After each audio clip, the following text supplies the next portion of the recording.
Hello, everybody! Wow, what a match that we just witnessed. PH against Brazil. That was quite the upset, if I may say so. Now that all of the quarterfinals matches are over, you know what to do. You know what the drill. You know what the drill is. It's time for the semifinals map pool showcase. My name is Mint. I'm here joined with Sunapple and Patravars. Hello, say hello. Hello. I'm Sunapple. I'm happy to be here once again. I wasn't able to commentate this week, but I'm super happy that I'm able to commentate this showcase since there's so many good maps. I am Patrolage. I'll be commentating for SVs, and I have commentated some matches this week, and those were all exciting, and I'm also excited for semifinals. And before we get started, any, I guess, initial thoughts on the pool? There's like, because, I mean, I'll say this pool gets messed up.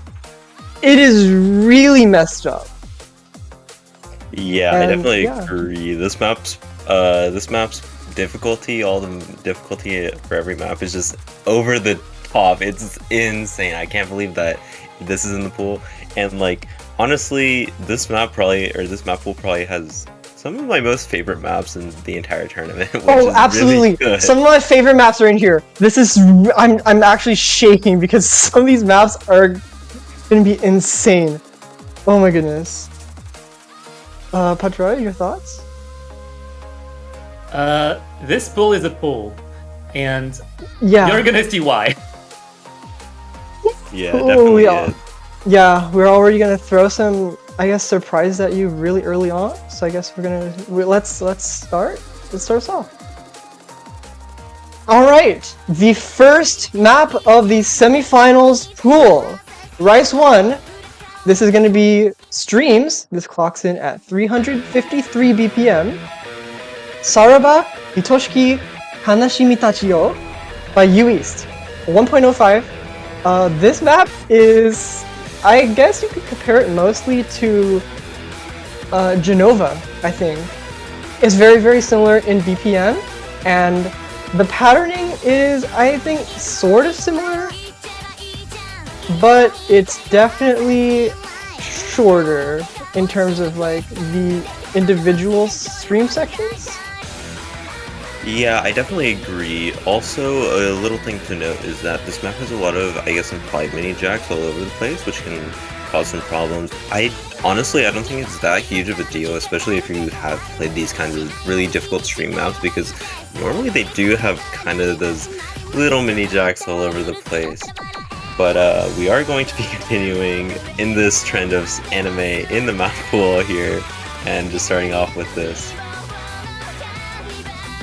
Yeah, I mean, these string patterns are really, really difficult. I would say slightly, like, they're definitely similar to Genova, but they cut short a little bit. So I would say, like, if you were to compare this map to any other map in the previous pools this year, it would probably be Come Inside My Heart.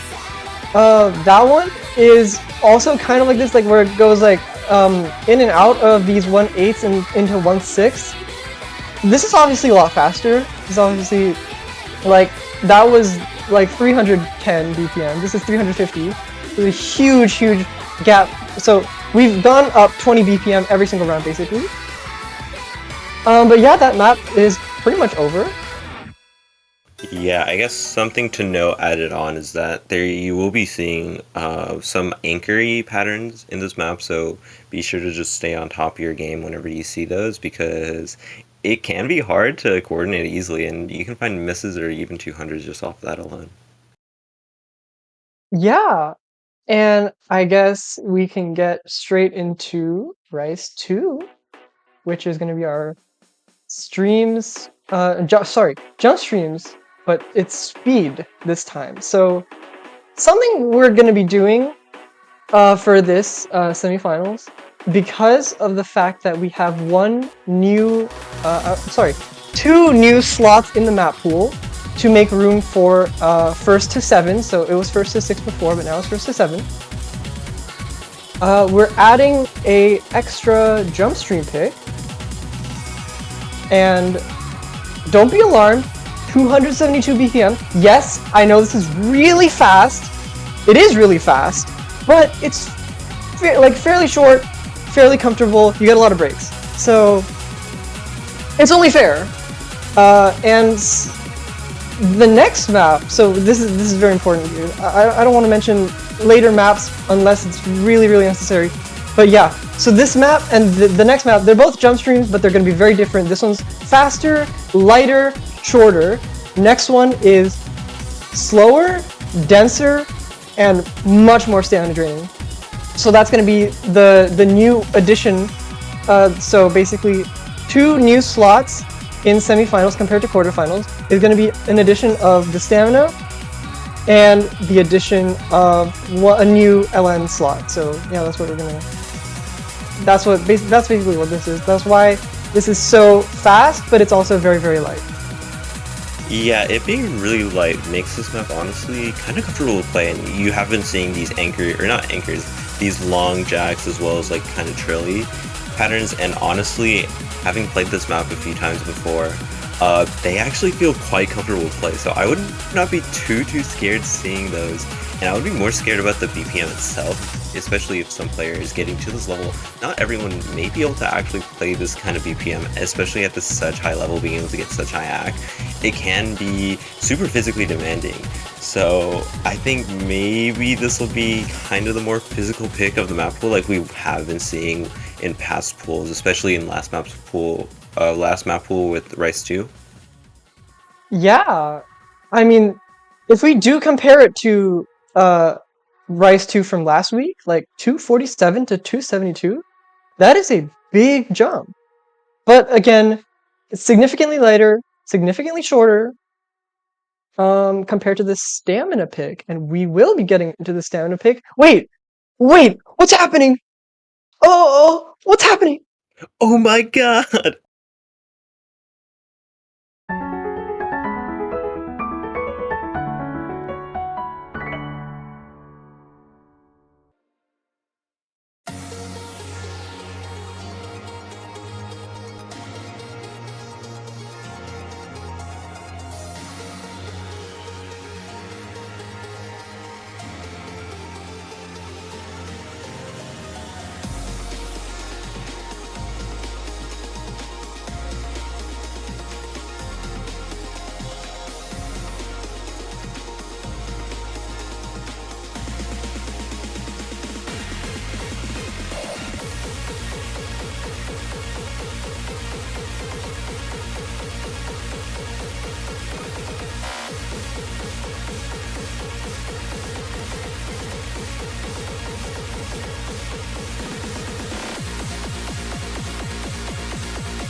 Yeah, and that was Rice 3. BOL, Beginning of Liberation, by LV4 and Chiaki Iwasaki. This map is 250 BPM. As you could see, those patterns were fairly dense. And yeah, this is a stamina pick. Really, it's all about players having to compromise, I guess, between their desire for precision and accuracy and the need to not feel exhausted. And LV4 basically did one song for every single World Cup this year, so we're really grateful to have them on board. And yeah, so this was a song. I mean, for those of you who paid attention to 7K, there was Sentimental Surge, and stuff like that. So yeah, I mean, that map was quite long. So yeah, there was just. I mean, do you guys have any comments? I mean, I do want to add that I guess the patterning itself is very dense. However, it's kind of, I guess, simpler compared to some other maps in the pool, to where it's kind of just straight jump stream, not that many mini jacks all over the place, and like not really many tech patterns that you'll be able to see. So it's definitely something that you'll just have to be straight on, consistent on, to be able to play this well, and probably something that could be avoided, or by stronger teams definitely could be, like, they can just thrive on this with that consistency. Yeah, I just want to give a quick special shout out to the person who made the background, Hirazu. I think their social or something is probably gonna be linked somewhere. But yeah, shout outs to them for making the background. They made the background for the other LV4 songs as well. So be on the lookout for those when they show up.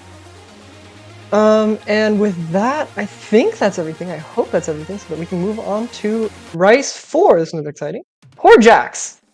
We love Core Jacks.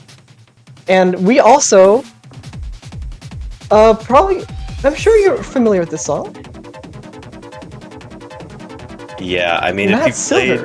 if you've played any DDR, you definitely do know this song. It's like kind of iconic there, but I know there's a rank chart of this. It's very different. This is a lot more dense as a core jack pick here, and it is also a slight BPM higher than last map's core jack pool in Edison. So we'll be seeing a dense, faster core jack pick here.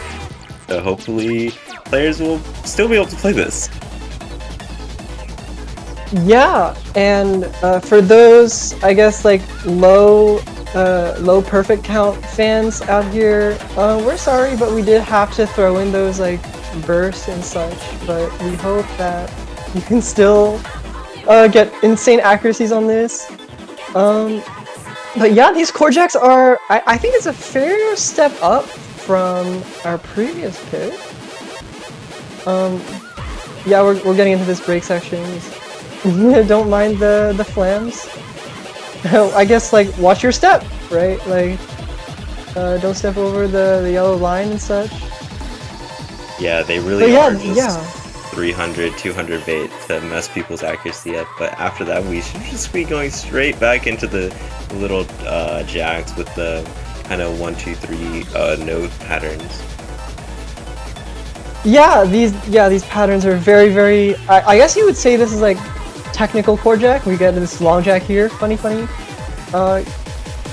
And we do get another one here, as well as a 4-note long jack here. Yep, right on cue. And that's pretty much it.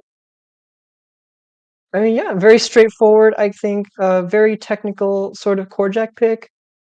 Yeah. And I think we can go straight into Rice 5. Terminal 11, I'm in no mood for this, by Halogen. So I think this is the first appearance of Terminal 11 for this year. I mean, it's about time. We all know Terminal 11 and the maps that their songs have, I guess, birthed. This is quite the technical gauntlet. This is really, it just has everything. It has bursts, it has mini jacks, it has trills, it has flams, it literally has everything. You cannot go wrong with this pick.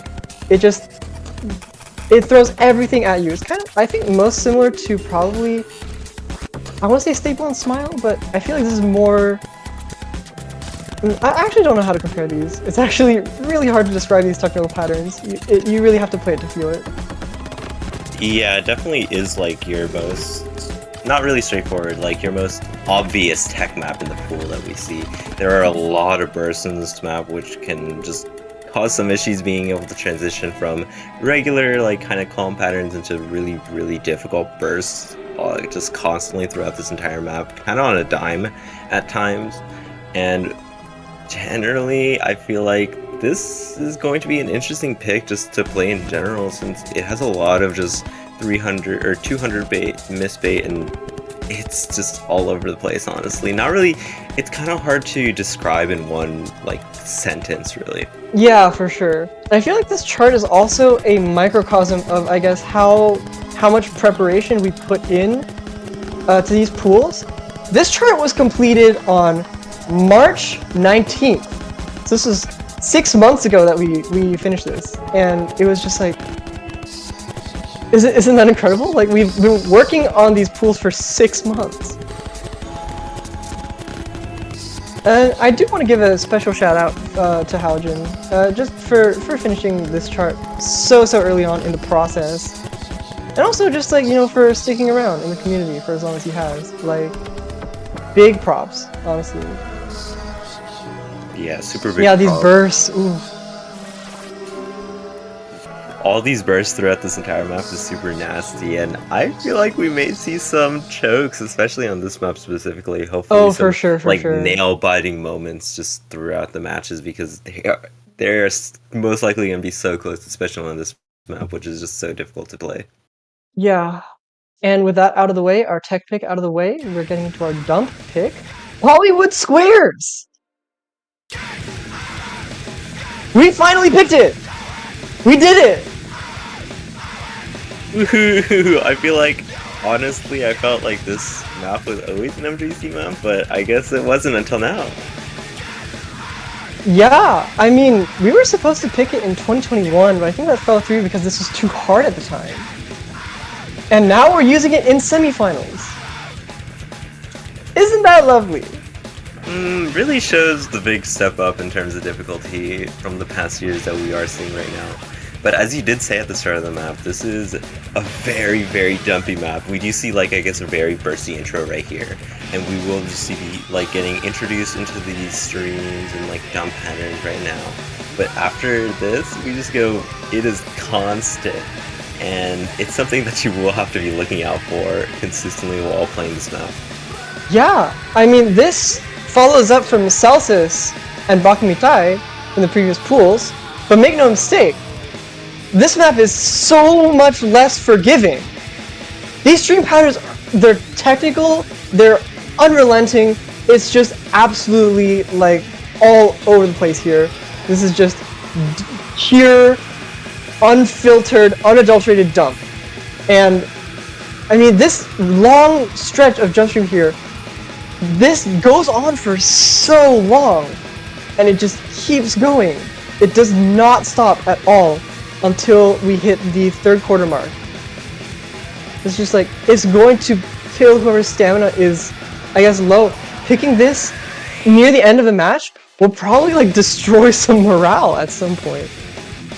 Yeah, 100%. And I guess something to add is that this map has so many, like, one-hand trills, so be sure to keep your, like, finger control up and ready for this, especially if you want to try getting as good of accuracy as possible, since this we get very, these very tricky and easy to mess up. You get these on and off sort of motions, these very deliberate sort of on and off things.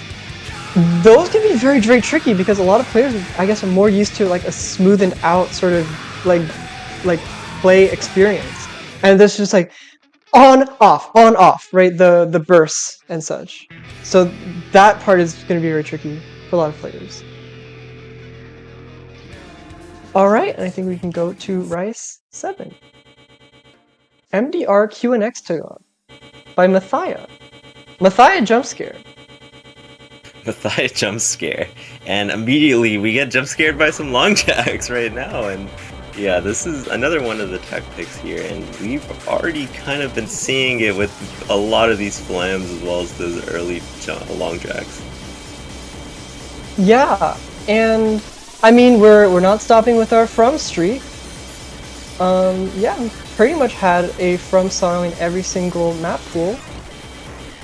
And this is no exception, of course. We got these bursts and those jacks as we saw earlier. This map is also fairly mixed, I would say, but it's mostly jack oriented with these, I guess this is burst section.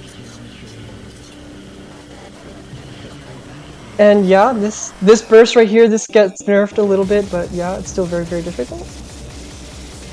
Yeah, this chart is in FFR, for those of you who may know. This was slightly edited, as I said, but nothing else was changed. So yeah, for those of you familiar with this chart, this is going to be, I mean, probably not a walk in the park for anyone, but it's gonna, at least you get to see a familiar face. Yeah, this map is definitely not a walk in park, if I would say so. Just looking at it right now, this is so physical. It's just all over the place for this. All these jacks, all these bursts that are just throughout the entire map just cause so many issues for it. Basically any kind of player, and we've seen a lot of really good players fall even on, or like drop misses even on the past map pools, and that really just shows how difficult these maps are. And this is even then, this is even more difficult with this, just as we are seeing this continuous, I guess, screen patterning right now, up until the end of the map.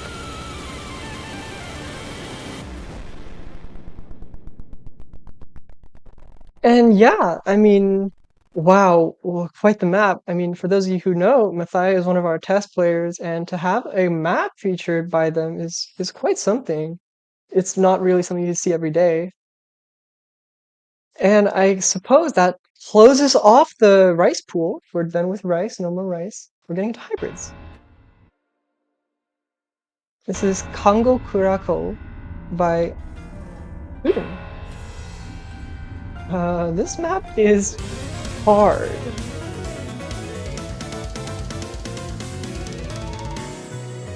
Yeah, this is one of our more speedy-based hybrid maps, as we have been doing in the past, and we really will be seeing this. This is 258 BPM, I believe, and that's so fast, and we're already seeing these jump stream and little like jack areas, as well as like the LNs put in between in these little sets of bursts, and this really just adds to the difficulty of this map. Yeah, I mean, this is a fairly mixed bag, but it is, I would say, mostly, I guess, LN, not really density, it's definitely more like a in the middle kind of LN. Like, it's density, but it's also not. Like, it's kind of, it's very interesting. But yeah, 258 BPM. So we will see some pure jump stream in a bit, and I mean, that is hard enough for semifinals. I would say these LNs are probably the hardest part of the chart. We do get this jump stream section here with some small little bursts, and this is classic Guden stuff. This is very similar to Ultima Thu, or I think that's how you say it. But that was on 240 BPM last year. That was in semifinals, and you'll notice that this is 258. This is quite faster than that. So, we haven't even gotten to the guitar solo yet. Yeah, and I also do want to add onto those earlier LNs that we saw, there were a lot of like kind of LN anchors all over the place, so be sure to watch out for that. And especially on the right section, be sure to like not take a break. It looks, honestly, it looks kind of comfy, but sometimes it doesn't always feel that way. It's comfy, but it's dense. It's really, really dense. Yeah, so I guess we can move on to Hybrid 2. Camellia Lovers, Rejoice. We have Looking for Edge of Ground. Yeah, so judging by how this is a Camellia map, it looks like people know who won the poll, and this is your map here. So I think you'll have a lot to say about this, and it's definitely very, very difficult. Yeah, so this map is characterized by 4 sections. This is the first one. This is the LN flam jack section. It's very slippery patterning. You'll see a lot of these like rotational sort of motions here. This is really, really difficult. And I mean, yeah, like lots of like mini jack. Like this is supposed to be a step up from Upload Your Mind. So this, I would say, I mean, an 8 BPM increase, but the patterning is just so much more difficult in my opinion. And yet, I mean, it's quite something, really. Yeah, definitely to add on to that patterning being a lot more difficult, we see just so many more different patterns in this map, I feel, so it is definitely a lot more technical to be able to play. You have to change your hand position, change your hand motions. We see these anchors right there that can cause for players having to not only like have an anchor on one finger, but also having to play on the other one, and other one on your hand and also the other one on your other finger. And that can really cause some trouble for some players. And honestly, you said that that it's only 8 BPM higher, but even then, those 8 BPM definitely just shine through very, very obviously when playing this map. I mean, yeah, and we get into this dump section, this chorus here, dump interrupted by these LNs that go to the piano. It's very, very all over the place. And I mean, it's just like, I don't know, I mean, we didn't really see any patterns like this in Upload Your Mind, but yeah, we have it here. Very, like, 1/8, 1/6, very mixed. It's just like wow, like there's just so many things going on in this map, really. Yeah, and I do want to add that this map is at 7.3 OD, so maybe a bit easier to act, honestly, compared to some of the other maps in the pool, especially some of the Rice maps. But I mean, that is obviously to be said, especially considering this map does have LNs, and those are very, very difficult. Even like right here, they're so dense, it can cause just so many troubles with random 200s, random 300s going through. And we're coming up to the end of this map, and it does not let up at all. It is just a constant barrage of patterns. I mean, yeah, we get these, I guess, jacks to close out this very big burst here.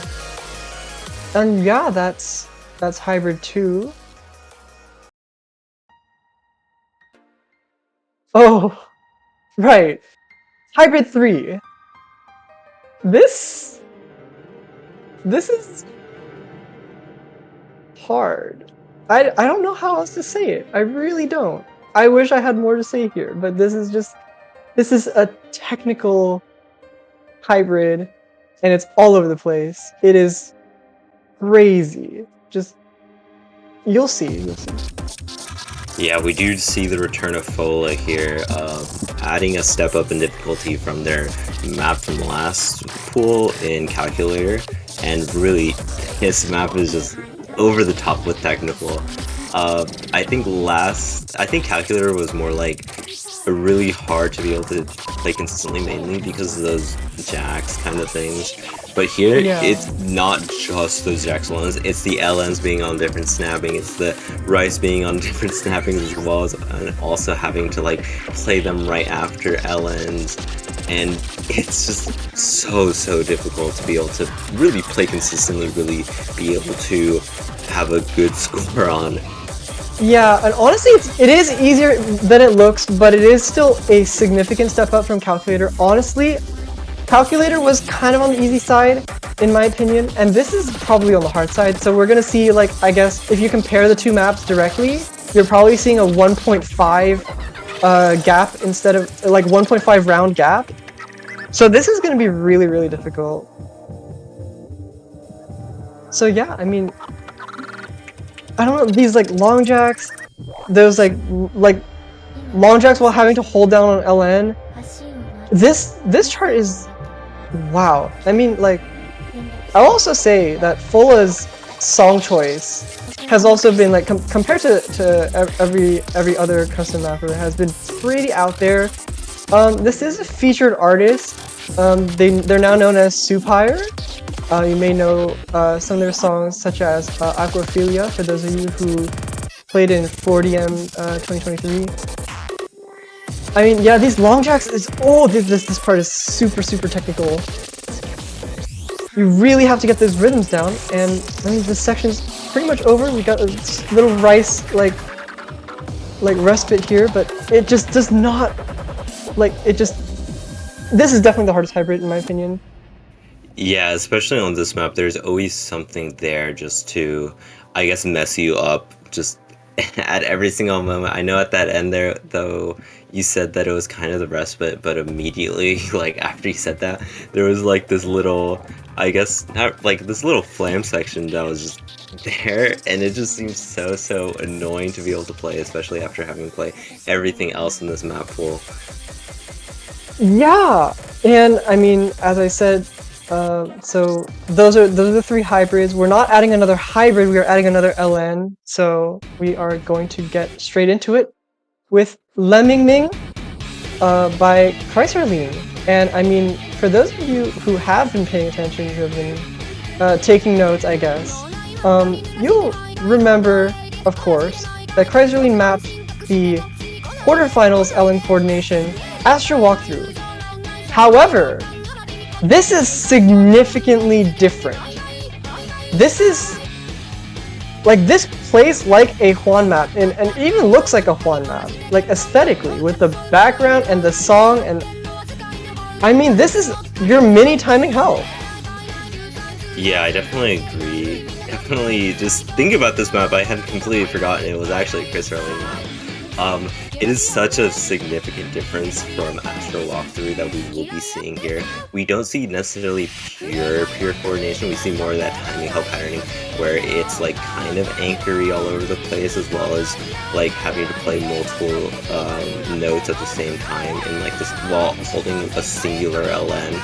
And honestly, we're really seeing a change into that timing hell-esque patterning that we normally do see in later game. And this map is just so difficult in terms of accuracy playing, or being able to get really good accuracy on this LN, just because of that kind of timing hell aesthetic pattern.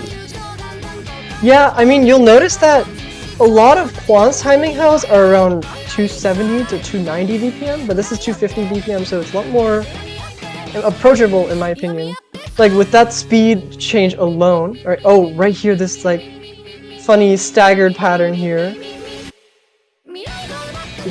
Yeah, that pattern definitely is very easy to find 200s on, especially on the releases, because honestly, there aren't many maps where that actually happens at such a long length.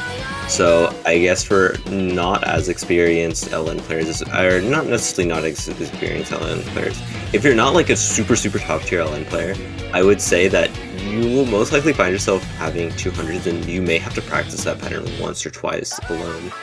But yeah, for sure. Even then, it's just like there's so much else that you have to do. Honestly, it's not that huge of a deal.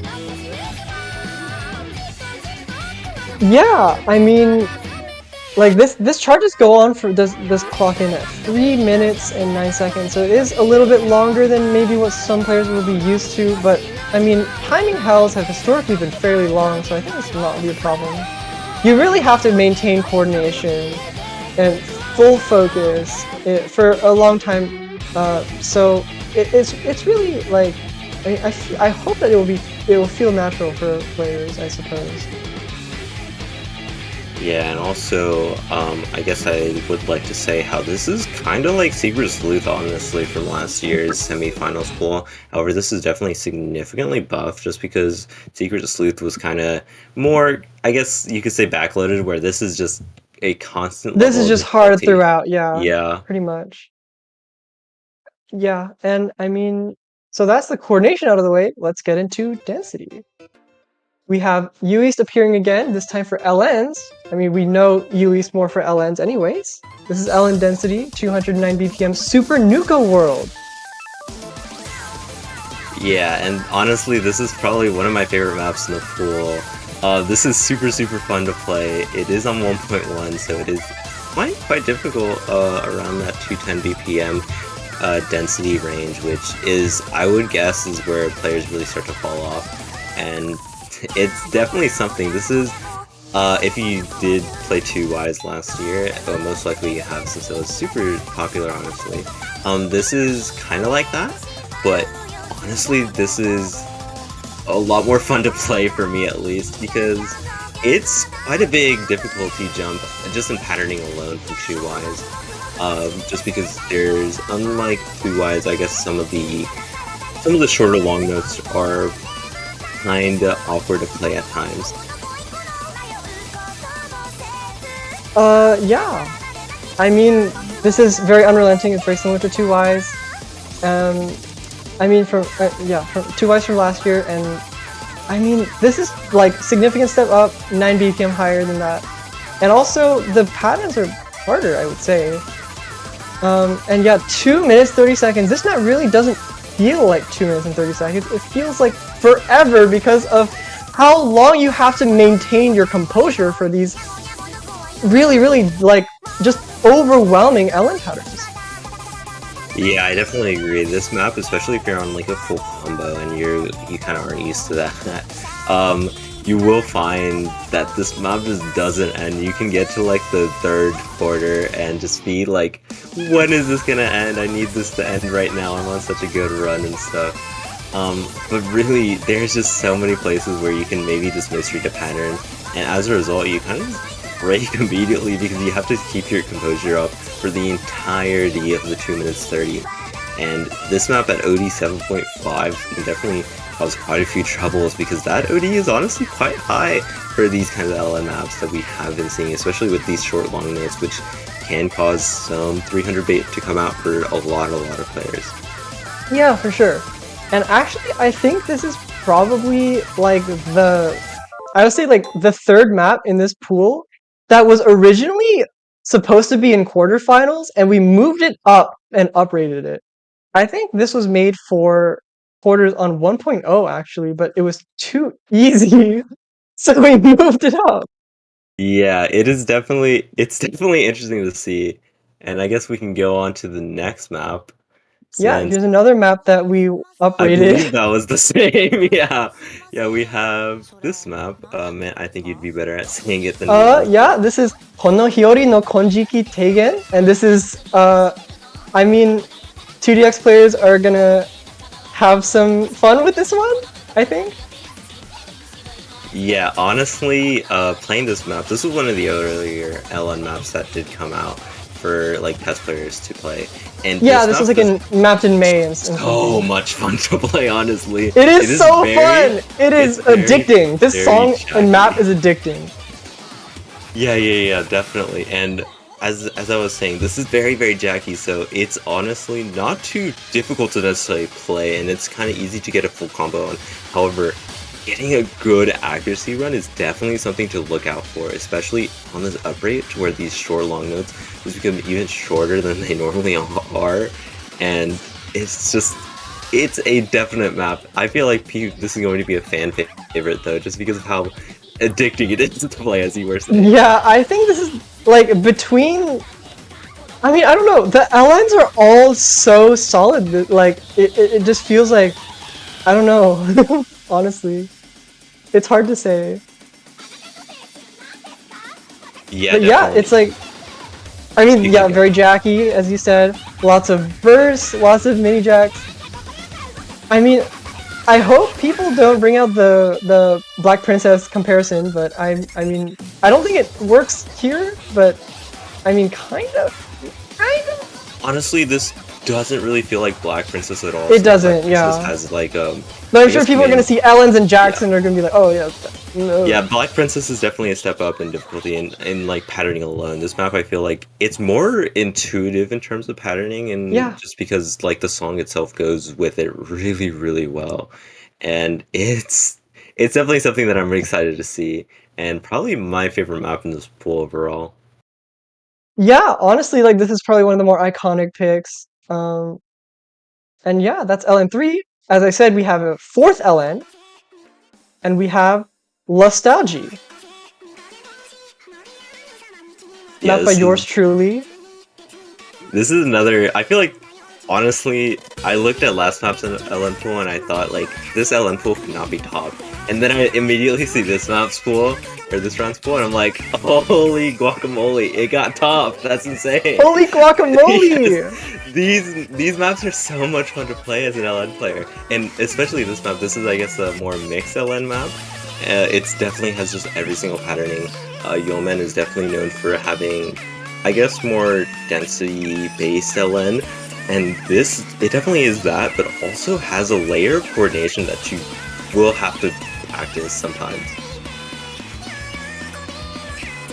Yeah, I mean, for those of you who are acquainted with the map Weenie Walker, which was map for 4-Digit Mania World Cup 2023, this is fairly similar. The BPM is higher with this rate, and I mean, I think this is a little bit more comfortable. There's also, I mean, Tiny Bunny from Osumania Squid Game, which was very similar to this as well. So this is pretty much the third map of this kind of style that I've made here. So yeah, I mean, this was supposed to be the song that I charted first, but I ended up getting to Weenie Walker and Tiny Bunny before that. But yeah, this one is, it's really just like, I mean, it's pretty much the same kind of map.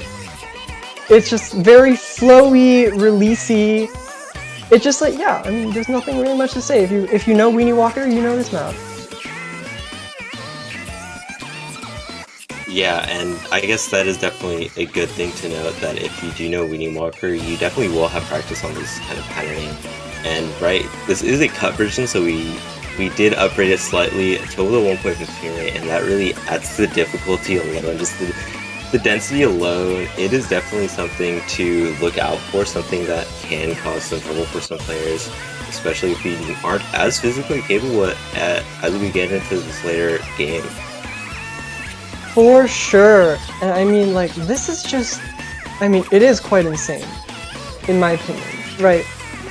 Weenie Walker was used on 1.05 in the grand finals of 40M. This is, like, faster, 10 BPM faster than that. We're going harder than the grand finals of 40M, basically, here. And yeah, with that out of the way, that's all the LN's done. So we're moving into SVs. Hachiraj, would you like to introduce this? Yes. Well, if you were thinking about banning some of the non-SV maps, well, think again, because this SV one is quite something, and in my experience, this is the harder SV, actually. It might kind of depend on the person, because this one is the more intuitive to learn, in my opinion. And the second SV is more going to be less intuitive and going to be more siding on the memo side of things. But there's still memo in this chart. Both SVs are going to be mixed in orientation. And you can see here just a very calm intro. The intro is quadable to an extent, but still you've got some 1/4 mixed up, so you cannot quad the entire thing. So here we go. The build up with some of the slow jams. By the way, thank you Fook here, also known as Silly Pete, before many SV shots in their name, and beautiful rendition for this one. And this drop is really hard to get at first, and I don't think you'll get it on your sight read, because you have to read kind of towards the top when the drop actually comes. And yeah, this is really hard to act, by the way, and especially this speed up.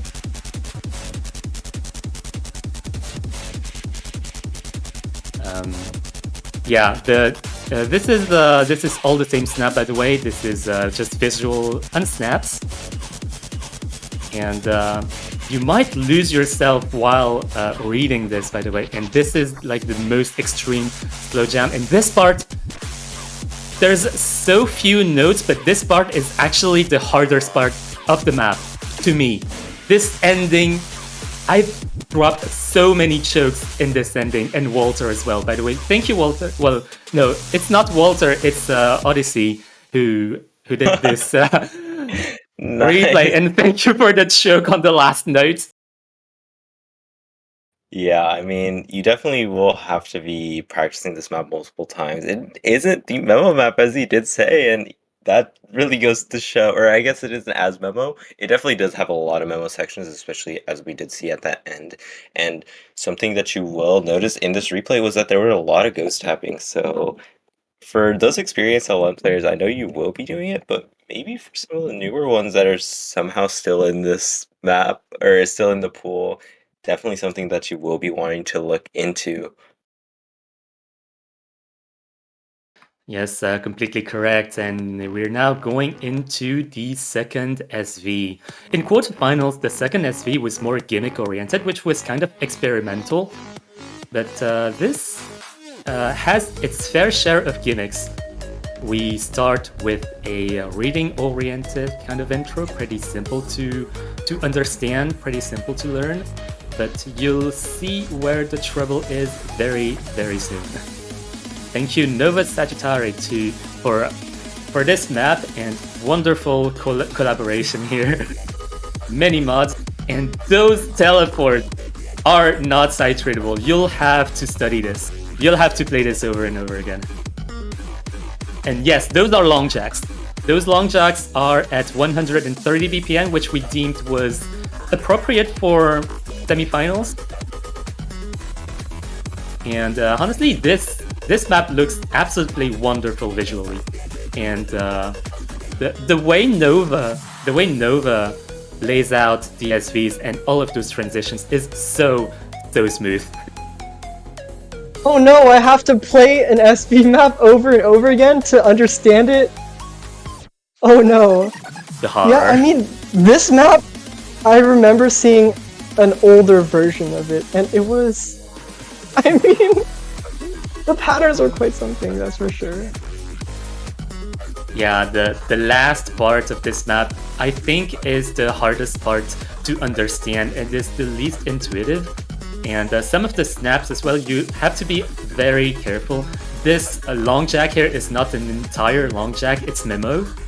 So maybe take a look at the editor as well, but be careful while looking at the editor because many BPM changes will make navigating this in the editor a little bit troublesome. Yeah, and I mean, like, SVs are definitely going to play a larger role at this point because, I mean, all the teams that remain are just so close in terms of SV skill set. It's really up to the point flip on who's going to win these sorts of picks. You really have to be super confident on these kinds of picks to be able to even approach them. And I mean, yeah, that goes for oh boy, SV. okay. That goes for SV. That goes for the other maps as well, because you have Of to be course. confident in your skill sets to even handle some of those picks. Those maps are hard all over the place. And Yeah, okay. And if I you were mean- eating tables at home, well, wait for the tiebreaker. Yeah, I mean, let's introduce the elephant in the room here. My heart is pounding so fast right now. I'm super excited to show off this next map. Of course, it is the tiebreaker. First we had Sick Rock Crazy, next we had Of Ambrosia, and then we had Drenched in Air. And now we can finally present to you... Oh, what's happening? Not again!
Well.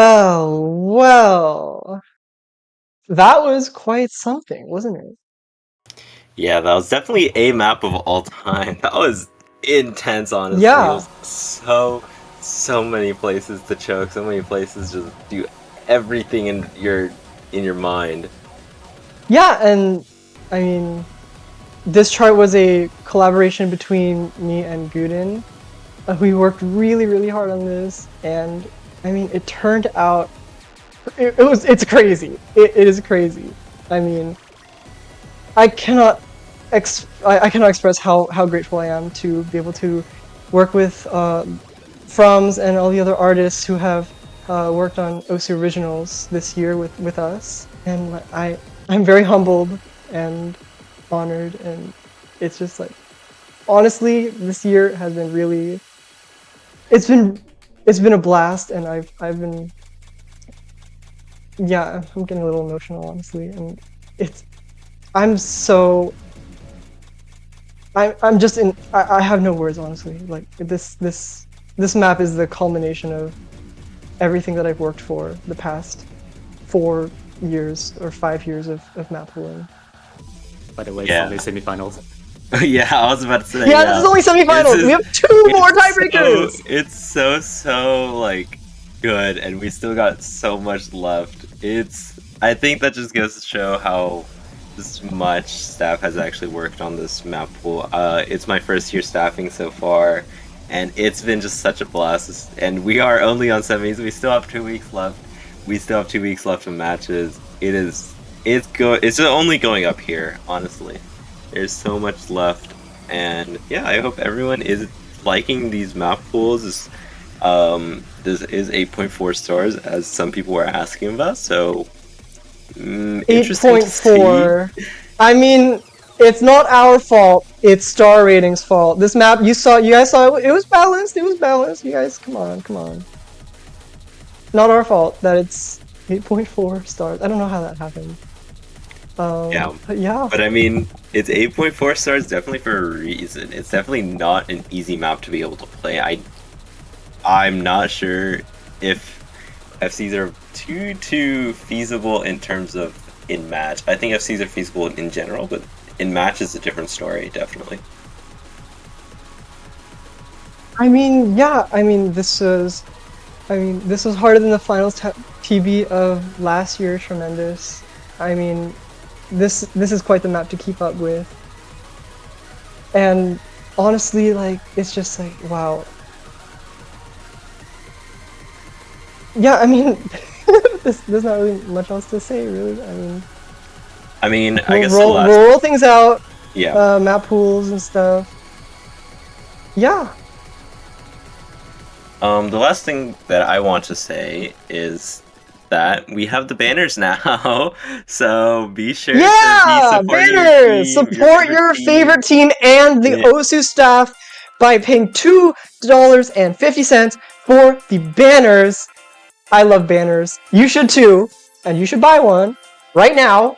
Go to the banner link in the chat right now. Click that. But yeah, get your credit card out. Those numbers, 3 numbers on the back. Yeah, get your swag. It has a little price, but it is for a good cause. And yeah, thank you all so much for watching. This map pool is absolutely a blast, and I'm so excited for next week. Oh! Yeah, it really only goes up from here, honestly. There's a bit more, only 2 weeks left of map pools that you will be seeing. However, still like 3 to 4 weeks left of actual matches, so be sure to watch those. And then, I guess for teams specifically, I want to let y'all know that you will have conditional matches. I think we forgot to say that last week. But definitely be sure to schedule for both of those, your first match and then also your conditional if you are in the losers bracket. And if you're in the winners bracket, you just have 1 match, but you have a worse opponent, honestly. So good luck. Yeah. I mean, again, this is only semifinals. We have 2 more weeks to go. 2 more pools to go. And like, wow, I have no more words really. It's quite incredible. Yeah, I think at this point it's all up to the players to do anything they can with this map pool because yeah, this map pool is a map pool. All right, and I mean that's pretty much it really. I mean, my name is Mint, and I'm signing off. Thank you everyone for watching. Bye. Bye. Bye.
Alrighty, hello everybody, and welcome back to the Mania 4 Key World Cup 2023. We're back at it once again to kick off the semifinals round, and there are so many teams vying for a spot in the finals. Gonna need to settle some debates here before too long. We will say goodbye to one of the two teams that we have before you to start off this weekend. We have the Philippines going up against Canada. As always, my name is Sparky, and I am joined in the commentary booth by none other than Sunapple. Sunapple, how are you doing? Hello. I'm doing super well. I wasn't able to commentate last week, and I'm super excited to be able to commentate the first match of this week. Here we have the Philippines versus Canada here, and honestly, this is going to be a very interesting match. I know before the match started, we were talking about how Philippines actually doesn't have Boji and Volpsy. So this is going to be an interesting match just because of that. Even though the Philippines themselves, even with just Silweska L's A-Pole, Cub, and 7Ken, they're still really, really good. So, so many things that can come from this match alone, honestly. Yeah, for sure. They're both absent, like you mentioned, for different extenuating reasons. You gotta love it when life gets in the way sometimes. But, like you said, there's plenty of firepower left in that Philippines roster to give Canada a run for the money. A Canadian team that has slowly but surely started making the run through that losers bracket, able to make it through unscathed through the quarterfinals for a shot at the second half of the semifinals weekend. The Philippines, of course, losing a very hard-fought battle against Brazil in that winners quarterfinals to find themselves here. And it's going to be pretty interesting. I imagine the lineups are going to be pretty close, and we're probably going to see a bit of a dichotomy begin to develop of Rice versus LN before too long, especially with this map pool getting as large as it is now. There's basically something for everybody to play. Yeah, I 100% agree. Canada have such a really strong rice lineup here, and the Philippines have just basically one of the best LN lineups in the game right now. So it will be interesting to see. We do see Canada winning the role and actually going to be able to protect first. Canada also, something to remember, has been really, really good at these SV maps just because they have 3 really great SV players. And I would assume, honestly, they may be wanting to protect some sort of SV map right here just because of that.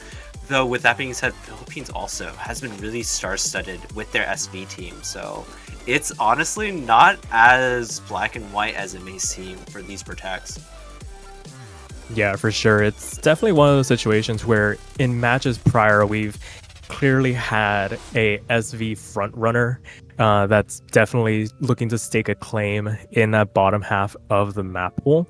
But between these two lineups, like you were saying, Canada really stepping up their game. I mean, they've always had a pretty decent SV roster, but this one this year seems to be a cut above the rest. And the Philippines, with Cub being in that lineup, looking to round out and have 2 supporting players. I mean, that's probably going to be where a lot of the duels are going to be decided.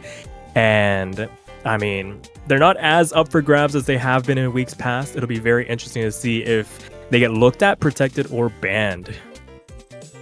Yeah, I definitely agree. Honestly, I'm not sure whether they will get banned since both these teams are actually quite often, or they quite often practice both SV maps just because they feel decently confident. So we may actually be seeing more of a Rice ban for Philippines and then an LN ban for Canada, since we were talking about that earlier, how this is a Rice versus LN matchup.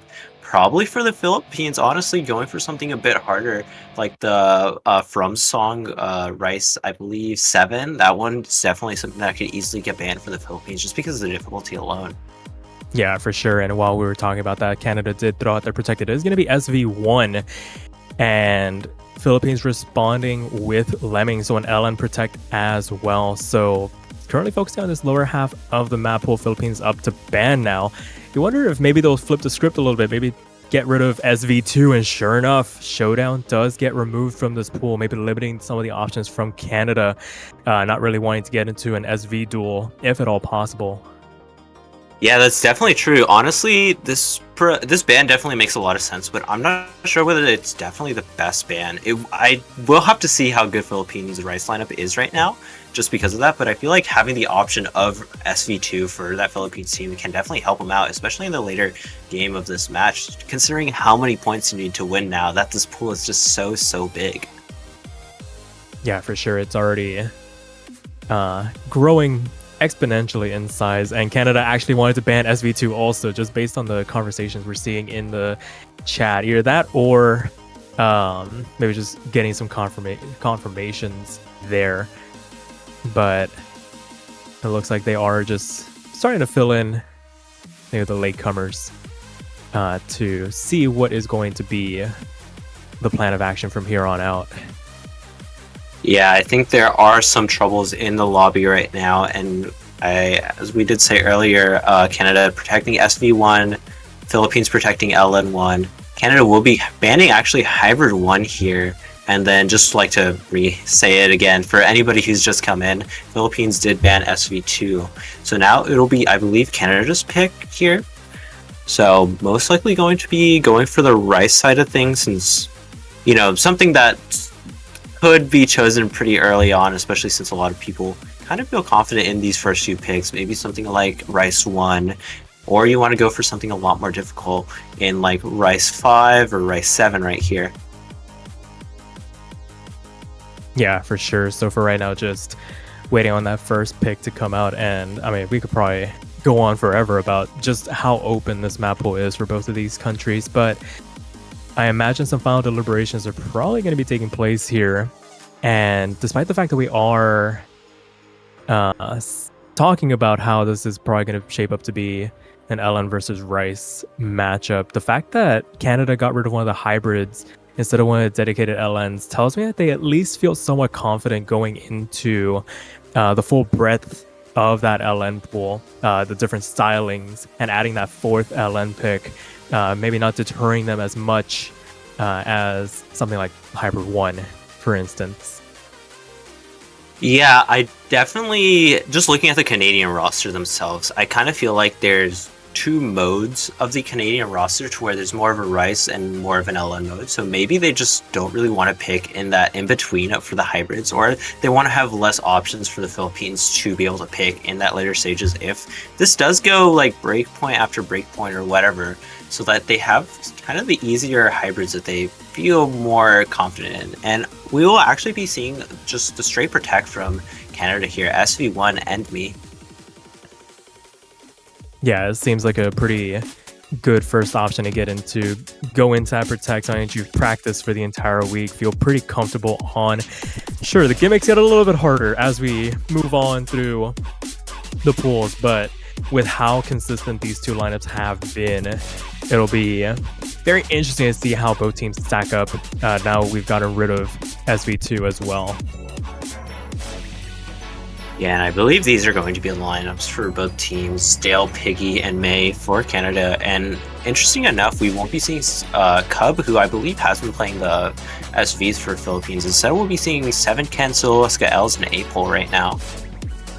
Yeah, barring any last-second substitutions from either country, it looks like, oh, and actually right on cue, here comes Cub looking to try and muscle their way into this 3-man roster for the Philippines. And we're going to see 7 can actually depart to get Cub in here. Yeah, that definitely does make a lot more sense. Cub has been playing really, really well on those SV maps in the past few weeks. Definitely something that they kind of have in this Philippine roster. Even though they are super, super strong, against Canada, it's really hard to be able to win any kind of the SV picks. Just off of, because they've been practicing so much for all these SV maps. And if they're picking it and have protected it first, that definitely shows that they have at least a bit of practice on this map alone. Yeah, for sure. It's definitely one of those conversations you need to have as a team where it's like, okay, maybe our scores aren't the best on this, but they should be at least higher than our opponents. It'll be very interesting to see how this develops. Either the Philippines pick up a interesting breakpoint or Canada starts us off on the right foot. Either way, there's really not that big of a margin for error for either of these countries as we get into this first map of this now best of 13. That number is so big at this point, honestly. Oh, yeah. So many. We've just started right here. Nothing that interesting, honestly. Something to note, though, is that this is OD7. I believe that was actually a miss immediately from Apol right there, not a Bancho thing. So, interesting to see. Yeah, just getting caught out by one of these quick teleports right out of the gate here. Thankfully, one of the first notes of the map. It is going to hurt their accuracy very early on, and another couple of breaks to boot. Trying to ghost tap their way through it. This map does punish you if you are off with those ghost taps. Definitely a bit of a double-edged sword there, and the only person finding any breaks so far in this lobby is going to give Canada an immediate 50,000 point lead right out of the gate here. Yeah, all those breaks from Apol are really hurting them, but on top of that, most of the players on Canada being above that 99 mark, May being the only one around that 98. But that being said, Philippines doesn't really have anybody that close to them besides Cub. Yeah, it is definitely working out very favorably for Canada at the moment. They have all their players holding on to their FCs for the moment. The only real player offering any bit of resistance right now on the side of the Philippines is Cub. Soloska Els doing everything in her power to try and keep things as close as possible to somebody like May, but with Apol bringing up the rear in that 86% mark, it's really not doing much in favor of bringing that score back anytime soon. It's already growing to about 200,000 points, and Cub now falls as well. So only one FC left on the board for the Philippines as Canada making quick work of this chart, about 2/3 in and already basically over and done with. Yeah, it's going to be a lot for the Philippines to be able to even have a chance at winning this 200k difference, and that's only rising right now. Most likely it's going to get closer to that 300k, as with Apol's misses and constant 200s that are coming out. We only have a fourth of the map left, so just Canada doing their best just to be able to get as good of a score as possible. Dale does take a break, but really that doesn't matter, especially considering the 85% for Apol right now. Yeah, drop in the bucket right now for what has been a very dominant start to this match. Canada knew what they wanted to get the ball rolling here, and as this chart comes to an end, a dominating first map from the Canadians, taking it 0-1 to start this match off. Yeah, that's definitely a really good thing to see if you are a Canadian player. You'd have that morale boost, seeing that you kind of just destroyed the Philippines right now on the SV. But that is the SV. There's only one of those left, so we won't be seeing any more of those. It is going to be Philippines pick right here. I do want to add, though, Cub actually having the best accuracy in the lobby, not counting that miss, but P having the best score, actually.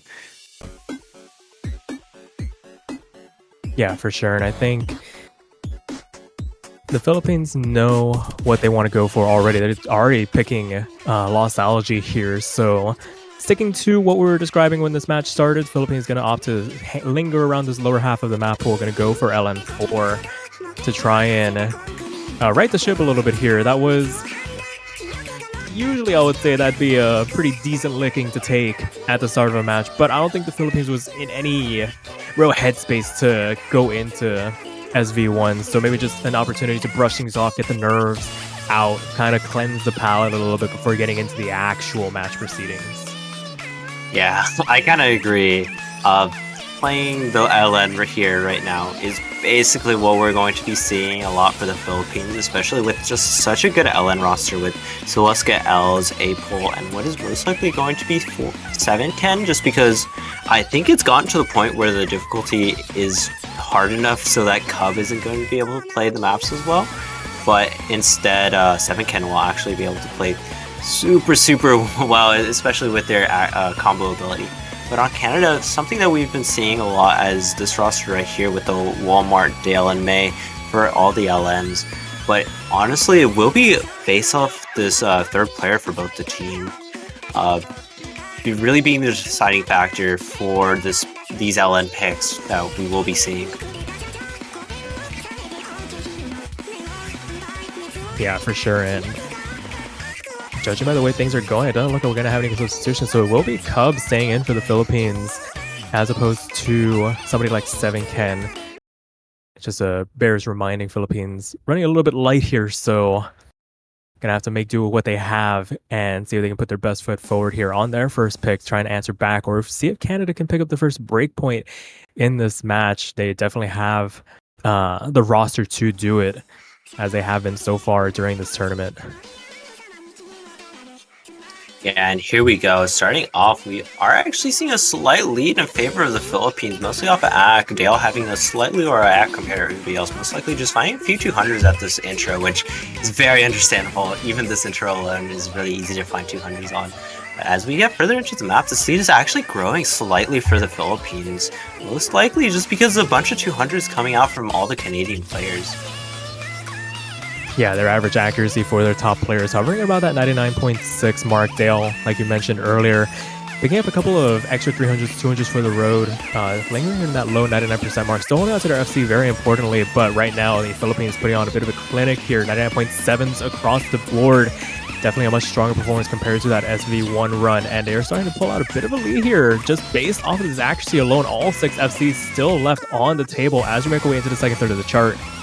Yeah, we see Dale get a rush of 200s in these little LN bursts right now, and that's really causing the accuracy difference to just grow, and the score lead is just increasing so quickly for the Philippines. It is at 21k right now, so that means the Philippines actually has quite a bit of room for misses, and here we go. We see Apol and Dale trade, but that's obviously going to go in favor of the Philippines just because their accuracy alone.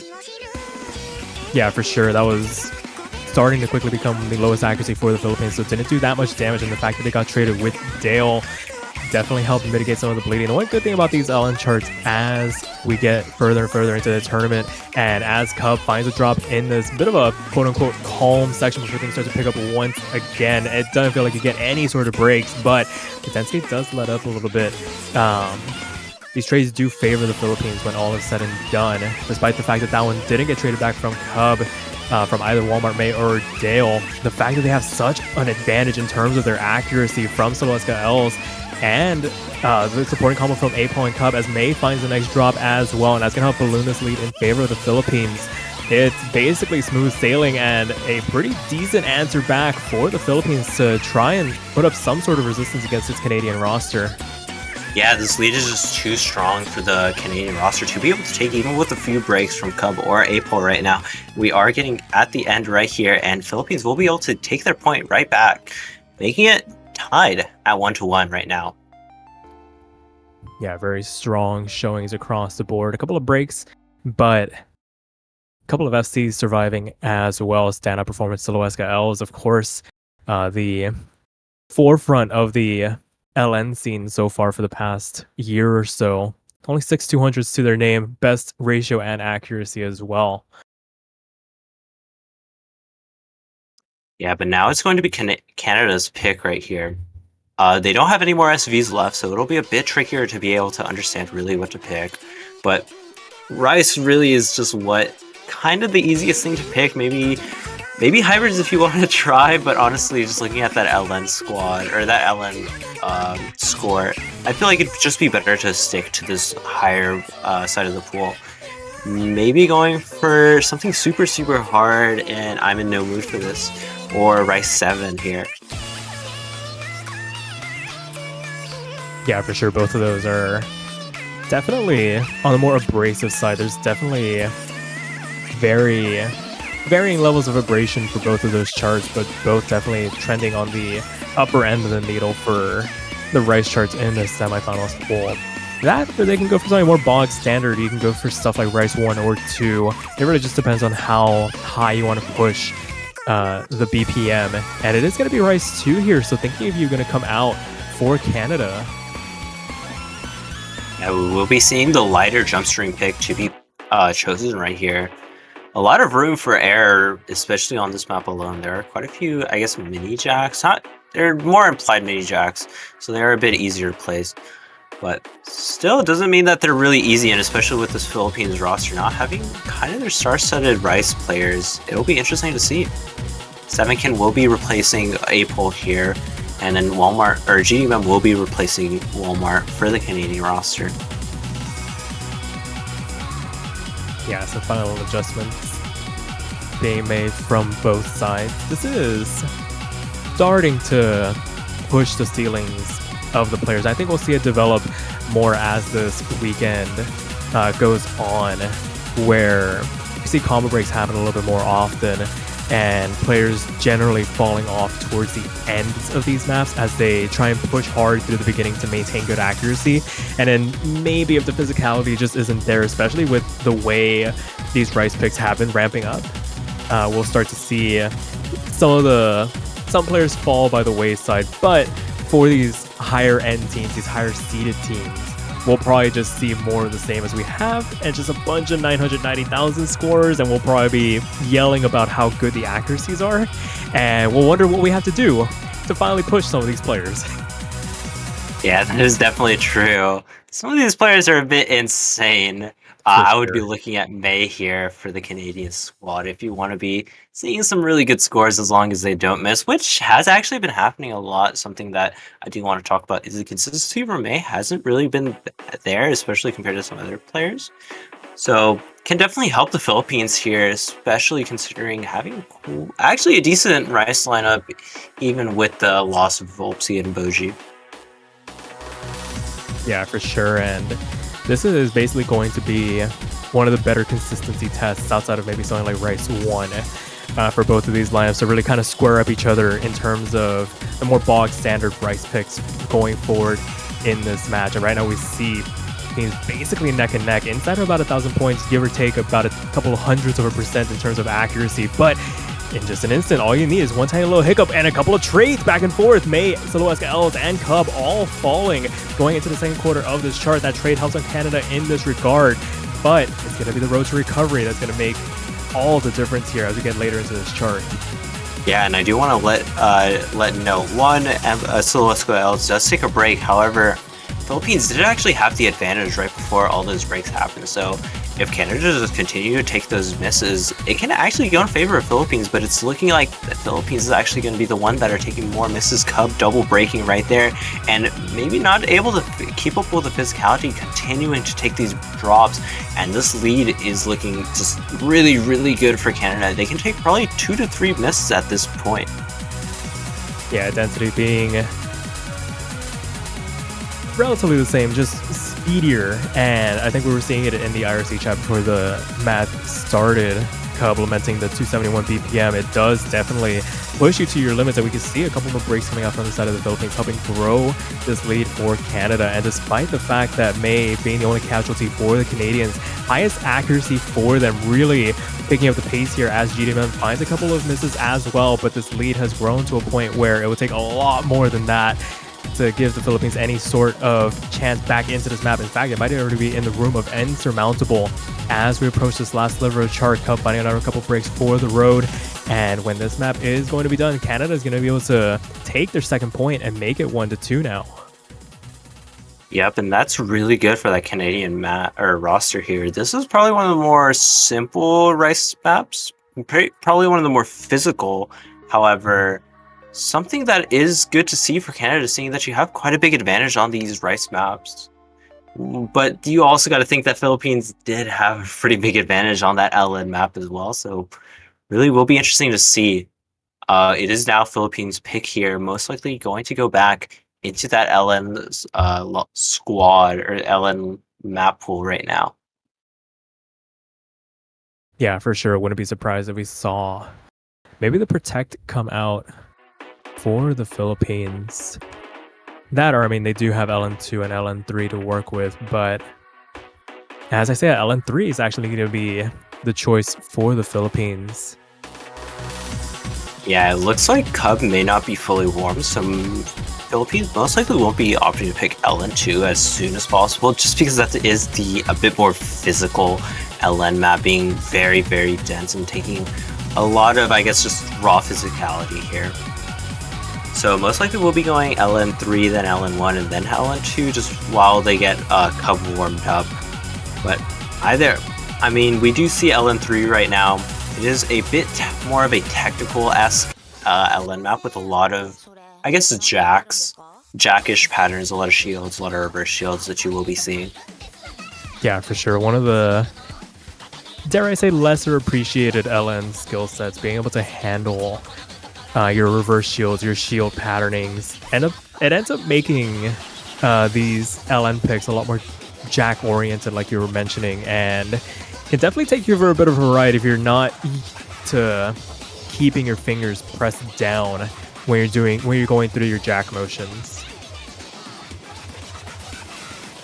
Yeah, but we will be seeing most likely the same lineup as we did saw for the last LN map that Philippines chose.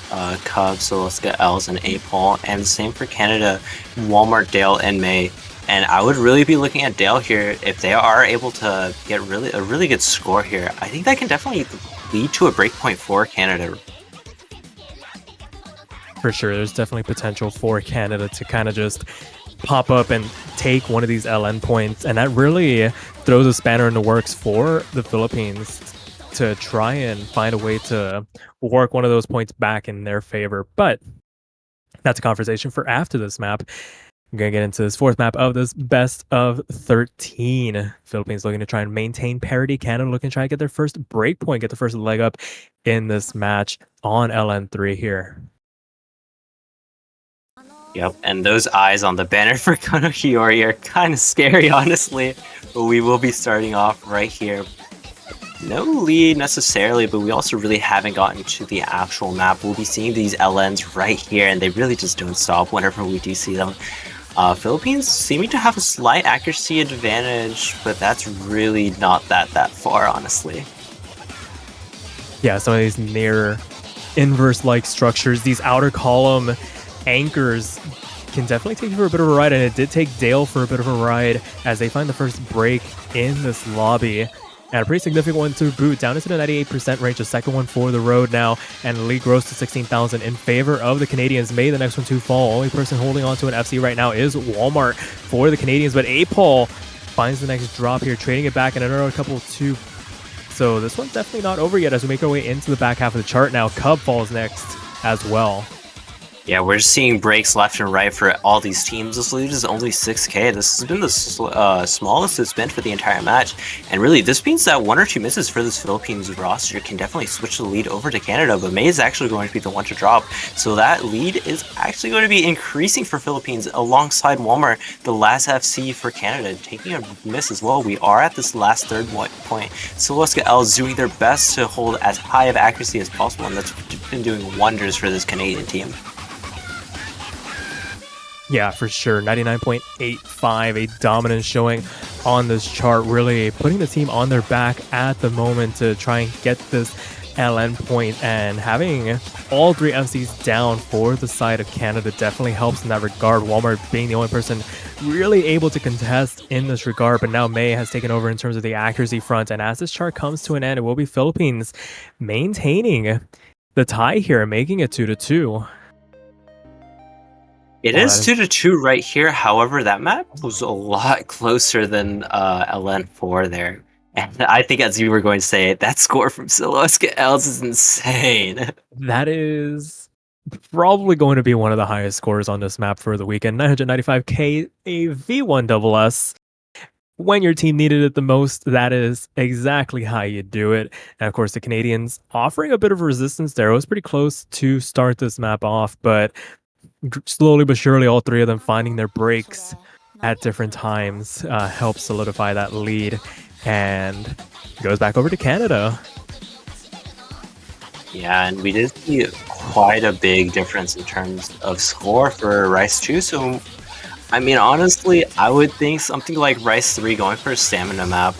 Also, our OSU original, always something that we want to be having picked, and we will actually be picking Rice 3 right here.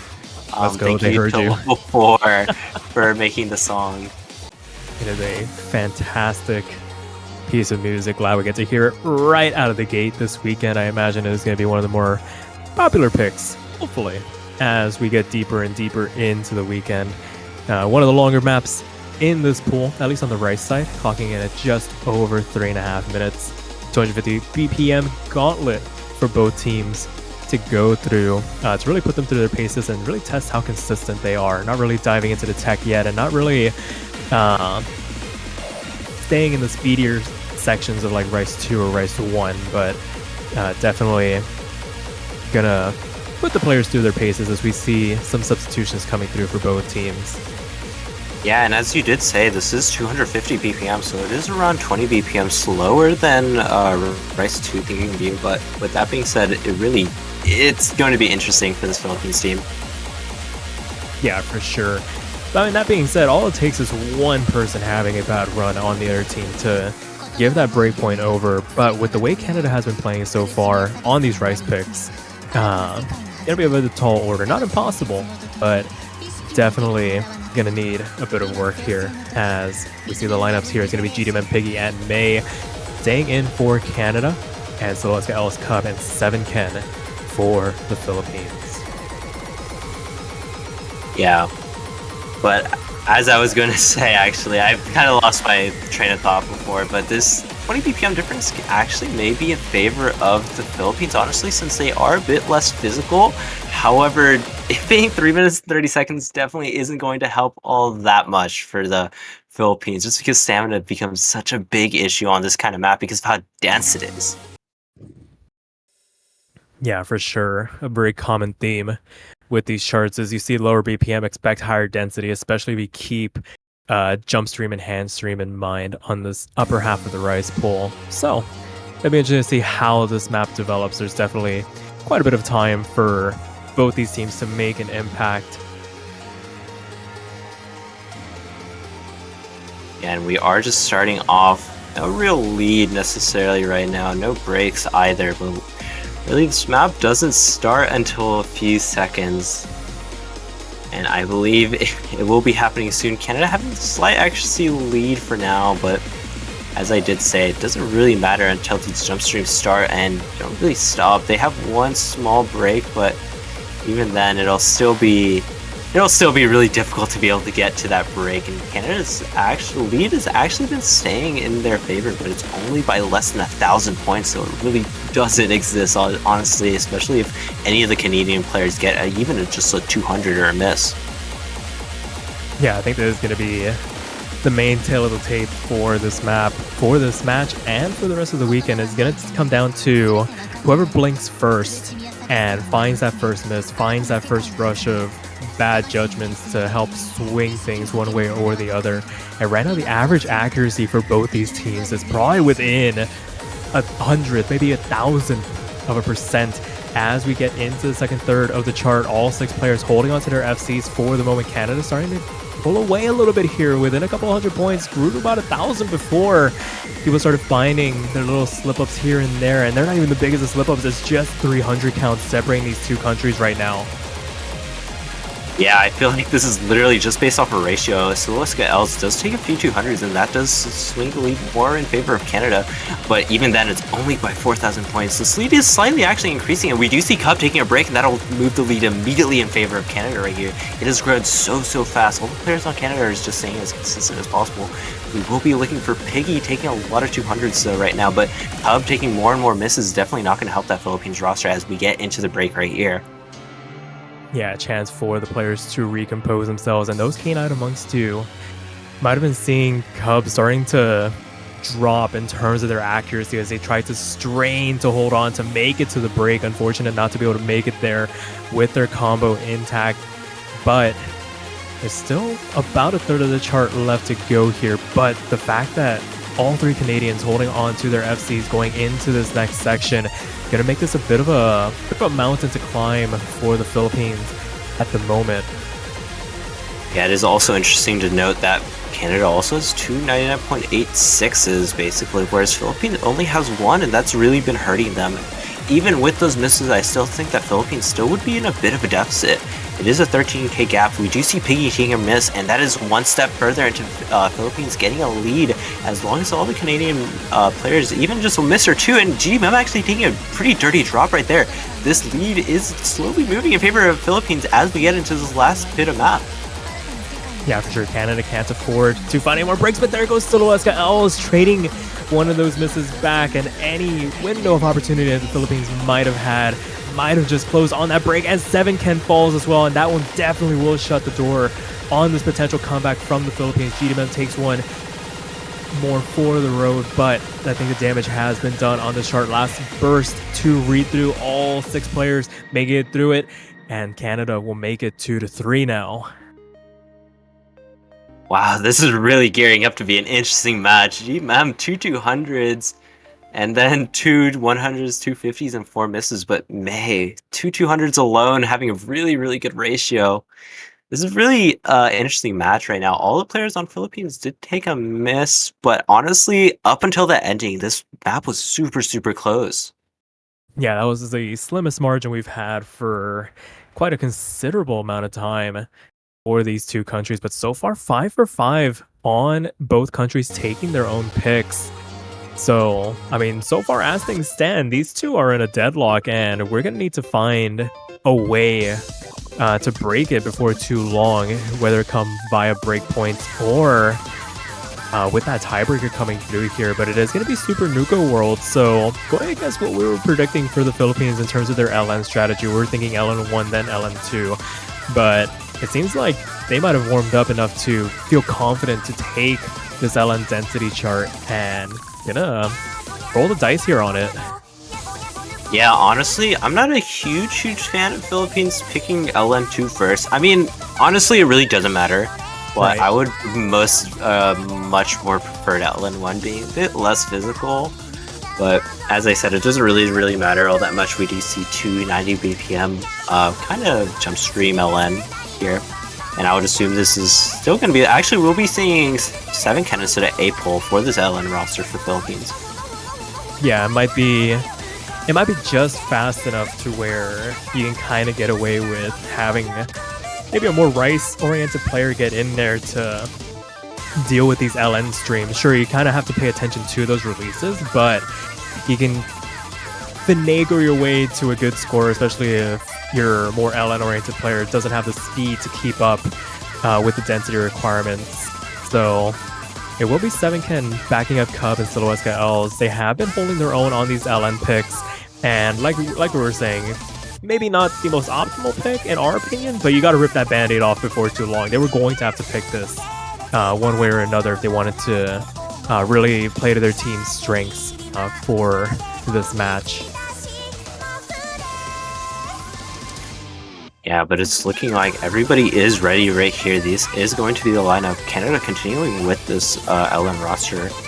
And as we have been seeing, honestly, these LN maps have been getting closer and closer, or these points in general have been getting closer and closer. So maybe this will be the time where a breakpoint happens. Honestly, there is a pretty big chance just because of how close that last LN map was. Yeah, for sure. This is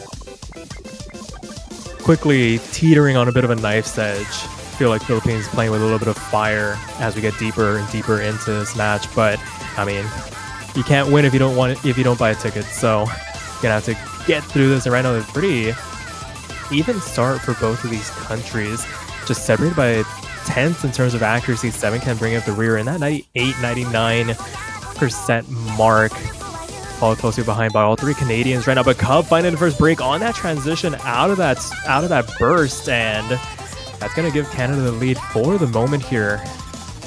Yeah, we're actually seeing a flip for these two rosters right here.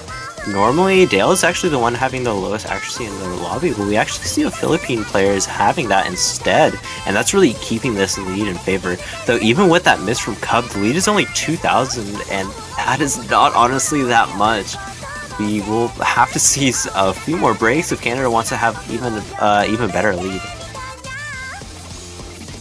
Yeah, for sure. I think right now, the bulk of this Canadian lead is starting to get torn into off the back of players like Cub and Silhouette Els. Silhouette Els highest accuracy in this lobby by a considerable margin, and able to really keep May at bay. And every 10th that May drops, they did have the highest accuracy for Canada, still has it at the moment, but as they start to fall here, it really does bring the Philippines back into the picture, despite the fact that there are still 5 FCs left on the board here. Any hiccups from the Canadian roster, and this lead is immediately going to flip over in favor of the Philippines. Last third of the chart left to go. This is still catchable, even with accuracy alone. It doesn't even have to come down to a mistake from Canada. The Philippines is just going to take this by raw accuracy alone as it stands. Yeah, this lead is slowly but surely moving in favor of the Philippines. It is now less than 1,000 points, and really anything can move it, and it's now flickering. It is so close. The accuracy on the Philippines needs to stay as high as possible, and Canada needs to try their best to lower their 200 count as much as possible if they are able to. This lead seems to stay in favor of the Philippines right now, but it's so close. It's literally based off a ratio alone. So Els trying their best to keep their team up as high as possible. But it actually, I believe the 200 came out for the Philippines, and that's moved the lead in favor of the Canadian squad. Oh my goodness, this was teetering on a knife's edge. They were playing tug of war for so long, but Canada, after 5 maps down on the 6th one here, managed to find the first breakpoint, the opening that they needed to really take control of this match. And oh my goodness, Sun Apple, that was way too close for comfort. Honestly, it was like 1k difference for a solid minute, and even just throughout the entire map, it was around 2,000. That was so close. Philippines had the chance. If even a few less 200s coming out from 7ken, or a few better ratio from any of the Philippines players, could have possibly actually swung that map in favor of the Philippines. But we will be seeing a breakpoint for Canada, and that is so good for this Canadian squad, who still have so many Rice maps to pick from, and we will be seeing Matt Silver actually being played. That is going to be Rice 4. Yeah, this feels like the next logical pick for the Canadians. Not really wanting to get into the more dedicated speed-oriented pick in Rice 1, but not really wanting to dip a toe into the pure tech picks either. This feels like the last comfortable bastion before some hard decisions are going to be needing to be made for the Canadians. So we'll see how this one goes. Opportunity does present itself to the Philippines if things swing out in their favor, but with the way Canada's been playing so far, it doesn't feel like they're going to give up this breakpoint that easily. Yeah, that is something to note. Canada has been playing a lot more of the standard, I guess more simple Rice maps that have been available to them, going from 2, 3, and now to Rice 4 being the core jack map. Probably the most simplest map you can really think of in terms of Rice in general right now. But that being said, just because it's simple doesn't mean it's really easy. It'll really be an accuracy war as we have been seeing the past few maps. And this map is a bit shorter, and Philippines actually had quite good accuracy on that Rice 3 map that we saw. It was mainly off those breaks, just off of stamina alone. So Philippines does have the actual chance to be able to take this map as a breakpoint if they really, really are able to just hold their combo as much as possible and get as high of accuracies on anything. Yeah, for sure. This is one of those maps where so many things can go so wrong in an instant. It just takes one little blip to really send your team score down the gutter. And we saw it last weekend. Hopefully it doesn't happen to either of these rosters and it's just a good, clean ACK battle. But pushing 153 BPM, core jacks really do start to get black and white. And we're going to see these players push to their limits to maintain some of the most pristine accuracy we have seen in this tournament on this particular skill set. Yeah, but with that being said, accuracy isn't always a very big thing in terms of core jacks. If everybody doesn't FC, even a miss can just swing the lead over to the other team, even if they have slightly worse accuracy. We are kind of seeing that happening right now. This lead is only 1,000. So 200s ratio, a miss can definitely swing the lead over, and we are halfway through the map. Oh, and there's the first drop. 7ken finding the first miss for the side of the Philippines.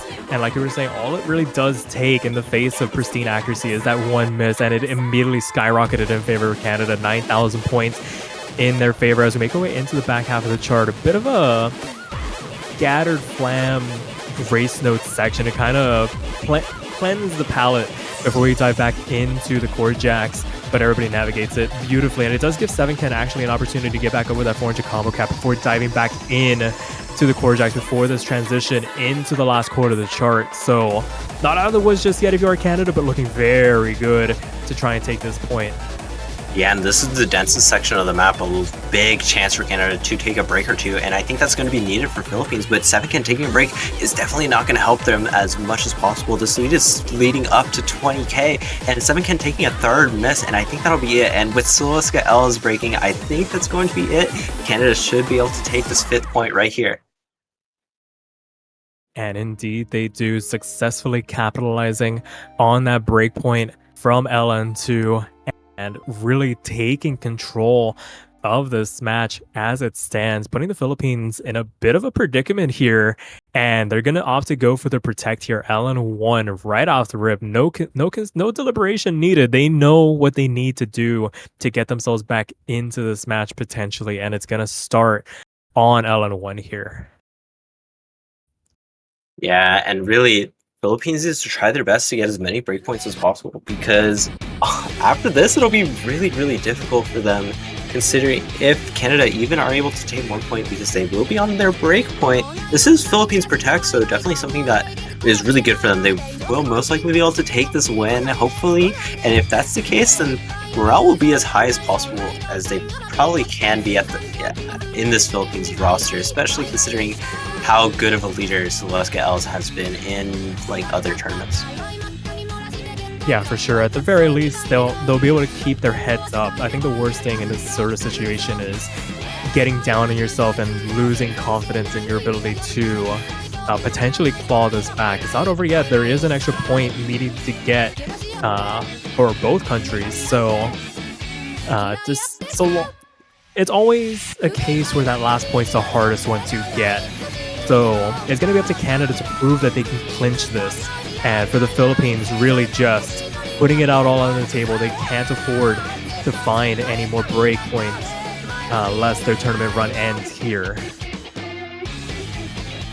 And these are dire situations for the Philippines right now. Definitely don't want to be going out of this tournament so early. Or not necessarily so early, since semifinals is honestly pretty far in. I would say early for their standards. Yeah. I think a lot of people had the Philippines touted as a potential podium finisher, or at least a top 4 contender, that seeing them go out in the semifinals like this would be maybe a bit of a letdown in terms of the standards that they've set for themselves. But I mean, it is what it is. You're going up against a really good country in Canada, and there's still 2 points left for them to get. They're not done just yet, and they're gonna try and do it on their protect here as Canada starts to sort out their roster a little bit. I think they had an extra member just lingering in the lobby, and now that they're gone, we can get things underway. The LM roster is going to be Walmart 5193, Dale 940, May 0149 going up against Cub 03, Soloska Els, and APOL. Yeah, it is interesting to see that Canada, the whole Canada roster has numbers, which is kind of funny, whereas Cub being the only one for the Philippines, Cub 03. But seeing the original rosters for both these teams for LNs is going to be interesting. Really will be interesting to see this difference between APOL and 7can from the other map. We do see APOL, I believe, taking an early 200s, which is not all that bad considering Philippines still has the accuracy lead, and Dale kind of struggles a bit more on these kinds of releasey based LNs. Yeah, we can already see them lingering in that low 99% mark. Gonna really be up to them to hold on to the combo. I think that's really their mission here, as May actually finds the first drop for the Canadians, and that's a pretty substantial drop as well, really leaving Walmart alone on an island to try and fend off the likes of Soloska Els, who has about 4/10 of an advantage in terms of accuracy over them. And I mean, the Philippines right now looking really good out of the break here, as May finds another break to extend this lead, as Dale follows suit as well. We're not even into the first chorus here. Things haven't really even gotten dense yet, and it's 20,000 points in favor of the Philippines. Yeah, Canada's definitely struggling a lot more on this in the Super Duco world. Philippines so strong. Everybody loved 99.6, whereas no one really is that close on the Canadian squad besides Walmart, but even then they're a 10th of a point away. So let's get Els just took a break, but I don't think that's going to be enough considering the 20k gap about. Yeah, for sure. Where one falls, the other takes over. APOL now bearing the torch for the Philippines at the moment. 99.7 for them, being helped out by Cub at the moment. Still a very healthy 5-digit lead in favor of the Philippines as we cross the threshold into the back half of the chart. Canada not out of this just yet, but they're going to need a little bit of help to claw this lead back, and that's going to be the start of it. So Soloska Els finding another break, but they have been the only break for the Philippines so far. 2 FCs still left on their side, keeping this, or at least stemming the bleeding a little bit as she starts to make the road to recover. But a slider break on the build-up here. Not really able to build up any combo, but it does get traded this time by May, but Cub falls as well. Yeah, there's just constant trades coming out from both sides right here, but I believe those early misses from Canada are actually affecting this lead by quite a bit. Considering how many misses have actually happened, this lead is not increased by all that much. It's only 50k. Cub and Dale both trading, and that lead is still in favor of the Philippines, mainly off of accuracy alone. Here we see APOL with a 99.7, and that is just so good. Walmart being the only FC on this Canadian squad is still only is still 0.2 of a percentage below that, and that's really just the difference maker for this map right here. Yeah, last quarter chart left to go, about 17,000 points for the Philippines to work with. It's off the work that they did very early on in this chart, able to hold on to some monstrous accuracy, some monstrous combo as well. And they're really kind of living off of it right now, able to tank through some of these misses. And as this chart reaches its last eighth, it's pretty much all to do for Canada at the moment. The Philippines looking really good on their protect, very comfortable overall, at least in comparison to their Canadian counterparts. Now it looks like they're going to be able to keep themselves alive for at least 1, 2, maybe 3 more maps as they try to build the bridge back to contest against Canada and make it 3-5 now. Yeah, we see 990k from APOL. That is really good, but it is now Canada's pick, and they have a chance to make this a breakpoint right here. They still need to win 2 more maps, and honestly, it'll be interesting to see which 2 maps they will opt to try to even win. I would suspect they still have a lot of the rice pool open, but with that being said, this is still, I guess, the more not standard rice map. We have rice 1 being the most standard as a speed map, but the rest are kind of really awkward to play in general.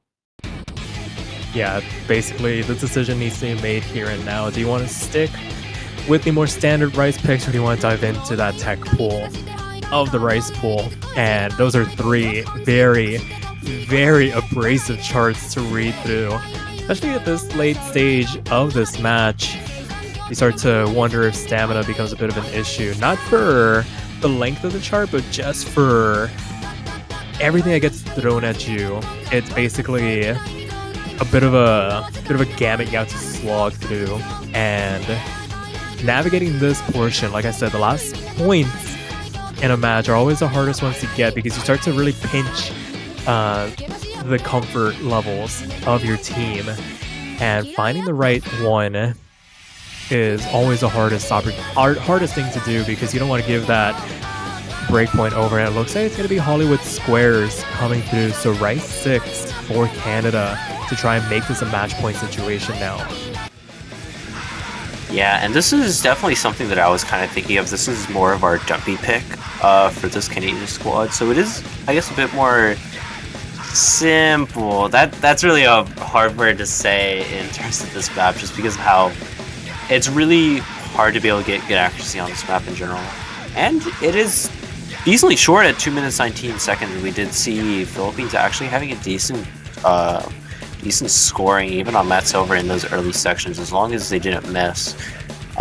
So there is still a chance for Philippines to be able to take this breakpoint, and if they do, honestly, this lead may seem really big right now, but a breakpoint can definitely help that Philippines roster just continue to make a snowball effect, kind of continually taking these points and maybe even tying it up at some point. And honestly, tiebreakers would be super interesting, especially in this first match of the week. Yeah, for sure. Haven't seen too many of those throughout this tournament, but as we start to narrow down the amount of countries left, the relative skill level of these countries really starts to reach a point of parity, and I imagine we're gonna see it come out before too long, but that's a conversation for way later. The Philippines still needs to find 2 breakpoints and a pick of their own to at least talk about the tiebreaker, as looks like the players are ready. The more rice-oriented roster for Canada checks in, and see if the Philippines can do it. It's got to start here. Yeah, it definitely does got to start here. This is probably one of the most important picks for this Philippines roster. I mean, they are able to have another chance to take a breakpoint, but honestly, you don't want to be on the back board, just kind of in the back seat, really just having to fight really hard for every single map possible. But we will be starting off right here. These are going to be the lineups for both the teams. No real big difference right now.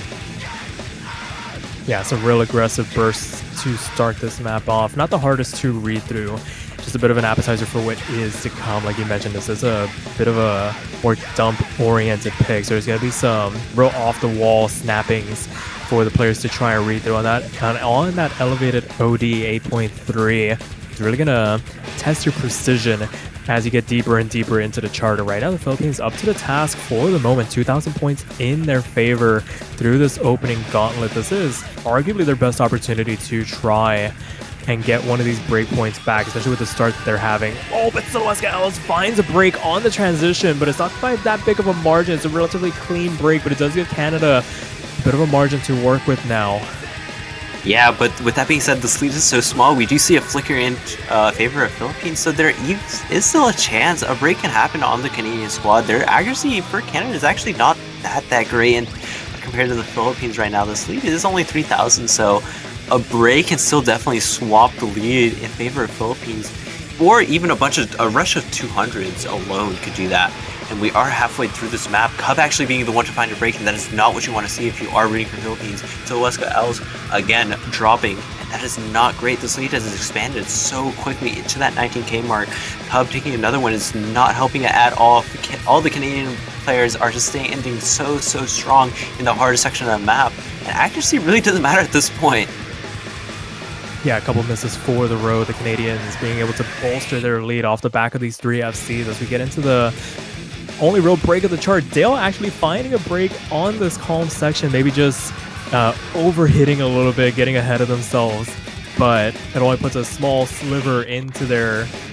dent into their lead as Celeste Ellis eventually trades it back here. And what was going oh so well for the Philippines, in with a bit of a shout, quickly falls apart at the seams off the back of 2 two of their players breaking, and as this chart comes to an end, I think they're arguably their best opportunity to claw a breakpoint back goes by the wayside, and Canada makes it a match point situation, and it is now 3-6. Yeah, and Canada at match point, this is really not great for Philippines. Also, you got to consider they have no more LN maps to even pick. They only have hybrids. They have hybrid 2 and hybrid 3, unless they want to go for whatever reason into that rice bowl if they are feeling confident on one specifically. But I would suspect just they're going to be picking hybrid 2, hybrid 3 right back to back if they have the chance. Honestly, Yeah. I don't know which one they should be picking. I have heard that hybrid 3 is the harder one, so most likely not that, but honestly it's looking like they're going to opt to pick that. Yeah, it looks like it's going to be hybrid 3. Was initially hybrid 2. Looks like it was a bit of a typo. And it is going to be Libidum coming out for the Philippines here. Like you're saying, this is a bit of a tough one. Which of these two hybrids do you go for to give yourself the best opportunity? The one downside to these hybrids is that there's enough rice difficulty to keep players in it if you're a more LN-oriented team, and maybe the LN difficulty they can get through with just enough accuracy to scrape by to make it a bit more of a fight than you were expecting. And the Philippines actually going to take a timeout here. Maybe just give themselves a bit of time to mentally prepare themselves for what is to come. Yeah, and I also do want to let players know that honestly this pick does make quite a bit of sense considering that 7ken is really well known for having super good physicality and being able to basically FC a lot of maps on command, even with not the best act, but just an FC alone is going to be really, really good, especially if we do think about this map as the hardest hybrid in the map pool. Being able to FC it alone is super, super good, and obviously Soloweska Els being good all around, having really, really good accuracy will also be helping them out. But we really do have to think about the two players on Canada, the two top players on Canada here, who will be most likely playing Walmart and May. Both of them who are in the lobby. May kind of having the same thing as 7ken. However, honestly, I feel like they will have the slightly higher act. But Walmart being a bit less physical, honestly, than Soloweska Els. And that may be the difference maker. Just the act from 7ken and May, and the combo from Walmart and Soloweska Els, and whoever the third player is going to be for these two teams. Honestly, I have no clue. It's looking like Philippines is going to opt for A-Ball, but they did time out, so it may be swapped at some point. Yeah, I think that third player just basically sign of a cross, hang on for the ride, and pray, because you do not want to be that third person, the third wheel that costs your team the point. And we are getting into the timeout now, so 2 more minutes for the Philippines to just deliberate as to what the best line of attack on this chart is going to be. They have no more room for error from here on out. Canada looking to take another breakpoint to clinch this match. Worst case scenario, they don't win this, they go right back into that rice pool, and you ask the question again, what does the Philippines do to try and take some of these breakpoints back? Yeah, I mean, honestly, they kind of just go for hybrid 2. It's not really that big of a... unless they feel really confident on, like, some sort of rice map, I don't really see why they don't pick rice 2 or hybrid 2 at that point. But I feel like this map alone is going to be the turning point. If Philippines are able to actually win this map, it'll show a big, just like a big morale boost for this Philippines team, who had just lost, who is at this match point. The back's against the wall, the worst possible situation you can really be. If you are able to win this map, it'll be just so good for your team. And it's the hybrid, or not the hybrids, the rice right now are still quite close, honestly, especially considering how difficult they are. They are still pretty close. If the Philippines are able to take a few FCs, even like 1 or 2 of them are somehow able just to skill boost in that one map, take an FC, and Canada do take a few misses, they do have the opportunity to take a breakpoint or 2.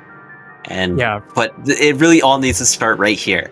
Yeah, this is the ultimate breaking point. This is basically the last toothpick holding the pillar of hope for the Philippines. They need to be able to withstand this hybrid to even have a hope of having the conversation of trying to take one of these rice picks. Hollywood Squares looked really good for the Philippines up until it didn't.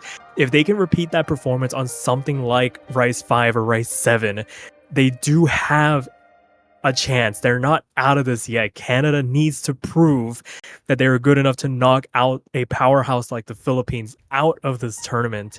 And we're going to get into it. The timeout is over. It is going to be A-Pulse, Silhouette Els, and 7can looking to make their last stand against the Canadians, Walmart, Piggy, and May. Yeah, and we see the third players on Philippines, Apol and Piggy, and honestly, they're both very big wild cards for this map alone. We are just getting through this break real quick, and then we'll actually be getting into the map right here. And this is something that you will want to be watching. Keep your eyes straight on every single one of these players. It is important that they all get as good of accuracy as possible. Apol and Piggy both taking breaks. It's traded, but Apol actually having the higher accuracy is definitely helping that Philippines team right now. Yeah, for sure. And this is two players you highlighted. It's going to be this battle between Apol and Piggy for large durations of this chart. Everybody else has their tasks, and Walmart's actually going to be the first one to fall on the side of Canada. Going to give a pretty substantial lead to the side of the Philippines to work with right out of the gate here to start this map off. A lot of players lingering in that mid to low 99% mark. 7can and May find the trade, but Piggy adds it as well in favor of the Philippines at the moment. Despite 7can actually finding a couple of drops here, they are getting traded back, but Silhouette Els falls. Highest accuracy for the Philippines falls, and Apol falls as well. All three FCs gone. A full combo reset on the side of the Philippines for Canada to work with. Despite Piggy falling, it is a 7,000 point swing in favor of the Canadians as May falls as well, and we are swinging right back and forth. Haymakers going left and right, going into the back half of this chart already. Everyone is taking one or two drops on basically every single section. These leads are not stable at all. Even though it looks like it's an 11k lead, honestly, it could really be any kind. It's as soon as the map goes back into these LN sections, we see so many people just dropping. May taking a break a break right before the actual break.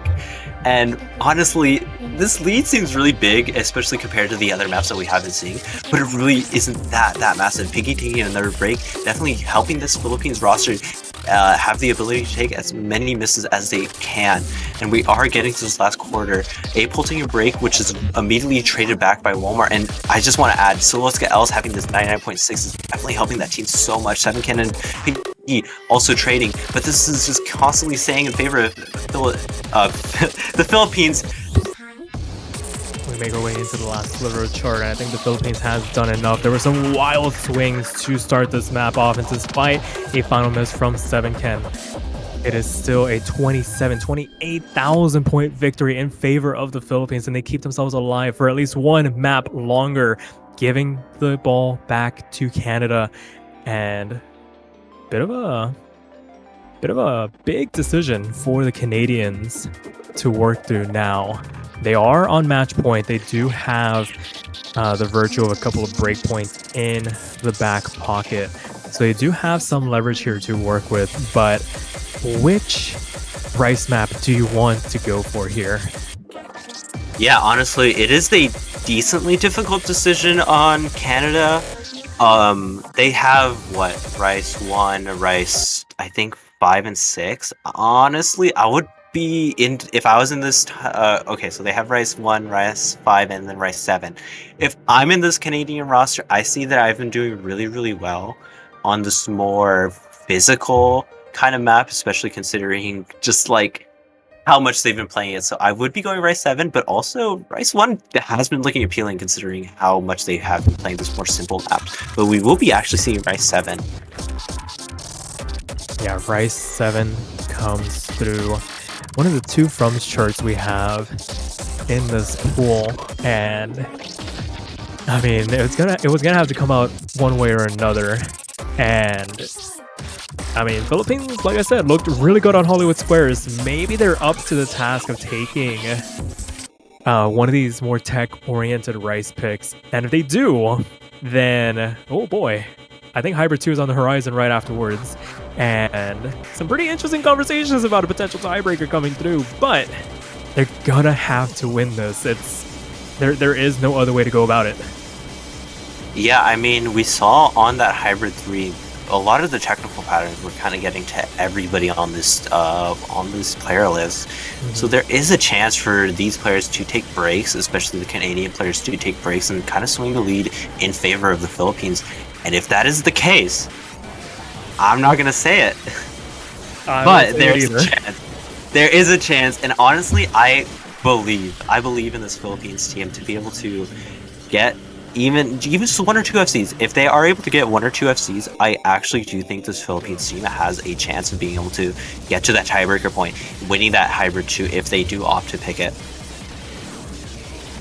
Yeah, it's an important caveat to look at if they do decide to pick it, because if they feel like they are confident to take some of these tech picks off of Canada, then Rice 5 gets opened up, and we can maybe explore that later if things go the way of the Philippines. But as it stands right now, this is Canada's potential last pick to clinch this match. And again, we're in that same situation. The Philippines, no room for error. Canada on the cusp of punching their ticket into the second half of the semifinals weekend.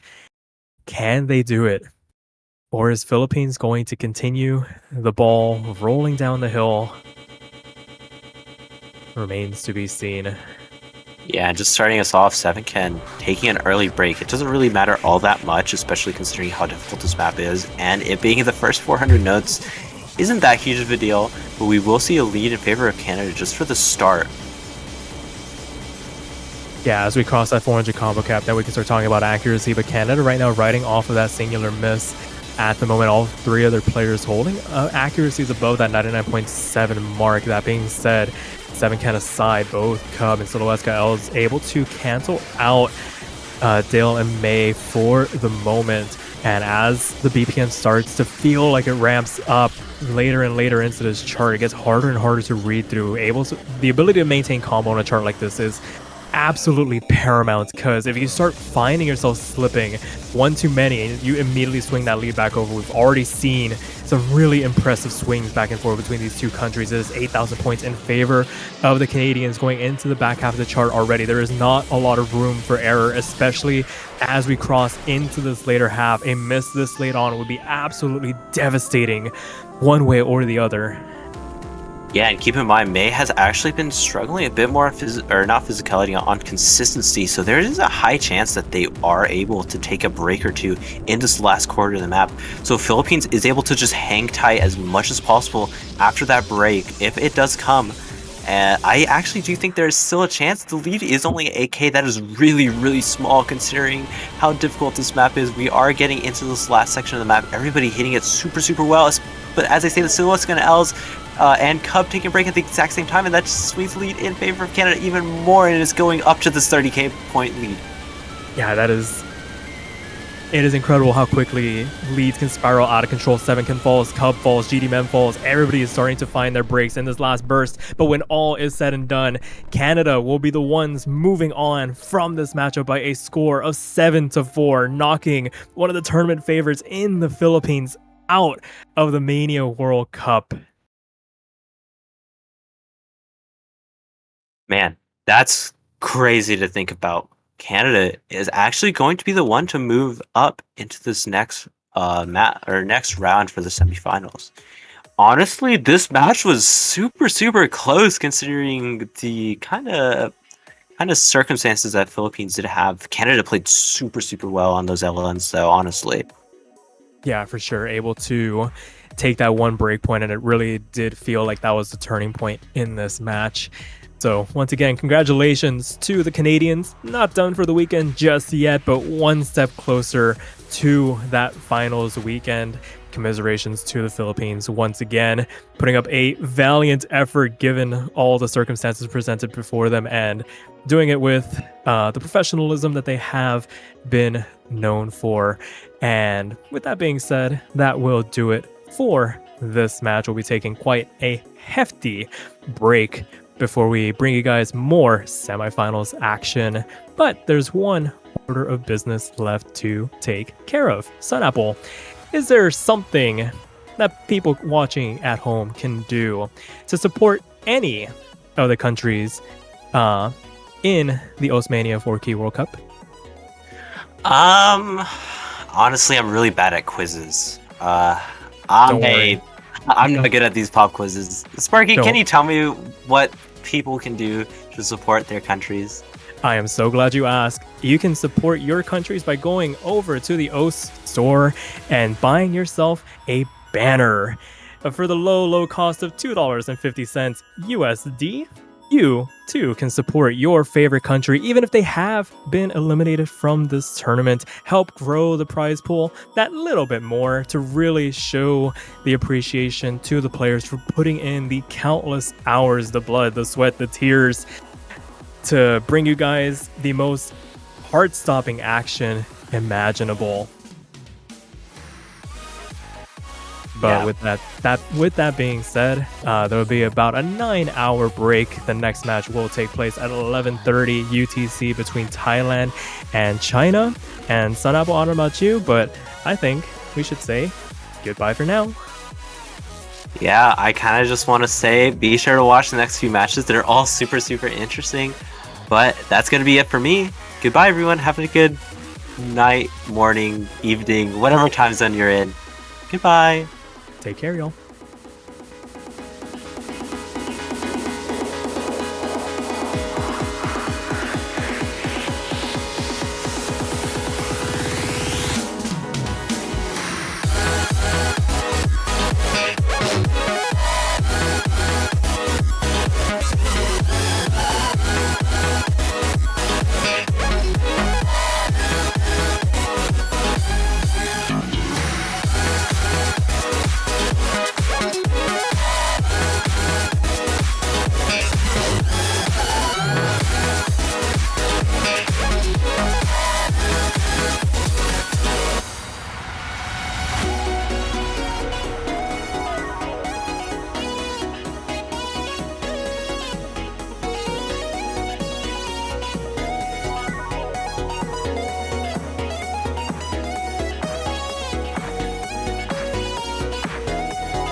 Hello everyone, welcome back to the second match that we have here in the semi-finals week now.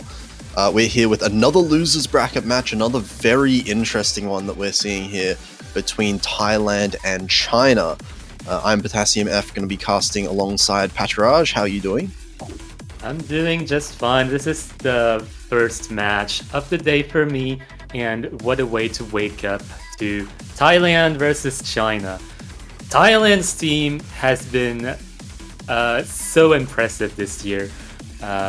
Really something I'm looking forward to in the semifinals pool. We're starting to get into late game territory here. China, we'll see if they actually survive the scaling from quarterfinals to semifinals. It's gonna be interesting to see this matchup. Yeah, so this is an interesting matchup for sure. Like you said, Thailand has been absolutely insane. I think they have shocked almost everyone. Last week, think back, 6-4 against South Korea. Almost, I mean, that was, if anyone looks at the MP link there, 72 points. They lost one of those picks. If they had won that, they would have gone to tiebreaker against South Korea, which they did play for fun, and Thailand won. So there is a world where 72 points is not lost from Thailand, and Thailand actually beats the number 1 seed of the tournament. But regardless, they are here in the lower bracket. They are extremely scary, but they are also up against China, who have been looking really, really solid just as a team overall. China have a very well-rounded team. They've been looking really scary, particularly on those LN picks last week as well, managing to win against France. So we'll see what they decide to go for. I feel like China, between these two teams, Thailand's main weakness is going to have to be those SV picks, if anything. So China will probably be protecting one of those. Yeah, especially given that China definitely has an SV lineup.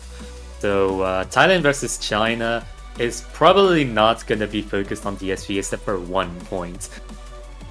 Yeah, we are going to get 1 point for sure. I think that will be, the safest pick relatively for China. Thailand, while they definitely have capable players, they've looked, definitely not as comfortable as some of the other teams in the SV, particularly with China, how they've kind of been impressing a lot of people as well with their SV abilities. It looks like Thailand wins the roll early. Now, just before we get into this as well, one question that I kind of think everyone is kind of thinking right now about the Thailand team is that we know for sure Konkawa and Pavan have been absolutely absurd so far in the tournament, at least, but I think it really does come down to their third player. Paponga, I believe, is going to be starting to play more and more maps now, and whether or not they can keep up with the increase of difficulty. Parponger, more like Parpoggers. So true. I'm just gonna stop. I'm just gonna stop this now. Okay, so it looks like Thailand is actually going to protect an LN pick, which is interesting. LN4 coming in here. China have looked really scary on the LN, so I'm not sure about that one necessarily, but we'll see how it plays out. The SV1 protect from China, that is, I believe, the more difficult SV pick, at least for me, for for a few people as well that I've seen. In my experience, same actually. Enemy is way harder to get a good score on than Shodan. Shodan comes down to getting the gimmick and learning barrier. Yeah, and Thailand banning SV2, the only other SV they could ban, of course. And yeah, I kind of agree. Enemy does feel a little bit more difficult to approach, specifically if you're not that comfortable with more of like the memorization. A lot of things, a lot of parts about Enemy, if you try to react and read it, it can end in a complete mess. So definitely one that obviously China's practiced, so looking good for them. Thinking of you being the ban from China, and Thailand immediately picking one of the Rice picks. I think this is a fairly good pick to go for them.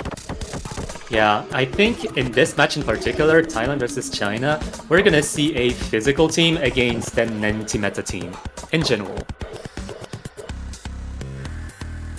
Yeah, it is going to be interesting to see. That said, China have very strong physical players as well. We already see Nickname in here as well, very well known, and Yasin. So they should have the physical capability, but the question is, I'm not sure if really any team in the world can match up to like the duo of Konkawa and Pavan right now. Well, honestly, China is one of those teams that went through the losers bracket and definitely can rival Thailand. So I'm looking forward to see what they can do on the technical pick, because while Thailand definitely has a physical advantage, at least on the table, it's going to come down to what we see here, and information gathering is going to be very key here. Oh, okay, so wrong pick changed? apparently. Yeah, apparently they put the wrong number into their pick, so it is going to be Hollywood Squares. It also makes a lot of sense, both fairly technical maps. I think it makes more sense than then Terminal 11. I already forgot the title. I have a really bad short-term memory, but still. Hollywood Squares, more physical type of text, so I think that's a better starter for Thailand. And if Thailand is comfortable on it, it does feel like, just as this match progresses, China is going to need pretty much all three of their players to outperform Paponga in particular, I think, if they want to be able to take some break points. So we'll see how that ends up going. I'm very interested to see how these two teams scale. Obviously, the map pool is a lot harder this time. Both teams been performing solid, but I honestly have no idea which one of these two teams kind of falls off first with the difficulty scaling. Yeah, me either. That's gonna be the big question here in this first point. Thailand versus China, Hollywood Squares. We're getting ready. It looks like we're getting Turks in maybe for China. Ooh. It's quite interesting to see a 7K player play some of the most physical picks in 4K. Yeah, you don't see that all the time, but Turks has been performing really well so far, I think. Very consistent overall in 4-key as well, it seems like, as well as the 7-key. Yeah, honestly, big props. Being one of the best players in the world in 7K and in 4K. Yeah, especially at this level, once you get to, the more physical maps, the more technical maps as well, you don't necessarily see a lot of the kind of, I guess, note density, the specific patterning that you see in maps like this in 7K necessarily. This is the kind of level where it starts diverging a lot as far as the skill sets go. Yeah, I think don't be surprised if you see many misses popping on the screen. And yeah, be on the lookout for combo breaks here. I think is the key thing to be on the lookout for on this first pick. Let's go.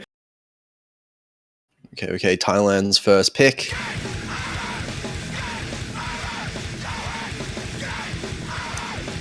Okay, bit of a rough start here for Turks and Paponga, both trading each other out a little bit in the accuracy, but it's looking like very small early advantage going to the favor of Thailand due to Konkawa and Pavan holding extremely strong accuracies here. Yeah, nah. Both of the teams are actually on the same trend in terms of accuracy, so I think it's gonna all come down to combo in the end. And whether both of the teams can actually sustain this pick to the end. Yeah, we're seeing this difference. It's very, very small. Turks and Paponga very similar in accuracy. Nyasin and Pavan also identical. Whole difference coming between Konkawa and Kaisium right now, which is not that much of a different single miss. More than enough to flip this point lead. And Kaisium actually finding the first miss. That is going to increase the lead for Thailand just a little bit.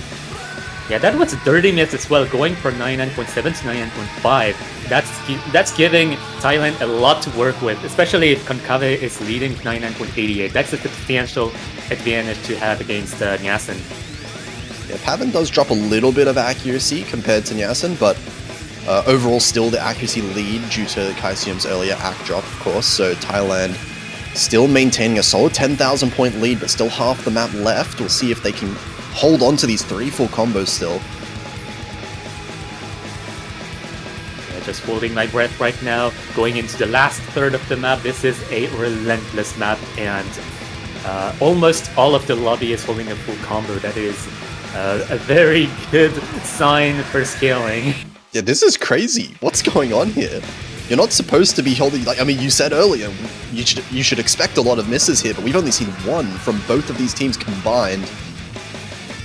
And yeah, so Parpunga started from 99.3, now is at 99.6. Dropped just a little bit of accuracy here, but yeah, Thailand scales on this, definitely.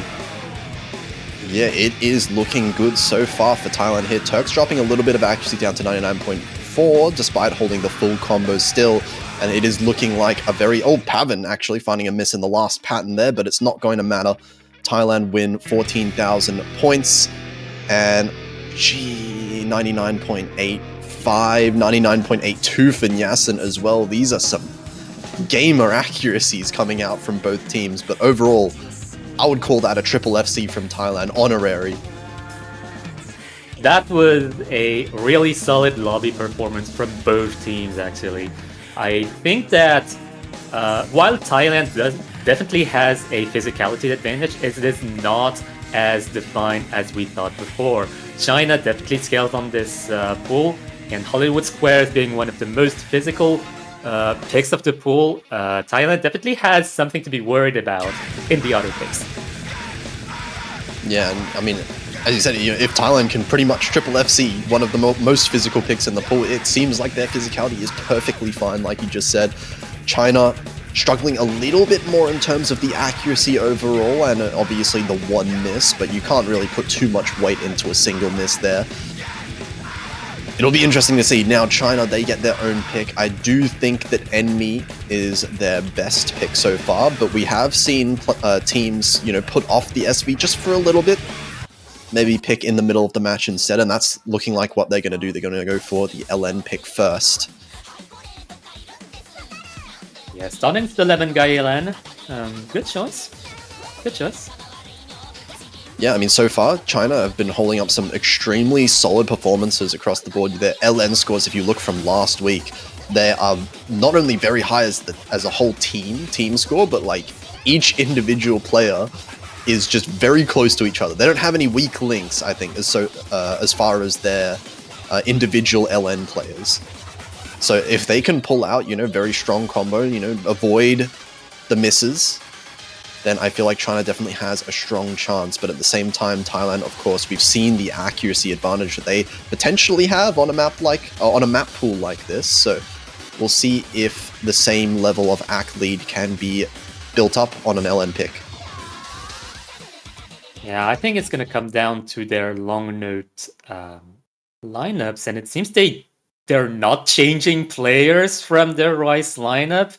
At least for Thailand, and from China, it doesn't seem to change either. Okay, well, Thailand, we expect actually to have the same 3 players pretty much play almost every map at this stage of the tournament at least, but China has been switching a lot, so it's interesting to not see some of China's more LN-focused players coming up. Maybe a sign of the increased physicality of the map pool with the LNs.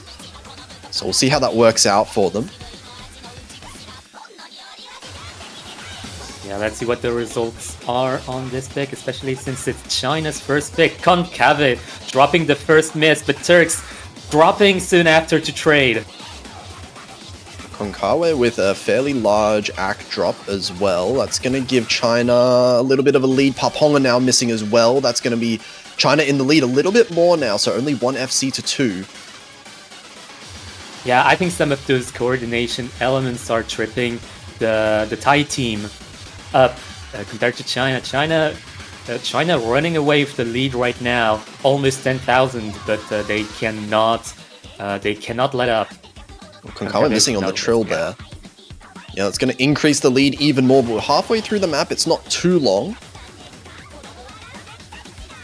But this is still within a couple misses, I would say, difference between the two teams. So China definitely can't afford to make too many mistakes right now because the accuracies are very close. Pavan holding the best accuracy in the whole lobby is definitely helping that for the side of Thailand. Yeah, that's something Thailand can count on, having one of the best long note players in the world, period. Concave with another miss, that's very unfortunate, but Concave still has a very, very good accuracy. Turks with another miss to trade, but... look at the points. It's shrinking really fast. Turks with a bit of accuracy drop as well. 5,000 points difference. We're at the very end of the map. Within 1 miss is the difference. God. 2,000 now. It's closing, but I'm not sure if there's enough time left. Oh my god, 1,000 points. And China just barely managing to win their own pick. 1-1 now. Excuse me, Pavin. What is that score? That's a score v1SS. Oh my god. Hang on. What? Okay. Okay. Just look at the ratio. Just compare it to every other player. That is a bit of a dominant score here as far as this lobby is concerned. That is a score you expect on a Rice pick, not a long note pick. Nevertheless, a Lemon Guy long note pick in semifinals. Ooh, that is scary if you're China. But China coming out with the 2 full combos definitely helped a lot there. That at the end of the day, It doesn't matter how much you win by. 1,000 points is enough for China to take it, but it is not looking too comfortable with some of the LN picks. That said, I do feel like China do have the ability to take maybe one of these Rice picks from Thailand as well. And now, Thailand are going straight for it into the Frums pick here. Into the front pick here, indeed. MDR QNX Tagan. I don't know how to pronounce that. I don't know how to say that. Avoiding saying the title here. The Frums pick, that is not the tiebreaker. But this one as well, another one that is fairly technical also. Of course, at a very high BPM, 254, no joke. And we're probably going to be seeing, actually, Turks switching out. So we might be seeing the first roster switch of the match so far. Yeah, first roster switch of the match, and we've had a Rice and long note pick. Definitely a very dynamic matchup going on here. Definitely putting the players towards individual picks rather than skill sets.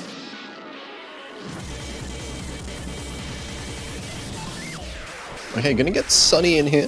One of the players that I would have expected to come out for the LN pick before. But gonna see how they perform here on the Rice. And I feel like, you know, with this accuracy that China might have, there is a very strong potential. As long as they can hold on to those combos, it is, of course, going to come down to, once again, who misses more, as it has in the past two maps.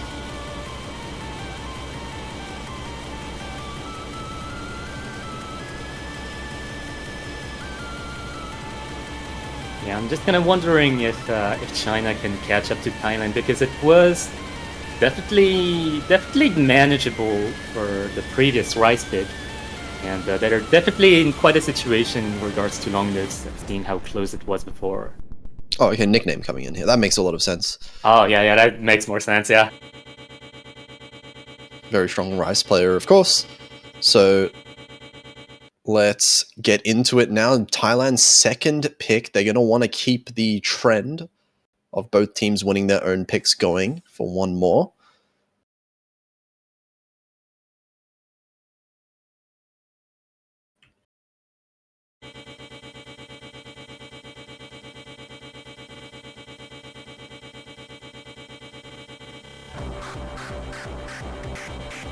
And here we go. Accuracy actually really strong for pretty much everyone here. Nyasin and Pavin dropping a little bit of accuracy in the intro, but nothing too serious. Going to end up in a little bit of a lead for Thailand early on due to Konkawe, who is doing Konkawe things. Yeah, this is just an outstanding lobby for now. Oh, big accuracy drop for Kaisium. Actually had the best accuracy in China, now dropping down to 99.7. Yeah, it's still 99.7 though, but Nyasin with the first combo break, and the combo breaks is gonna be the definer on this pick especially. It's very technical, very potentially mind-blocking with all those anchors. I mean, look at the accuracy though from Thailand. The worst accuracy on Thailand is beating out the best accuracy on China in Kaisium. So Paponga performing exceptionally well, and oh, that is all the full combos from China just melting. Nickname with another follow-up miss as well, and still 3 full combos from Thailand. This is a massive point lead, even though we're only halfway into the map. It feels like there has to be a miracle for China to be able to claw their way back from this one. Yep, we only have a third of the pick left, and there's already 40,000 points leading for Thailand. And I think Thailand have found their formula against China for now, at least. What are these accuracies? What is Konkawa like? 99.9 still? 99.83?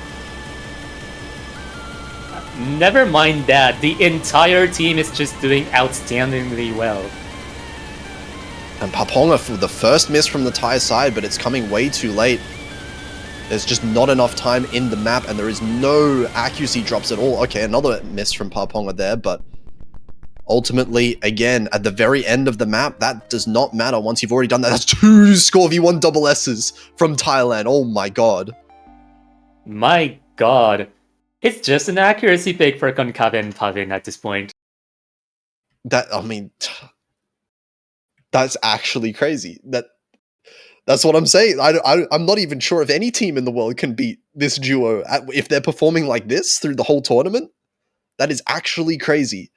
And even, Paponga with 975k, that is, tying Kaisium's score on China. And that's such a strong performance so far. It's going to give them the second point on their own pick. 2-1 now, and China, it's up to them to find. The LN pick was very close. I wonder if they're going to, well, feels like they have to keep going for the LN. The Rice is just looking terrifying from Thailand, but they still do have the SV pick up if they want to go for it right away. Yeah, it was definitely a closer call on Hollywood Squares, so Thailand, I think, is gonna go for an in-nomad for this next, and I think China can catch up on the other non-technical picks in terms of Rice, but China pulling the SV card right now. I think that's a good moment to do so, especially since the long node pick was so close before. Yeah, I'm not really sure about, some of the other long note picks. Of course, China could win it, but you would feel more comfortable winning about, picking the one that you think you have a better chance with right now. And I feel like this is definitely the map that China have the best chance of winning out of all of them that are remaining, just because of past performances here. I don't think that Thailand has looked very comfortable at all with the SV. And we're looking at the chat there. Konkawa is saying my team didn't practice LOL. I'm sorry for who or what. Oh no. Okay, so I think we can pack it up. I think China's winning this point. Anyways, we're gonna see how much China exactly trained this pick. It's gonna be a sort of showcase, kind of taking a break for now, kind of an intermission of sorts. Okay, so here's just the general theory that, like, even if Thailand had practiced fully, right? Let's just say that Thailand had even 3 FCs.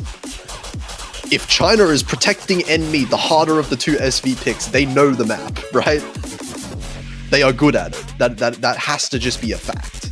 You don't protect the harder SV if you're not very comfortable at the harder SV. So I just feel like regardless of whether or not Thailand has practiced this, it has to be, in my head at least, it should be a fairly strong advantage for China. Yeah, I mean, we've seen bluffs before. We've seen teams bluff on protect before, but I don't think China is the type of team to do so, especially if they're going to pick themselves. Yeah, definitely. Especially, this early in the match. Maybe if it was, the last pick, then I would be a bit more concerned. But second is still very early on in the match. It's still something that you would expect them to be very comfortable with. So here we are, switching in the SV players, Kaisium, Sunny, and Mafufu coming in here. AOMDCO making an appearance for Thailand. We're just waiting for the last Thai player to come in. I think historically it's been not how to play LN. What's the other player again? Yeah, sure. How to play LN is playing for Thailand right now. Oh my god, they have similar names. How to be Inspirited. Intel? How to be Intel? That's the one. Okay. They got They got to have better names, like for real. Okay. How to play LN? How to be Intel? How to have a better name? Okay. But anyway, it looks like it is not going to be how to be Intel. It's going to be Pavin joining again. So Konkawa, Pavin staying in. Konkawa playing with Flashlight. Okay. Not the Flashlight. This is over. China wins. So just to keep you up to speed from chat, well, from the match chat that is, China is aiming for 1 million points lead right now, so we're gonna see if they manage to do so. Well, they're off to a good start with 40,000 points after 2 seconds. But yeah, I would know when it's reasonable to use Flashlight on an SV map. This is not an SV map where you would ever use Flashlight, unless it was an aim, just straight up. And I mean, we can see already, AOMDCO quadding, that's pretty cool. But it is quaddable, yes. It is a valid tactic, by the way, yeah. But yeah, how's your day going? I'm doing pretty well. I'm going to concert tonight, and it's gonna be pretty fun. That's pretty cool. Yeah. I'm just kind of chilling at home tonight. I mean, it is actually like 10 p.m., so not much left to do for the rest of the day, other than this match. But yeah, interesting match here. You know, Kaisium did find an earlier miss, but nothing much to say in this one. We're hitting 580,000 points. 600,000 points is the lead. We're about halfway through, so I think the 1 million is definitely on track for China.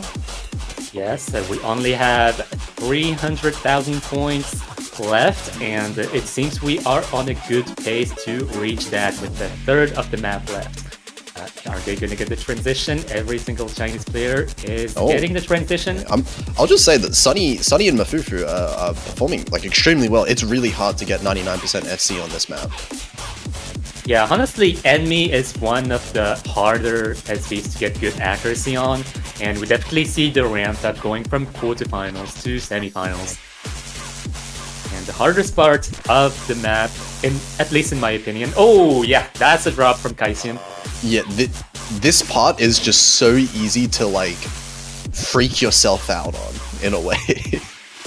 Just because the notes teleport so close to the bottom of the field, sometimes you just kind of get a bit jump scared. Anyway, 1,400,000 points, almost double Thailand's team score from China, and that is very strong. 2 full combos from Sunny and Mafufu. 98% from Kaisium as well. This is a really solid team score. Makes sense why they're protected. I am in shambles right now because Thailand literally has a knack score. Oh my god. The insane ack from Thailand. Insane act from Thailand. Insane ack. But yeah, this went a little bit more one-sided than I expected, to be fair. But definitely Thailand not practicing that as much as you would like. But that's okay. It's 1 point for China. Very strong point for China. So anyways, back to the match. Yeah, back to the match now. Cool free point for China. That was a nice intermission. Yeah. But yeah, it is essentially a match reset actually because it's 2-2.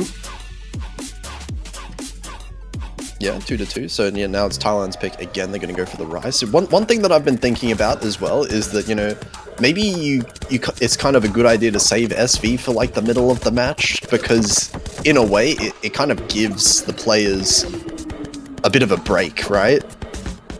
Because if you have a lot of the same players playing a lot of these matches, there is going to be a time when you expect to have a little bit of stamina issues, perhaps, with a lot of these maps getting harder and harder.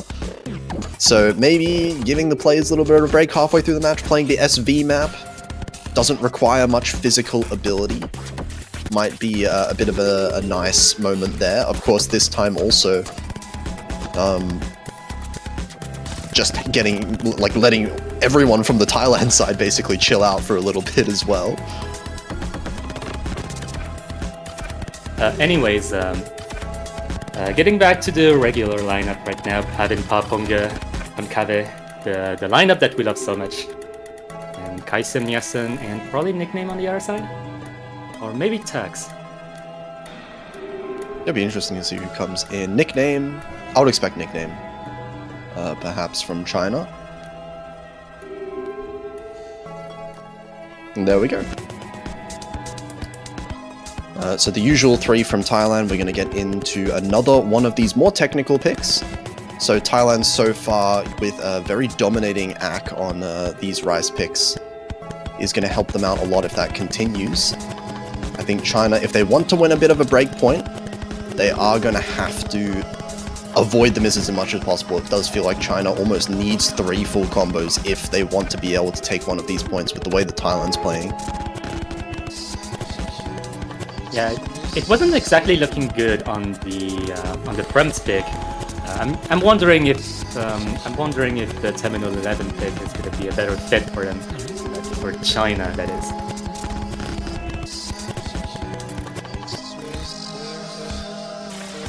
Okay, getting into it in just a bit.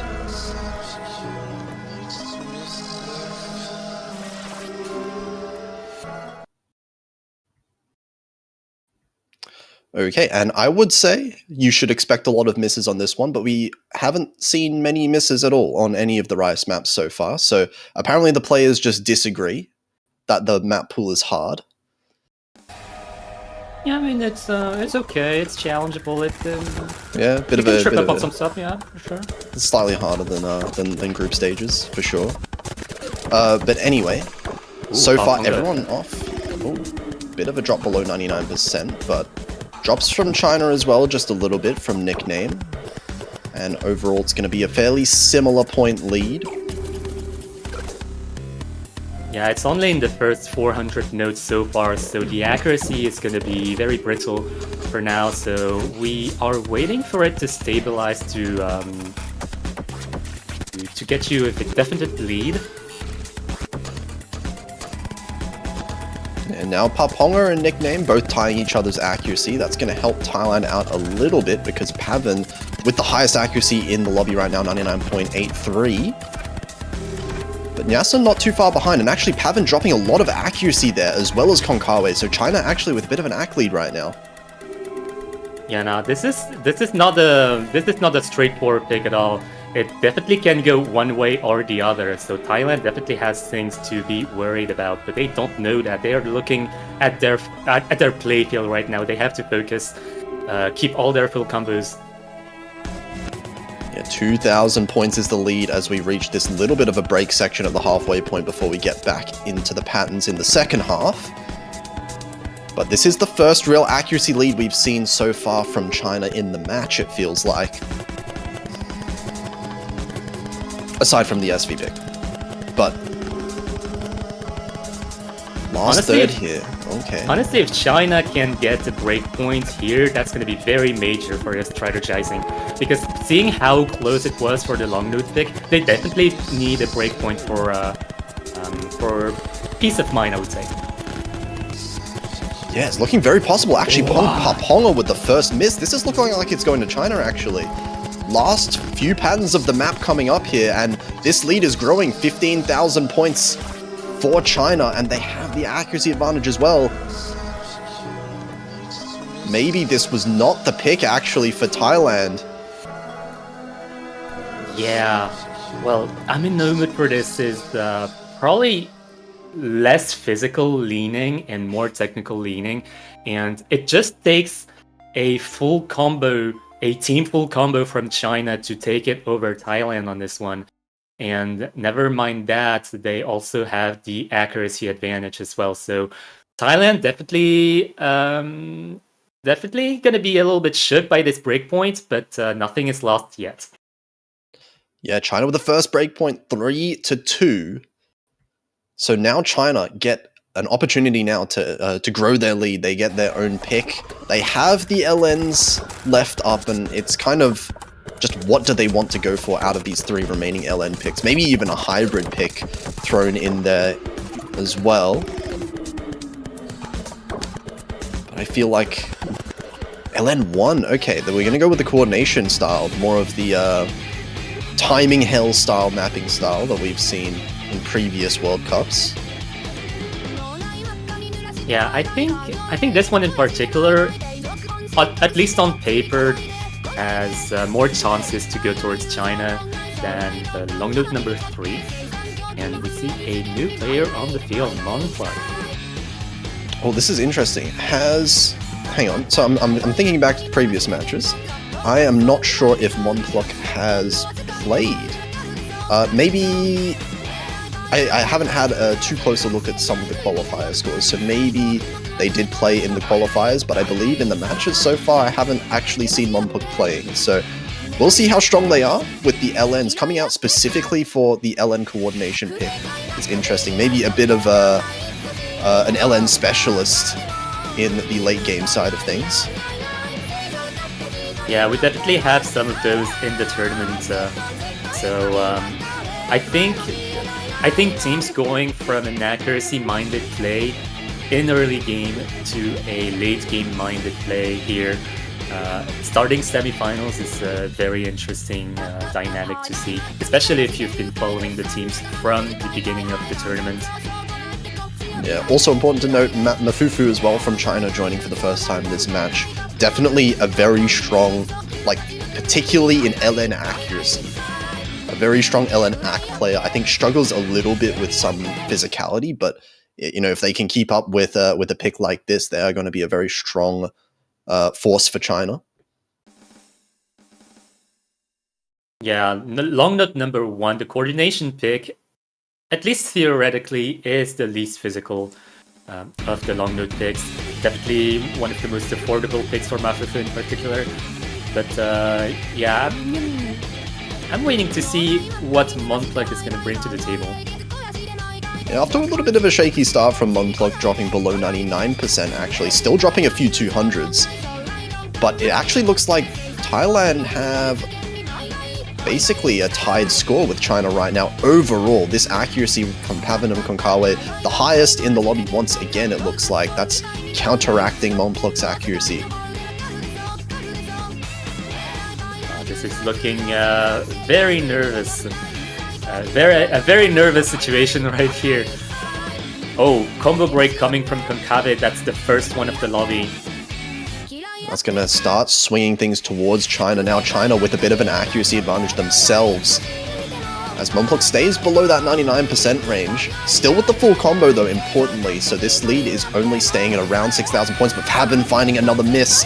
That is going to be 2 misses from Thailand. Only 1 full combo left. Compared to the 3 from China, and Konkawe misses again. And see, that's the advantage that China was hoping for on the long node department. Seeing how close it was on long node 3, I was definitely a little bit worried for China here, but yeah, long node number 1 coordination is definitely their zone of comfort here. Yeah, look at this, 3 full combos still from China, and all 3 players above 99.5. This is a very solid team showing from all 3 of them. It feels like all 3 of their players are probably beating all 3 of the Thailand players, given the misses that we saw earlier. So this is a very big lead, at least so far.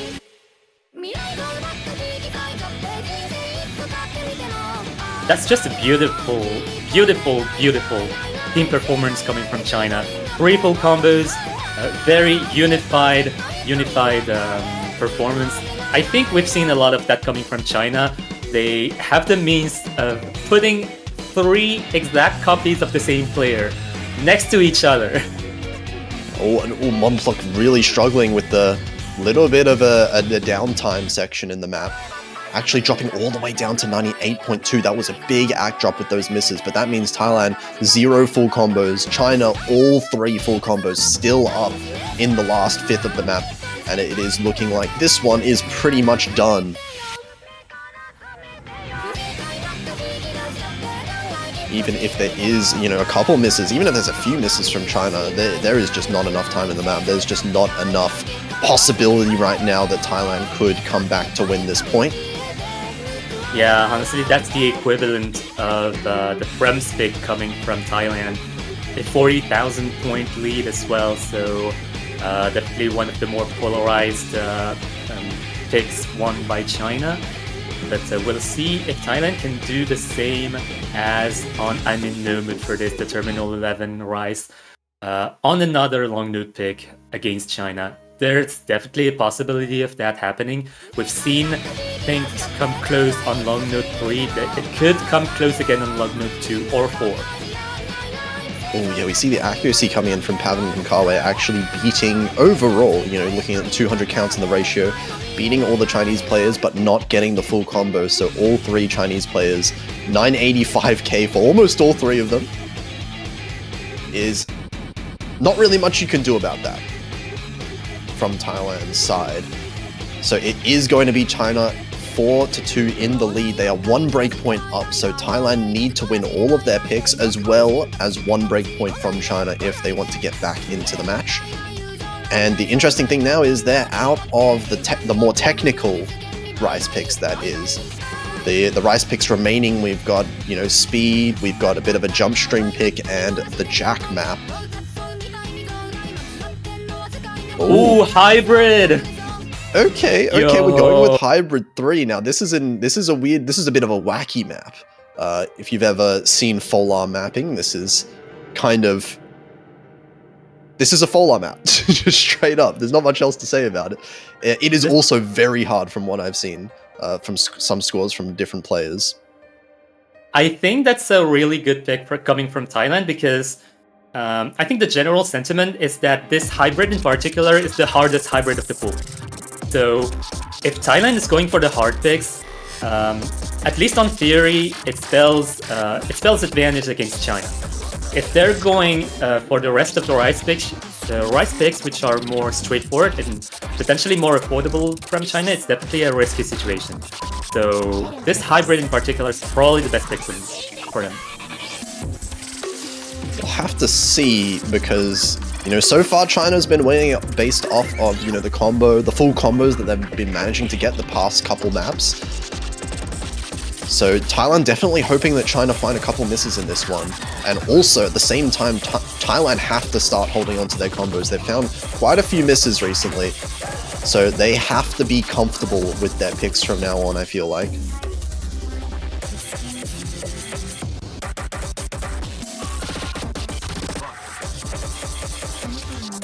And we are seeing Papong joining the lobby back again for Thailand. And I believe Nyasin as well coming in.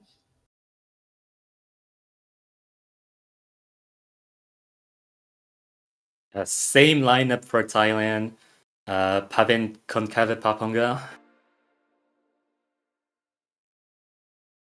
So let's see, this is now a very tense situation for Thailand. They cannot afford another breakpoint. It feels like going down 3 points would be very brutal against a team like China. Yeah, what Thailand needs right now, well, on the next pick that is another breakpoint against China, and oh god, that's a bad sign. Yeah, that is not what they need at all. Konkawe as well being the one to break really early in the map, so it's not going to matter as much as a miss right now would, for instance, but it does come with significant accuracy drop from Konkawe. So China is in the lead, but actually this lead is shrinking really quickly. The accuracy struggling a little bit for Kaisium and Turks here. That's going to give Thailand... Oh, it looks like it's going to give Thailand the lead at some point fairly soon. Paponga also struggling a little bit in the act department, but not too much, and here we go. Yeah, despite the combo lead from China, look at the lead. It's going back and forth right now, and the accuracy coming from Pavin is definitely helping the Thai team, but Paponga missing is going to tip the lead towards China more definitely. But... Look at Nyasin trading it, and that's a bigger miss from China because Nyasin drops the accuracy quite a lot. Paponga has virtually the identical accuracy from before the miss, so accuracy advantage now well in Thailand's favor due to Pavin and also Konkawe. Despite that bad start, Konkawe has managed to bring the accuracy back up to actually beating the best accuracy on China. No way. Both of the teams are looking at each other in the eyes in this pause, just looking at everyone's scores right now. Yeah, perhaps they saw that there was only 4,000 points the difference between them, so single misses can be the big deciding factor here in the last quarter of the map. God, this outro is definitely something coming from Pola, and they're all holding combo right now. I'm holding my breath. Oh, the lead is shrinking. The lead is shrinking just a little bit. We can see Nyasin getting the combo China? back up. And China, they're taking it at the very end. The lead is Pavin switching. dropping? Oh my god, Pavin at the very end, finding such an unfortunate timing for the combo break. And that's going to be China winning a second break point by 1,000 points as well. The second pick that they've won by that little. No way. China is on such good situation right now. They're 5-2 against Thailand right now, 2 breakpoints lead against a team like Thailand. Thailand are coming from the winner's bracket. We're looking at an upset here. Yeah, definitely in terms of momentum from the tournament as a whole, this is definitely looking like an upset situation. China with the 2 full combos on that map is what did it. Just 1,000 points the difference. And now they get to pick. They get to pick once again to take themselves to match point if they manage to successfully do it. Thailand are looking to find 2 breakpoints to tie up the score. And this if I'm not mistaken, was Thailand's Protect. So China picking Thailand's Protect is definitely ballsy here. But I do believe that the rest of the picks, yes, the rest of the picks are risky for both teams. So Thailand, even if they're down 2-5 against China, they can definitely bring it back. They might as well reverse sweep China right now. It is definitely in the realm of possibility. They're such a good team. They almost won against South Korea in the winner's bracket. It would be something to see them go down right now. Yeah, absolutely. But China, they've been managing to pull it through on the LNs, on the hybrids. There's still a few more of those picks, but none of them have quite looked too convincing, except for that LN1 pick, but you can't really say there's any pick like that left in the pool.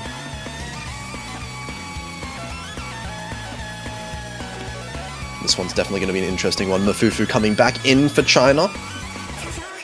Bit of an LN accuracy player coming in. Paponga is going to be staying in for Thailand for this one, so the same 3 players on Thailand once again. Definitely an interesting battlefield here. We've seen how much the lead was coming from China on long node 1 with Mafufu. But we'll see if both of the teams can sustain the long node number 4 Mint's Nostalgie. And it's all up to the combo. That has really been the story so far. China feels like they've been getting at least 2 full combos on every map that they're picking, every map that they're playing. And Thailand have let the combos slip through their fingers a few too many times.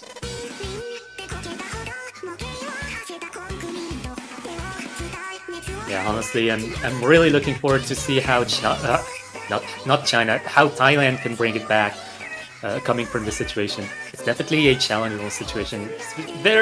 It's a very bad situation, but it's a bad situation, but you can recover from a bad situation. Yeah, but it definitely has to start now. I feel like Thailand absolutely needs to win this point, because it's just such a dangerous situation for China to be on match point so early. And it looks like, so far at least, 1,000 point lead. They've got a little bit of an ACK lead, but it's not much. Paponga struggling a little bit more compared to the other players in the lobby, in terms of accuracy at least. Yeah, right now Pavin and Concave are giving everything they can to carry their team.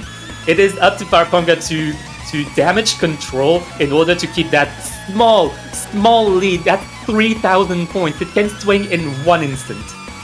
Oh my god, and it's halfway through the map. We have 6 full combos still. It is so tense. The first miss may very well decide this whole map. Yeah, Thailand is definitely on a tightrope right now, and China, again, with the unison, with the 3 performances, 3 equal performances almost. Mafufu a little bit behind, sure, but can catch up to the other players really easily. And it seems like over time, the Chinese players dropping a few 200s. They're dropping an accuracy ever so slightly over time. But the 2 players from Thailand there, Konkawa and Pavin at the bottom, they are holding their 99.7s, and that's Kaisium finding a miss. That's the first miss in the last quarter of the map we're seeing. 11,000 points right away for Thailand. That is major. That is absolutely major, and that gives Thailand a lot of breathing room. Trade between Paponga and Kaisium, it doesn't matter in the grand scheme of things. And this could be exactly what Thailand are looking for. 2 full combos for either team, but it is Thailand in the lead. And at the very end of the map, there's going to be no chokes from either of those full combos in the bottom row of the screen. It's going to be Thailand winning their first break point. They're back into this fully 3-5 now. Look at this dynamic. Look at the accuracy coming from Pavin and Concave. Look at the ratio advantage. That single-handedly won Thailand this breakpoint, and they direly needed this breakpoint. Pavin actually with half of the 300 count than most of the other players in the lobby is very, very impressive overall. Now it's Thailand's pick, and I don't know. I feel like it's a good idea to stick with the Rice if they can play them, but the question is, which one? because we're out of the picks that they wanted to go for. We only have, I guess the speed pick is still up. We have Saraba. Chord Jack is not something I expect to come out. And it looks like they're actually going to stick with the hybrids. Yeah, I don't think Thailand trusts the conventional Rice picks very much.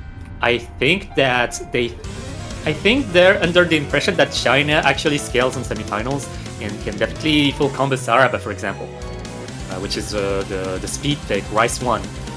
And if they're not feeling confident on the other picks, then going hybrid is the other strategy. We'll see how that exactly works out for them. This is a very short pick as well, under 2 minutes for this hybrid. So single misses are going to matter all that much more in this one, and we have so far at least, I feels like for the most of the maps we've seen, the misses have favored China. Actually, thinking about it, there's one long note. There's one long note pick remaining, and that is the density pick, long note 2. But density, I would say, goes towards Thailand, seeing how the accuracies on Nostalgia were, and also how close long note 3 was. Yeah, so it's definitely winnable, you know, if Thailand can start picking up their own picks. The breakpoint is definitely still in the air, definitely a big possibility for Thailand to come back. But easier said than done, they are going to have to win this pick if they want to even get to that point in the first place. So a very important map once again.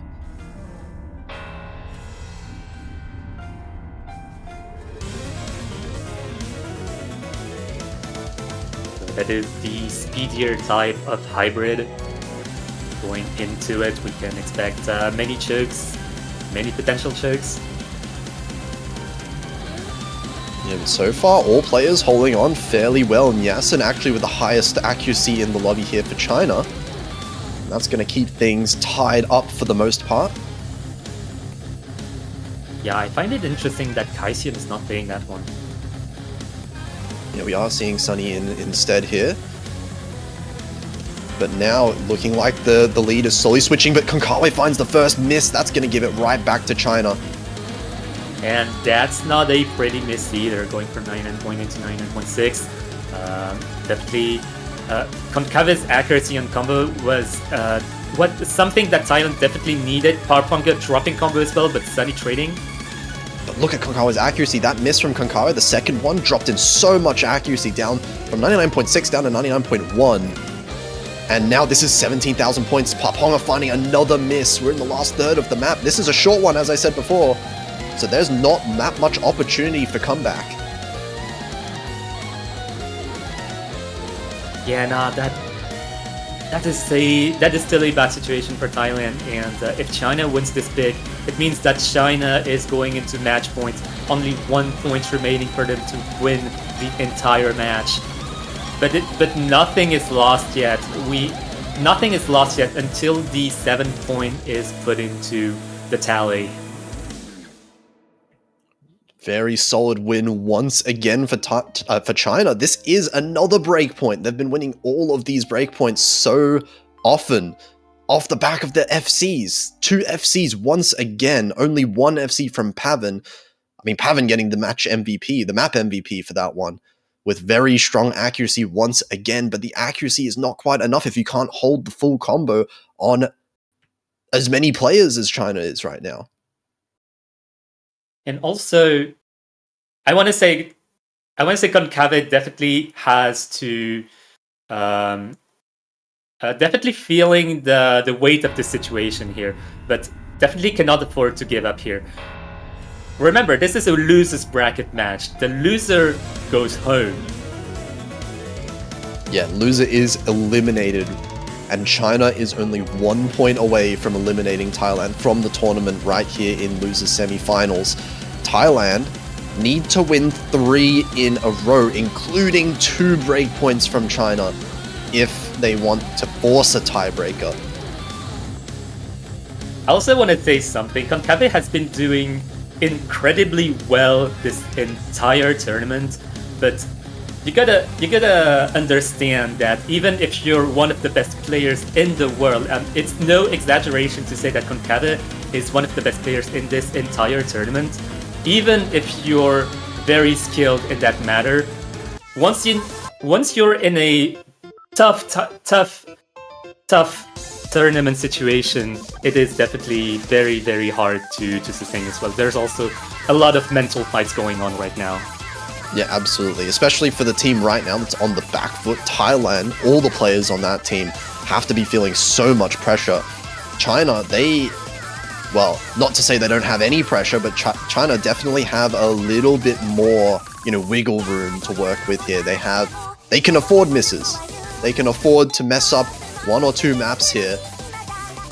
But Thailand have no such luxury. They have to win everything from now on. They cannot afford any massive mistakes in any of these maps.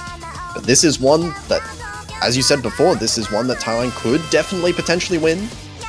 Not an easy one for China by any means, but it is going to have to be Thailand holding on to the combos a little bit more than they have been so far.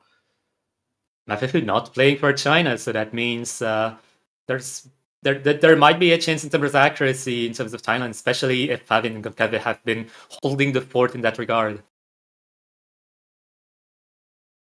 Yeah, we've definitely seen, even in the maps that Thailand have lost, there is the potential there for Thailand to have the better accuracy overall in all of those maps. So we'll see how it goes here. Everyone so far off to a very good start in the intro. We'll see how that holds on during all of these dense streams. Actually, long low density, everyone gets good accuracy. Yeah, sure. Where's my good accuracy on this pick, Ben? Man. They make it look so easy, but it's hard, really. 209 BPM and a lot of long nodes on your screen. Yeah, it is very hard to maintain good consistency on maps like this, but so far it's looking like Thailand, 5,000 points the lead just off of accuracy alone. Yeah, Favin and Concave going against Tex and Yasen. Papongo finds the first miss there, dropping down to 99.3. Is that going to be enough? It feels like it might be enough for China to get the lead. Actually, maybe not. Maybe the accuracy is a little bit too strong for China to take back. Papongo now at 400 combos, so yeah, Thailand maintaining the lead, if you can call it that. Hang on a second.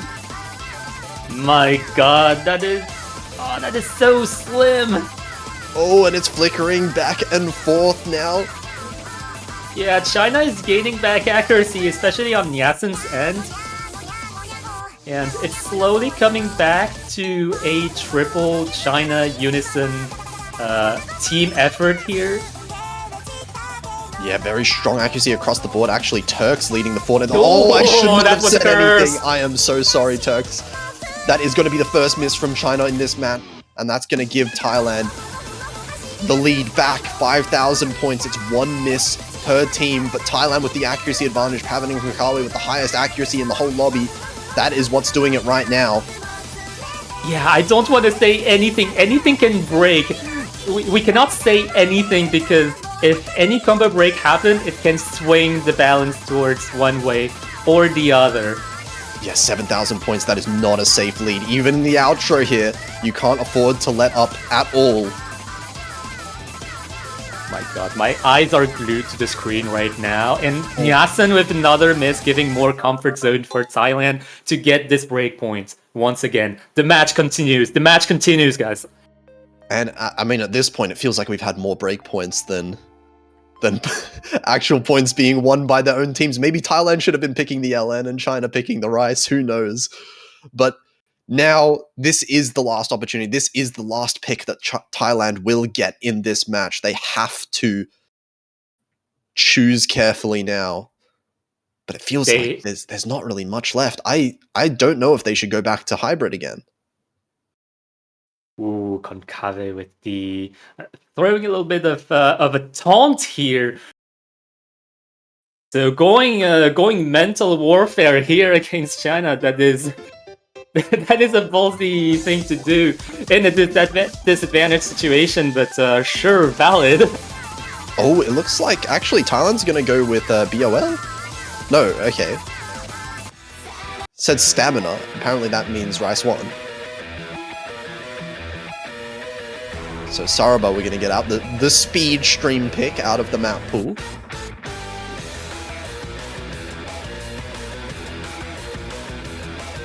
Man, this match has been something. It is not a classic Rice versus Long Note matchup at all. If you look at the points going back and forth, the break points, the points that were actually won through pure skill sets, there was absolutely everything in this match. Yeah, I mean, so far it's been, I think the LN maps have gone 2-2. Both teams have won 2 LN maps each. Thailand have won 2 Rice picks. China's won 1 Rice pick, and China's also won 2 hybrid picks. So it feels like only the hybrid picks have been going in one direction this match so far. Also, we don't talk about the SV, but the SV might we don't. have also mattered. Yeah, but the SV may have been slightly favored towards one of the teams just by a little bit.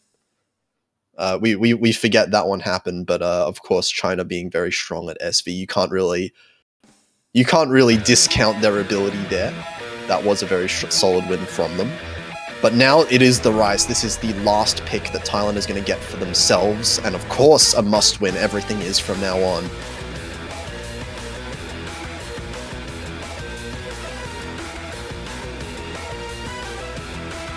Team accuracy is very tied up between both teams. Everyone above 99.6, it looks like. Paponga a little bit lower than some of the other players, but it's not mattering that much. Yeah, I think what could net the point towards Thailand right now is in terms of stamina.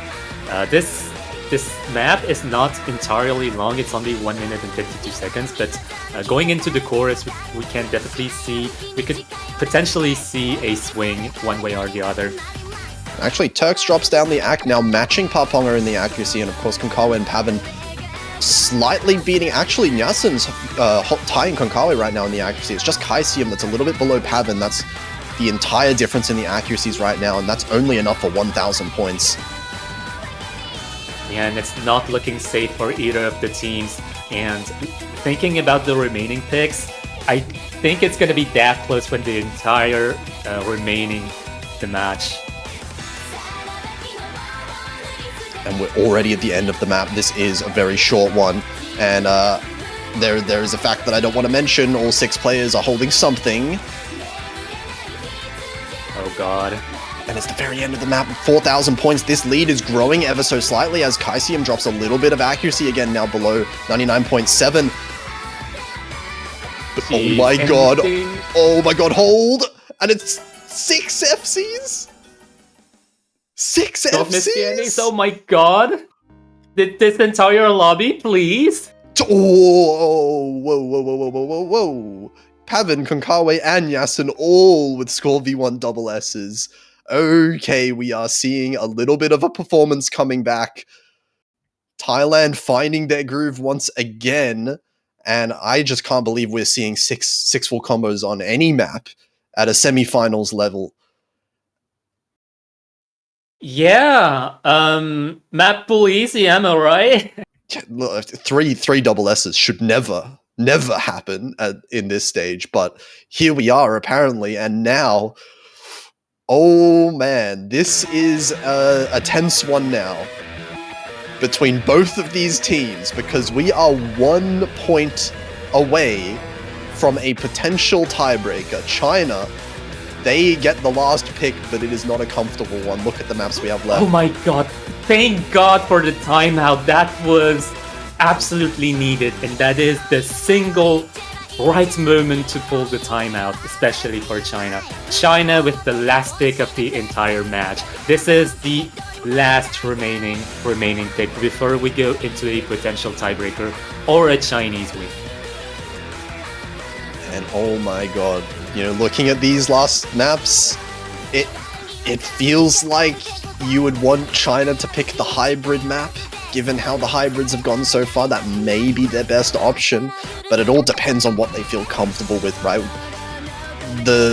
In particular, looking at the Chord Jack map, that is the biggest wild card on the table for me right now. I am not sure if China wants to pick Chord Jack at all, but you know, if they're feeling comfortable with it, it is always an option.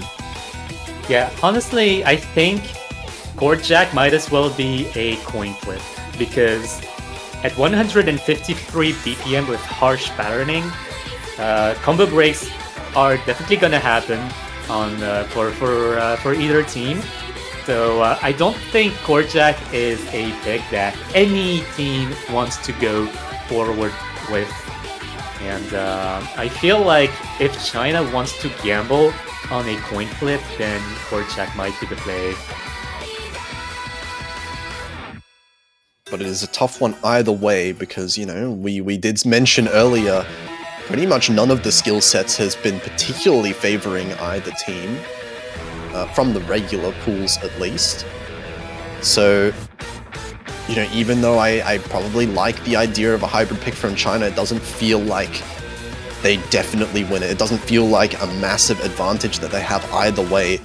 So Thailand, you know, if they're feeling the groove a little bit back after that point, if they're feeling, you know, with 2 points in a row now that they've won, they're feeling confident, then there is definitely the potential for Thailand to pull out another performance here and take it to tiebreaker.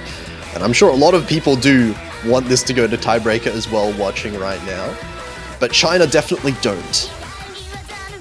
Yeah, that's the last thing they want. They just want to go ahead and play the next match in the losers bracket. They are 1 point away from a victory, and it's just hanging there. You can just reach it, but they have to win that point. Thailand is pulling them back into the match with looking for Edge of Crown, which is going to be the last remaining non-tiebreaker pick. That is a sort of a mini tiebreaker, so to speak. Bit of a warm-up for what potentially could happen later.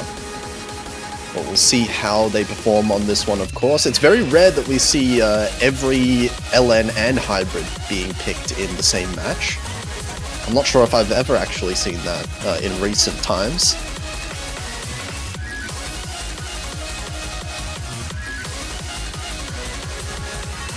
But let's see it here. Potentially the last map, once again, the last chance that China have to close it out before a tiebreaker. The last chance that Thailand have to force a tiebreaker out as well. Yeah, Thailand with their legendary lineup that is making a comeback here against China. And China with Kaisium, Nyasen, Turks. Very, very solid players to put on a hybrid. It's going to be exciting here, but China have looked so consistent so far, at least in the match.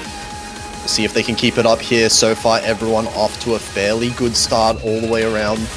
No big early Turks actually, with a little bit of an act drop, but nothing too serious. Kind of matched by Paponga right now as well, so no lead either way for either team. Pavan and Gonkabit just legendary. I'm so sorry. But that Pavan was and a trade. Kaisium, both trading out and both with significant accuracy drops. They have both on 99.2 just about now, so all in all, no major lead for either team. It is still 1,000 points the lead for China right now. Coming off the back of a little bit of an act lead, Nyasen holding 99.8. That is really, really strong.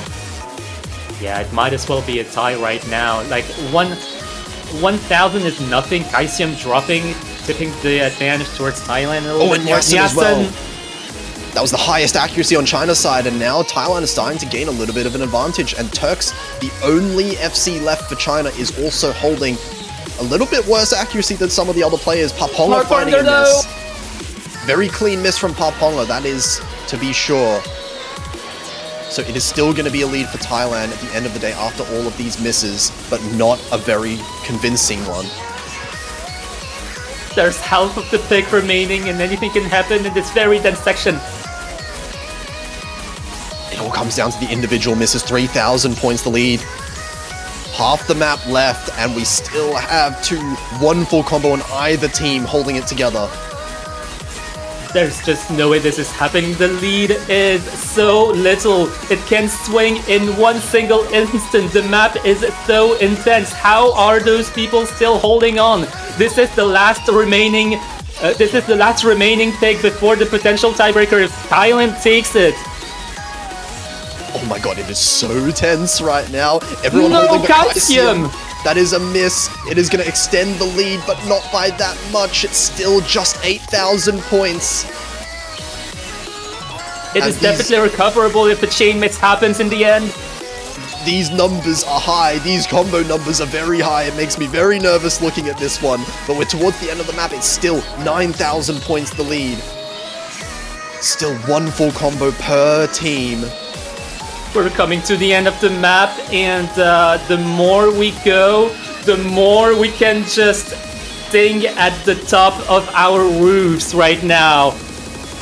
And perhaps Turks with the late combo break. It is going to be Thailand taking it to tiebreaker. They have done enough to come back, tie up the series once again. And the only FC is on Konkawa. How fitting at a moment like this. 990k on that pick. No way, what a performance from Konkave to get into the tiebreaker. Yes, people, we are going into a legit tiebreaker between Thailand and China. Thailand was down 5-2 against China, but they made it back 6-6. I cannot understate how good Thailand's comeback was. We said it was a possibility, but I honestly wasn't sure if they could do it. They did. And now this is exciting. This is what we all were hoping would happen in at least one of these matches this weekend. This is the custom, or the Osu original song that is from Frums. My god, ending this match with a Frums original custom song for this tournament. By the way, huge shoutouts to Frums. Oh my god, that is such a perfect way to end this wonderful match. Oh my god, I am so excited to see this one as well. Of course, you see the star rating, 8.4 stars.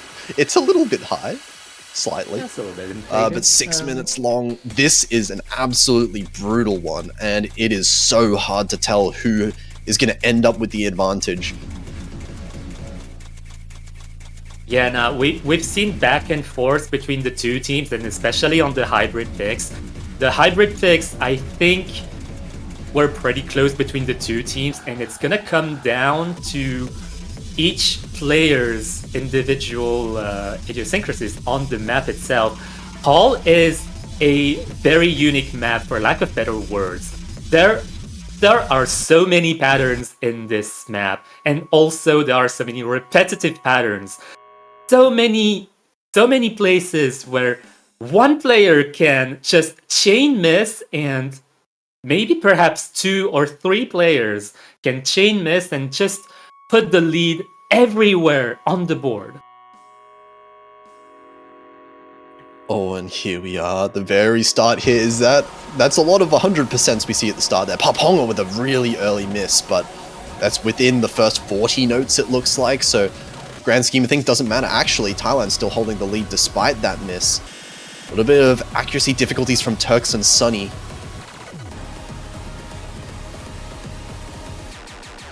Yeah, just the beginning of the map. We're not getting into the meat of the map yet. This intensity is really high. Getting Sunny first.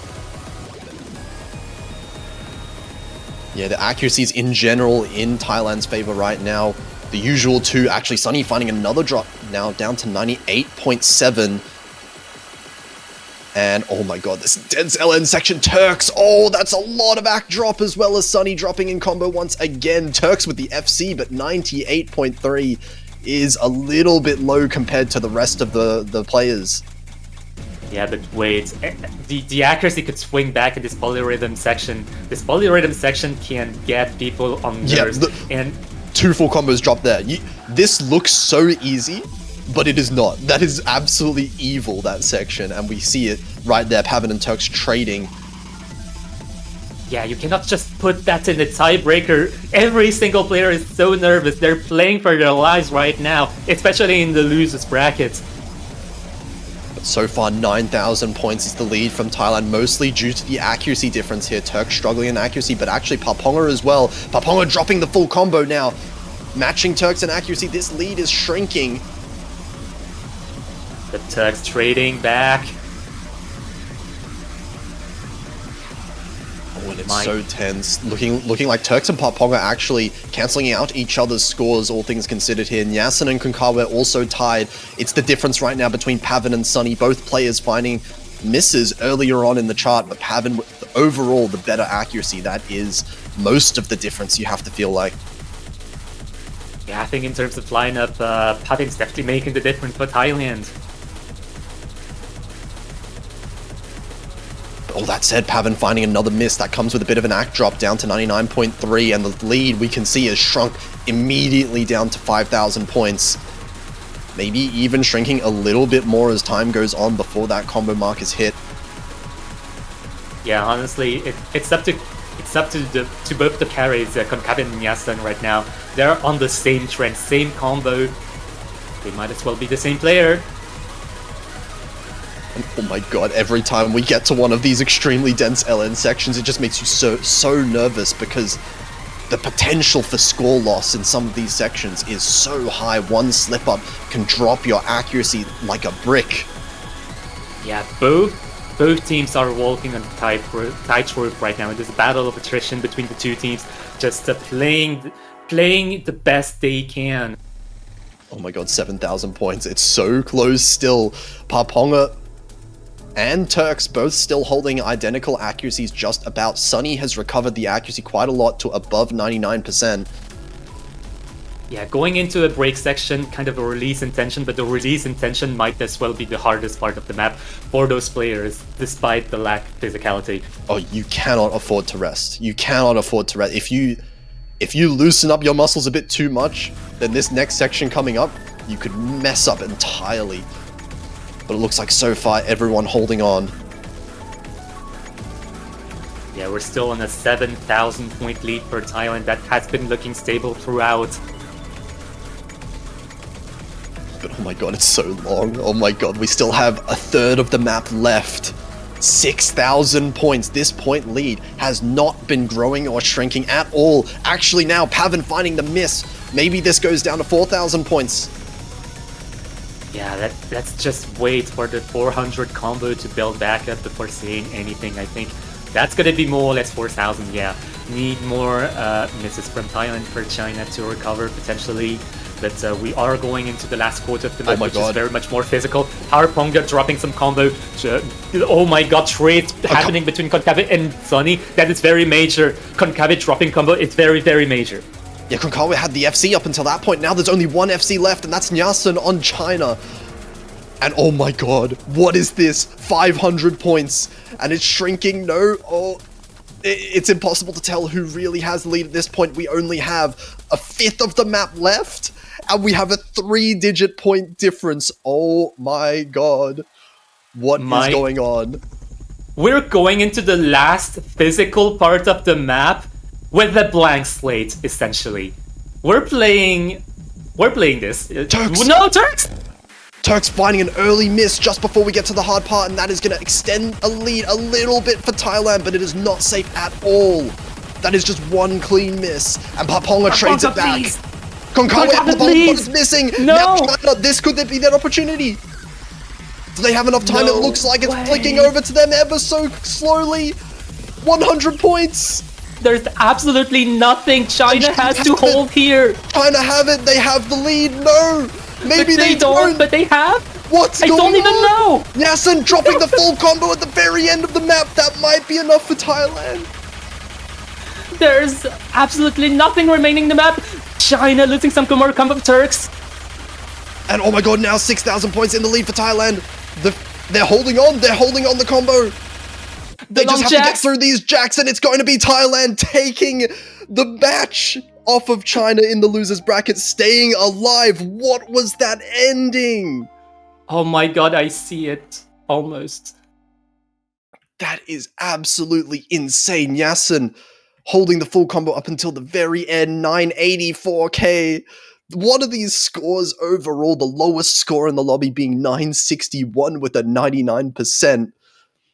Overall, Thailand managed to clutch it out just barely, managing to take China out. And unfortunately for China, that is going to mean they are eliminated in the tournament right here in the semi-finals loser bracket. But it's not over for Thailand. They still have one match to play this weekend. They're not even through to the finals week just yet. They have one more match to play after that banger of a match.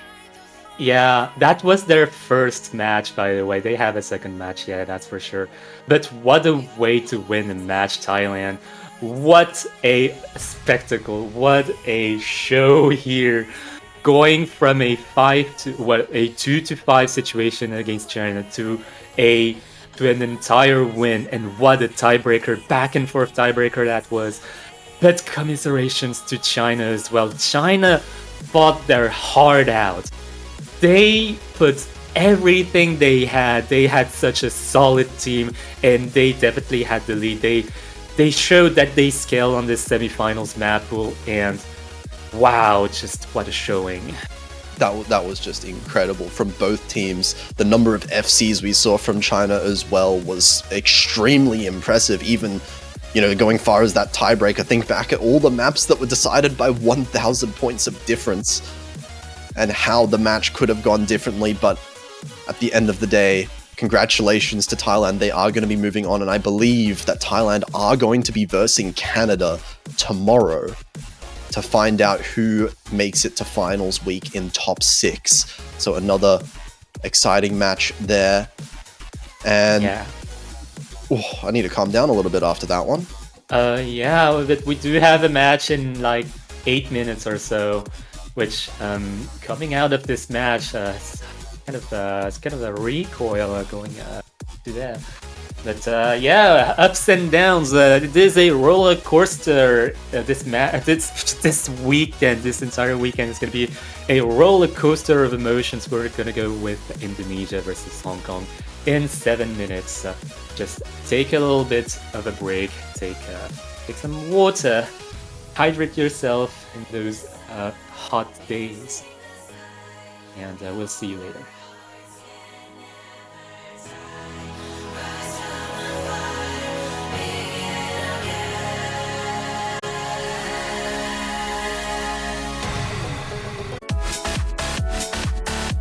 And welcome back to the Osumania 4K World Cup 2023. And I'm still recovering from what in the world was Thailand versus China? Oh my god, but we cannot stop here. We are going into Indonesia versus Hong Kong.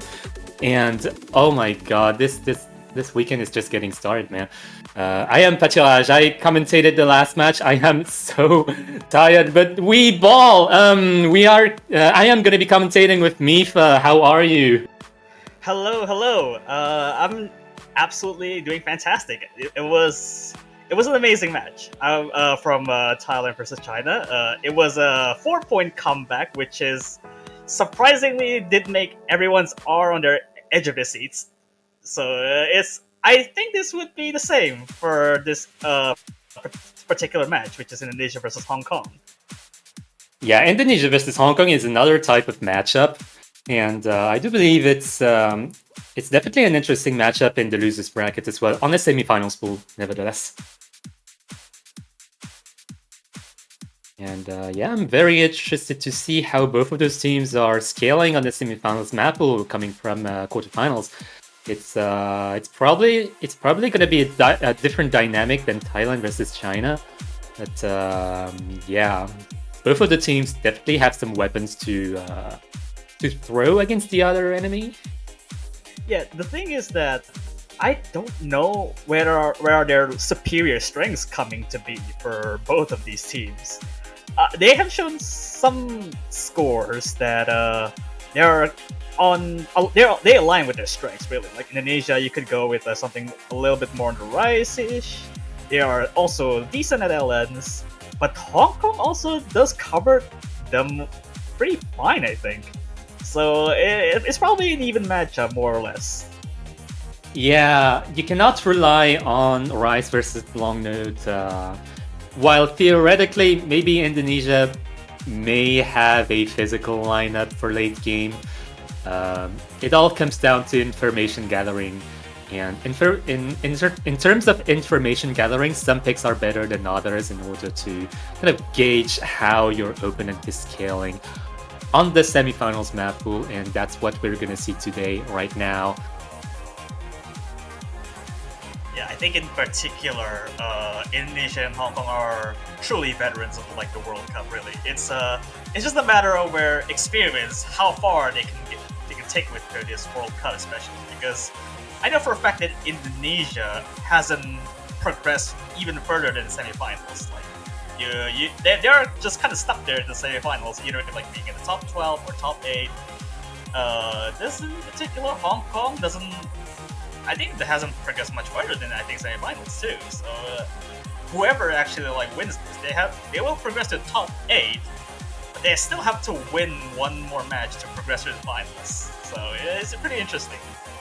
Yeah, seeing the country lineup throughout the seeing the entire country lineup in the semifinals, like the remaining countries, every single remaining country is so good.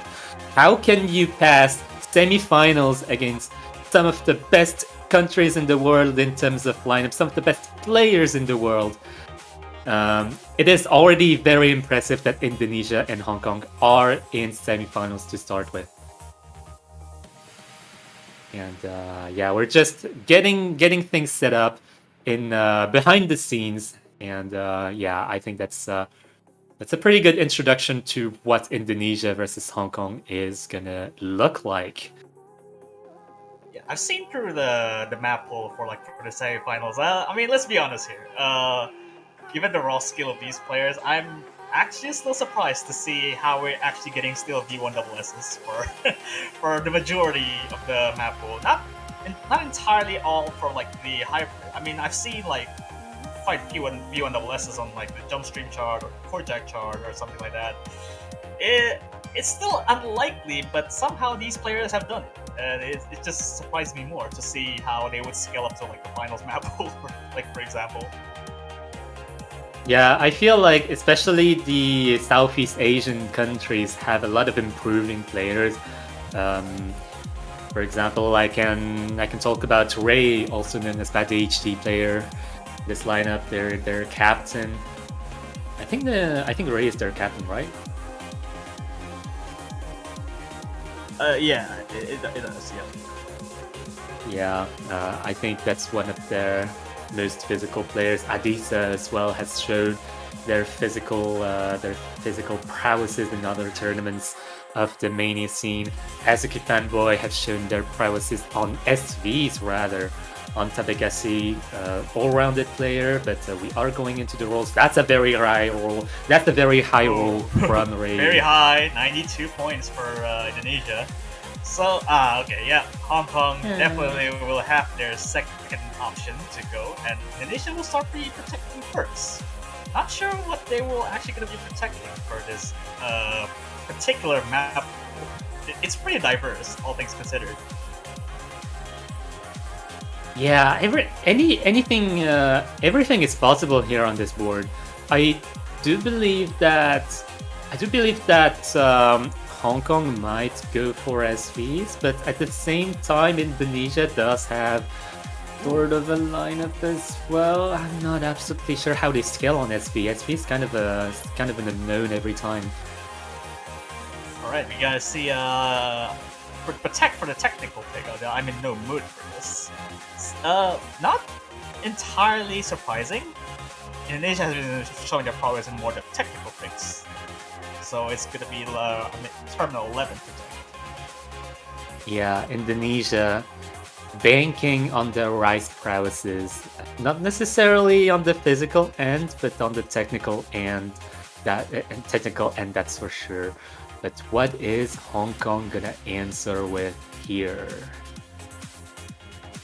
I mean, if anything, given Indonesia has some flaws to some SV picks in like the previous rounds. I would say that Hong Kong might go for protecting SV. If anything, if it isn't a consolation of taking a 3 point. Yeah. Oh, they're And going there with is. SV to protect. That's spicy. There it is. Showdown being protected by Hong Kong. Although, and me, I mean, this SV1 is still up there, and I'm pretty sure that's probably their ban for Indonesia, if anything. Indonesia is likely to ban SV1 if SV2 is protected, yeah. But we could also see something else, who knows.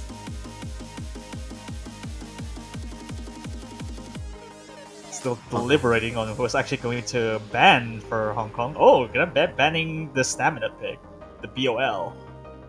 Yeah, I think that's a solid ban because Indonesia definitely has a lineup that can sustain stamina. Stamina being the slower jump stream pick, and if the jump stream is slower, it means that everyone can definitely afford it in semifinals. There he goes. Yep, there he goes. No SV for Indonesia. There, Hong Kong definitely has an advantage over that information, really. So Indonesia is going to be picking first, and I do believe they're going Rice first. I think it's pretty obvious because Indonesia has been protecting Rise almost all the way through, really. Oh, they're going for Saramo as their first pick. Going for a speedier side of things.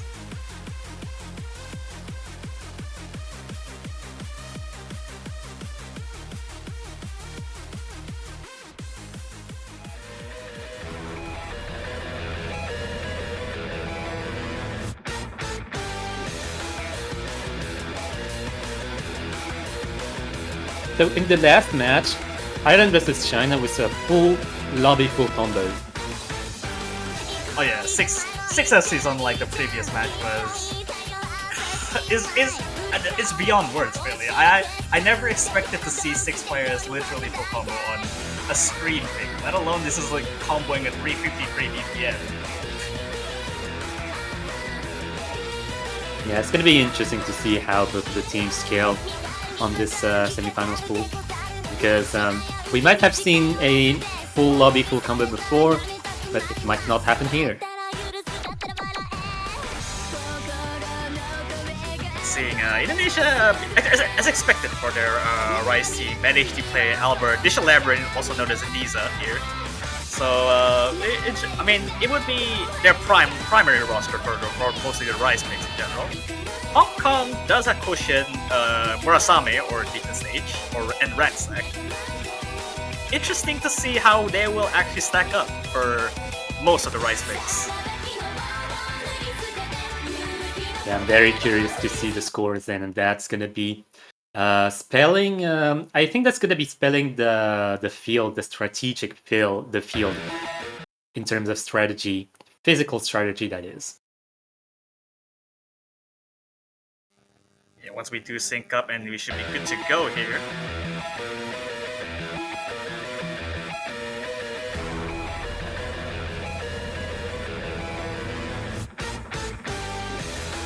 Not sure where the lead comes from because I feel like it should be. Oh, actually, Albert has a low probably 200 intro, and probably that's a miss.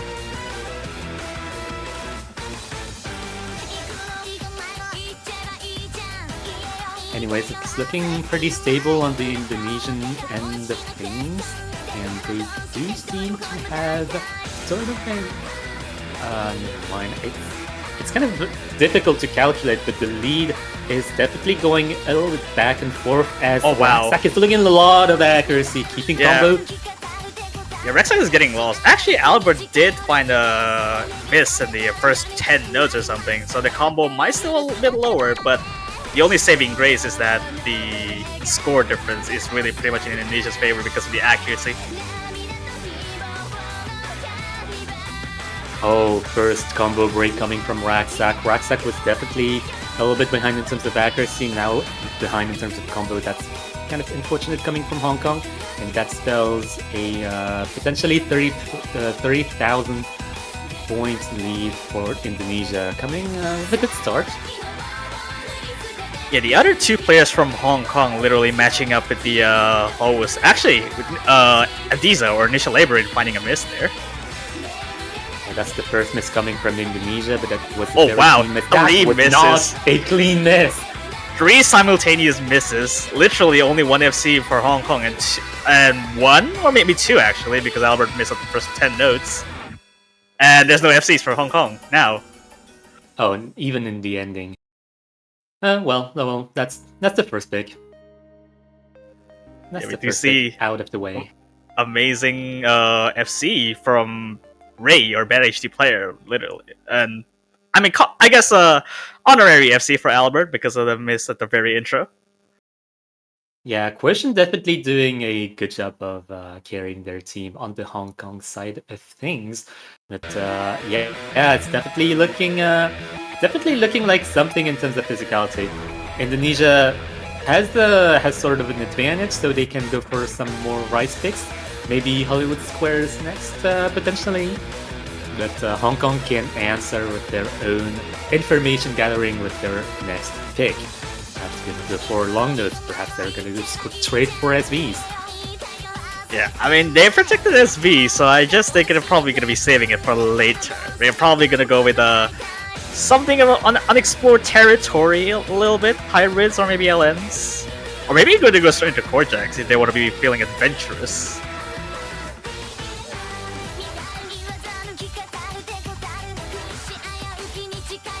Only time will tell to see what Hong Kong's going to pick here.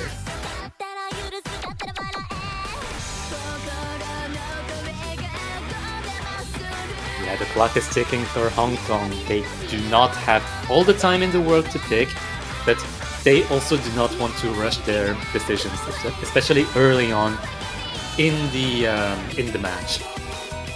A wrong pick can spell a breakpoint, and when you get into a 2-0 situation, it's hard to recover. Oh, okay. Going straight for limiting them. The wackiest hybrid in existence for semifinals. I gotta be honest, that's a little bit unexpected from Hong Kong. Going for the hardest hybrid right from the get-go. If Hong Kong can be confident on this, then honestly, sure. If Hong Kong is confident on this, then sure. But that is the hardest hybrid of the map pool. They're challenging they do a little bit of challenging in terms of physicality. I feel like Hong Kong should know what they're picking. This is no joke, literally the hardest hybrid, like you said. Also the wackiest because you're playing with snaps and not just consistent LN Rice to ratio, literally. Yeah, I think Hong Kong is banking a lot on potentially accuracy and combo breaks coming from Indonesia,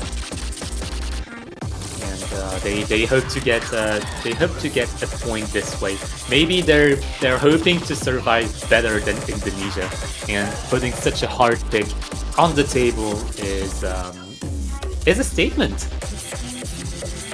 Yeah, it does. I mean, only 7.5 for this kind of a hybrid is pretty silly at best. But Hong Kong's looking pretty confident with it. What made me choose replacing Raksak for this particular hybrid.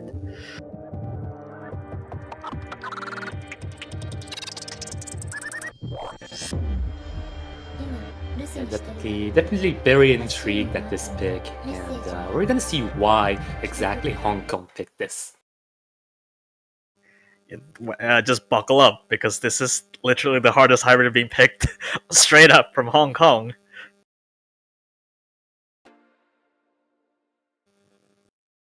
Literally any mistake is going to be pretty costly if someone does miss from this.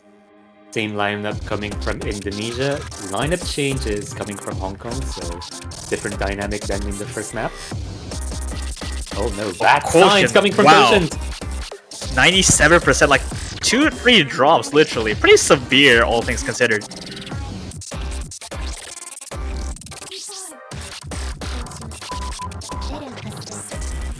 gonna give the edge out to Indonesia here. Already like 12,000 points from that one drop alone. Yeah, the accuracy coming from Indonesia is like not as high as they had in Rise #1, but it's definitely still very outstanding in the grand scheme of things. But Albert's gonna drop the trade with OCG. Trade, yeah. There's no FCs now for Hong Kong. Literally only 2 from Indonesia. Still holding strong with 99.6 plus. Yeah, kind of a bad sign coming from their first pick. Looks like there's no signs of stopping from Indonesia really. Although there's a miss from Albert, but it's literally like 20,000 points. It's still growing even with that kind of accuracy.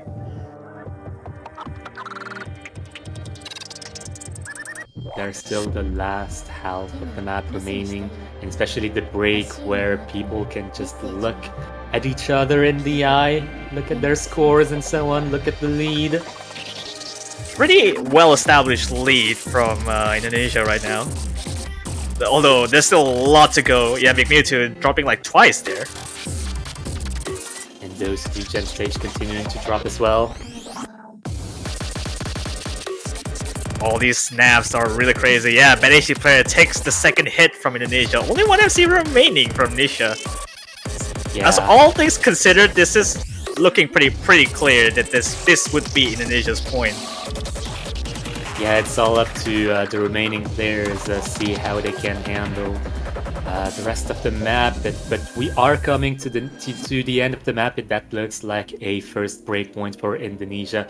And I'm looking at the score from Adisa, also known as Nisha Labyrinth. 986, that's outstanding on this pick in particular. Yeah, with 9200, barely evading a slider break or a miss because there's a 150 over there. But still very impressive. But yeah, such a hard pick, and Hong Kong went with it first, heads first. And well, that didn't pay off, but that doesn't mean that everything is lost for Hong Kong. They have other picks they can go for. Maybe they wanted to get this pick out of the way. But that's valid. That's valid. Yeah, they're not particularly giving that much information from that pick because there's only that kind of hybrid being picked. So there's more straightforward ones that Hong Kong can go with, and straightforward Hollywood Squares is the next pick. Oh, going wild, going with the next most physical pick of the entire map, and I do think that is the next best pick that Indonesia can go for. And if you, I'm expecting a similar lead as Rice 1.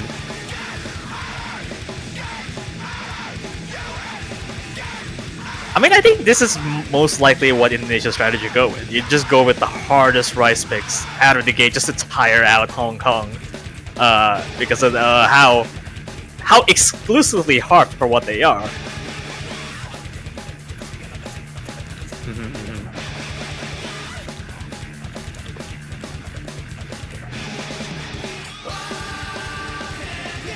Ooh, Risses is coming in for Hong Kong. And Indonesia still has their lineup intact. Yeah, no more Asame for Hong Kong, which looks to be the case for the speed pick with Saraba was being picked by Indonesia. Interesting to see how it actually pans out now with Risses coming in. Yeah, it might be a physical pick, but it is a technical pick nonetheless. So perhaps some of the technicality... Well, we saw some of the technicality in Hybrid 3, but, well, let's see how it goes, really. Just still waiting for people who are ready up, really, because I feel like in the lobby, there's probably like one other person, maybe?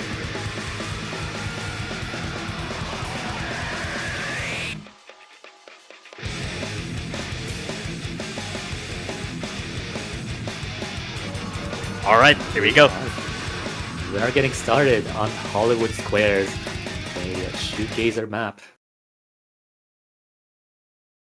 This still has a high risk for picking this. You would expect to see more of the miss coming from the wackiest snap jump stream burst type. But this has a lot of buffer from the ending, so anything just comes from the intro and the middle section. Yeah, I'm expecting a fair amount of accuracy and combo drops coming from your side, because this map is very, very difficult to sustain. Versus has some issues on maintaining a good lead on accuracy, 99.4 across all players, literally on 99.7 plus. Yeah, honestly it's recoverable, but that doesn't look well for the rest of the map. Here we go with the jump stream, and already a miss coming out from McMewtwo there before the jump stream.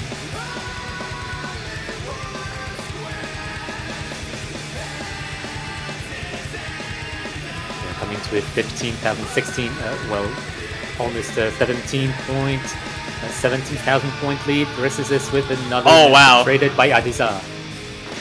Yeah, these missed just after the jump stream, which is understandable because of that long right one-handed trail on the right hand. Yeah, but the accuracy coming from Indonesia, the team accuracy, just legendary right now, making to give another miss. The accuracy for it, they still stay intact even with the miss, literally. You can just count it with 99.8 without the miss. God, I'm so impressed at how Indonesia has scaled.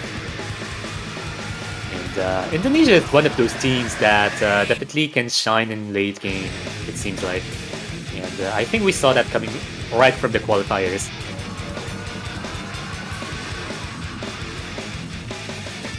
I feel like the lead is pretty unrecoverable because of the quite a few misses from the bottom row from Hong Kong. Only one miss from a design. It's now back to Albert's accuracy. Yeah, well, Ouch. 2 FC's gone already from Indonesia. Yeah, great job. But yeah, that lead is just unsurmountable for Hong Kong on this pick in particular.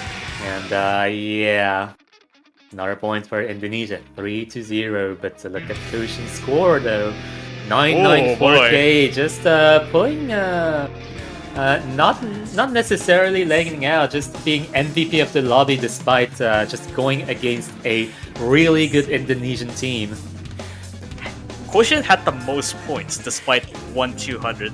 Just literally how ratio can carry you very far. Yeah, definitely a force to be reckoned here. Where he is the dear Simon part.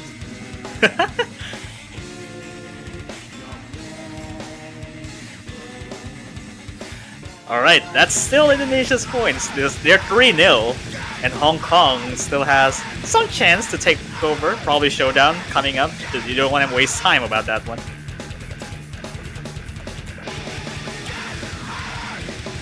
Yeah, I'm honestly curious to see what Hong Kong is gonna go for.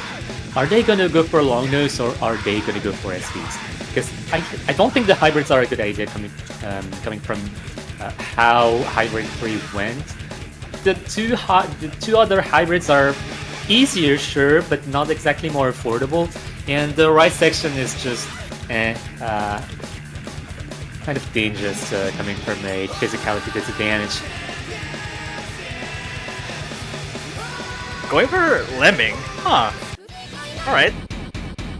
Okay, I can see that. It's definitely less physical. I think it's the least physical of the long notes, and if Hong Kong can get good accuracy on this, that's definitely a shout. And I'm probably expecting on Tabagasi playing for Indonesia, because I feel like that's their primary LN player. But I feel like we're going into a territory where semifinals LNs are a little bit on the more the physical side, and maybe Tabagasi is not feeling too well on that.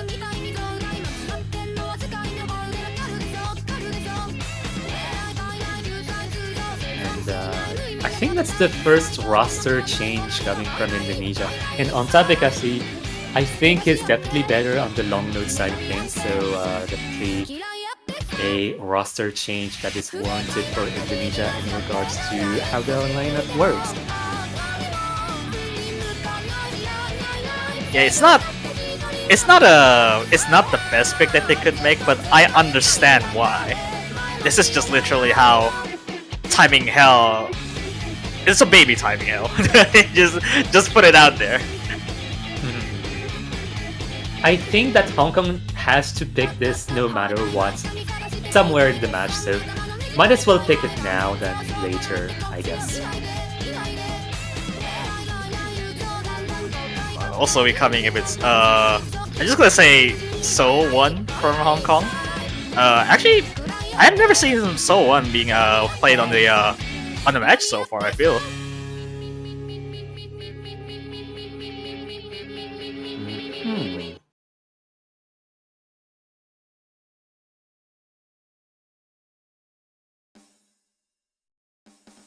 Alright, we'll see. We'll see how it actually pans out for LN coordination, release, timing hell, or whatever you want to call this, really. Really looking pretty interesting on that front.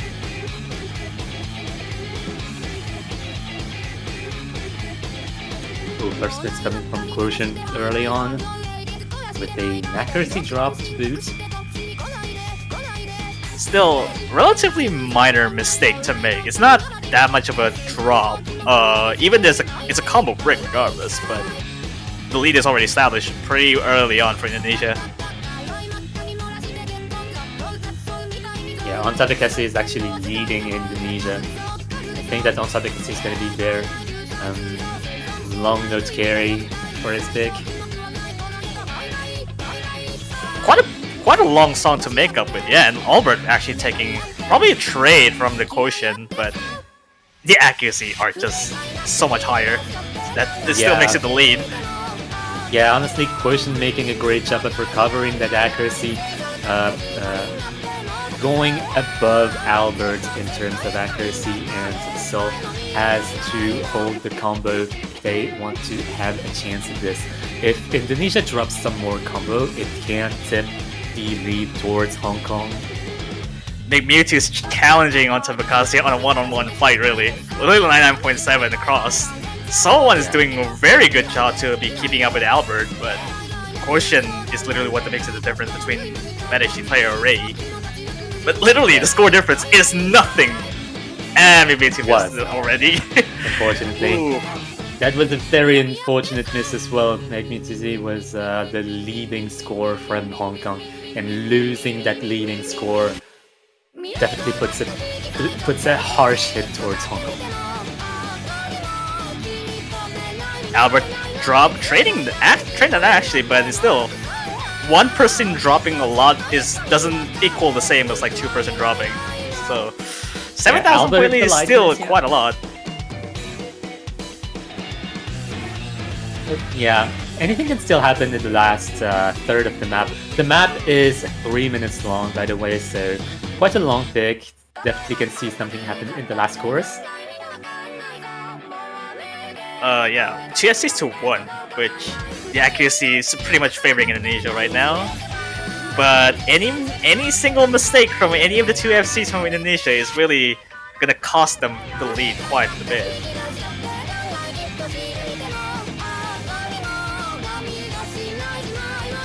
This is getting actually cut. I'm not gonna lie, this is actually getting tense already. This hardest section is literally what would separates the accuracy guy, literally.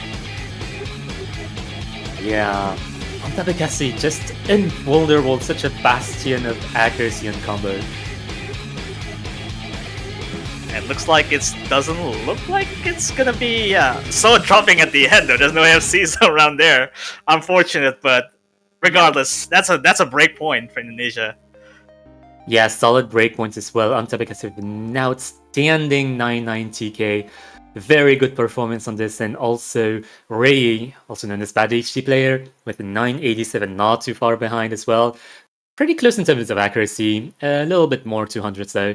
But Magnifici with the best accuracy coming from Hong Kong, but some combo breaks, especially towards the end.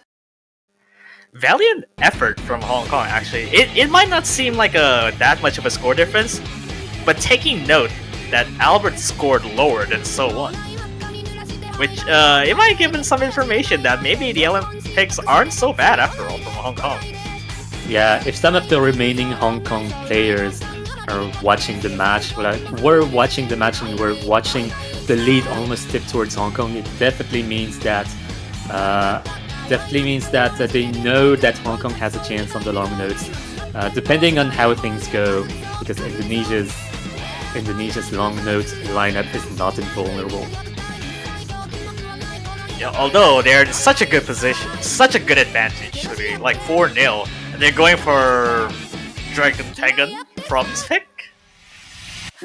I don't know how you pronounce it, but it's I'm just gonna Rise 7, yeah. Octagon. Rise 7, the Frem's pick, the Frem's technical pick, and the Arcane Hexagon, I guess. The Crystalline or the FFR player. No, it's Mataya. Machia's map. This is pretty hectic for a pick. I feel like this would be kind of a backloaded chart at most, because everything is almost like you play as a core jack in the first half, and the last quarter is just streams. Yeah, the last back of the map is definitely very physical, and physical means that it goes against Hong Kong's skill sets. But maybe Hong Kong can deal with the technical front of the map to maybe get some combo breaks and accuracy breaks come from Indonesia. But Indonesia definitely looking strong on the Rise department. Alright, you're probably bringing back Rucksack for Hong Kong.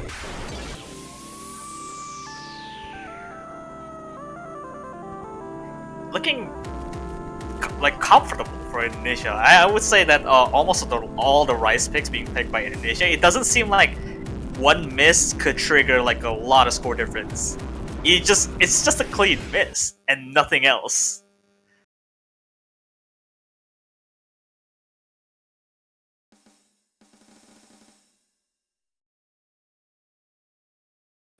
Yeah, here we go. We'll see what happens with this.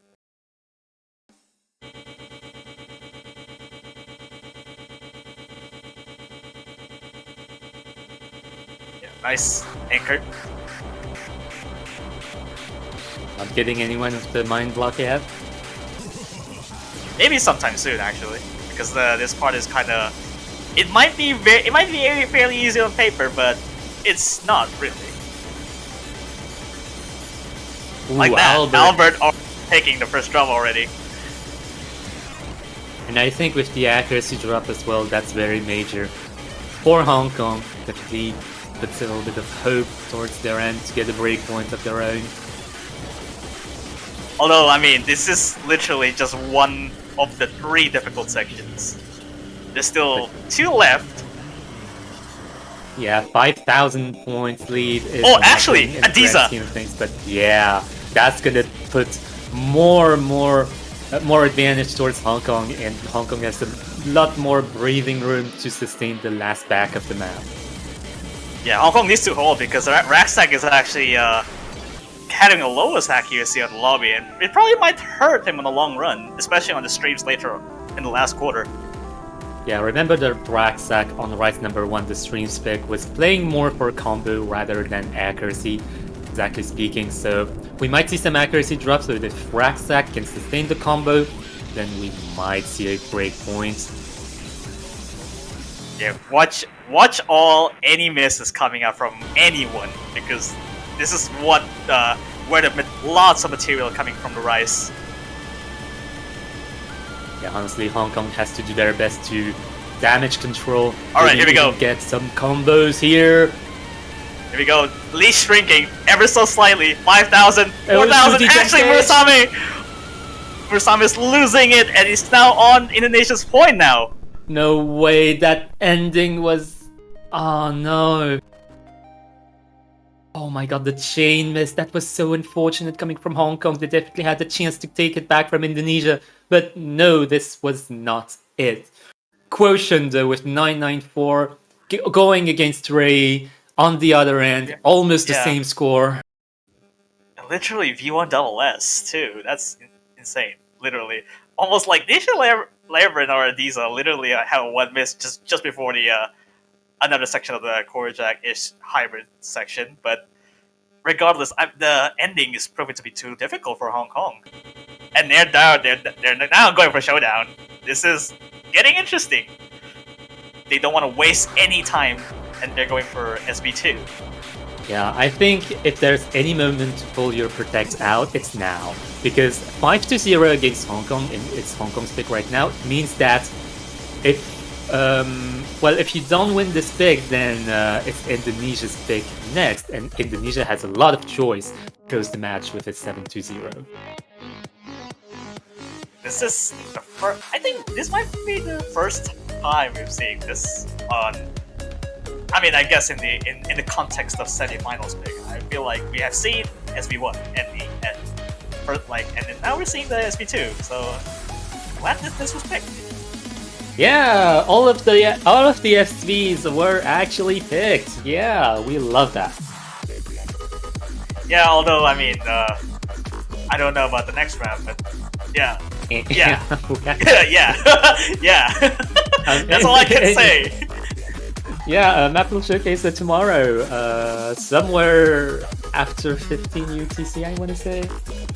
Yeah, I mean, we're not going that far yet because we have to see the remainder of the match really to make a decision. But regardless, finals map pool, it's a wild ride. So regardless, they're gonna have to stay alive to even to see that another day. But regardless, we'll see how this would pan out because SV2 Showdown being picked is it's a testament to how it would actually scale for like the finals map pool, SV in particular. Yeah, I'm very curious to see the scores on this one because it also gives Pullers a lot of information of how exactly SVs scale for the different teams because SVs can scale in many different ways for different players, especially in a team tournament where you have to even get 3 players who can even play SVs. So definitely kind of a wild card coming in. Teams are generally focusing on Rise and long notes for their lineups, so SV is definitely interesting to strategize around. We're seeing already a very low scroll speed from Askew Fanboy. Actually, no, not really because of the slow gem at the intro, but regardless, this is a pick by Hong Kong that they're confident with, and yeah, like that, already. Yeah, that's ouchie coming from Retro X on Indonesia's side, unfortunately. So, we're probably, given the score difference is actually quite a lot now already.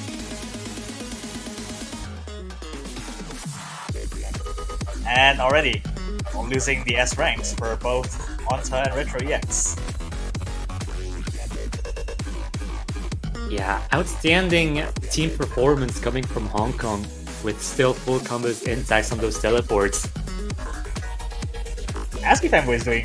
actually, I was about to say 99.7, but now dropping to 99.4, basically the same accuracy as the bottom row of Hong Kong.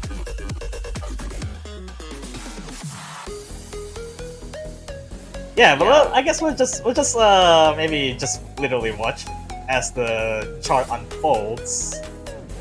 Yeah, OCGN stage going against Azuki Fanboy, both SV carries for their own teams. Retro X going into the B territory here. Yeah, this is just literally uncoverable. Ouch! Those misses coming from Resitus and Magnitude Z, the fake out, getting both of the players and more. Murasame is not flinch at all. Yeah, I'm kind of worried now. Because semifinals SV pick, finals would destroy them actually.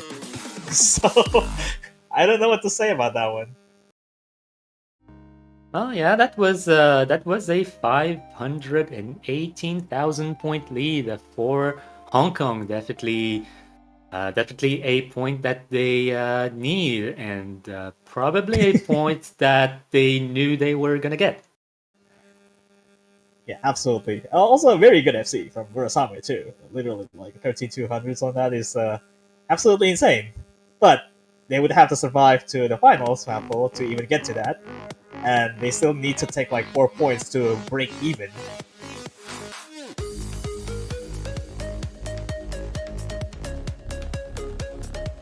Thank you for making me play this while I'm sick, guys.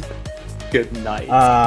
Okay. Well, I guess needs to hope that Retro EX can recover soon-ish, because if Indonesia wins, they still need to make sure they have to fight against the next opponent on the semifinals. Yeah, keep in mind that right now, well, Indonesia and Hong Kong are both in Southeast Asia, and I think right now it's evening. Like, I don't know.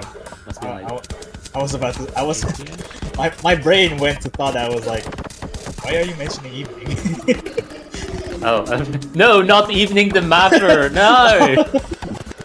Yeah, well, regardless, literally, Retro EX just said that they're in no mood. Well, they're picking that now as their protector. So, interesting to see. This is, as far as the riskiest pick goes, this is probably the most risky out of all rice picks. If you don't count Hollywood Squares. So yeah, I think that's the most affordable rice pick for Hong Kong as well. But it's pretty technical, and you can drop a lot of combo and accuracy in those technical picks. Once again, but Indonesia does have the rice advantage, so they're going for it. I mean, I think that the technical pick is an understatement for this pick, because it's just all grace, and it just burst hell.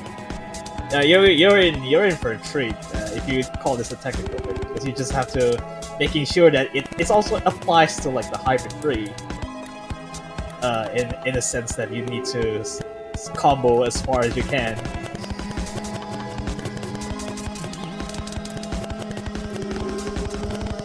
Yeah, a little bit of a roster change for Hong Kong. Versus its Quotient and Mewtwo playing this. So perhaps more of a technical lineup for Hong Kong, and Indonesia just going with the rice lineup. This is quite a treat for most of the tech-savvy players out there, and I'm not sure if this would bode well for Hong Kong. This is very, very hard. Okay, 5-1 for Indonesia right now. They're going into the 7th pick of the match.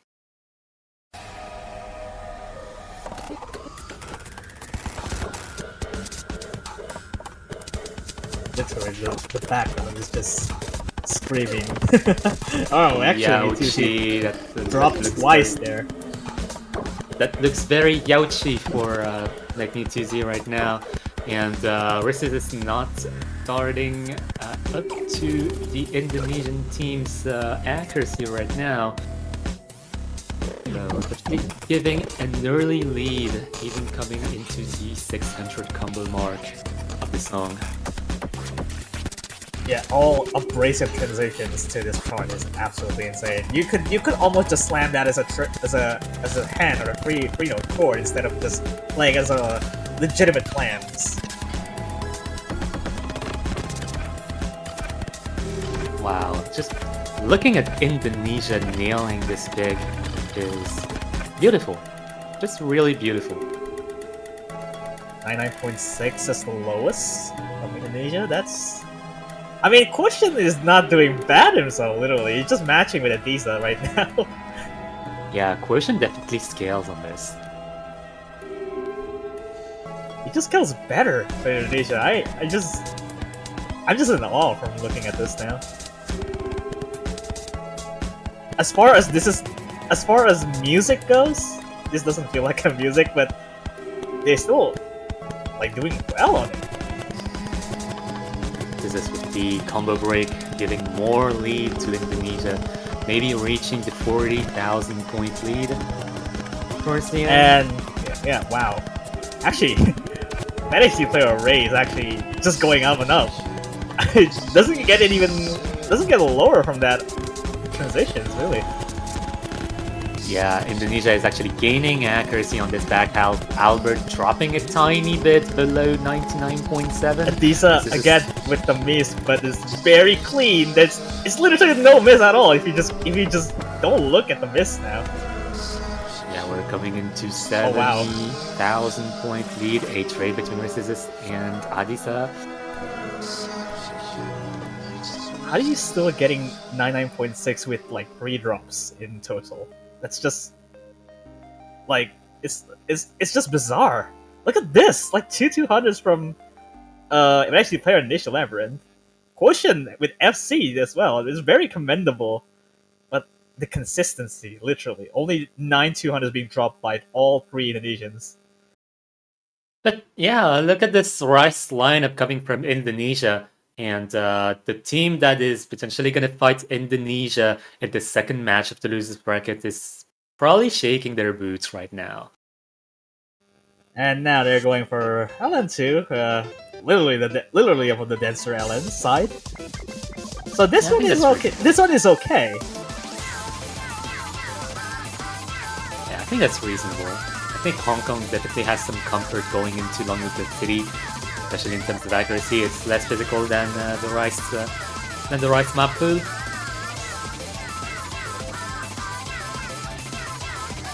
I think I would have expected that Magnitude playing for the LNs for Hong Kong actually, but we'll see what happens because Onta is popping in for Indonesia. No surprises at all.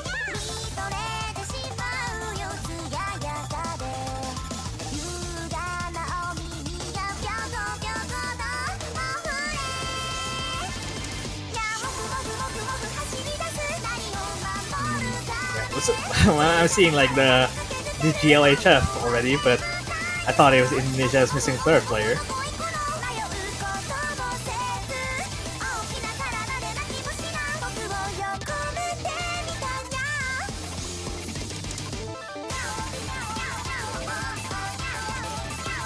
Yeah, everyone just being very enthusiastic about this this map.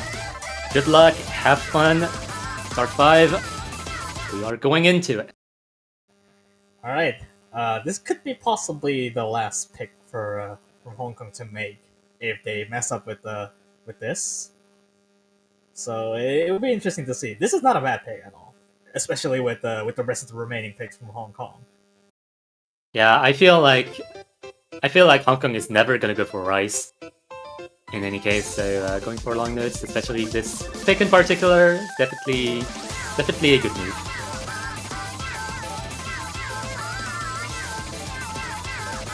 It just makes me anxious to see the long mode jump streams like this. It's just you can just drop in 200s like without any warning. And Albert's hit concentration is a bit weirder, if you ask me.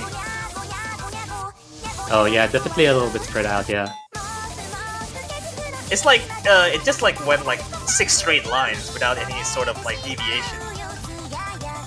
Oh yeah, maybe FPS drop or maybe even keyboard polling issues. Although this is 99.7, yeah, with trading with Quotient on Tabakazi actually. Yeah, in terms of combo, that definitely cancels out. That gives a slim advantage for Indonesia in terms of points, but that doesn't spell anything for the pick at all. It can swing one way or the other. And it's still not over yet. 2,000 points is still quite small, even with the trade. Yeah, definitely a very nervous situation right now coming from Hong Kong. If they lose this pick, they are out of the tournament. It is match point for Indonesia. So they're fighting for survival right now. They're fighting for survival, but I mean the score still doesn't budge. Like the score difference is still the same. Actually, no. I mean, yeah. Well, Raxac did fight a miss, and now the score is widening up. That is very unfortunate. They were holding such a good combo, such a good score. Bit of a last stretch to the last 20 seconds from the chart, really. lead is still kind of small for what it is. Yeah, I can just be on the lookout for something to happen on the Indonesian side, but right now Ray, that HD player, going 99.76, 99.1, dropping a little bit of accuracy, but still leading the entire lobby by a fair margin. Quotient doing the best they can to sustain their team. I have no idea what's happening here.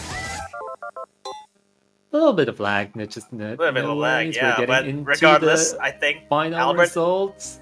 there we go, 7,800 points in Indonesia's lead, and Indonesia's taking it 7-1 against Hong Kong.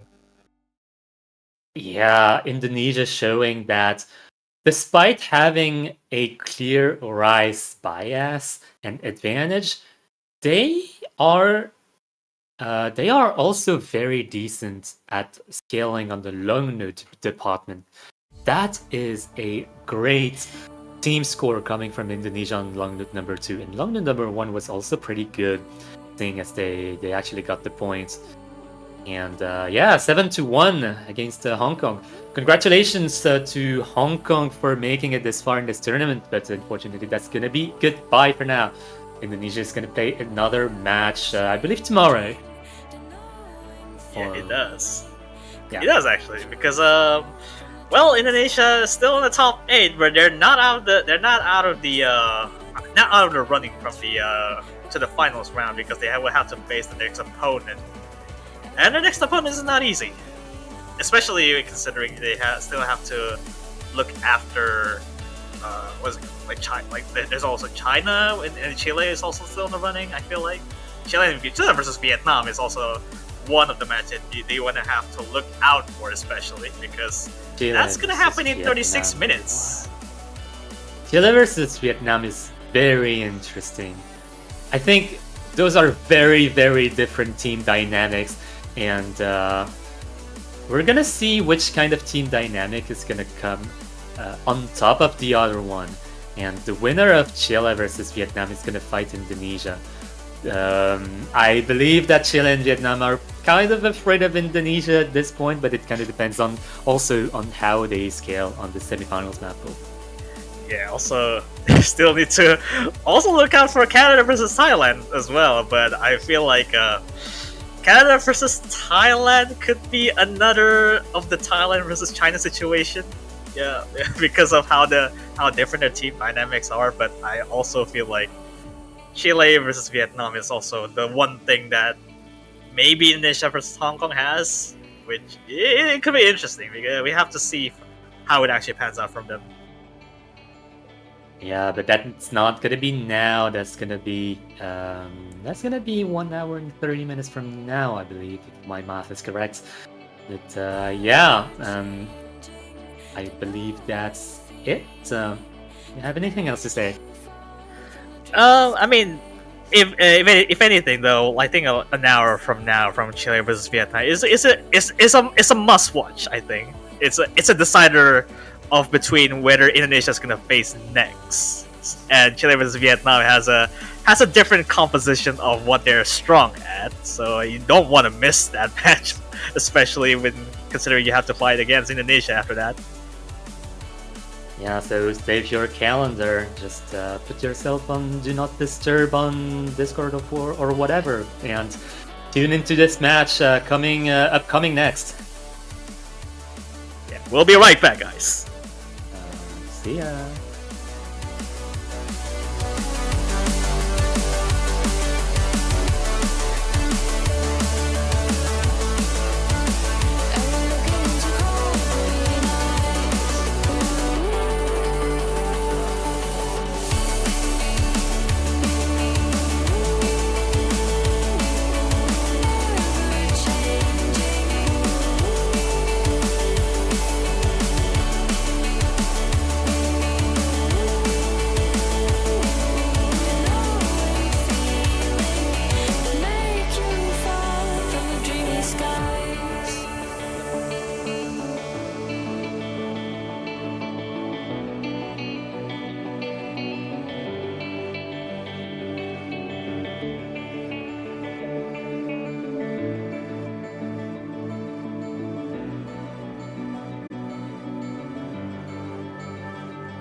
Alrighty, hello everybody. Welcome back to some more Osumania 4Key World Cup 2023 action. We've got a winners bracket match here, one of two for the weekend.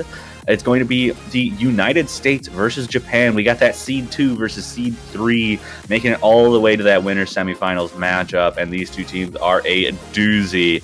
I will be one of your commentators, Toph Daddy, and I'm joined here by Raviel. How's it going? It is going great. We've just seen a couple of lower bracket matches, but this is the first upper bracket match of the semi-finals round. United States have been maintaining a perfect record of not dropping a single map after they swept Chile, and Japan had a 6-3 victory over Indonesia. This will be the two teams' fourth encounter in the 4K Mania World Cup, the last match happening in the 2019 finals where the US won 7-1. What can we expect from this? This is a Seed 2 versus Seed 3. I am expecting really close things. I'm expecting it to be close. I do think that these two teams will have a pretty straightforward strategy as far as picks go. The United States, over the past, even historically, has always been a very strong Rice team. And, this team is pretty similar to last year's, has that really high-end accuracy, especially able to, pull away almost as the map pools get harder and harder. And this semifinals pool is no joke. So I would not be surprised to see the United States, starting with maybe even BOL, Nomad, or I said it again, Rice 3. And then I would expect Japan they're going to start with SVs. They're by far the best SV team in the tournament. I don't expect them to have any issues taking that point. And then I think they're going to start going through the LNs and the hybrid picks to kind of jumble up the United States in a way. Yeah, the United States have 3 separate number 1 scores and they're all on the Rice.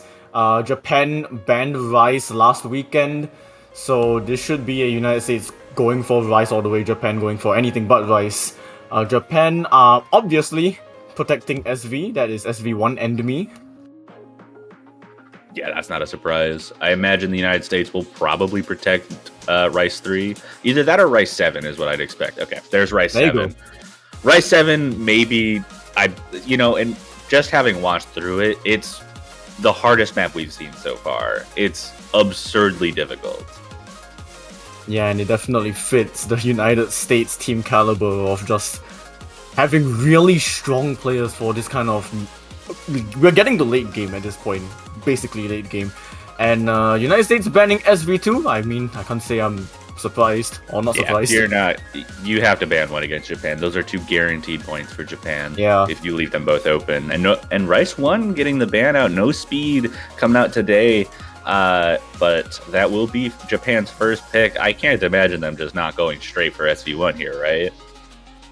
I mean, we'll have to see. It is going to be in their pocket if they want to pick it now or pick it later. Well, I guess they're picking it now. Yeah, I almost feel like with SV maps, you kind of need to get them out of the way early, especially when there's only one open, because, when you're going through all the Rice and long notes and hybrids throughout the pool, that is an entirely different mindset than what you need when you're going through an SV map.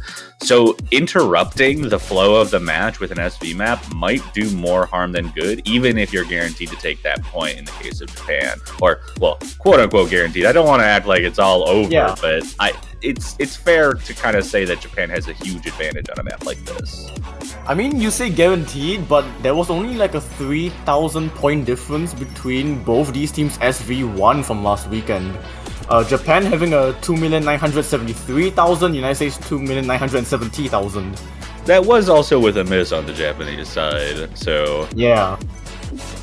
If we get 3 full combos from Japan, I don't think there's a single team that can beat them. But, they've shown a little bit of discomfort on, the ability to stay consistent with the combo. So we could see something interesting here. I just think this is, the best pick Japan has under their belt. Yeah, definitely.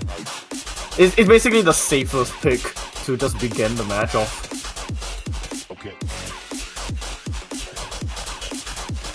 And we're looking for the players to come in. We've got Ice Cake and Gyoza Goki coming in for Japan. We got Peach Marrow and Tristan Jacob looking good for the United States. Just waiting for the third player on each side. Crew K, I imagine, is the third for Japan. Definitely. So we see 999, 0, That would be an interesting thing to just have Crew K not play the SV map. Okay, there they are. Yeah. Just waiting for that third player for the United States, and Cafecito comes in. Understandable on that end. Just looking for... I think Cafecito is the best SV player in the United States this year. You could definitely make that argument anyways, but we'll have to see. We've got the 3 players. FB Start Command comes out on the first map out of a possible 13 in United States versus Japan winners bracket. This SV map has a lot of very funky visuals. It's definitely one of those SV maps where you get to the point where it's like, yeah, you really need to study this a lot, especially in the editor.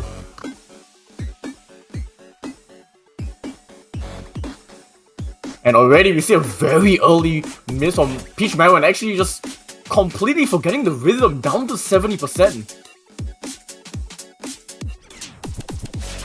Yeah, this intro is really brutal. It looks like Peach Mario may not have practiced this as much as we've been seeing the US put the work in previous weeks. And that's quite bad, because if you not practice it, like if you never practice the last few SV maps over the last few rounds, I think it's still okay because a lot of them are still quite sight-readable to an extent. This is not sight-readable at all. Yeah, it's kind of weird because in previous pools we've seen SV1 kind of be that reading-based map, and this still does have quite a heavy reading requirement, but it also has so much memorization in it that you can't just, go into it once and expect a good score. All the 5 players outside of Peach Mario have obviously put in a lot of practice to get these scores very high. And we even see a little bit of issue on the side of Japan. We saw a combo break from Gyoza and dropping down to that low 98. It's just that 83% from Peach Mario is not letting the United States pretty much do anything in this map. Yeah, there might be just some uncertainty with this one from the United States. I think when Japan have just protected this, it's kind of... It's pretty much over at this point, really, with the amount of practice that the United States really have had. I mean, Tristan, Jacob, and Cafecito are definitely doing really well to try and pull it back, but... I mean, there is not much to say. It's 330k right now, and it's only increasing as we get to the end. I don't know if even one of the Japanese players stopping would give the lead over the United States at this point. This is unassailable at this point, and even Gyoza Goki with a couple of misses at the start. I mean, what is this score from Kuke as well? 99.89 still. Almost 99.9. That has to be one of the casual craziest 996K. SV scores we've seen. 73! Wow. I mean, Japan aren't the best SV team for nothing. Yeah, they seeded first in this for a reason. Taking the first point away from the United States all tournament, but the United States now potentially going to have a little bit more comfortable a time with the rest of the pool. No more SVs, just the Rice, the hybrid, the long notes, and I expect a Rice map to come out. I would not be surprised to see Rice 3 come out immediately just because of the stamina requirement in the United States, absolute dominance in that kind of field. Honestly, any of the Rice would be good too.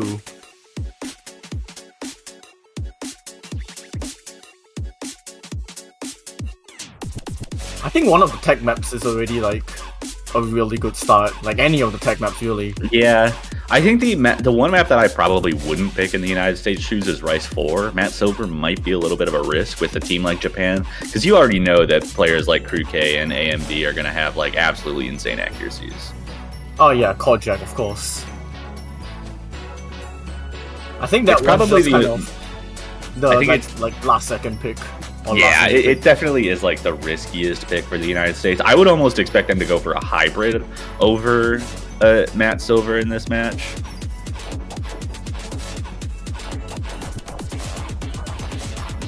Oh, but Hollywood Squares, Rice 6 comes out as the first pick for the United States. I'm actually I'm not too surprised to see this pick come out either. We did see Japan ban out Rice 1, so it's clear that they have a little bit of discomfort when it comes to speed streams, and the kind of tech that this map is definitely more focused on those really awkward burst and stream patterns.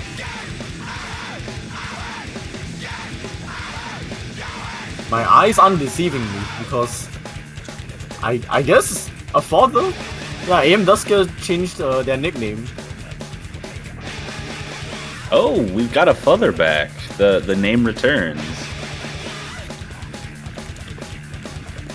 But yeah, we've got a father and JH League Girl coming in for Japan. We got ERA Dev coming in along with Nepogen and Tristan Jacob staying in, just looking for that swap in positions there, and then having the last Japanese player come in.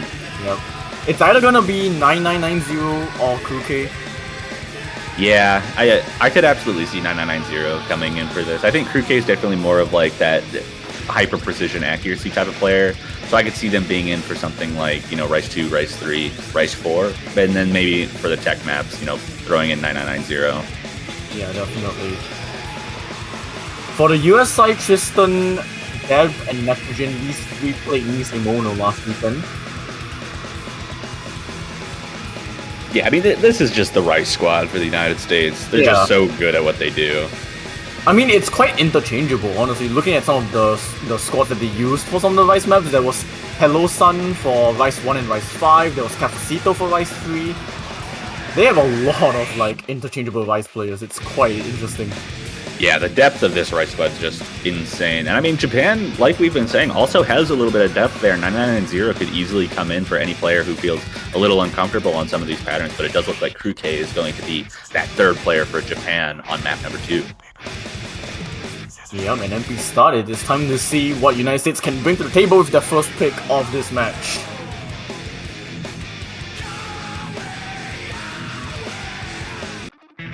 Just waiting for everyone to load in. There we go. Now everyone but Dev, and now it's just Dev.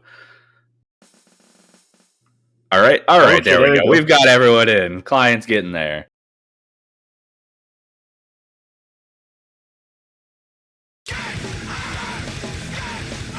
And no real come up for this match. Just starts right away, gets into those bursts. A little bit of accuracy drop there from Tristan Jacob in that intro. Japan's team staying pretty consistent, though. The highest accuracies, Nepogen and ERA Dev beating out all of the Japanese players. So Tristan Jacob being a little bit behind will still allow the United States to take a tiny lead, but that's a miss early on, right after the 400 combo, and Japan's going to take an early lead. Yeah, Tristan was trying to find a way to increase their accuracy. Caught a bit of a miss there. Now Japan are maintaining their accuracies. Actually, Kuki finding a little bit of an accuracy drop, but will not matter at the moment. When Tristan Jacob tries to climb back up, we will see this lead maybe shift a little bit. Just with the pure accuracies from Dev and Nepogen. Yeah, accuracy is definitely looking good for the United States. Back above 400 combo is Tristan Jacob. So they are back, hoping for some drops from the Japanese squad, but that is 3 full combos from them halfway through this map in maybe the most difficult streams, but we're seeing a few accuracy drops on Japan's side as well, which is allowing Nepogen and Dev to really start running away with this score. The score gap's getting pretty small, down to 4,000 from 7,000 as it was before, but those combos still staying strong for the Japanese squad. Yeah, no 99.8s anymore from Japan, but as long as they're holding the combo down, they still have this lead until Tristan Jacob finds a way to bring that accuracy back up, and Kuke misses! That was a couple of misses too. That's an 8,000 point swing right there as Kuke tries to build up that combo. In the end, we're going into the last quarter with 4 full combos, 2 on each side. Tristan Jacob able to build it back up, actually has higher accuracy than Kruke after that drop, and the United States has just a very solid lead now. Yeah, this is looking good for the United States as long as they can still hold on to the combos, but ever Dev with a miss. That is on the highest accuracy of the United States. Is it going to be enough for Japan to try and steal it back? I don't think so, because the accuracy from Japan are just not high enough. And that was a very clean drop from Dev there, staying above the 99.8s. Actually still has the highest accuracy in the lobby despite the drop, and that is going to be the first point for the United States. A little bit shaky, and that's... wow. Dev with a V1SS choke and Nepogen with a V1SS.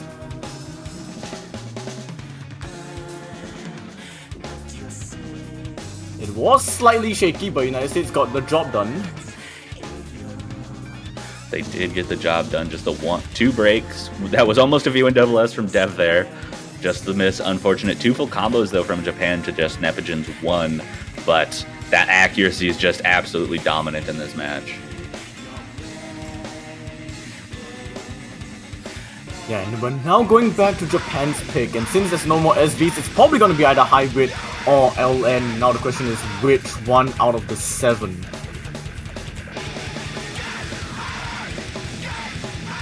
Yeah, I am interested to see what Japan's strategy is here. Like I said, I expect them to more so stick with the long note side of things. They have quite a strong long note roster this year, and it definitely would be the side of the pool that the United States is less comfortable with. So I could absolutely see something. I could see the Lostalgia coming out here, but Libid.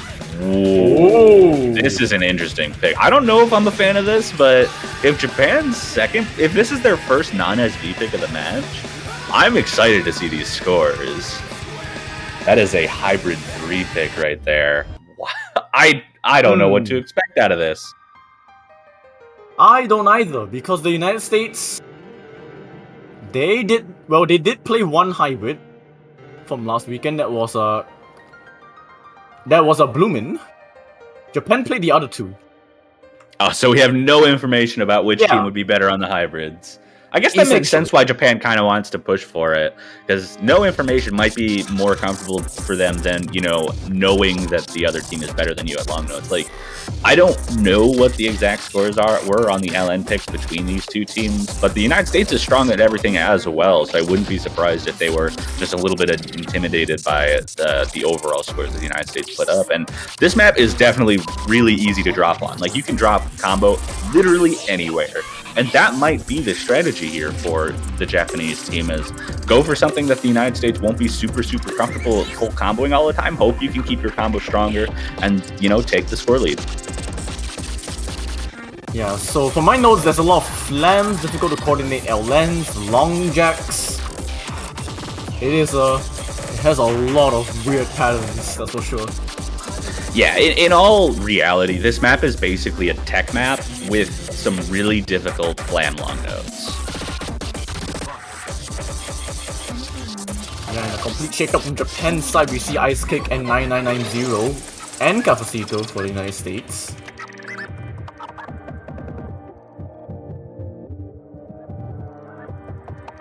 Indeed we do.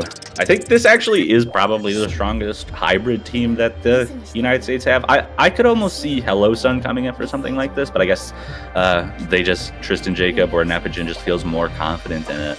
And then on the other side, we got Crew K, Ice Cake, and 9990 ready to go for Japan. Yeah, Hello Sun did play Bloomin' last weekend. I think once again, it's like their players are just interchangeable. Yeah, I mean, this map is definitely like a wild card as it is. It's very difficult to deal with all the difficult patterns throughout it. So I'm not surprised to see maybe some, you know, new faces come in for the hybrid section, but just waiting on 990 to load in there. And there we go. Top row all mirror. Yeah, 2 mirror players, both on the top row, Cafecito and Ice Cake. Not really surprising to see in a map like this. But early on, we see an actual accuracy lead for Japan. Cafecito and Tristan Jacob not transitioning into that map as well as maybe they would have hoped. But the accuracy from Nepogen definitely helping keep the United States in this, as Cafecito and Tristan Jacob are trying to build up that accuracy from the intro. Ooh, that's a significant drop on Cookie. It is. Another drop from Creed K there. Brings the lead to about 5,000 points in favor of the United States. And that was really early before any of the really difficult patterns start. And Ice Cake matches that as well. So the Japanese team not starting off on the right foot here. Yeah, accuracies are also not doing too well as Crew K drops again, dips below 99%. And United States have recovered. Tristan 99.3, Ice Cake will miss also. This lead is growing really fast. There's no FCs left on the Japanese team. All 3 FCs are being held on the United States. Yeah, not good signs for Japan. 42,000, and it's going to climb. Yeah, this is just an absolutely disgusting lead right now. And 990 finding a drop in the break. That's so unfortunate. Right before we're going to hit the 400 combo too, so that's going to have a huge impact on that score. And they can see how far ahead the United States is. Japan's got to buckle up for this ending and hope that the United States finds some breaks. But I can only imagine how intimidating a triple FC on this must look to the Japanese team. Yeah, Nepigen's accuracy is incredible as well for how technical, how flammy this shot is. 9.7 is just unbelievable.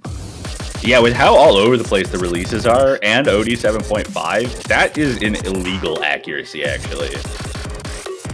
Yeah, and another miss from 9990 is just going to bring that lead even closer towards the United States, and another one as that. And another one, and still 3 FCs from the United States, by the way. You cursed it! Never mind. Cavazino drops the full combo. So unfortunate, but...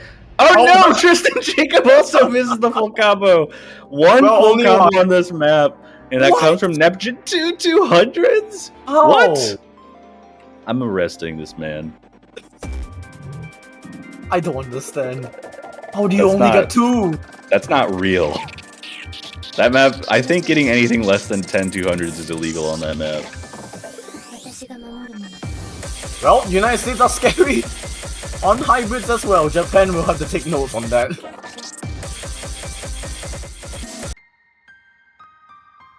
And it's back to the United States. Very scary. Yep, United States team. Rice 5 comes out. I'm in no mood for this. Staying in the tech zone.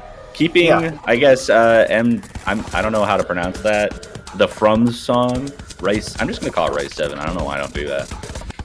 Keeping something their protect for later. Yeah, something. Classic From song name. Most sane Frums. Yeah, most sane From song name in the same pool as another From song called Hall. So. But we're looking to stay in the tech zone, not wanting to let the Japanese accuracy take advantage of them on the, maybe easier to act at maps of like Rice 2, Rice 3, Rice 4. So I'm not too surprised to see this.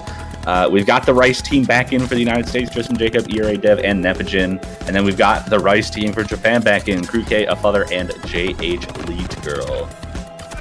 Yeah, I think the United States are just trying to stick to the plan because I looked at some of their tech Rice scores and they're all pretty good, all better than Japan's from last weekend. So I think that's their plan at the moment.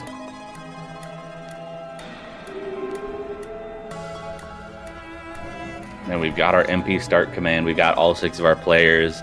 The United States looking to take advantage of that breakpoint they just got off of the Japanese squad there. Looking to make this a 3-1 game before giving the ball back to Japan.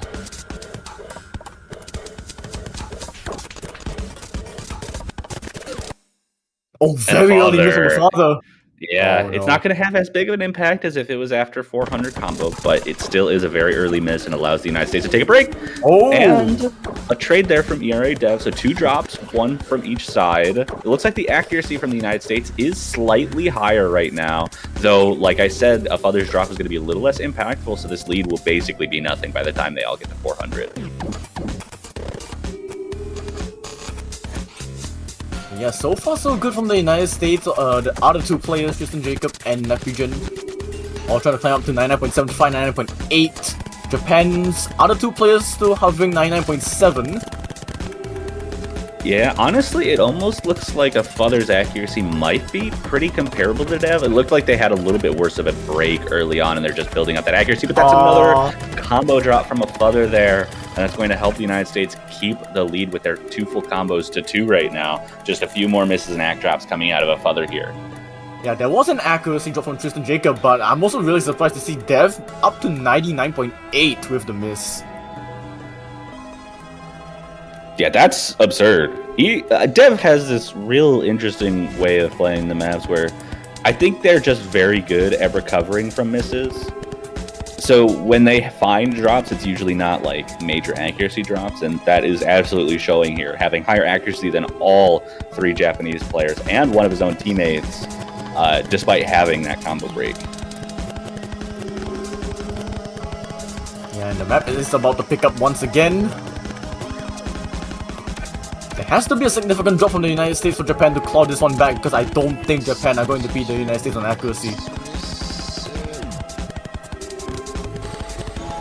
Yeah, we're approaching the ending, still with 4 full combos, 2 on each side, but that leads. Now it's my turn to curse. 3, 1 for Japan with Crew K, and then Tristan Jacob and Nevijin holding on strong for the United States. As we hit the final few bursts, and there's not much that can happen here for the United States to give up the lead. Once again, another really good score from Nevijin. That's 995.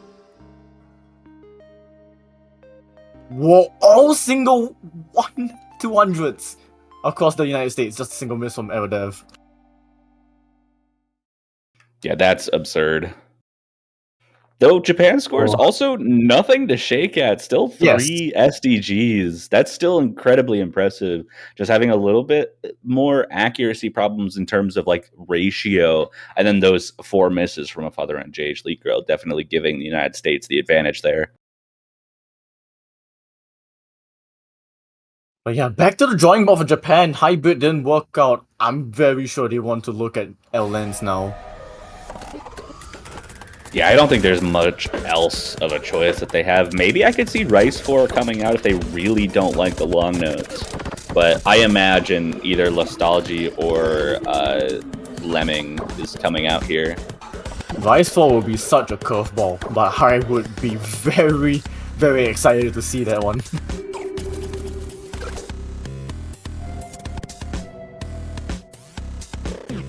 But if we're talking logically speaking, it should be L-Lens. Yeah, that's what the thing with Japan, taking their time, really making sure that they pick what they want to here. It's also worth noting that Libidinem was probably picked based on the difficulty to keep good combos on it. So I wouldn't be surprised if Japan wanted to go with something they thought that the United States would have more issues finding combos, keeping combo on. And out of the long note picks, I don't know if anything exists, but Rice 4 does come out! Oh my goodness! Let's go! I love this pick. I actually do like this pick a lot. Oh man. You already know that a Father and Crew K are going to come out with absolutely ridiculous ratios. JH League Girl should be right behind. This is going to be a good one. I'm excited for this. Yes. Throw all logic out the window. Make me look silly. I don't care. I mean, they've got to do something. They've been getting destroyed on everything except that SV pick that they went with, just based on those misses and the absolute dominant accuracy from the United States. And you know, when you're looking for something to maybe turn the tide of battle, do something that you know your team can get really good accuracy on. That one miss or 1-200 can turn the tide of it, and this is exactly what that is. Yeah. Like with the nature of Kojak maps, we've seen extremely silly accuracies. It also depends. This one has a little bit of a silly interlude between the two Jack sections, with the flams and the bursts and stuff. You can hear that section in the song right here. So there is opportunity for some awkward accuracies coming out just from that before they get back into the Jacks. But I'm really excited to see how this goes. I mean, this is a Japan pick. They should know what they're doing. 2 mirrors from their side.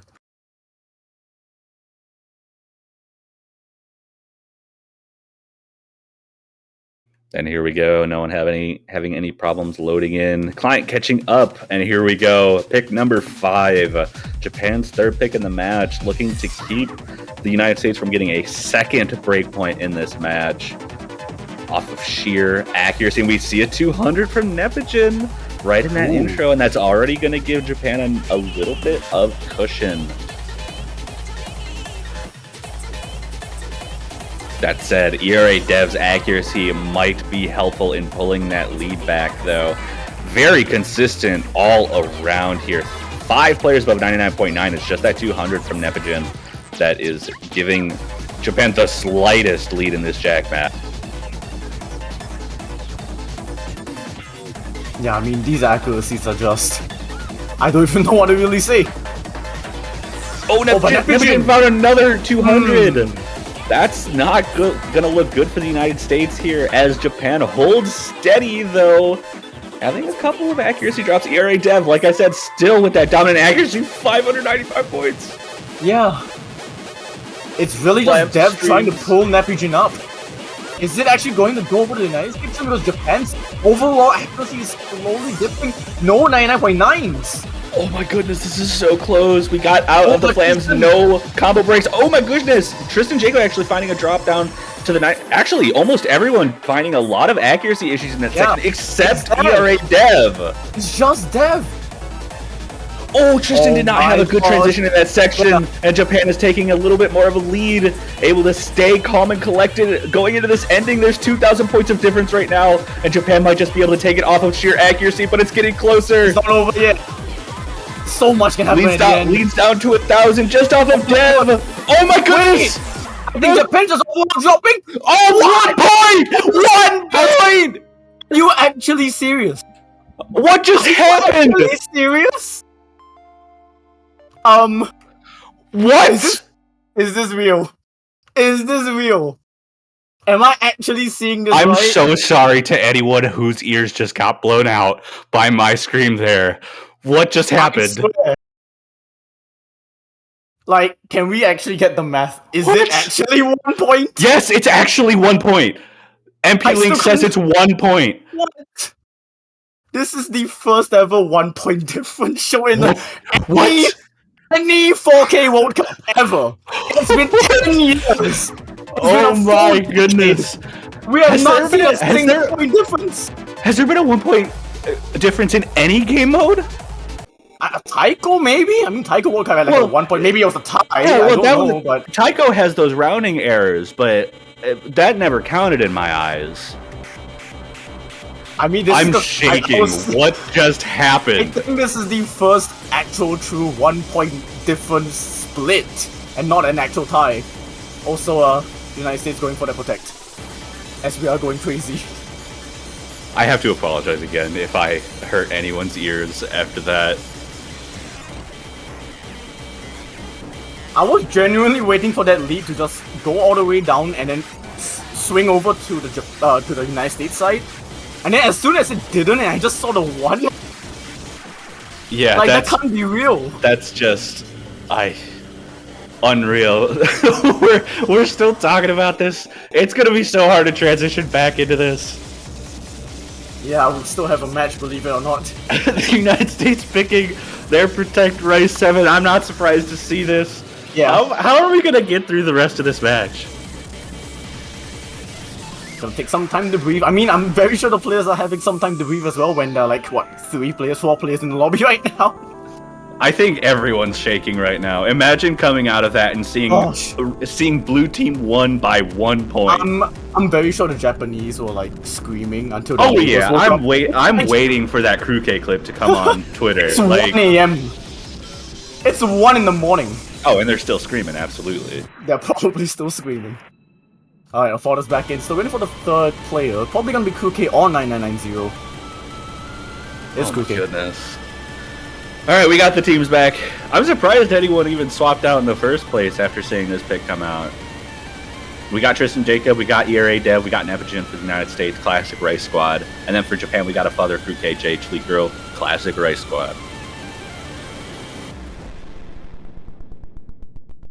Alright, I mean, I think all the players have had their breather. We're going into Rice 7.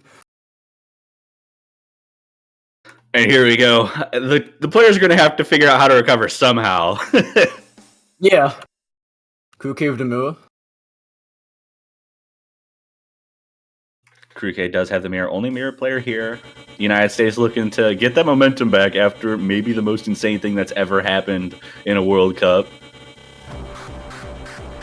So this is Jack. JH League Girl having a little bit of accuracy issue and some combo break issues on those early bursts. United States going to take a really nice lead out of that, just out of the gate. Yeah, Tristan Jacobs' accuracy a little bit too low though, but for now it is giving the United States the lead because of the miss from JH League Girl.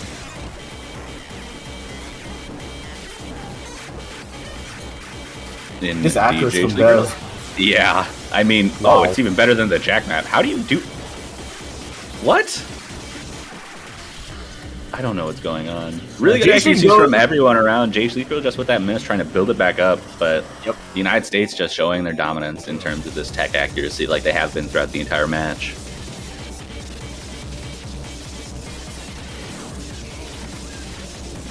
Yeah, still so far so good from the United States. But these patterns do not let up. Japan are finding some accuracy drops though.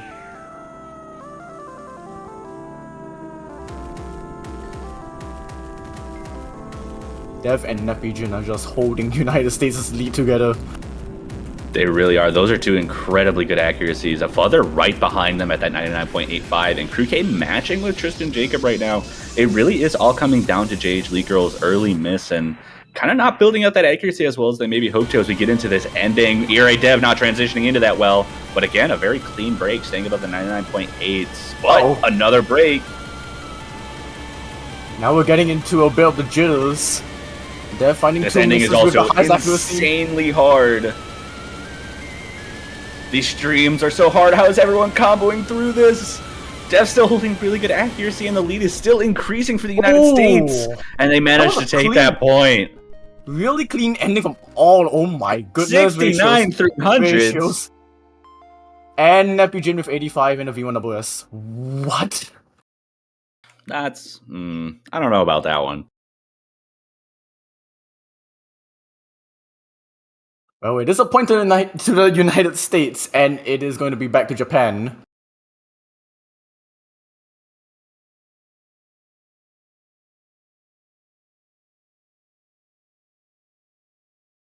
The pick does go back to Japan. And a 1 point difference in their last pick might convince them to maybe stick with Rice. I don't know.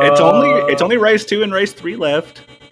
And then everything else is a little more technical. Still no long note play coming out. Yeah, but Rice 2 is jump stream, Rice 3 is basically stamina. I mean, that would be a statement pick if it's either Rice 2 or Rice 3. Yeah, that would be a statement. But it would also mean that the United States would have to start picking something other than Rice. Yeah. I mean, no matter what, United States has to win on a non-Rice map, because if they win the last two Rice maps, it's still not enough to win the match. Yeah, indeed. It'll be interesting. I think Japan is kind of having that internal debate right now where they're thinking, hey, maybe we can get a rice point on the last two remaining. Or they're going to have to balance that with whether or not they feel like they can take a point on long notes. And Nuka World comes out, long note 2. Yeah. Okay, this is the more logical one. Yeah, I'm not sure about this. I would have preferred to see any of the other three long note picks personally. Just because that pushes the United States out a little bit more out of their comfort zone. This one definitely is going to be more comfortable than the other three for the United States, but at the same time, it is definitely going to be more comfortable for Japan than the other three LN picks. So it's not necessarily, it's like a give and take. Do you want the United States to be less comfortable, or do you want your team to be more comfortable? Yeah, I guess they're opting for the latter. We do see Peach Mel back in for this one. First appearance in a while.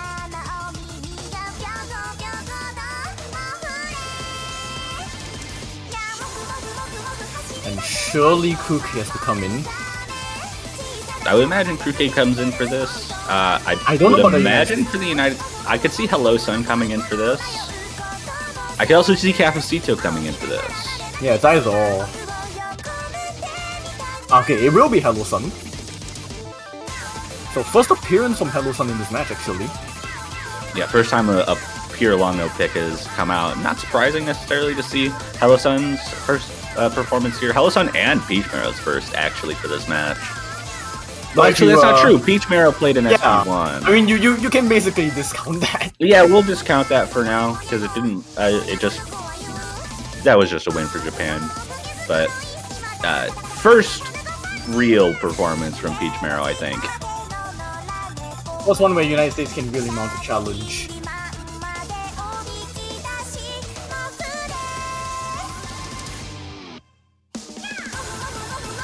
This is basically 2 minutes 30 seconds of L intensity.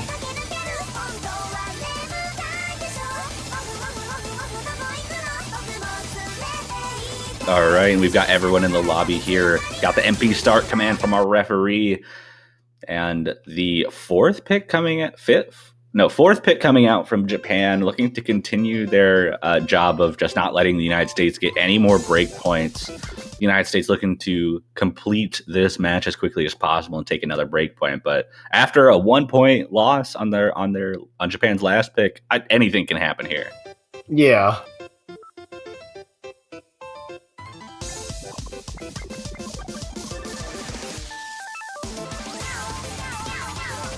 And here we go. Peach Marrow looking to have a little bit of accuracy drops there in that intro. Hello Sun also dropping down in the 99.7s. Jace Leaker, the only Japanese player down in that 99.7 range. Neptune holding off Kruke is just Ice Cake's accuracy a little bit ahead of both Hello Sun and Peach Marrow for now, giving Japan a slight lead. Yeah, a couple more accuracy drops from Hello Sun and Peach Marrow, as Japan's still trying to maintain their accuracies, which is actually going to give them a bigger lead. Oh, and definitely a bigger lead now. Yep. First break coming out there. 3 full combos on the side of Japan. Still, Neptune and Peach Marrow holding their own here. Neptune actually the highest accuracy in the lobby, trying to keep the United States in this, but the accuracies from Peach Marrow and Hello Sun are just not keeping up with the Japanese squad right now. Yeah, slight accuracy drops from the entire Japanese team, but that's not going to really matter to the lead because accuracy from Peach Marrow dropping again, but actually Kruke with the miss. Okay, Yeah, things that wasn't change maybe. That wasn't the cleanest drop in the world either. Dropped down below the 99.7s. Though Peach Marrow and Hello Sun also dropping down a little bit more as well, below 99.6 now. And Hello Sun with another combo break is just going to trade that right back. I think what's really important for the United States is just having that region hold on to that high accuracy FC and praying that Japan miss a bit more. And hope that the other two players of the United States can hold on, but Peach Marrow does find the miss. Indeed, they do. That's a 10,000 point lead. A little bit difficult to come back from going into the final chorus here. Just 1 full combo to 2 right now for the United States. Kruke finds another drop that's going to dip it a little bit. That actually was a pretty big score deficit there. 5,000 points gone now. But the Japanese team still does maintain the lead based on those 2 full combos from JH Girl and Ice Cake. He's getting closer. JH Girl did find a bit of an accuracy drop, down to 99.65, but we're already ending the map really soon unless a catastrophic drop happens from Japan. Yeah, it looks like they're going to be able to hold on to their own pick here. And looks like long notes might be a nice place for the Japanese team to start attacking from. A pretty solid lead, not 1 point this time. And Epigen with a really good play when you see it. Oh no. I was so focused on Happy Jin's squad, I didn't even realize. Oh, we're going to bowl. I'm not too surprised. I don't know. I almost would have gone for like Hybrid 2 here. I mean, what? How many maps in? This is the 8th map of the match. Putting in stamina. This is going to be interesting. Yeah, definitely going to be interesting. It's also easier to act than the other tech picks in the pool. Well, not other tech picks, the tech picks of the pool. This is the tech. But I imagine that the Japanese team will be able to at least hold on in terms of accuracy. We also do see Cafecito coming in for this map. First Rice pick appearance for them. But, you know, Cafecito pretty well known to have maybe the best stamina in the United States. So I'm not too surprised to see that. Yeah, I mean, they're just flexing their player versatility, really.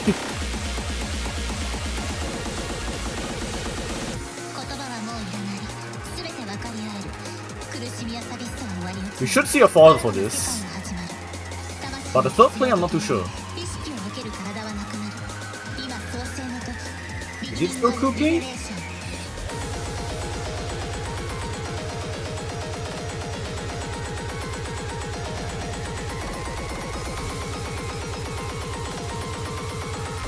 We're waiting on the Japanese players.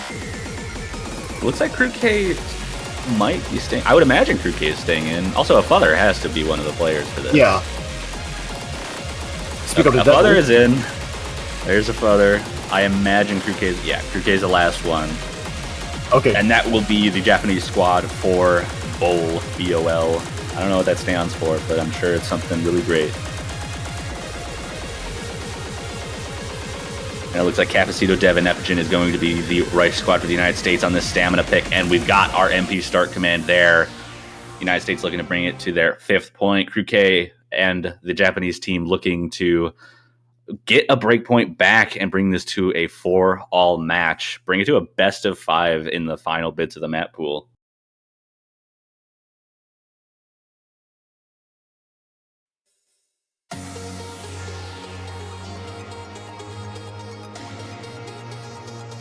And here we go, starting with the slow intro. There is one break in this, so if any of these players start having stamina issues towards the last third, there is a break ready to give them just a little bit of opening, let them rest their hands for a tiny bit of time before, the hardest section of the map.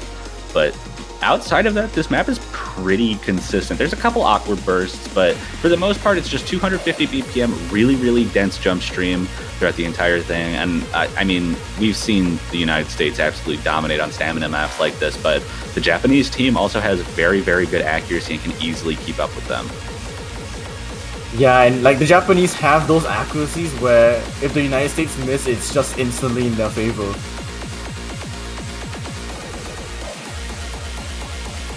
But it is a very straightforward map. Yeah, it's very straightforward. We see a triple 99.9 coming out from the United States. We saw JH Elite Girl actually find maybe 1 or 2 200s there. Oh, he's Dev finding a combo break in the easier section here. A pretty clean break still, as they've been capable of doing this whole match.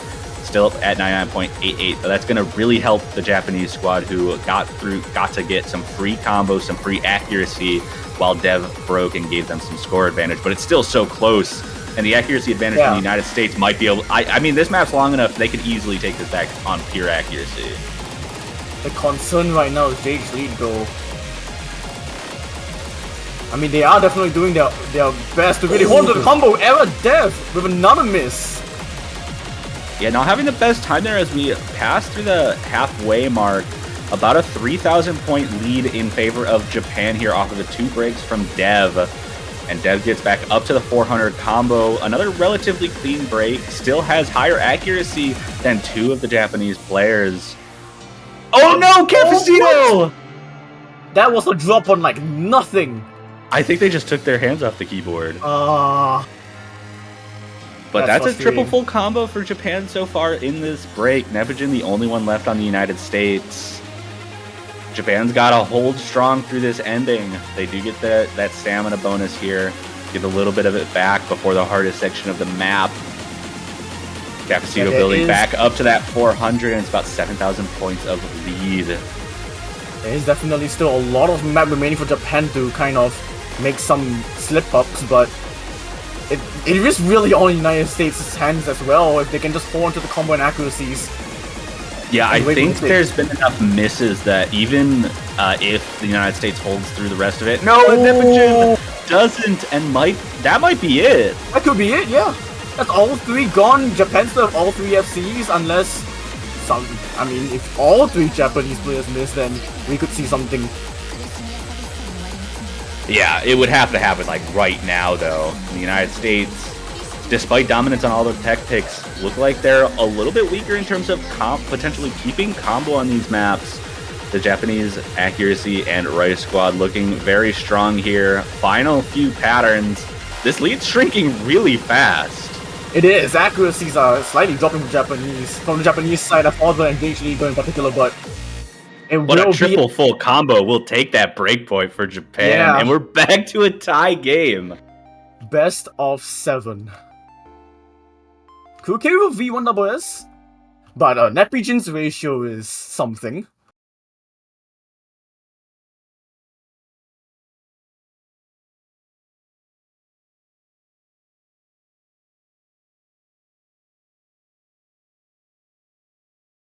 Oh boy, I mean, United States it's are so running out of hard rice to- maps. Yeah, they've only got Japan- one rice map left. Japan has 3 long note picks to go Yeah. for. I almost would expect the United States to like not even pick rice 2, just go into the hybrids.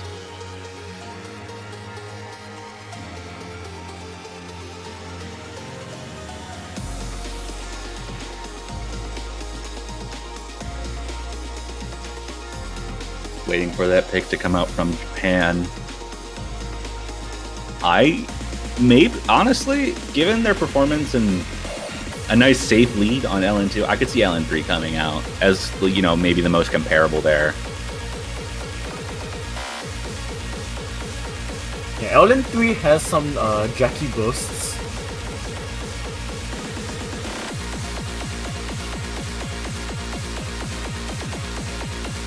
This is gonna be a tough one to really think about. Yeah, it is. Japan's in a difficult position because they have won 2 of the accuracy-based rice picks in this pool. One of them not by a lot, but the other one they were very consistent on. I could also see them going rice 2 here. Also, really important to note, something really fun is happening on the other stream. They're going to tiebreakers, Yeah. so Hall is being played on O2 Live 2. That's our second tiebreaker of the round, and we're not even on day 2. We're not even on day 2, and we've got a timeout coming from Japan, so you might have a little time to catch part of that if you want to have both streams open for that. I mean, Chile-Vietnam is also the kind of similar situation with this match, where 2 teams really seeded closely. Yeah, and I mean, we're getting to the point in the tournament where almost every single team left is like in that top 8 seeding. So it's not surprising to see so many close matches.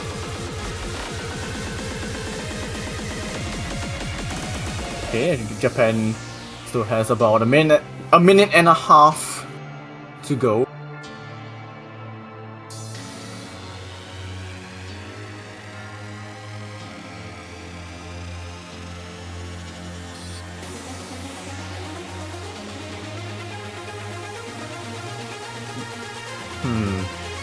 I mean, LN1 is release heavy, LN4 is dump heavy. Oh, they're going hybrid one! Hybrid. This is such a weird pick. I don't know what to think about this. This is jump stream too, right? Yeah, kind of. It's similar to Guden's semifinals hybrid from last year, where it went in between like 258 BPM like LN streams, and then in the middle of it was like really fast and dense jump stream.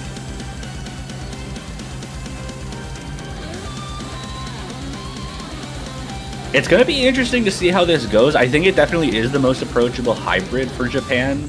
The hybrid 2 is extremely technical, and I would not expect them to pick it after seeing what happened on hybrid 3. But this map is going to be pretty interesting. Maybe they felt like this would be the most comfortable for them since it's the closest to Super Nuka World, and it's more approachable than any of the other LN picks available. With all the remaining maps left, definitely, yeah.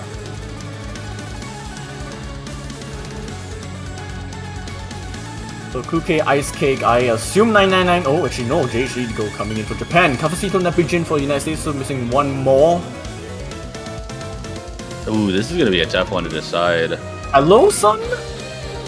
I could see Hello Son. I could also see Tristan Jacob coming in for this.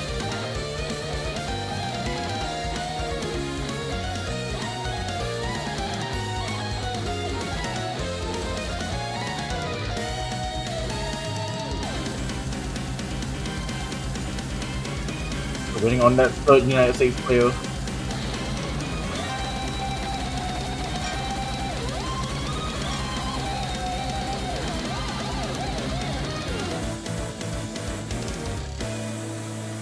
That is all we're waiting for. Yeah, it is gonna be Hello Son. Okay, yeah. I think Hello Son's a fair pick in this situation. I think that is maybe the quintessential hybrid player for the United States. And they've got all of the players rated up. MP Start Command comes immediately after Hello Sun joins the lobby. And here we go into Hybrid 1. An even game right now. Best of 5 with the remaining scraps of the map pool here. 3 points away from either of these two teams continuing on into winners finals. Winner of this match makes top 3 guaranteed. So a lot of stakes riding on these last few maps here.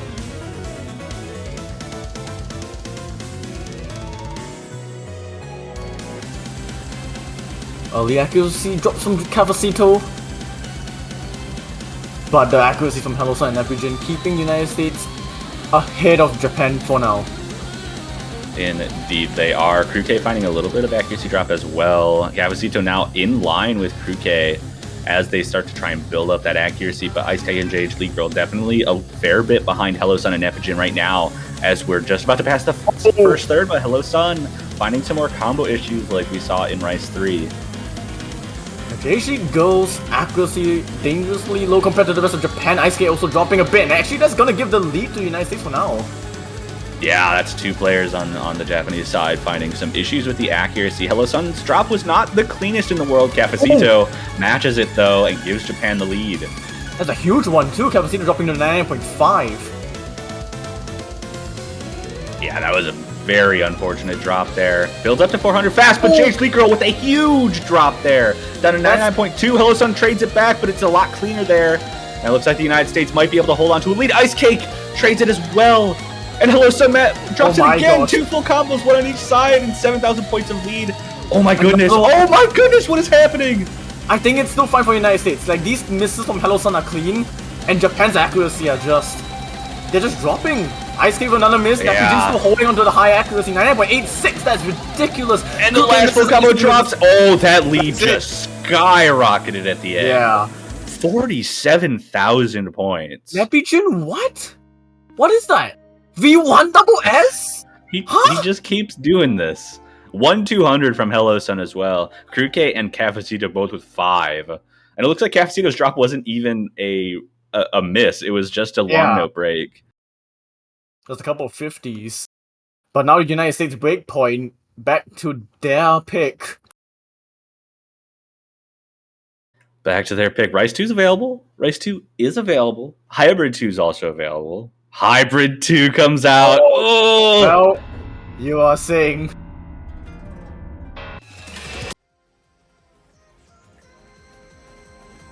Oh boy. I'm scared of this. This is 3 minutes long, too. There is so much opportunity for mistakes. The United States, in general, has been looking a little bit weaker as far as combo consistency has come. It's a little bit scary. I do think this is more on the technical side of the hybrid pool anyway, so it should be favoring the United States as far as accuracy goes, but it's going to be very difficult to say how this match is going to go, especially with how much we've been seeing combo breaks and accuracy breaks from everyone.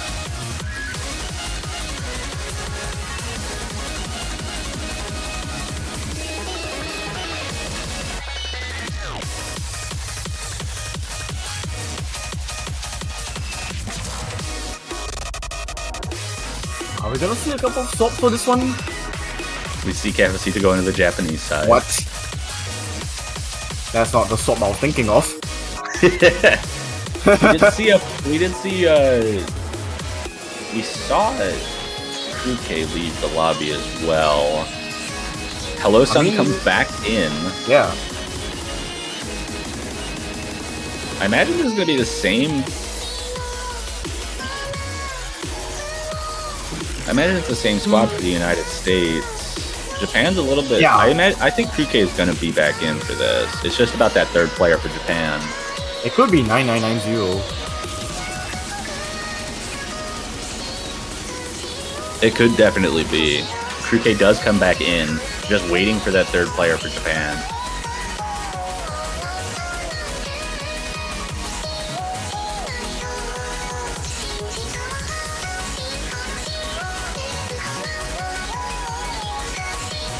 And 9990 does come in as the final player for Team Japan for Hybrid 2. And we've got the MP start command. We're getting ready to go underway.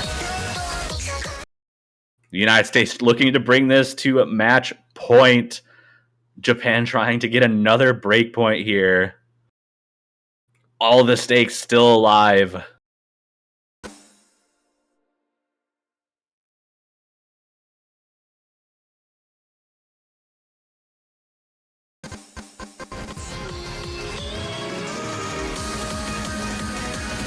And we're going right away. We are going right away into it.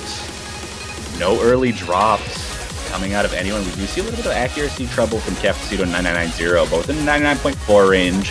Hello Sun matching Crew K's accuracy. Napajin being the difference maker right now. But that's an early miss from Hello Sun and gives a quick lead back to Japan. Yeah, this is just basic deja vu again. Hello Sun with another drop. Mirroring what happened in the last map. Giving Japan the lead at the moment. At the moment, yes, but like we've been mentioning, this is 3 minutes. There's a lot of stuff that can go wrong in this map. Hello Sun Mount now back up to the 400 combo. Had a little bit of accuracy issues there, but it actually still is matching up with 9990 in the accuracy department. Nepajin and Crew K along the same lines, and then Cafecito and Crew K along the same lines, and then Nepajin out-acking JH League Girl right now. Should shrink the lead just a little bit as they're trying to build that accuracy back up in this halfway section, but it's still in the favor of Japan for the moment. And that's a miss from 9990. I think in one of the jacks with the LN, that lead is going to the United States. And, well, another one from JH League Girl. Yeah, that swings it pretty heavily. It's now 2 full combos to 1. Cafecito and Neptune holding combo. Crew K also holding combo. And now 9990 gets to the 400 mark. JH League Girl right behind them. And that lead's going to be about 10,000 coming out of those breaks. And the United States in a comfortable position, but still not out of the woods yet. We have a full third of this map left. And Annie breaks can do it. Hello Sun having some more combo consistency issues here. But 9990 will take it right back.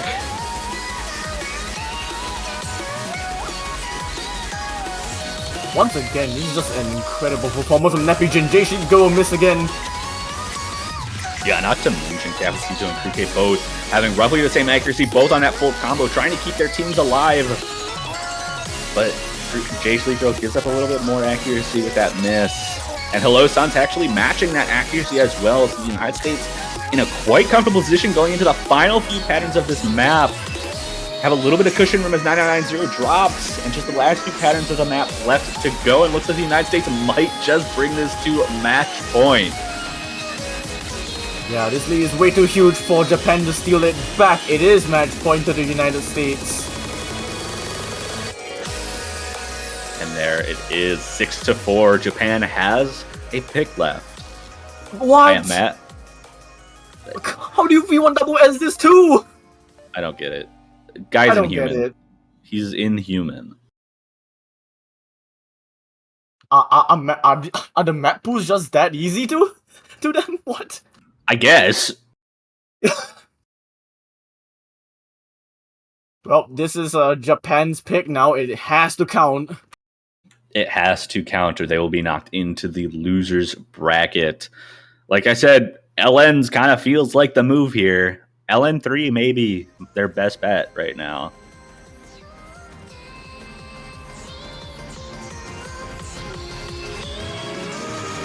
Or Rice too. That'd be a fun pick. Oh boy.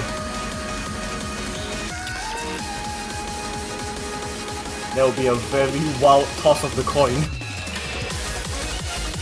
It certainly would be. But I think most of these maps are just tosses at this point. There really only was a few maps in this pool that weren't toss-ups. Like SV1, I think was pretty heavily favored in Japan. Yeah. And then the 3 tech picks for the United States. Everything else has been pretty close.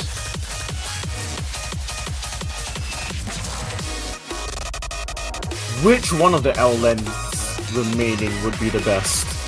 I've already said LN3. I think it's the most similar to LN2, which they were able to take that point off of. I just think LN4 and LN1 are so release heavy. It's going to make things uncomfortable for the Japanese teams. Oh, LN4. But LN4, So none that we were discussing about. none of them. So according to my notes, this one's Broken Stream Dumpy has staggered release. Yeah, I would maybe kind of liken it to Relive, just a little bit more on the LN difficulty.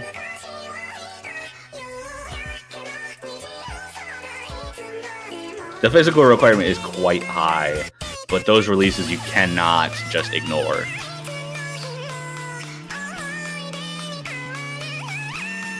For Japan, there should be Kuke. I think the United States are kind of sorting out which 3 of the 4 are going to play. Cafecito leaves. Peach Mel should be their 3rd. Yeah, that seemed to be how it's gone throughout this match. We see Peach Marrow come in for the United States. Let's see JH League Girl 990 in for Japan, and Ice Cake. No is sitting Kuke! out.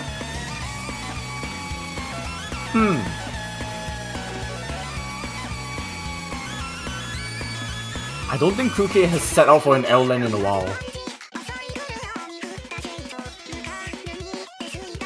But they will on this one. LN4 empty start command comes out. Japan trying to stay alive in this match. Their only option now is to go to tiebreaker if they win the next 2. If they don't win one of these next 2 maps, they will be knocked down into the losers bracket, and the United States will claim a spot in winners finals. But we've seen some crazier stuff in this match before. We've seen the Japanese team absolutely not give up, and I don't imagine that they're going to be doing that for this map here.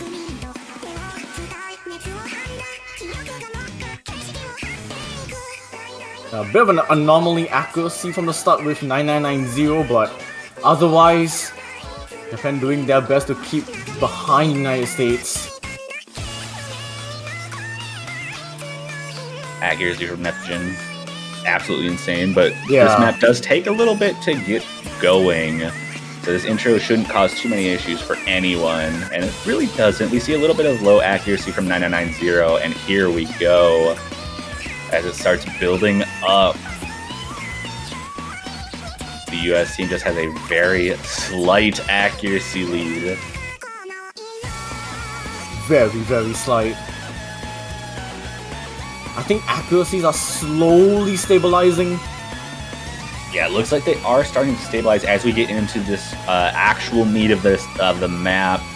We see Hello Sun and Peach Marrow matching each other. There's a Oh miss my from God. Peach Marrow, first one of the map. Japan's going to be able to shrink that lead just a little bit off of that miss, but Peach Marrow building up to that 400 combo pretty fast. It was also pretty clean, did not lose too much accuracy off of that. And Hello Sun doing a good job of building that accuracy back up to keep the United States in the lead.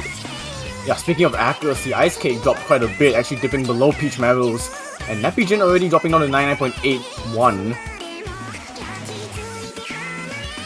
We're already into the final third of this map, though. It's only 4,000 points of difference. One break from the United States could definitely swing this into the Japanese team's favor, but that lead is starting to increase just a little bit based off of the incredible accuracy from Hello Sun and Nepijin, keeping the United States lead with a little bit of cushion. They might be able to afford one break, but we still have a lot left to go. A lot of difficult patterns. Oh my gosh. But we're getting closer and closer to the end, and all of these players are absolutely insane keeping their combos. Yeah, I'm surprised that there's still 5 FCs in this, but the map is going to end really soon. If there are no changes, 5 FCs in the lobby, United States will take their 7th point by 7,000 points. By 7,000 points. And it was all in that accuracy. We see 11, Yeah. 10, and 2 from the United States. 11 and 8 from 9990 and JH League Girl. Ice Cake just a little bit behind on that 200 count with 24. But a triple full combo for Japan just isn't enough there. And the United States will win this match 7-4. Yes, and they will be guaranteed a podium spot in this year's 4K World Cup 2023. They will be facing the winner between South Korea and Brazil. Indeed, they will. I'm excited for that match as Oh my well. gosh. It's gonna be a good one. But congratulations to the United States for winning that matchup there and moving on into the winners finals. As we've been saying, Japan is not eliminated yet. They will just be moved down into the losers bracket. I'm just checking who they're facing. They are facing either Canada or Thailand. Oh, that's going to be a good match too. I'm excited. All these teams left are just so good. It's insane how many good teams have had to be eliminated so far just because of the quality that these players are able to play at here. Yeah, speaking of Canada and Thailand, that's the next match that we're going to see in about 10 hours. So we are going to have a bit of a break in between, but until then, we do have banners that, y'all can still purchase. There are some really strong teams remaining in this World Cup, and I bet that they will love your support. Yeah, love your support. And even if they are eliminated, you can still buy a banner for your favorite team. Doesn't matter if they're still in or not. They can always be bought.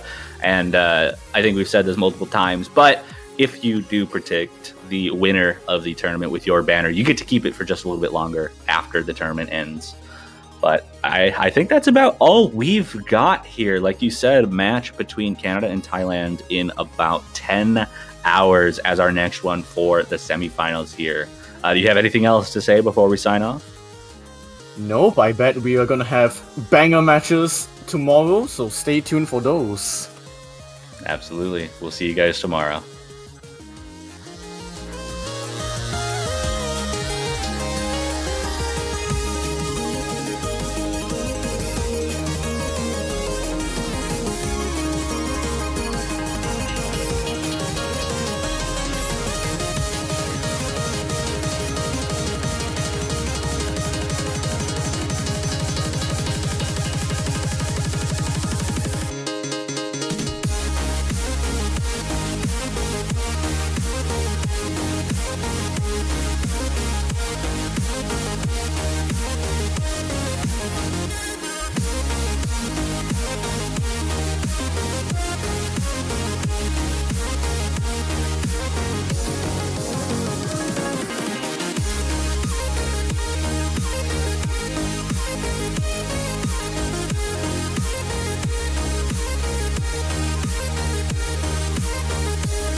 Alrighty, hello everybody, and welcome back to the Mania 4 Key World Cup 2023. We are continuing to roll right along through the semifinals weekend, and we have had some very, very heart-stopping action so far. We hope to continue that trend as we move on to our next losers bracket conditional match. It is going to be Canada taking on Thailand for a spot in that finals weekend. Let's see which of these two countries comes out on top, both vying for arguably one of their best finishes in quite some time here. As always, my name is Sparky, and I am joined once again in the commentary booth by none other than Sunapple. Sunapple, how are you doing? Hello, hello, hello. I am back here again. Me and Sparky both did commentate the last match that Canada was in, which was Canada versus Philippines, and Canada was actually surprisingly able to push it through and go into this second round of semifinals. And I mean, that's that about Canada. We could definitely talk a lot about Thailand since we did see a very, very close match that Thailand had in there. I think it was just a few hours ago, technically, I guess for us Americans, probably a full night's rest for the Asian countries. Yeah, for sure. Thailand absolutely squeaking it out on the tiebreaker against China earlier this weekend to find themselves here in a very familiar position where they are on the cusp of a finals appearance. And for Canada, they're looking to beat their personal best in terms of tournament runs. They have fallen at this stage before in years past, they are looking to punch their ticket into the finals for the first time in their history. So this matchup going to be very exciting. There's a lot on the line for these two countries personally, and it looks like we're getting into the protects and bans. It looks like Hybrid 3 is going to get banned out for Canada, and SV2 going to get banned out for Thailand, respecting that Canadian SV roster that really put in some work against the Philippines. Yeah, and once again, we do see Canada banning or opting to ban a hybrid map, which is honestly quite interesting. A good strategy from Canada, in my opinion, because as I said a few hours, or yesterday technically for me, Canada kind of has only 2 modes and isn't as great as on those hybrids.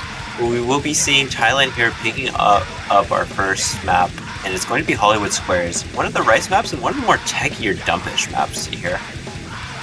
Yeah, for sure. Definitely has taken a couple players for a bit of a ride as they make their way through this chart. It's very easy to toss a perfectly good run in the bin, and for the margins that these players play on, in terms of the fact that they basically need to sharpshoot their way into those high 980s, 990s in terms of score lines, there is not a lot of margin for error, and these two are very eager to square off as we are already getting the MP Star command. We're already going to get into this first map of this best of 13. It is going to be Hollywood Squares, as you said. It is going to be Walmart, May, and Dale looking to take the first breakpoint here against Pavin, Konkawi, and Parponger. Yeah, and both these rice squads on both these countries are just so good. It's going to be so interesting to see how close these maps will be, especially on rice, which Canada has been doing super well on throughout the entire tournament. But as we go, we start off this map, and we will be seeing a slight lead from Thailand. But honestly, this intro isn't all that bad. We will be seeing more misses in the later half, but still is very important to be able to minimize those 300 counts right now, as well as 200 counts if they come at all. Yeah, for sure, and right on cue, Dale actually picking up a couple of 200s in this early going here. Going to drop their accuracy below the rest of the lobby, and it's going to account for a bulk of this tie lead for the moment. Still very early going. They have only just crossed that 400 combo cap, so any misses from here on out are going to do a lot more damage than if they were to come in that early going of this chart, and we start to get into the more dense, dump-oriented sections of this chart. Going into the second, third already, and the lead is growing in favor of Thailand for a moment, but Parponger actually finding the first drop for Thailand, going to shrink this lead over and potentially give the Canadians the opportunity, but Dale trades the miss back here going into the back half of the chart and the first break of the map. Yeah, that trade definitely goes in favor of Thailand here. We have been seeing that those accuracies from Pavin and Konkawi are actually beating Walmart's and May's accuracy by a significant amount, honestly. So just on that alone, Thailand is definitely doing so well, and they are at the 6k point lead. I think at this point there is a room for a miss for Thailand right now, and they still will have at least a bit of a lead, but obviously we don't want to see that happening, and we are getting to one of the hardest sections of the map right now, and everyone's just hitting it so well. It's really just the difference between Dale and Parponger. Their accuracy difference is just doing so much wonders, but we see Pavin taking a break. Yeah, Pavin taking a break at the end of that last real dense hand stream section. Gonna put a bit of a damper on their lead for the moment. Was growing to about 7,000 points, now within about 3,000, and it does give Canada a bit of a shout to get back in this, but right now they are doing just enough off the back of Konkawi, holding on to this massive accuracy advantage over everybody else on the Canadian roster. Next closest would be May, but they're being canceled out by other people in this lobby, and just as quickly as it started to shrink, it grew back, and Thailand actually able to hang on to take their first point in this match to make it 0-1. Honestly, that was quite close, Dale taking that break, and honestly, I think if Dale didn't miss, there was a definite chance for Canada to take that point. But with that being said, that was Thailand's first pick, and most likely the most confident pick that Thailand has. And now we will be going on to Canada's pick. They did protect the SV1, so I would assume they just go straight off for that right now. Would not be surprised if they do end up doing something along those lines. But I think if you are Canada, seeing that Rice 6 score does give you a little bit of confidence potentially to square off on Thailand. if they do opt to stay in this upper half of the map pool. And sure enough, right on cue, Canada going to opt to go for SV1 here. Yeah, and Thailand didn't do all that great in their last match on this SV, so there is an opportunity for Thailand to have actually practiced this map in between the few hours that they have had. But Canada was super strong, honestly, on this map, so it'll be interesting to see Canada's second run here. Yeah, for sure. Pretty good team score overall when they did play this against the Philippines. Maybe not topping the leaderboards in terms of team performances. I think other teams in this tournament would be able to put up higher numbers, but in the context of this match, definitely one of the best options for Canada to go into to get themselves started on the right foot. And so we're going to see some substitutions for both countries, get their more SV-oriented lineups in for this map. It is going to be Piggy coming in for Canada and Aeom DCO coming in for Thailand.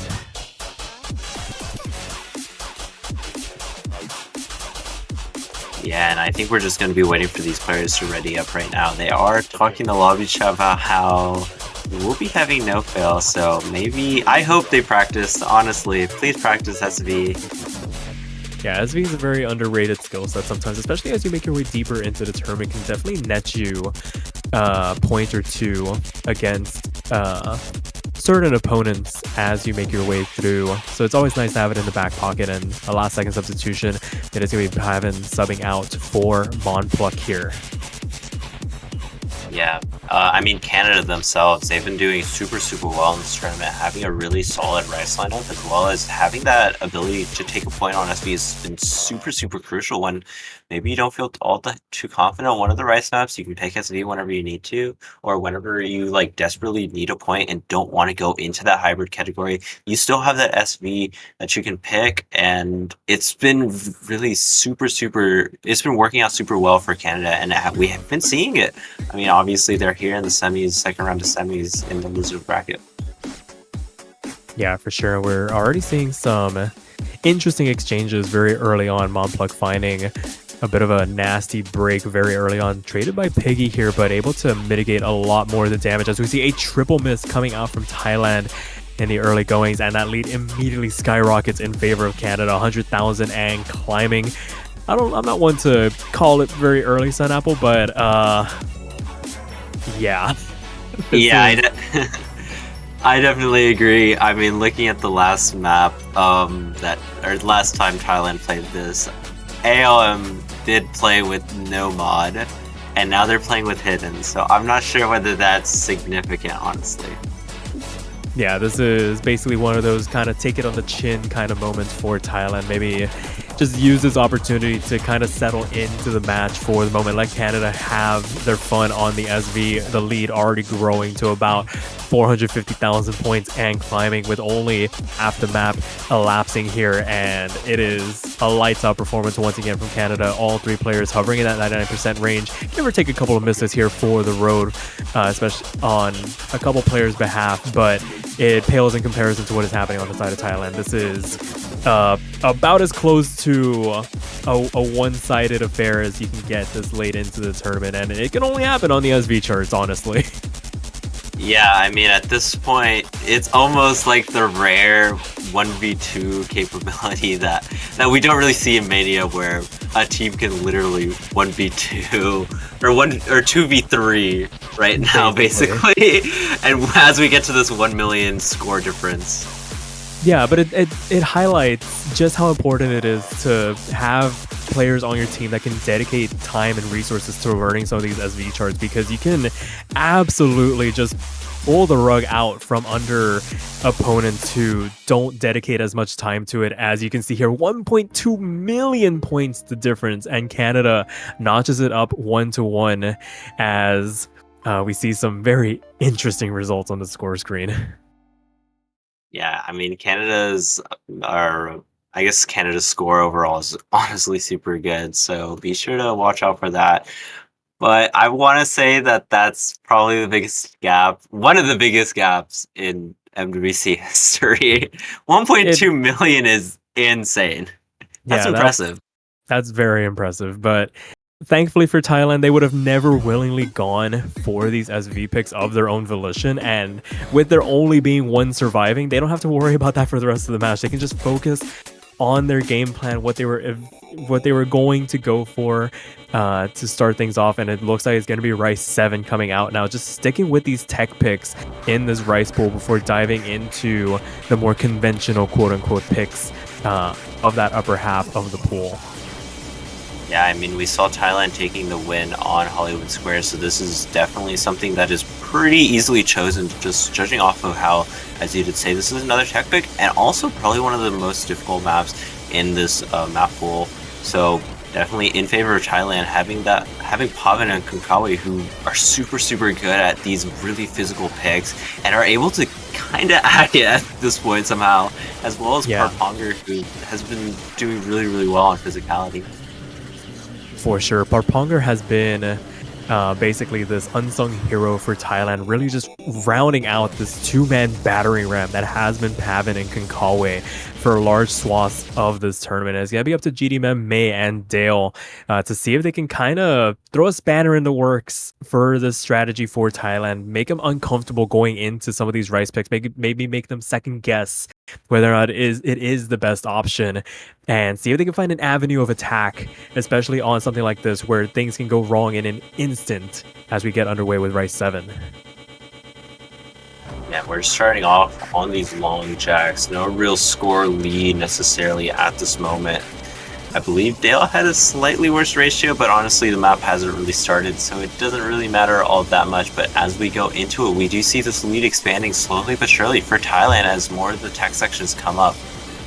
Yeah, GDMM finding a pretty significant accuracy drop, able to hold on to their combo very fortunately, but dropping down to that low 99% range. Gonna have to make the run here, but it's basically going to be a bit of an accuracy battle to start things off here, and Thailand is winning that battle, 6,500 points and counting. But Canada in here with all three FCs standing, all six FCs actually on the board here for both teams at the moment. It's going to come down to singular mistakes. Who blinks first in this bit of a cat and mouse game as we make our way into the back half of the chart now, still lingering around 6,000 to 7,000 points between these two countries as we make our way deeper and deeper into this chart.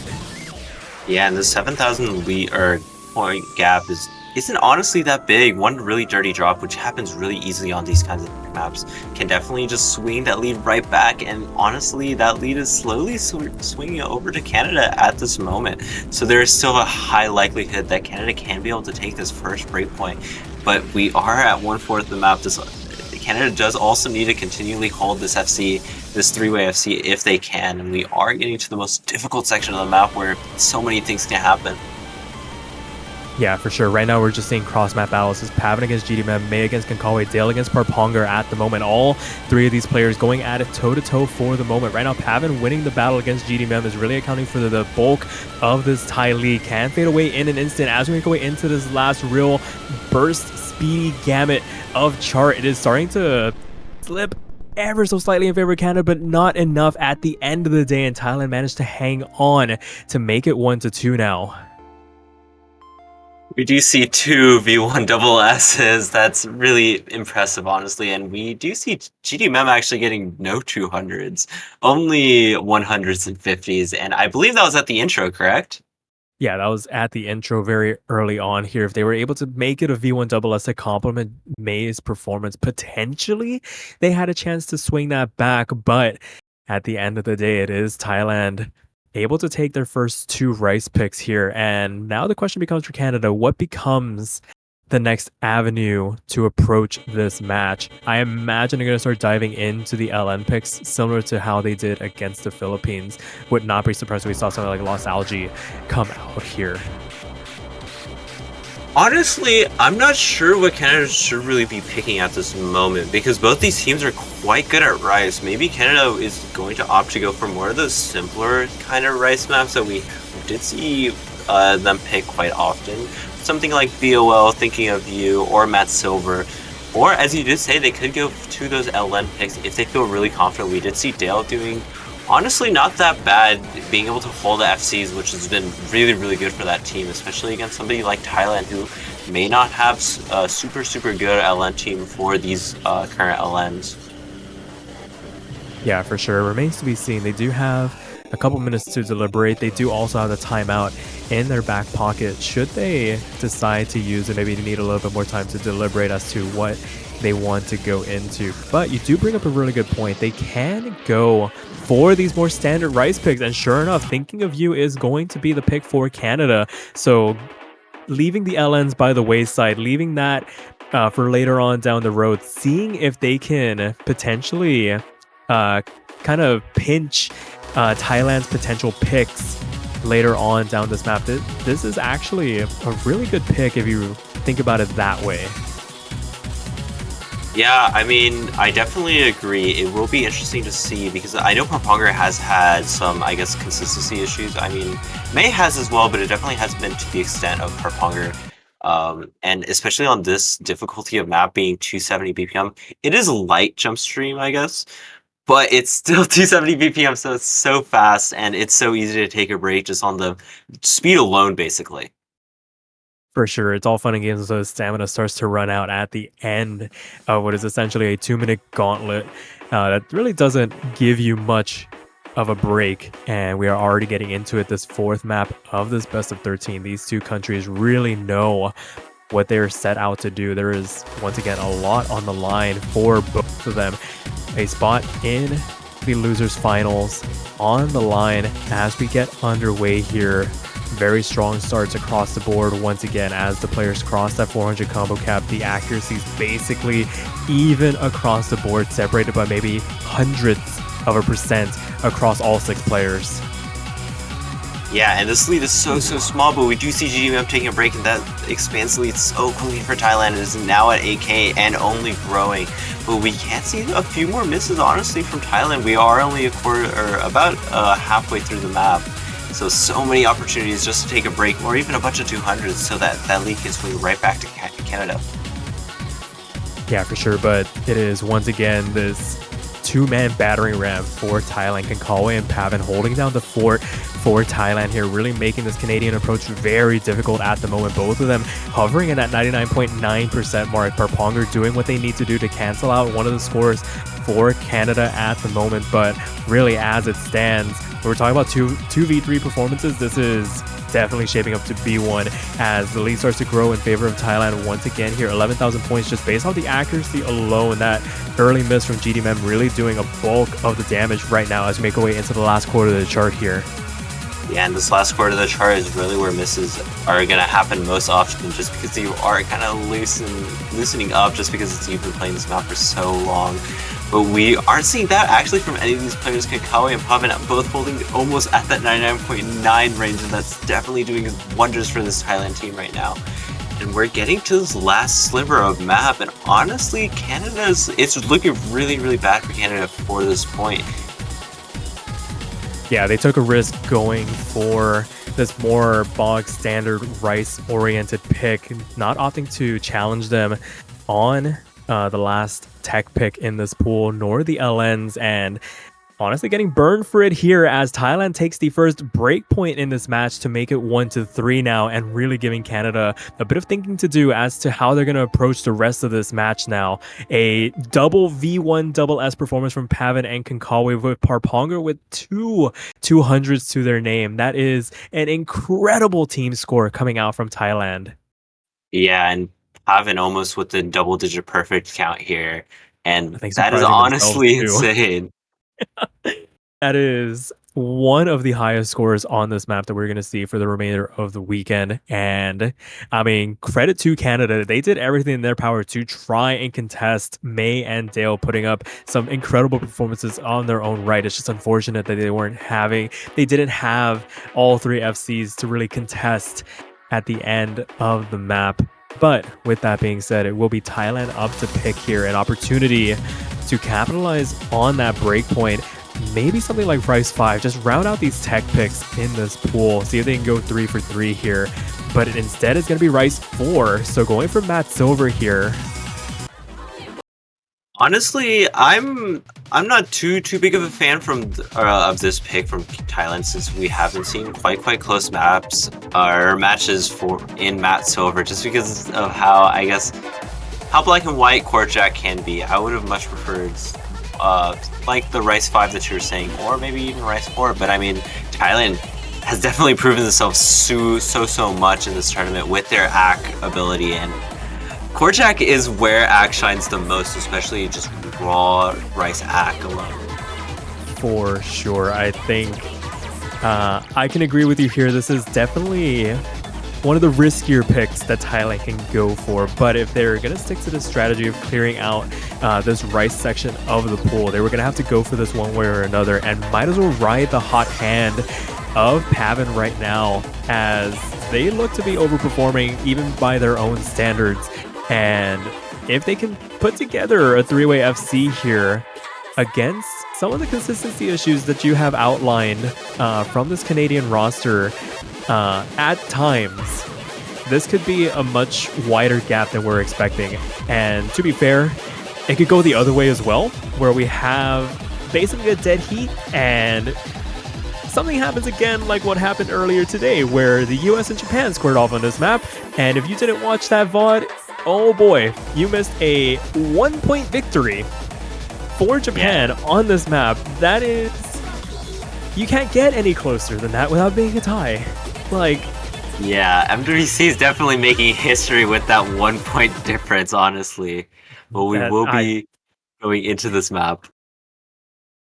Yeah, going into this 5th map, and Canada looking to try and take that breakpoint back here and see if they can right the ship a little bit, see if they have opened themselves up to an opportunity to notch things up at 3-3. Gonna need to put together 3 very immaculate runs here, because there is very little room for error on a map like Matt's Over.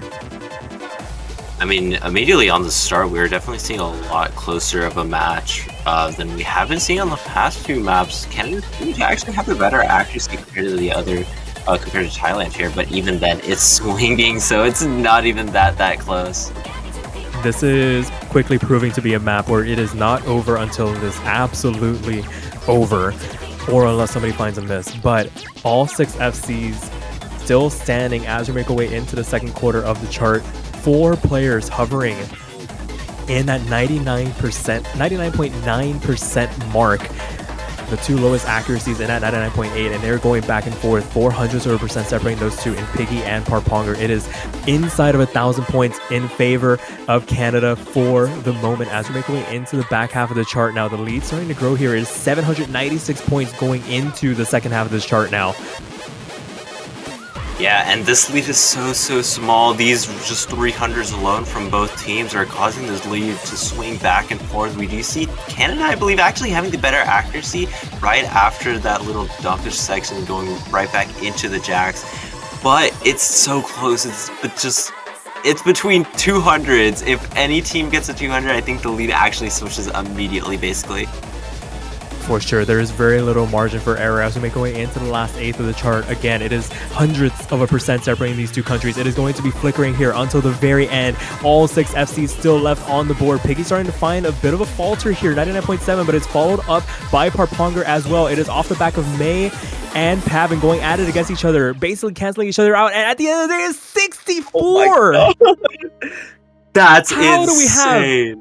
How are we having margins this tight at semifinals? It is 154 BPM core jacks, and Thailand managed to squeak it out by the tiniest of margins. Sure, it's not 1 point, but it is still a double-digit victory for Thailand to make it 1-4 now. That's honestly insane. I believe it was those axe drops that we saw at the end of the map from Piggy. I assume those were 200s that we did see, and honestly, if you take off one of those, I think the lead switches over for Canada, so that is so close. But honestly, if you're Canada, you do see that you do have really close accuracy with this Thailand roster. Maybe going for something like BOL, maybe not going for something that you will miss as much on, or maybe we do see Rice 1 here, which is, I guess, a bit more simpler, definitely having that speed aspect. So I personally would prefer BOL if they do want to pick that. Alternatively, we could go for, I guess, a very, very different route in the LNs. Moving down from this Rice map, or Rice match that we have been seeing, going for something like LN2 maybe. So Apple, I'm not gonna lie, my heart can't take any more of Matt Silver at this point. This is absolutely ridiculous, and honestly, I think we're in line for a bit of a paradigm shift here. I would not be surprised if Canada opts to go into the LNs here. But no, it is going to be BOL. They are going to continue basically butting their heads against the wall that is this Thailand Rice accuracy to see if something gives. And they've come outrageously close to busting through finally, but there's only so many breakpoints you can give away before you leave the other team in the prime position to win a match on their own pick. And with the longest Rice pick in this pool, maybe this is their avenue in. Our longest Rice pick, and also keep in mind, this is one of our OC originals for this map pool, so I hope you all like this song. I assume Thailand is going to have the same roster that we saw in Thinking of You, Pav and Kakali and Propanger. And I think Canada actually switching out GDMem switching out Walmart for GDMem, so definitely a different lineup from Canada, maybe wanting to try something a bit different. Or alternatively, maybe GDMem just has a slightly better accuracy on these easier jump streams, or not necessarily easier, these more dense but slower jump streams. Yeah, for sure. It definitely comes down to comfort at the end of the day. Who can keep the more consistent scores? Who can really keep their head in the game on these longer form maps? Because it's all fun and games until you have that one lapse in concentration and things can just go completely south. But as we get this map underway, it's going to have large swaths of basically deadlock. It's not until we get into those real dense jump and hand streams that we're going to start to see a little bit of separation from these two countries. It has been in the thousands for large portions, but it could definitely be a map where we stay in this hundreds conversation for basically the entirety of these 3 minutes.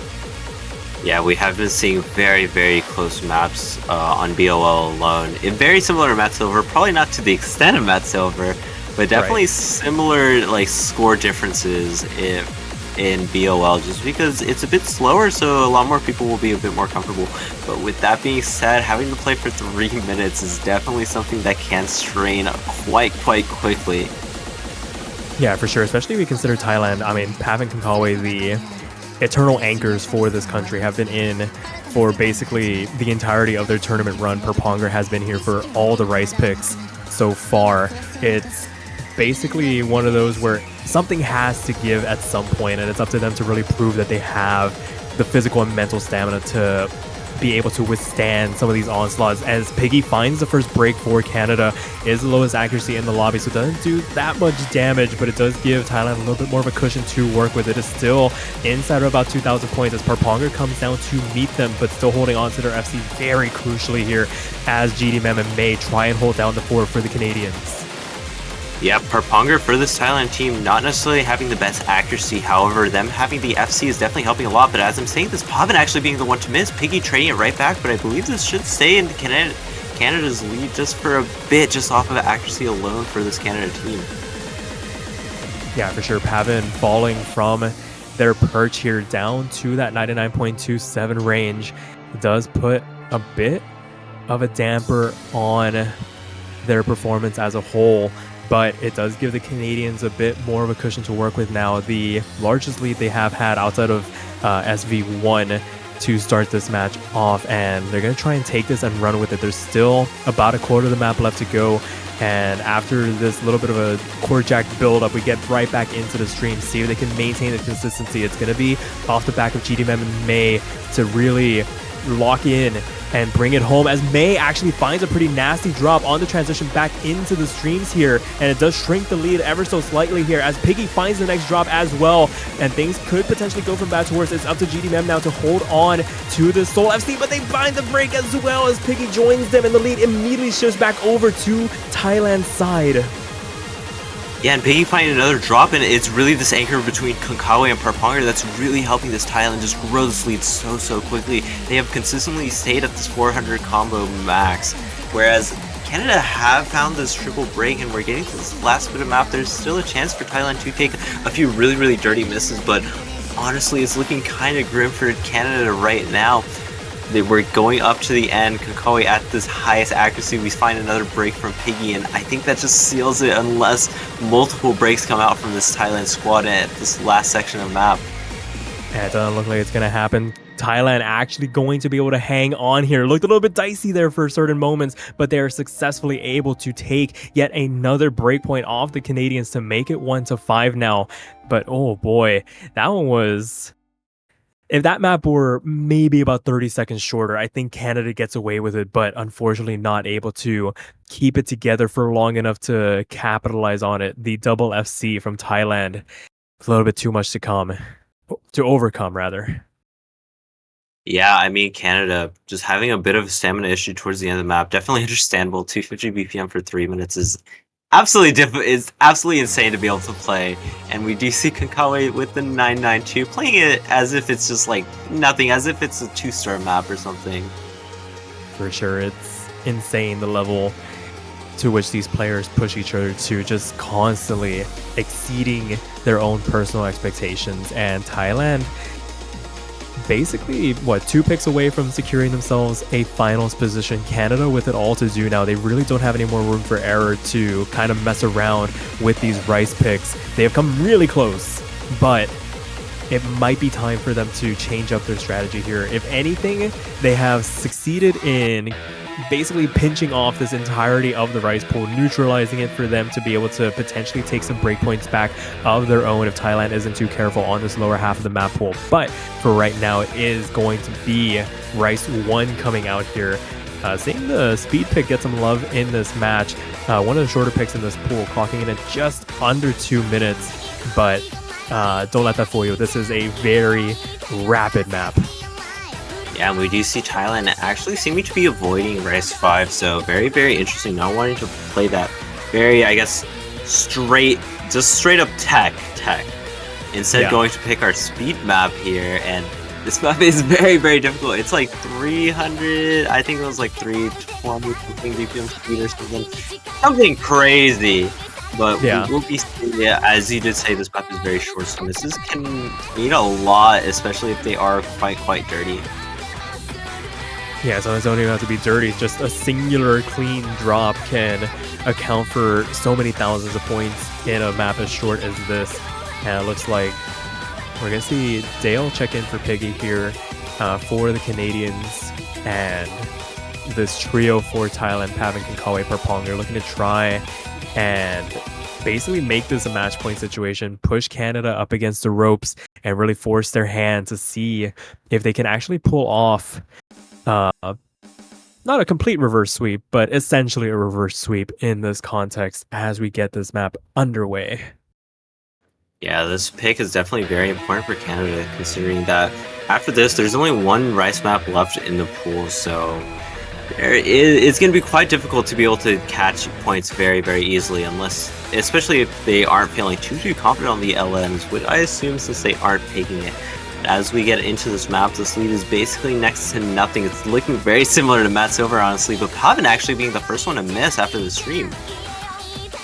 Yeah, it might be a bit of taxation from having to play some of the longer maps, some of the more physical maps in this pool, maybe finally coming to a head here on Rice 1, but Dale finds a drop in return a little bit later on here, and Pavan successfully getting over that 400 combo, but not able to maintain it. Does trade it back here, so no harm, no foul at the end of the day for the Canadians, so long as their 2 FCs can still remain standing. It is gonna come down to the wire here as we make our way into the back half of the chart now.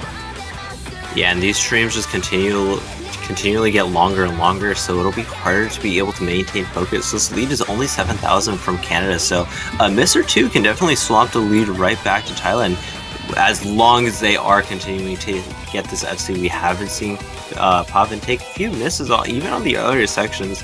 So not necessarily easy thing to do for Thailand. For sure, last quarter of the map coming through here, the last real gauntlet of streams to read through. It is so easy to lose track of where your fingers are supposed to go through some of these 1/8 streams, but everybody making it through relatively unscathed. But as I said, GDMM is the next one to fall, and the lead is starting to flicker back and forth as Dale finds the next one in return, and another one to boot, and the lead immediately shifts over in favor of Thailand. Once again, they're going to be able to take and capitalize on their breakpoint to make it a match point situation. The margin 23,000 points, and just in an instant able to take that point away from the Canadians. Yeah, I think that last stream was just a few notes too long for Dale, finding a lot of 200s as well as 100s in that one alone. And honestly, Canada has their back against the wall. They can choose Rice and maybe play hoping just for something good to come out, Thailand taking a lot of breaks. Or they could go for something a bit more unorthodox, going for LMs, which we haven't actually seen either of these teams play yet in this match. Yeah, they've both just kind of handshaken that there's going to be an all-Rice battle with the cameo appearance from SV1. I imagine a strategy shift might occur here, but with the Canadians wanting to really prove their worth on these Rice picks, would not be surprised if they went for Rice 5 at this point, but I mean, it depends. Yeah, it definitely depends. It is still up to Canada to choose. I mean, they could go for a hybrid map, but no, they'll just go for Rice 5 here. I'm in no mood for this, completing the Rice map pool that we have. Yeah, it's not often we see all 7 picks go up, all 7 picks go down. With, like I said, the one cameo appearance from SV1 just kind of saying, hey, I'm here, SV exists. And everybody just saying, we're going to duke it out on what everybody is good at.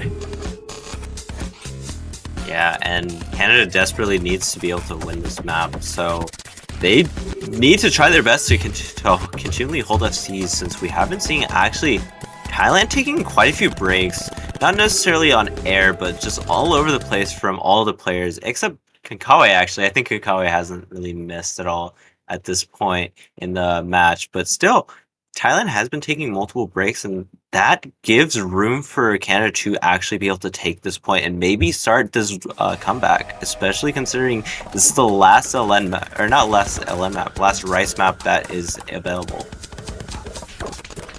Yeah, for sure, but not a good start for the Canadians. Actually, not a good start for multiple players in this lobby, as GDM and Perponga trade misses very early on, and that's basically the mainstay of this chart and why a lot of teams tend to avoid this one unless absolutely needed to be picked in certain situations. It is very abrasive, a lot of mini jacks and a lot of very quick snaps that can take you for a little bit of a ride if you're not too careful as you make your way through. And right now, as things stand, everybody's starting to settle in just a little bit. It is 3,000 points in favor of Thailand for the moment. Their two-man wrecking crew just doing the work right now. Pav and Konkawi holding on to this 99.7 plus mark. Nobody on the side of Canada coming up to meet them, as May actually finds the next drop here for the Canadians as we make our way into the second third of the chart now. Yeah, this consistency that we have been seeing from Konkawi is doing wonders for this Thailand team here. We do see 2 FCs from Canada, but it's really just off this accuracy alone. Both the players on Thailand at above that 99.7, whereas the Canadian players, none of them really that close besides May. And at this 11k lead for Thailand, I think it'll take 2 or 3 breaks from multiple players to be able to swing this right back, and GDMM taking a break is not what you want to be seeing. For sure, there's still a third of the map left to go for, but do have a little bit of a break section before things start to pick up once again. But if you're able to handle that first half, the second half really doesn't throw too many new things at you. But as I said, GDM, the next one to fall for the Canadians, and the lead grows ever further for Thailand. They're on the cusp of securing themselves a losers finals and top 6 finish in this Mania World Cup at the expense of the Canadians. Last 8th of the chart left to go here, and the lead is still growing as May finds the next drop, and that might be the final nail in the coffin for the Canadians here as we start to close things out. Yeah, I think with that drop from May and another one from GMM, I think that'll close it out. I believe Thailand, unless a lot of things happen, maybe someone disconnects, I think they No. will be moving up and moving into that finals for, I think, the first time in a long time. Yeah, a top 6 finish secured for this Thailand roster. Congratulations to them. They take it by a margin of 7-1 in their favor and knock the Canadians out of the Mania World Cup at the second step of the semifinals weekend. So close to that top 6 finish, but it eludes them once again. They'll have to settle for 7th and 8th. A very good tournament run overall for them. But with that being said, that will do it for us here. Another very exciting match with some very interesting results. But outside of that, we do have to declare a winner, and that will be Thailand. Congratulations once again to them. And Sunapple, do you have anything else left to add before we close things out here? I mean, I did hear a folk tale about a thing that starts with the letter B that people can actually buy to support their favorite team, but I can't really think of the name off the top of my head. Maybe you can help me out a bit? Yeah, absolutely. The thing that you are looking for are banners. You can always get yourself over to the OS store to pick up a banner to support your favorite country in this year's Mania World Cup, even if they have already been eliminated from the tournament. Every contribution that the fans watching at home make help contribute to the prize pool, help us bring you guys even more amazing Mania content. As you can see the bracket up on screen, there are only a couple matches left to determine the last couple of people that are going to be in this finals weekend, and you guys do not want to miss any of the action upcoming. But until then, we'll catch you guys at 11:30 UTC to have South Korea take on Brazil. Until then, take care, y'all. Bye-bye!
Hello everyone!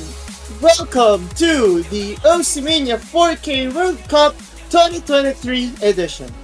In this match, you're going to be seeing two of the biggest titans that we've seen in the 4K World Cup scene, which is going to be South Korea and Brazil. I'm Silas Els, and joining me on the commentary booth is going to be Potassium F. Hello there, how are you doing today? I am absolutely excited because, I mean, anyone who's been watching the matches so far this weekend knows that we've had an absurdly, just insane weekend. So many of these matches, we have 2 tiebreakers, and not only did we have 2 tiebreakers already, but those 2 tiebreakers went down to the absolute wire. I'm really excited. This one as well, on paper, well, it looks like such a ridiculously close match. Of course, this is a rematch of last year's grand finals, albeit with some different teams, some switches in the rosters. And of course, this is coming through from the winners bracket as well. So both of these teams, if they win, they get a guaranteed spot in the podium, I believe. Next week is the finals week, yes. So one of the podium, one of the podiums that was secured, one of the podium spots that was secured was on the US side.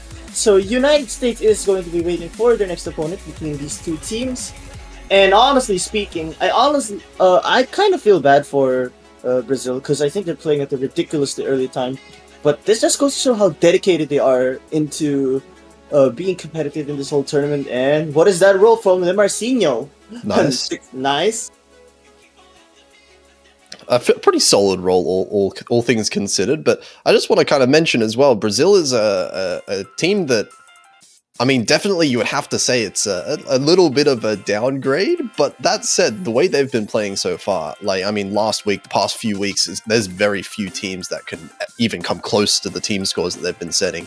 The question really is, can they keep up when it comes to the higher difficulty of the maps in this semifinals and onwards as well, finals, grand finals level? It feels like South Korea is the team that you would expect to fare a little bit better on some of these harder maps. So I think it really is going to come down to, can Brazil still perform as well as they have last week? Yeah, I mean, to be fair, the maps are harder now by a lot, especially on the rice department, but I think there are still a lot of picks that Brazil should be comfortable with, especially the hybrids, considering that they number 1 literally every hybrid map on the full last weekend. Yeah, absolutely. Brazil have been looking really terrifying on those hybrids, and I feel like that might be the avenue of attack for them in general this match. South Korea, on the other hand, I guess they would probably go for more of, the more physical of the rice picks first, maybe. LN, I'm still scared of Brazil's LN, so I'm not sure necessarily if South Korea want to be touching those too much. And of course, both of these teams very solid SV overall as well, so it's going to be interesting to see what kind of focus. I don't know if there's going to be protects on the SV or bans there. It's very possible, I can imagine, that both of them are left up even. I mean, we have to see first about the SVs. So I'm not surprised South Korea is protecting SV. They've been really solid on the department, and I think Brazil is going to be banning SV1 just like how they did last week in the quarterfinals match. Though we'll have to see what South Korea bans. I think they gotta ban something like Super Nuka World, or maybe even Lemming, really. I think Lemming is a better ban, but I think Super Nuka World also makes sense. Though we'll have to see. Actually, no, maybe Hybrid would be their ban. Yeah, I was thinking hybrid as well. Gonna be an interesting one between them. I'm not sure which one you would ban if you're South Korea. Maybe hybrid 2? If I were to pick one of them, judging, based on some of the scores from both the teams last week. But it is gonna be the SV1... Wait a second. That's South Korea. Okay, so South Korea protecting SV2, but banning SV1 themselves, interestingly enough. The mere fact that South Korea banned SV1, I think that they were gambling on the fact that Brazil may only ban one, may not protect an SV map, and I think that was a gamble that they had to take, and it was a nice choice, really. Though Brazil, I think, has to ban. I actually don't know. Maybe I'm in no mood for this is gonna be their ban, because technicalities of South Korea is probably really good. Yeah, if I'm on the, honestly, I think what may have just happened is maybe Brazil was also planning on banning SV1, like you said earlier. So there is a bit of a weird situation that's possible where Brazil just got their banned away from them. So now they need to consider their second options. What's the next worst that they want to ban out? I get although it looks weird protecting an SV, banning an SV, these SVs are very different overall, and I can perfectly understand why, maybe some South Korean players were not really, it wasn't clicking for the SV1, because it is very difficult to try and approach SV1 in particular in this pool. It's going to end up being Saraba, the speed pick that Brazil is going to end up banning here. Yeah, honestly, it's surprising because Brazil did really good in Gypsophila last week, and considering that they're banning Saraba, I think there are a few things that I have questions for. Number one, are they starting to fall off in Rise? And number two, does Brazil have their ideal lineup considering how early it is in Brazil right now? So those two factors could really affect the momentum of this game in general. Yeah, I really do hope that they have their full lineup here. We'll have to see when we get the picks out, and it's actually going to be a very early hybrid pick, but not necessarily the hybrid pick I was expecting, but they did very well on the follow pick last week. This one, however, is much harder. I mean, Libidinum is a really difficult hybrid.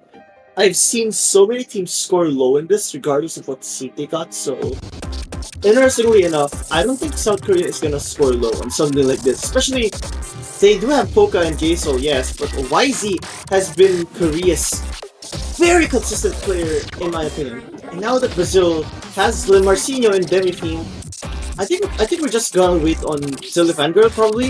I think Silly is the type of player to really destroy map like this. But if not, then Metro probably is a solid choice. But oh, okay, I think it's gonna be Silly Fangirl. Yeah, both of them going to be invited here. But I expect Silly Fangirl to be playing most of the maps, if not all of them. Just due to the fact that, has the physicality to go into the late game pools, especially semifinals. And that is going to help out Brazil quite a lot. Actually, we might get Marcinho stepping out, perhaps, if Netro is coming in as well. I won't be surprised if that's the case. Maybe they're going... Oh, no. Okay, this is going to be Silly Fangirl and Marcinho, yeah. Just giving Silly Fangirl the top spot on the stream.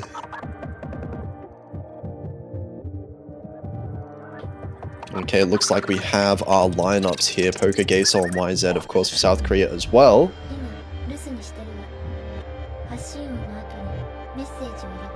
And we'll see, this is the very first pick, of course, Brazil's first pick. So Brazil are going to want to get rolling in this match early, win their own pick.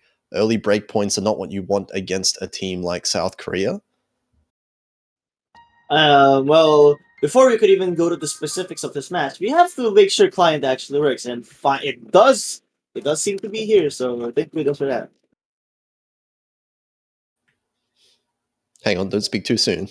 We've got Gaesol. Oh, it looks like just catching up. Okay, so Gaesol's not skipping, or I don't know what's going on here. Okay, there we are.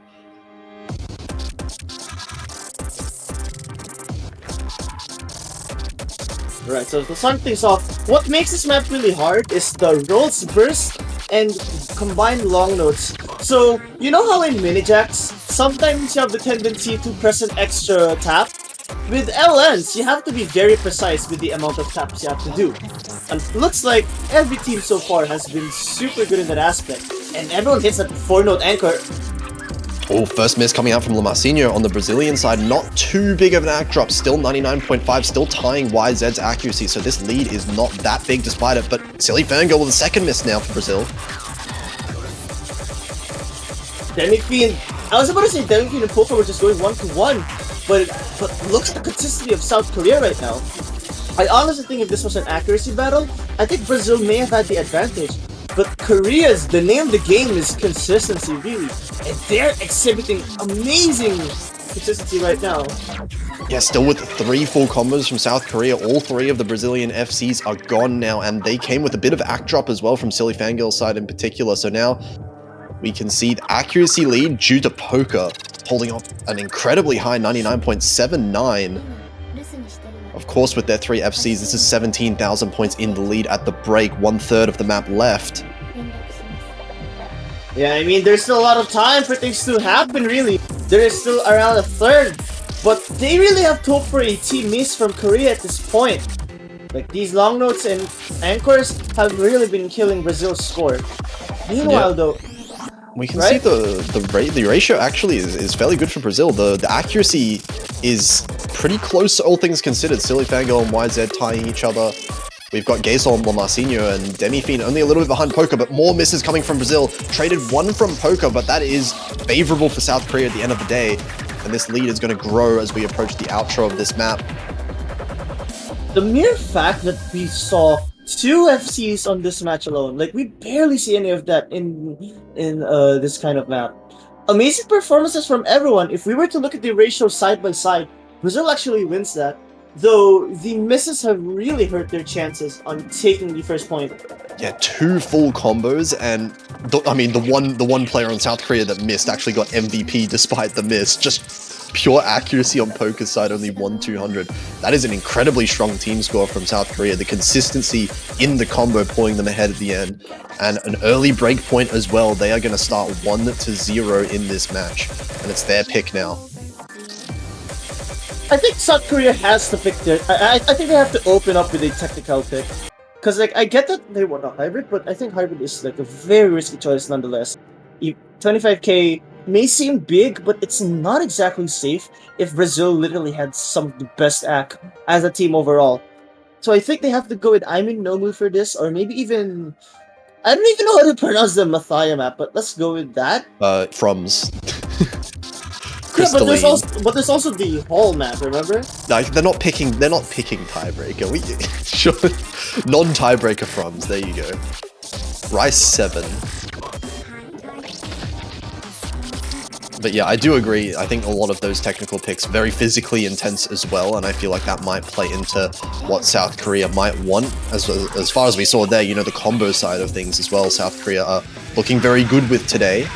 And they're going to go with Hollywood Squares, one of the most physically intense maps of the pool that we've seen so far. I mean, Hollywood Squares. Yeah, I mean, I'm pretty sure, like, Japan literally almost took a great point on the United States idea, so I won't be surprised. I'm not surprised that they went with this pick. Though, they really have to rely on the consistency. The way I see this is, I think Brazil may have the slight edge in accuracy, but South Korea definitely has the consistency to back it up. So they're just gonna swap in YZ and Yonho, which I think makes a lot of sense. I know how good Yonho is in the Rice department. Like, he's one of the most physically adept players in the entire tournament. Yeah, Yonho's been absolutely killing it with these Rice shots so far in the tournament at least, so it makes a lot of sense. I believe we're going to see him basically every Rice map, and it looks like we're getting another switch in here. Demi-Fiend is going to be switching out for Netro on the side of Brazil as well.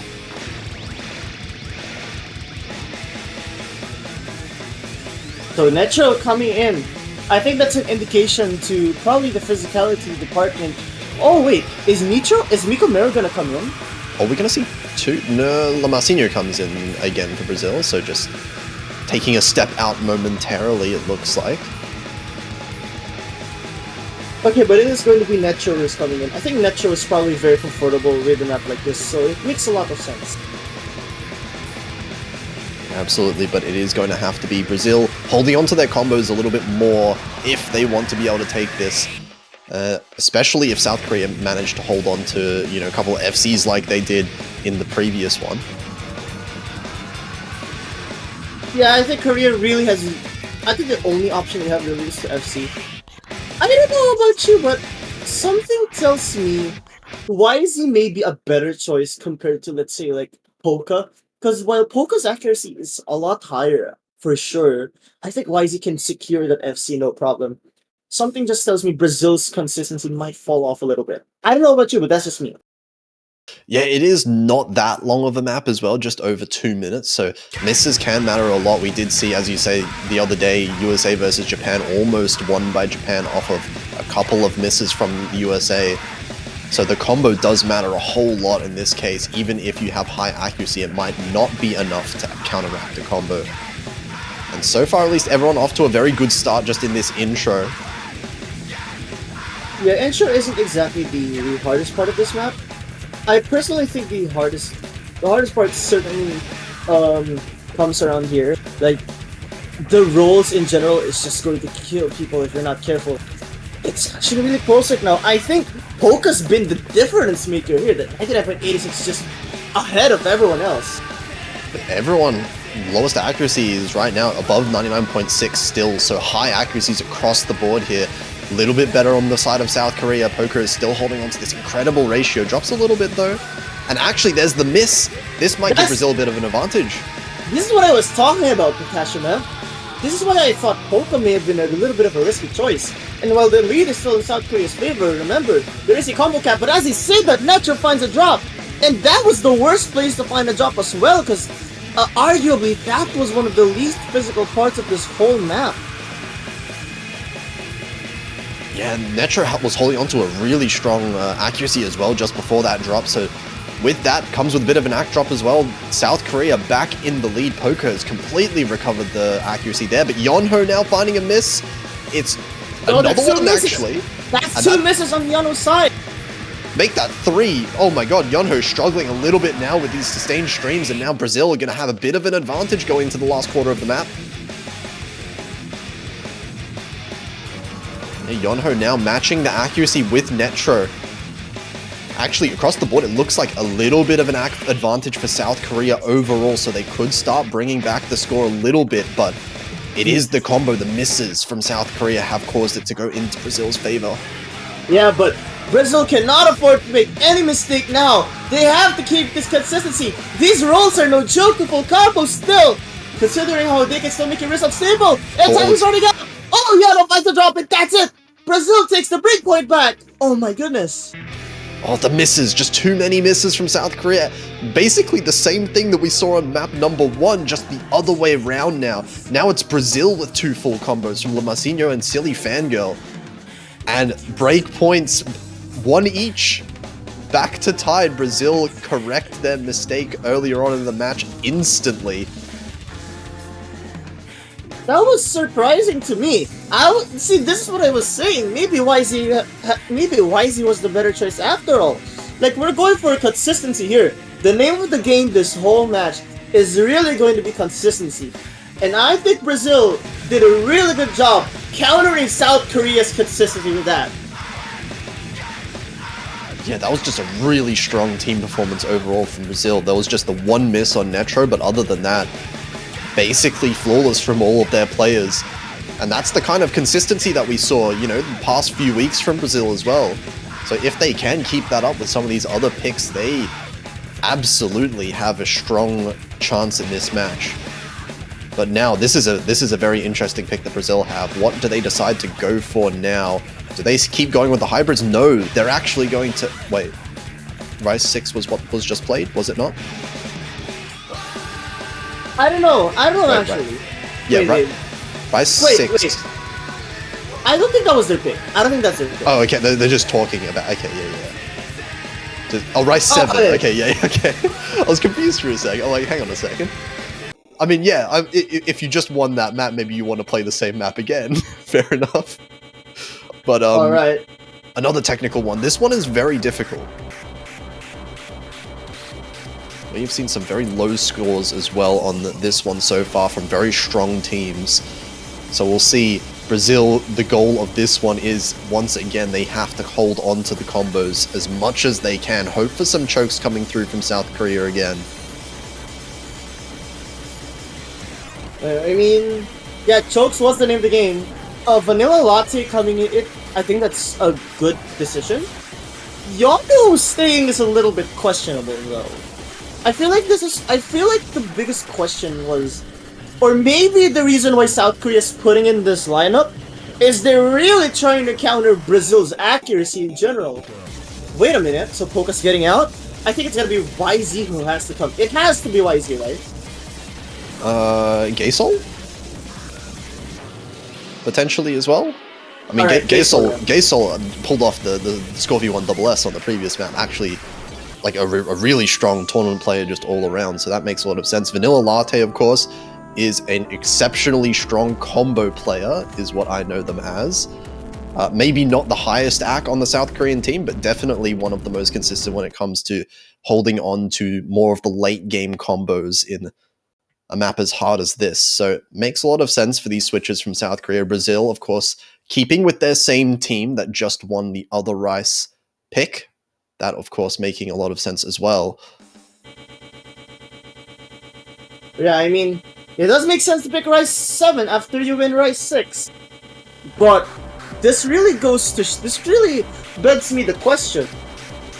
Can Brazil keep that one miss? Can they keep the consistency that was able to combat Korea's score?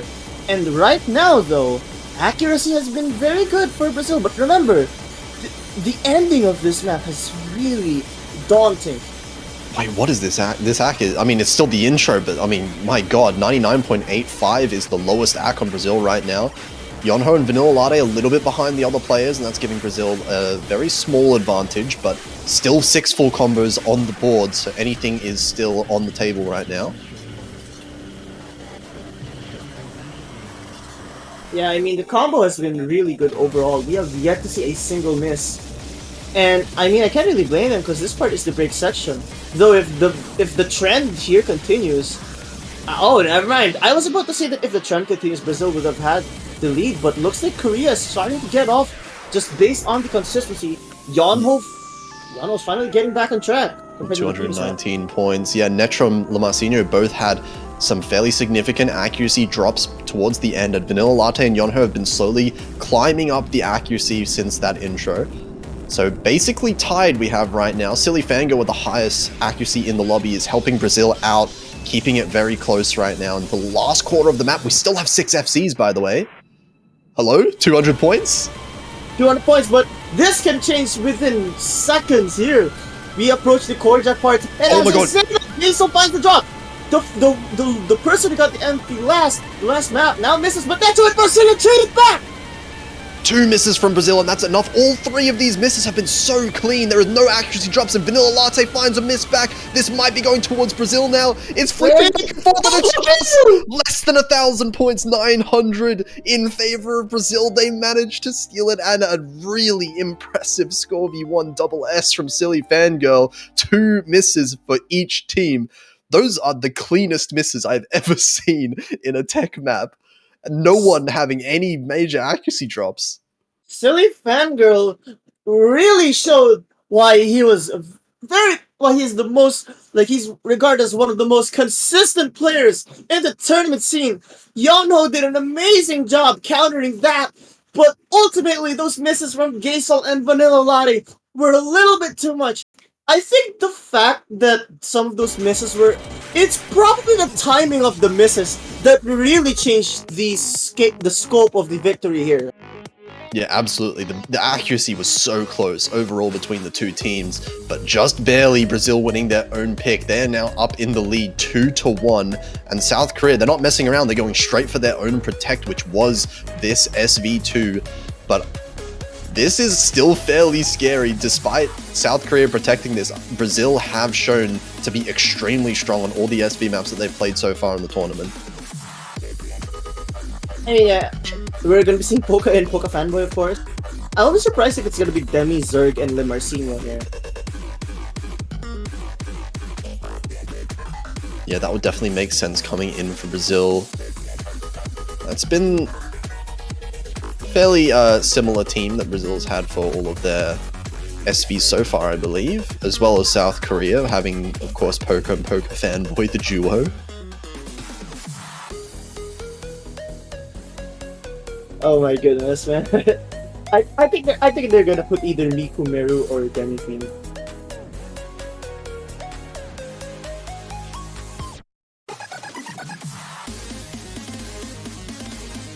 Yeah, but this SV map is going to be fairly interesting. We see Demi-Fiend coming in. This one, out of the 2 SV maps this pool, I would say this one is a little bit more approachable, a little bit nicer as far as learning it goes, but there are a few sections absolutely that can be some very big like choke points, especially towards the end. There's a few of these teleports that can force you to rush or trick you to rush a few notes that result in some misses, at least. Alright.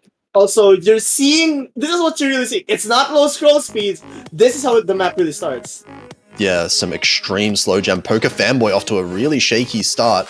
Counteracted a little bit by Zerg, so overall, tied accuracies just about in that little intro section. I mean, yeah, it's really close right now, but who's to say that this is going to continue? Because I feel like the biggest part that's really going to determine is the part after this. There is a long deck here, and everyone hits it, of course. Never mind. Zerg finds one miss, and like what I've noticed in SV maps is like one miss really changes the lead so much. Yeah, the note count is so low that just single combo drops. We can see this lead has already ballooned up to 40,000 points. Zerg dropping a little bit in accuracy as well, down to 96%. Gaysol is below 99, but that is not too big of a deal because all three of the full combos on South Korea are still up.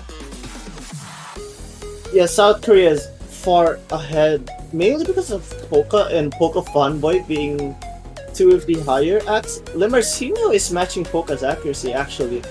Oh, Poker got a 200 there. I think that might have been the first 200 that he's gotten. Which Polka? Which Polka? Which Polka are we referring to? Regular Poker. Left Regular Poker. Left Poker, yeah. Regular Polka. Zerg finding 2 drops. That is unfortunate, but I honestly don't think those misses actually matter too much, because like, if you think about it, South Korea's overall accuracy has been just a little bit ahead of the Brazilian team. Not to mention, Limarcino has already dropped below the 99.7 range. Yeah, the accuracy from South Korea is just so solid right now. Poker Fanboy dropping a little bit on accuracy. Gaysol managing to come back above, but ultimately this is 3 FCs, all above 99% for South Korea. Not too much that Brazil could do in the face of that, and that was a solid protect coming out there when they needed it most to tie up the score again, 2-2. And yeah, just the 1-200 in the break section from Poker. That is an incredible ratio for an SV map. Definitely. I mean, like South Korea really had to get a map in which they won on their own, because Brazil did win their own pick this time around. So I personally think this could be a very good decision. I mean, maybe they could have saved this for later, though I think it's much nicer to have secured picks than to risk it all on something like that. Yeah, it's always a tough decision, especially, but I would think that if South Korea took a bit more of a risk, if they ended up losing that could be a really big hit to South Korea's just mental pressure in general, right? If you go 1-3 down in the match, then even though you have the SV pick later on, you can kind of put yourself in a bit of a corner mentally, putting the pressure on yourself too much. But right now, they managed to tie it up. Pressure still on both teams equally right now. In Brazil, they have their pick next. They're going to want to win this one for sure.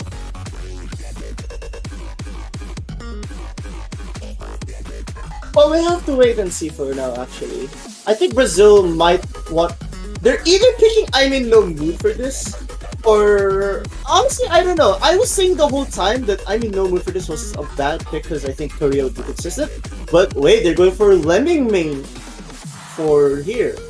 Interesting choice. Okay, so, I mean, at this point, we've seen every section of the pool being picked. Brazil have picked from Hybrid, Rice, then LN, jumping everywhere in the map pool.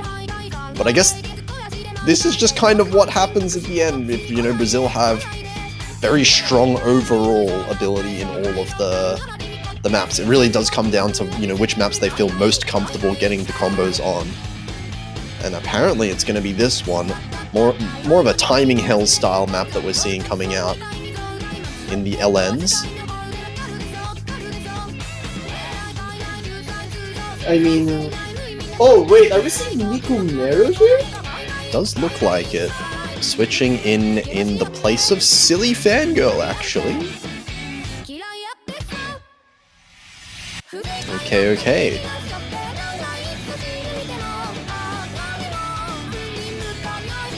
And of course, Brazil have been very strong so far on the LNs as well. Demi-Fiend, definitely a player to keep your eye on. The Marcinho also very consistent with the LN accuracy overall. But South Korea, they've got Poker as well. So this could be a fairly close one, all things considered. Wait, what is going on? Like, I mean, I just wanted to say this right now, but Miku Mero has yet to go to the Brazilian spot.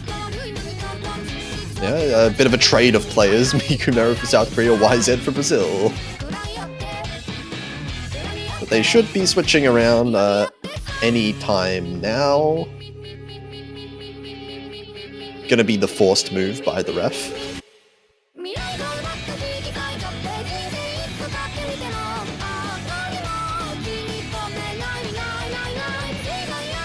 Okay, let's see. First LN map that we're seeing so far in the match. We'll see how these two teams stack up on the increase in difficulty here. Yeah. Okay, well, honestly, it's an interesting choice to have YZ instead of someone like Vanilla Latte. I think Vanilla Latte may be a little bit of a more, no, actually, because YZ and Vanilla Latte are both good at LN. I'm just thinking that YZ has the better LN. Like, what do you call this again? I just think Vanilla Latte has the better LN act. That could be the case, especially with a map like this, where, you know, in general, very difficult to get good accuracy on a map like this. It is, I feel like, you know, the teams overall, their accuracy is close enough that it really does. I think the combo just matters a lot more in this case as well. So Vanilla Latte, definitely a player that has strong combo capability. Alright, alright. We'll see. Alright, wait, they're all stuck, so I think they're gonna have to avoid that. Yeah, some issues here with the connection.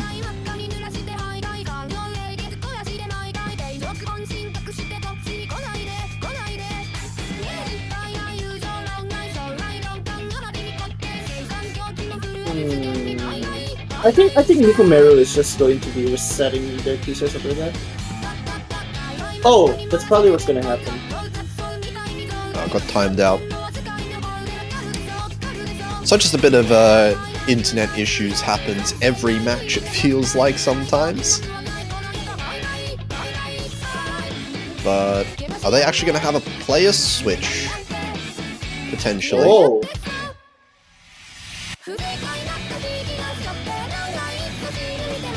Okay, that's what it looks like here. So Miku Mero going to be switched out, having a bit too much of the internet issues on their end. So Silly Fangirl joining here. We'll see how this works out for Team Brazil. It is their own pick, so they are definitely going to want to have as good of a performance as they possibly can on a map like this. But definitely Silly Fangirl also very capable on LN maps as well.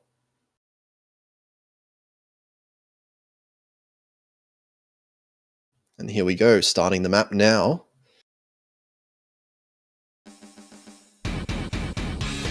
Alright, so we'll have to see first. Like, I honestly think Miku Mero may have been an X factor, but think of it this way, alright? We have YZ, who I thought could be more of a consistency than an act player in LN release, and I think Silly Fangirl's exactly just like that as well in terms of LN release. So I guess it makes sense that Silly Fangirl is the counter to YZ, which I think could be a good choice. Yeah, to hold the fort in terms of the combo overall, because we know for sure, as we can see here, Demi-Fiend has the ratio in spades for Team Brazil, 99.88. And that is giving a little bit of an advantage overall to Brazil, but nothing too serious yet. They cannot be too complacent. As we see, it's now back and forth. My goodness, what is his accuracy? It's actually really close right now. Like, we're seeing like 3 1v1s happening over here. Demi-Fiend Poker very close together. Lamarcino and Gaysol very close as well. Silly Fangirl and YZ. Silly Fangirl with just a little bit worse AC overall, but it seems like it's being counteracted by Demi-Fiend still holding the highest accuracy in the lobby, and it's still 3-digit points. Alright, here's how I see this right now. Demi-Fiend is canceling Polka, right? And Gaysol is canceling Lamarcino. They're both in like the exact same amount of canceling. So it's the difference between YZ and Silly Fangirl. Not to mention, these LN releases have been really difficult, and I think this part can really make players miss. I missed a lot here. Let's see. Oh, YZ. But Silly Fangirl this finds is- the miss. That's what I was talking about. That was really dangerous. But Gazel finds a trade. Surprisingly, I think those short LMs have really been hurting the team shots, but then it finds a bad miss. Oh, and that's the best accuracy. Demi-Fiend, not the player you want to miss here for Brazil. And now South Korea have a bit of an advantage. There's a third of the map left. This is a long map as well. So still not safe. It's only 5,000 points. It's one miss of difference. And even though Demi-Fiend had that one miss, they still have the highest accuracy in the entire lobby. Yeah, I mean, Jesus, this accuracy from both Polka and Demi-Fiend have been really good. But one miss is going to be enough. If South Korea miss once with a little bit of an act drop, that might be enough for Brazil to take back the lead. But there's not that much time left in the map, so it has to happen really soon if Brazil want to take their own point. And yeah, one more miss can really change the tide here. Though I think this should do it because the ending is actually a little bit easier than the first parts. Though to be fair, fatigue is also a factor that people cannot consider, and that should do it. I think that point goes to South Korea, but that was a very uncomfortable win, really. Yeah, just the single miss working out there actually looks like overall Brazil potentially with a little bit of an act lead if you subtract some of those misses. But at the end of the day, 2 FCs to 1 wins it out for South Korea. Wait, Gasol's accuracy was so high. Even with the 2 misses, still getting 986k. That's not a score that I would expect to be not an FC. Is honest. I mean, it's mainly because, think of it this way, like it's mainly because the tournament count was really low, and I think those 2 misses happened at the same time. So yeah. Though now, this begs the question, what should South Korea pick? Because I'm gonna be honest, their Rice... Oh wait, I know what they should pick. They should probably go for Matt Silver. I think that's a very safe, or like at least in comparison to the rest of the picks, I think Matt Silver could work. BOL could also be a good pick for them in my opinion. Yeah, more of these maps where maybe South Korea might have a bit of the physicality advantage, a bit of the accuracy advantage overall with some of the harder Rice picks for sure. But it's also a fairly hard one to pick into.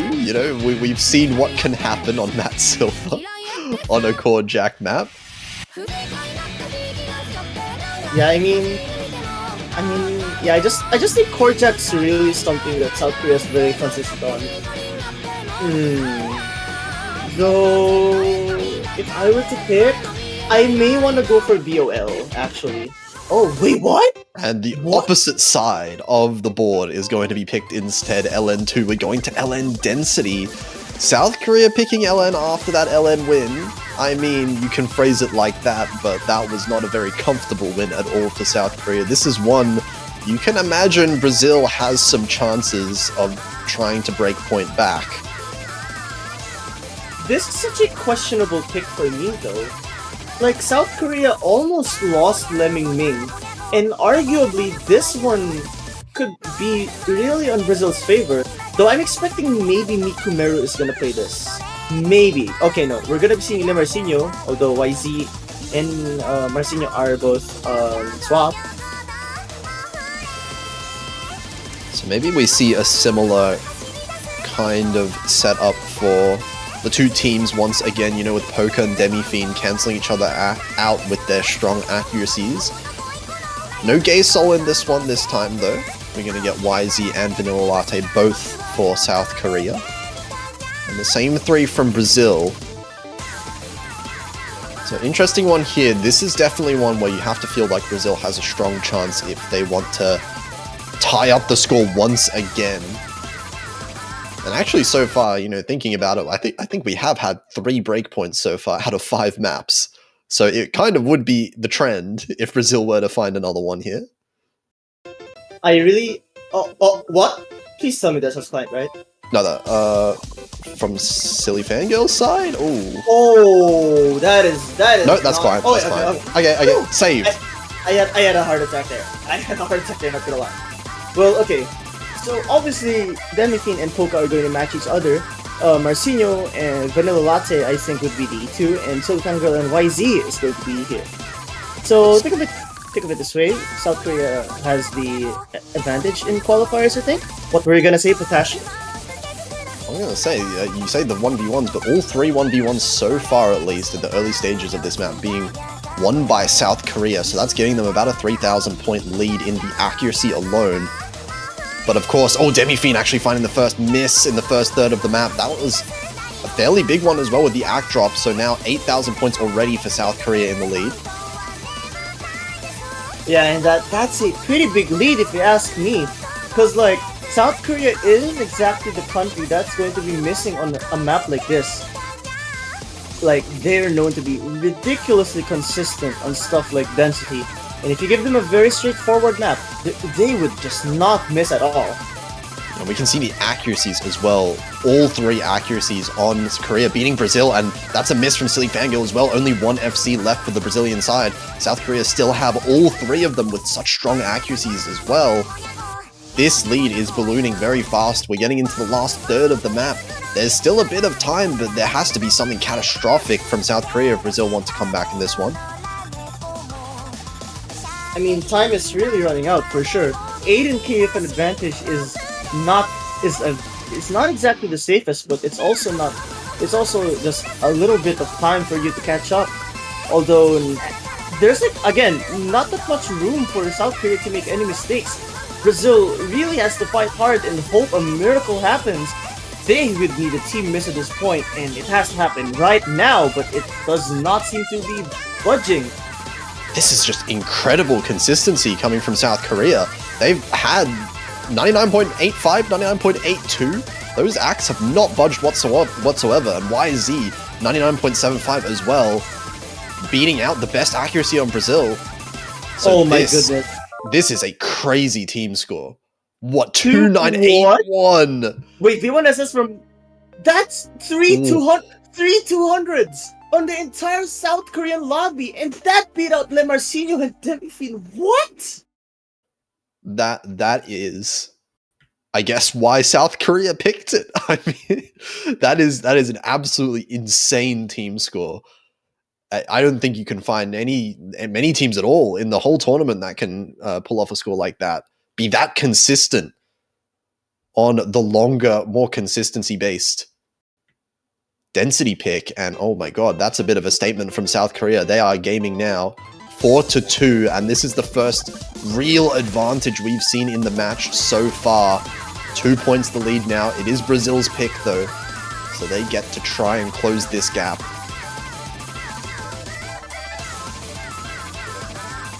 My goodness, that was an insane team score from South Korea there.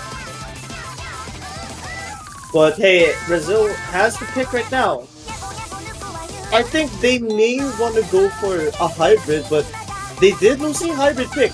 And all of their victories was on the more technical end.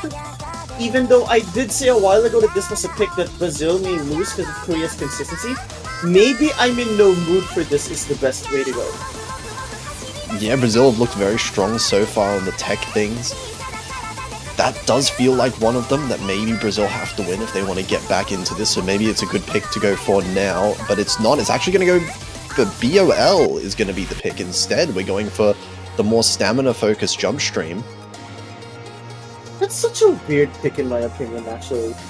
Like, I was just thinking this South Korea's consistency will play a big factor on a map like this. I have to see exactly how that works out. I do think, I mean, Brazil have shown consistency as well, particularly in some of the Rise picks so far, but this one a very different story. This is going to be a difficult one to win for Brazil for sure, but if they can hold out the FCs, if they can keep up the accuracy that they've shown in a couple of the Rise picks that they've won, definitely doable. Well, wait a second. South Korea. A lot of swaps. Look at South Korea. I think they're gonna put in. Gaysol? I think I'm predicting YZ Gays. I'm predicting YZ Vanilla Latte here. I don't know. Vanilla Latte? Vanilla Latte is definitely a good shout here. also been playing very well. Gaysol is coming in, it looks like. And we have the same three from Brazil also still playing.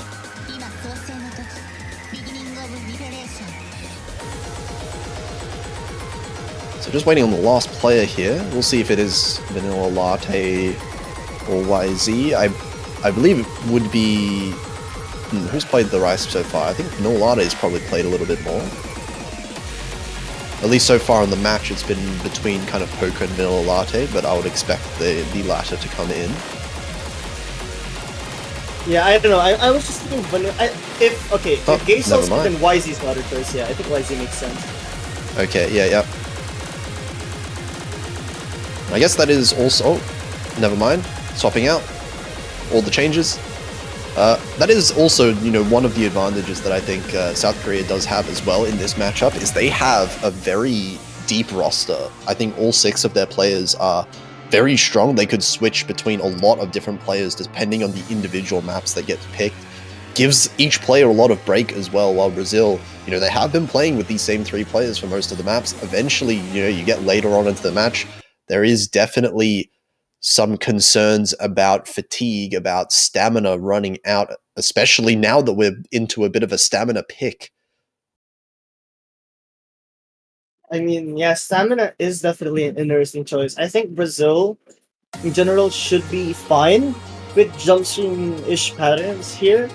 But again, the consistency of South Korea is going to play an X factor here, in my opinion.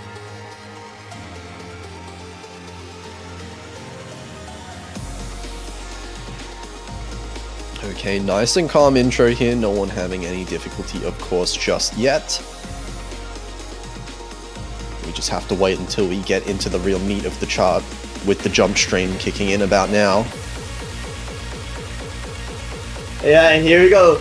This part is one of the easier ones, actually, relative to what the ending offers. And right now, Brazil's accuracy has been extremely consistent. It's only Gaysol who's really able to keep up with them. And why is he finding a big drop? That was a very messy one.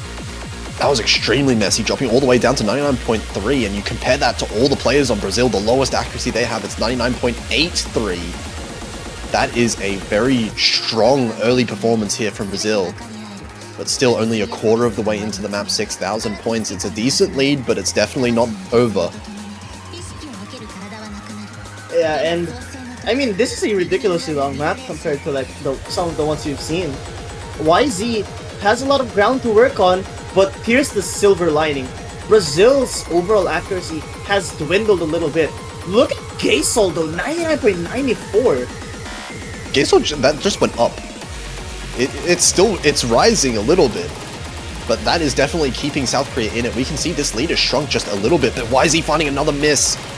The accuracy from YZ managing to recover a little bit, but the miss does not help whatsoever. And now Brazil going to be widening that lead. A trade from Yonho and Demi coming out as well. And Lamarcinho. So now, hang on a second. Korea might start taking back some of this lead.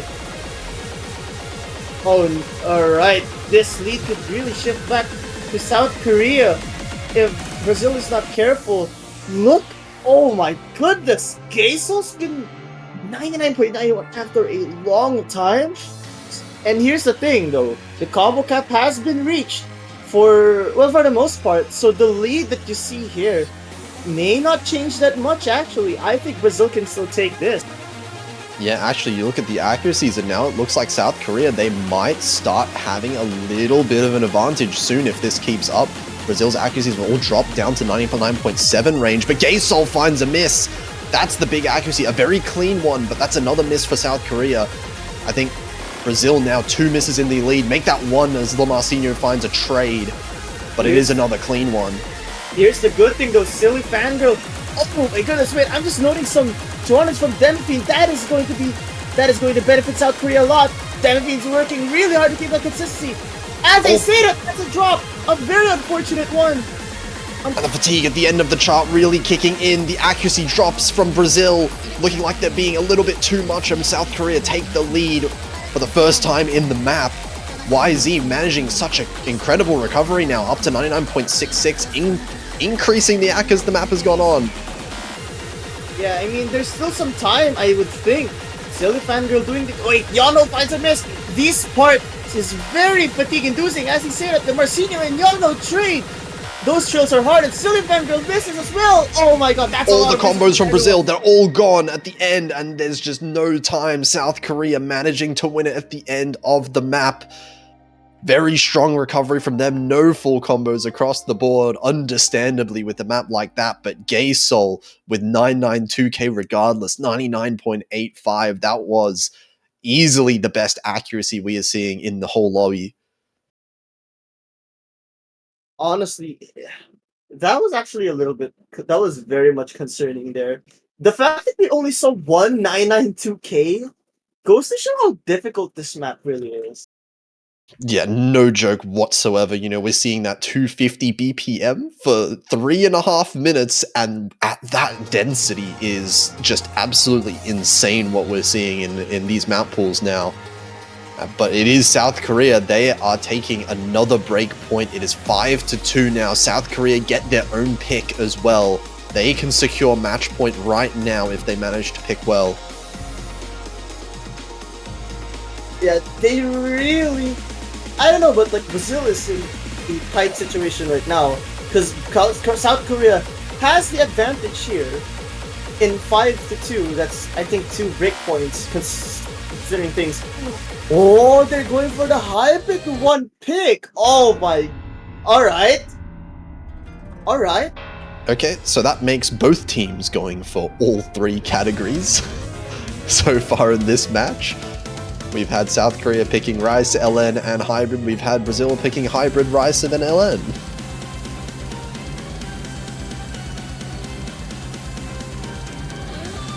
Yeah, I mean, I think this could be a good pick, but it could also backfire. If Korea finds misses here and there, and Brazil outacts them in that regard, Brazil could take this. It's really, like, again, in terms of the hybrids, I think South Korea is more consistent, but Brazil's accuracy is a lot better. Yeah, Brazil, we've seen the accuracy from them. Even just in that last pick, they had some extraordinary accuracy as a team overall. This one as well, you can expect some very competitive accuracy as well. In South Korea, they have had a few misses here and there. Of course, they've had some extremely strong performances on some maps, but every now and then there's always a bit of a chance offered to Brazil, and this one could be one of those maps, especially because it's less than 2 minutes. So if there is any kind of choke from South Korea, Brazil could very well take the advantage off of the accuracy, off the combo game. Oh man, I'm honestly really nervous. Okay, I think they're gonna put in Demi according to the chat. Yeah, man, this game has been interesting to me because like there were just so many points here where either team could have taken it, but fatigue has really played a big role on the outcome of the matches here. Yeah, of course, and you'd have to imagine it only gets harder for the players that are kind of running out of stamina so far in the match. Especially this one, no joke, 258 BPM as well, so very physically intense as well, hard to keep up with, despite it being fairly short. Yeah, this is only 1 minute and 51 seconds, so if you make a mistake here... Wait, client? No, we're all good. Everyone holding strong with the first couple notes there, but here we go. More difficult pattern starting suddenly, and so far everyone holding on decently well. Marcinho a little bit worse compared to some of the other players, but not going to matter that much. It's a very small act drop there. Basically tied up between the two teams so far. Demi-Fiend and Poker tying each other. Yeah, and here's the thing. I think the lead is slightly on Brazil's edge, given the fact that Semifinals is actually... Wait, no, I think it would be on South Korea's side. But let's talk about the map, shall we? As you can see right now, you have these LMs where it's like either in 2 columns or 3 columns, and one is going to be Rice. So essentially, what really is going to be tested here is how you're able to read these LM patterns at a very fast rate, while still being able to be physical on the Rice side. And ultimately, Brazil seems to be dropping in that aspect, so that's a bad sign for the physicality, and as I say that, Demi finds a drop. Yeah, Demi-Fiend did drop a few 200s before that as well. That's what gave South Korea the initial advantage. And now with the miss, this is going to be a significant lead over to South Korea. We said it's a short map. There's not too much left of it. So Brazil hoping that South Korea finds a miss of their own pretty soon. But still 5 full combos on the lobby. Lamarcinho, the second miss coming out from Brazil now. And this lead is going to extend.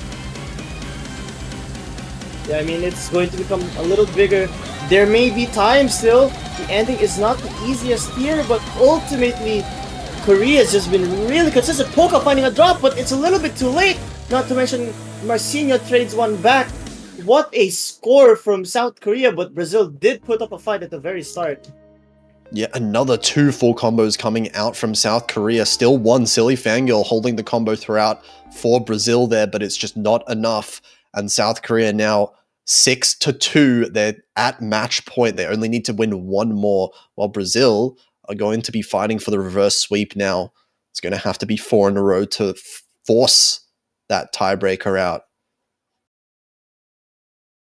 Yeah, I mean, that they have to score 4 points in a row. I don't know what Brazil has to pick here. I think they ultimately have to try another Rice Tech. Because, like, those are the only picks that Brazil took points on. Ellen was close on Lemming Ming. Maybe Kono Hiyori could be a Brazil pick. But I really think I'm in no mood for this. Has to be the pick they have to go. Yeah, BOL did end up being pretty close as well, but I agree, the technical picks have been where Brazil have looked the best so far in this match.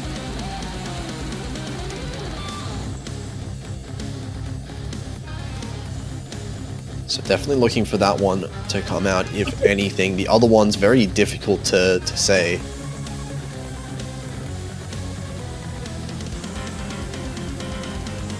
Alright, let's see first. Let's see first what's gonna happen here. I think Brazil has to go for I'm in no mood for this, really.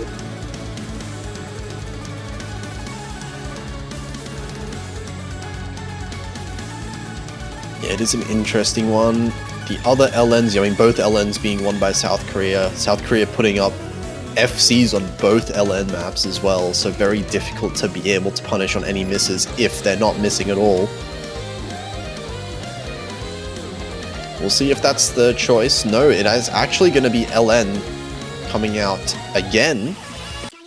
Nostalgia coming out for Team Brazil. So we're going for another LN pick here, seeing if South Korea managed to mess this one up for a chance of Brazil coming back in this match.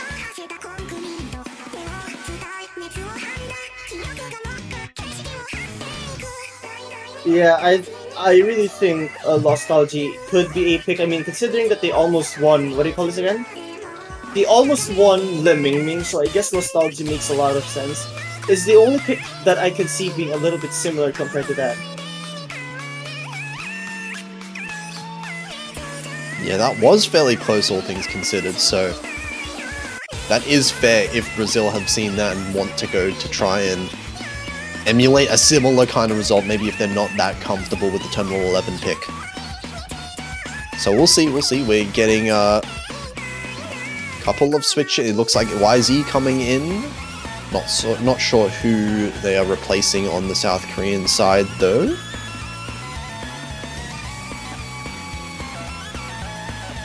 And I do believe it should still be the same 3 players for Brazil playing here for the LN map. Oh wait, no, not Nate. Miku's coming in. Maybe we are going to see Miku Meru coming in for one of the LN picks now.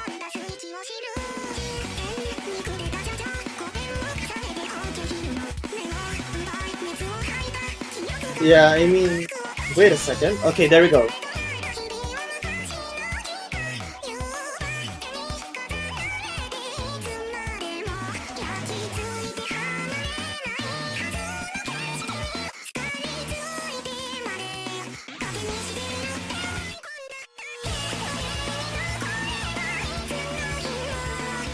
It's gonna be Miku Meru who's gonna be playing in place of Silly Fangirl. I think that makes a lot of sense.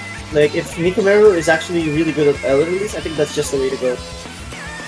Yeah, I don't think we've seen much from Miku Meru in recent weeks, at the very least, from what I've seen from Brazil. So definitely one of the players in Brazil that I am a little bit less informed about overall. So we'll see what the performance is overall from this Brazilian team. See if they can get another point on the board here. Well, yeah, here we go. I mean, I'm honestly really nervous, but I think there's still a chance for Brazil to take this, and that would be a huge morale booster and exactly what they needed here. We'll see. Off to a good start so far for Brazil, a little bit in the lead, just off of the back of Vanilla Latte, struggling a little bit in the AC department here, and also Demi-Fiend having 99.91, not matched by anyone on the South Korean side. But yeah, I mean, right now, you can already tell the accuracy advantage is on the Brazilian side. Vanilla Latte has a lot of accuracy to catch up to, not to mention Polka and Gasol have been in the 99.7 range, so it just cancels out Marcinho. And Demi-Fiend, of course, we know, definitely very ahead right now.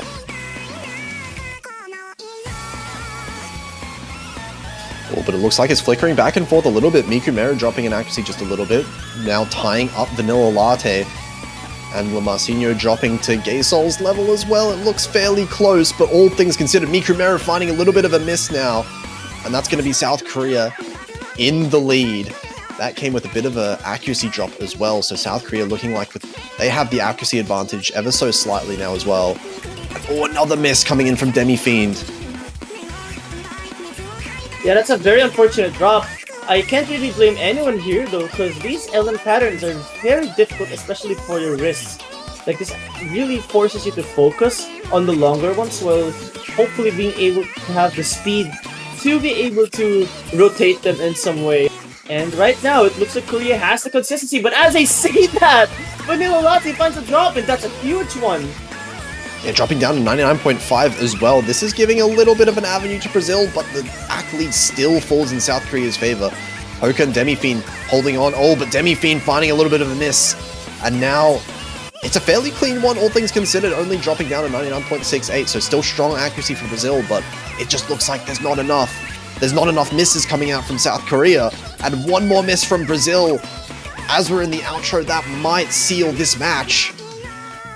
Oh, what happened to Mikumeru? I think that was a disconnect, or maybe something again. Maybe a disconnect, but it definitely would not have mattered either way. No misses, no mistakes coming out of the end for South Korea. They are going to lock in their win 7-2 against Brazil, and South Korea have guaranteed themselves a spot in the podium, top 3, and are going to verse USA next week in the winners finals. Oh my goodness, US and South Korea. That's a match people would dream of watching, and I can't wait to see how that goes. Though, Potassium, I gotta give props to Brazil for even playing at such an early time. They did an absolutely amazing job, am I right? They had some crazy accuracy. Like, we saw, as far as accuracy goes, this was not a loss for Brazil, right? It is mostly in the combo game where South Korea showed that insane consistency overall. But Brazil, if they're able to pull off those scores next week, in the losers bracket, of course, they still get another chance of making podium themselves. So I think all of those teams in the losers bracket also should be very scared of Brazil. Yeah, I mean, I really hope Brazil will be able to recover, and I'm confident they will. The losers bracket gives you a second chance. They did an amazing job no matter the result of this match. You gotta give your props to them once again. Though, another country that we should definitely be giving our props to is South Korea for securing themselves a top 3 spot, as you've said a while ago. So the matchup is going to be South Korea, United States. I don't know who wins that one, actually. That's gonna be a very close one, in my opinion. Yeah, extremely exciting matches coming in next week. I do believe we have one more match this weekend coming up, if I'm not mistaken, in the losers bracket.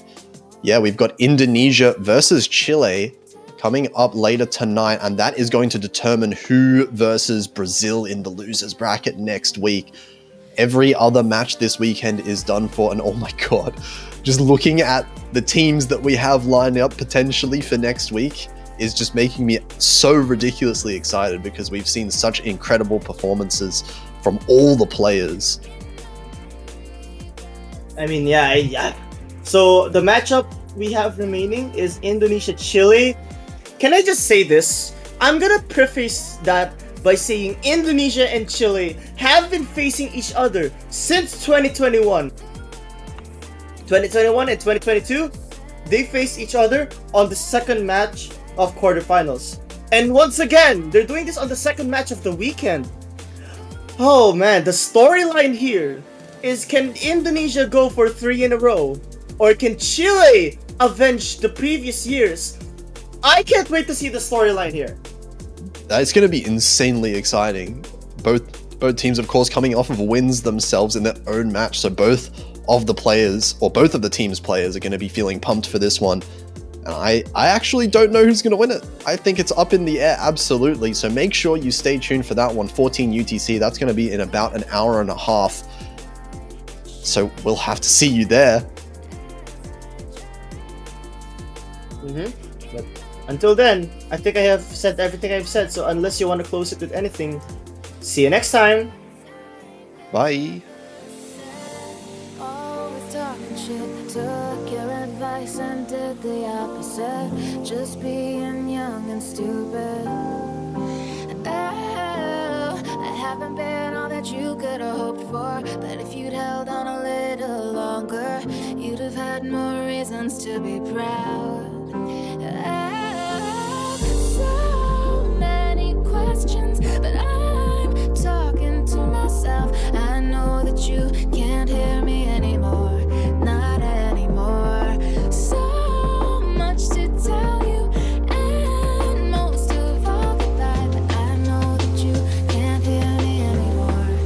It's so loud inside my head, with words that I should have said as I drown in my regrets. I can't take back the words longer I stand here, the louder the silence.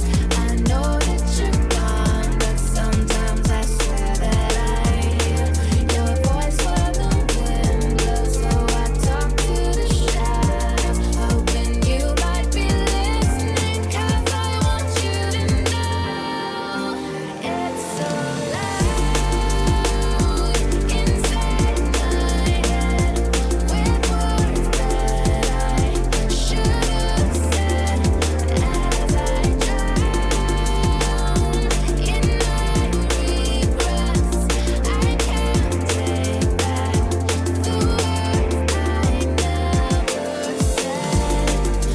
never said, never said. I can't take back the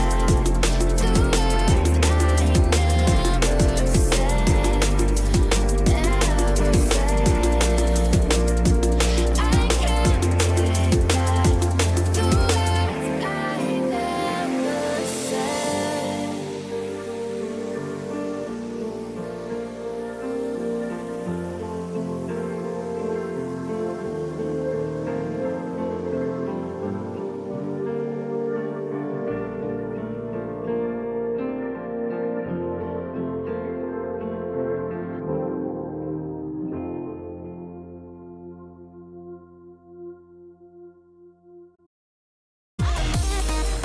Hello everyone and welcome back to the Osomania 4K World Cup 2023. This is the final match of the semi-finals, Indonesia against Chile. The final match of the losers bracket, the final match of the semi-finals. Whoever wins this gets top 6.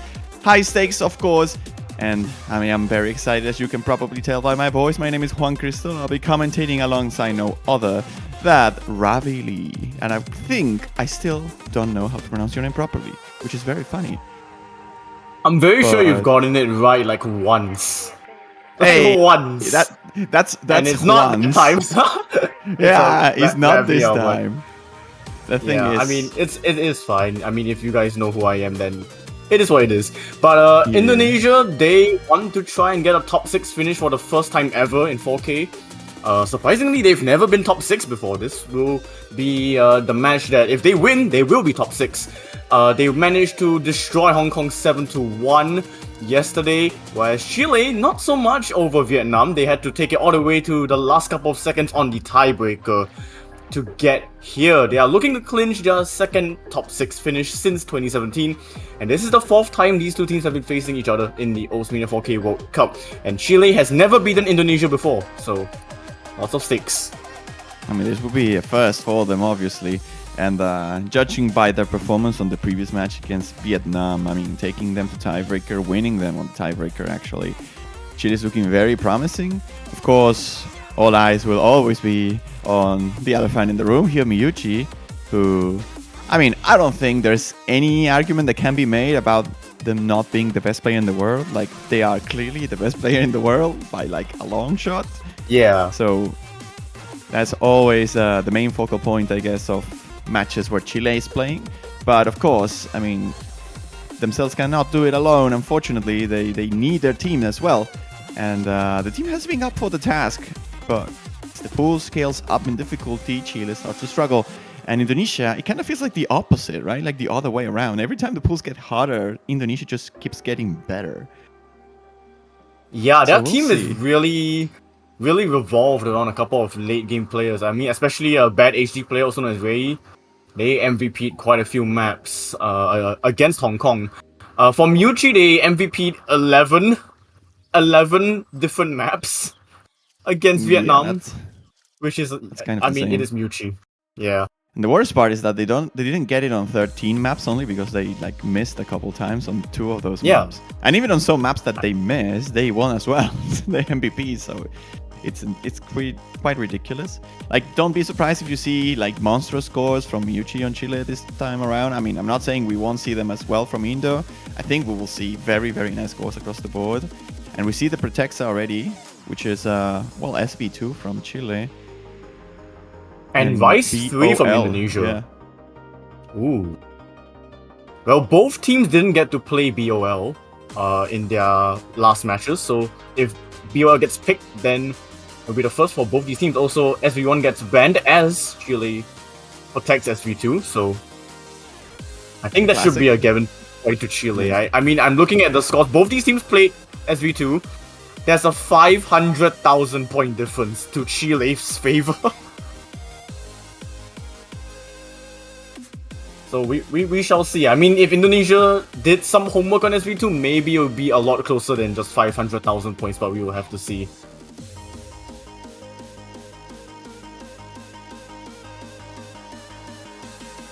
And Chile going to ban Rise 5. Yep, it does seem like it. So both teams protecting a category, then banning the category of the protect of the others. So SV1 knocked out, well, SV2 is protected, and Rise 5 being banned, well, Rise 3 is protected here. Which leaves Hybrids and LNs open, which, of course, considering the commentator crew we have right here, we are pretty happy about it. Yeah, I mean, Chile banned Vice 3 against Vietnam, so with Indonesia protecting Vice 3, there's nothing much Chile could really do about it, so banning Vice 5, I think that's fine. I mean, tech maps, I would say it's quite even actually. Indonesia and Chile are definitely up there, really close on the 3 tech maps. Seems like we're gonna see Zoraba. Yeah, Vice 1. Yep. It's not Zoraba, Chile it's didn't play Sarava, this. but yeah. They didn't? Salaba, yeah. They didn't play this? I thought they did. Chile didn't play it, but Indonesia did. Oh, okay. Yeah, you're right. So we should see This better song- HD player Albert and Nisha. Yeah. This song, it just brings the This song's standout old. memories. Yeah, it's very, very old. We'll see how these two teams fare. I mean, we have seen Indonesia already on this, so kind of interesting that Indo decides to go for something Chile has not played before, whereas they could have gone for something they performed better than Chile, considering all the information Yeah, I was thinking they have. maybe Vice 6, like Indonesia have a really good Vice 6 score by 36,000 points over Chile. So maybe they could opt for that later. Or maybe they want we'll to have to knock see. down the uncomfortable picks first. I mean, that's also a strat we have Yeah. seen before. Teams like Brazil like to deploy those kind of tactics. But we'll see if it works for Indonesia here. They're looking to get the top 6. They never got before. And, well, what a better place to do it against Chile. They have beating them every single time they face, so will it change this time? It's really about how the other two players of Chile will fare. I know Miyuchi is going to do exceptionally well. It's just whether or not Zen and Yawa can keep up together with Miyuchi for Chile against these three powerhouses of Indonesia. And they both dropped already! And their accuracies as well. It's not just the combos there, but the accuracies are pretty low as well. The speed requirement for this map is very, very high. And I'm not surprised we see some drops from the two weakest links of Chile when it comes to, well, when you're comparing them to Miyuchi, of course. And they're still missing now. Right before hitting the combo cap, Miyawa finds the second break so far, and the lead extends to 27,000 now in favor of Indonesia, of course holding a triple FC every single player with 99.75 or above. Yeah, this is 353 streams. It is very, very fast. And this map is also really, really short. We're already well into the second half of the map. I mean, I don't really want to talk about Miyuka's performance or like Miyuchi's performance because I don't really want to jinx it. But there's a 200 over there. He got a very, very early hit there, knocking his accuracy from 996 to 993. And with a quarter of the song remaining, it's mostly just, there needs to be a big, big chunk of a drop from the Indo side, and I don't see that happening at all. They're holding their ground very, very well. Sure, there are some early hits from Bad HD Play. Oh my. There's a both of the players are hitting early. Drop, but I don't think it's enough, really. The accuracy is just too strong. Yeah, the accuracy is like you've mentioned, like all three, you combine them together is way above Chile, even with Miyuchi's 99.92. It is going to be team effort from Indonesia, and they'll take the first point. 78 300s. Yep. I mean, Bad HD Player also hitting a very, very nice ratio there. 163 on this is very, very solid. Anything that is 10 to 1 on this is already incredible and insane. And we are seeing 10 to 1, 9 to 1, and, well, Miyuchi to 1. Miyuchi to 1, yeah. Well, Chile loses their first, the first map of the matchup here. It's not their pick, so this is kind of the maps you are expected maybe to lose. And we'll see if Chile has some A's up their sleeve other than SB2 to try and tackle Indonesia here. I wouldn't be surprised if we see maybe one of the LN picks, Super Nuko Wars. I'm not thinking, but I'm not sure. Yeah, I think Chile's LN should be decent enough, or maybe even better than Indonesia, but Indonesia barely played any of the LNs actually. But Chile are going with LN3, Kono Hiyori. Yep.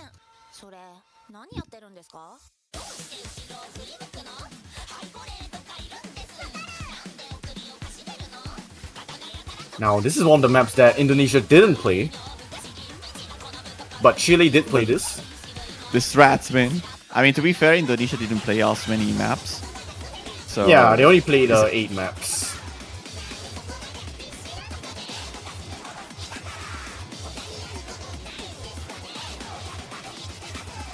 This will be interesting to see. It will be, I'm not so sure, like, how well Indonesia will fare on the LN department. Like, they are certainly the very strong Rice physically oriented team. I recall them playing on the winners bracket, but I'm not so sure if we can compare those scores with this, as this is so much harder. Yeah, but with Onta Bekasi now. Yeah, Onta Bekasi is easily Indonesia's ace for LNs. I mean, you can say Bad HD Player as well, but they're both up there for sure. But no Albert, we're seeing Nisha. I know Albert played LN1 and LN2. But we are going to see Nisha for this one.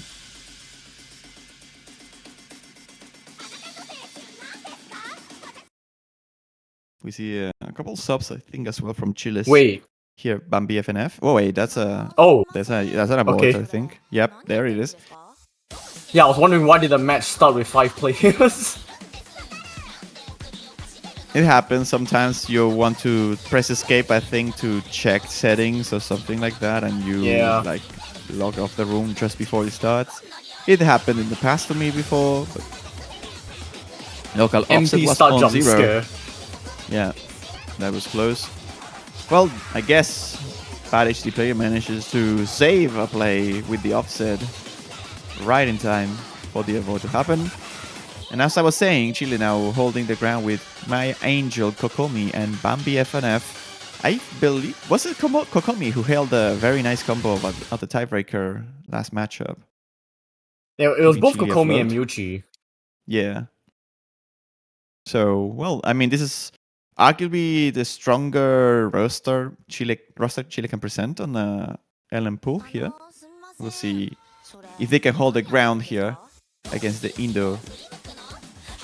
Yeah, this is the classic Chile LN roster. But this map has a lot of very quirky Jackie bursts that they'll need to be careful of.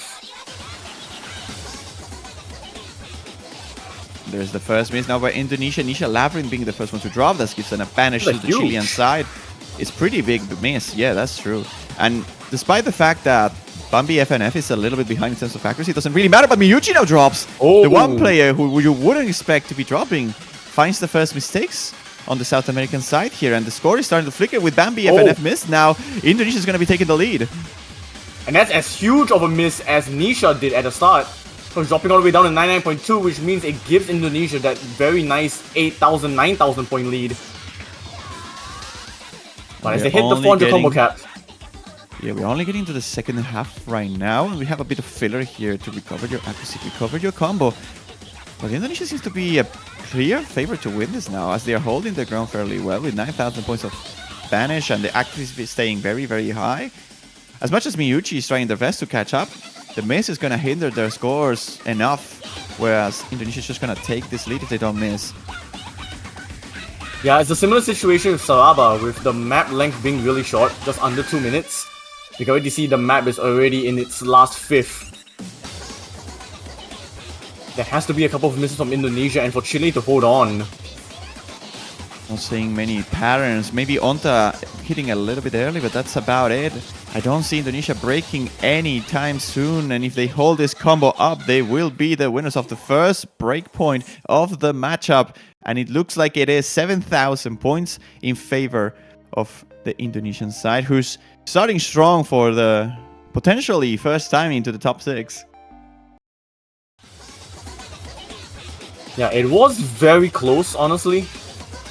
Just really came down to the 2 misses from Chile's side. They really did. I mean, if you take out one of the misses from Chile, I believe they would have still been a victory for Indo, but very, very close. It would be even closer, yeah. Hollywood Squares from Indonesia, Rise 6. I mean, you called this, right? The scores from Indo on Rise 6 is very, very, very strong. So it's no surprise they went for this at some point of the match. Like I said, 36,000 points to Indonesia's favor. But of course, many things can still happen, especially with around a day of practice.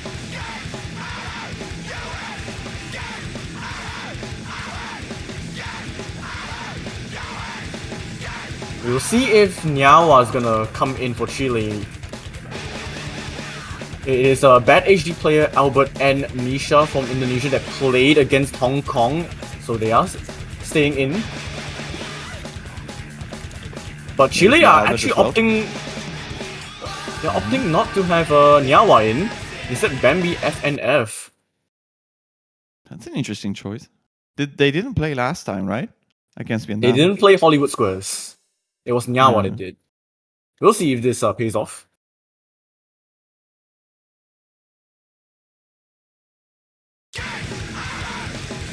Oh, that's not the start you want if you're Bambi FNF there.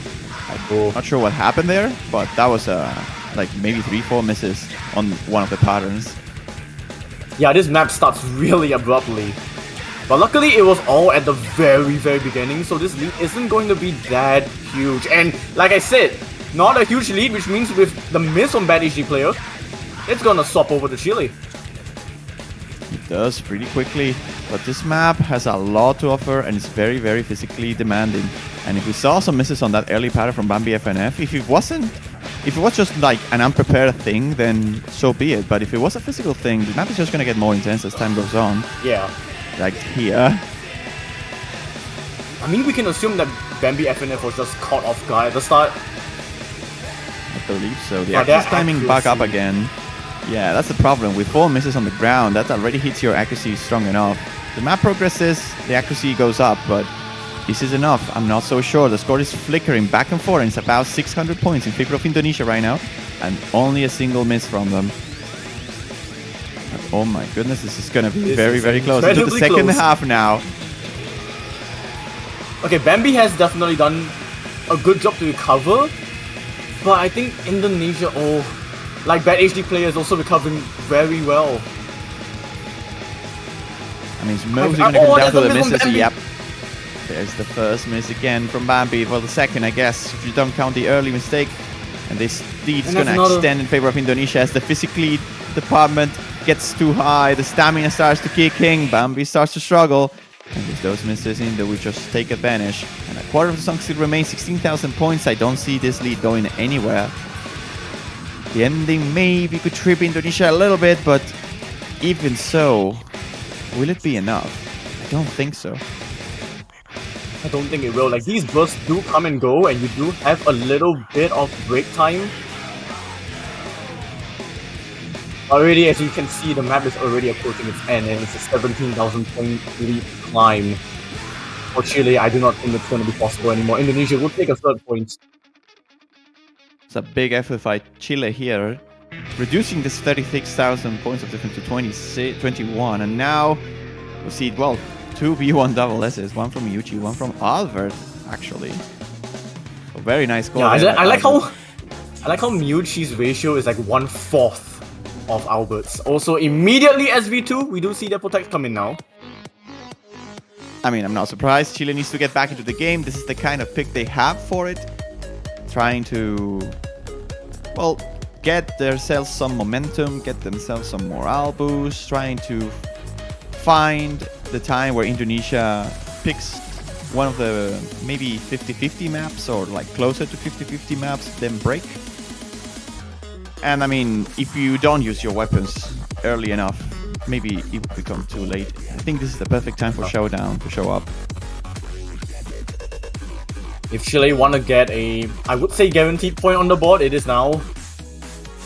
I say guaranteed because judging by the last 2 scores from both Chile and Indonesia on Showdown, I mean, it's a 500,000 point lead, as I mentioned. Yeah.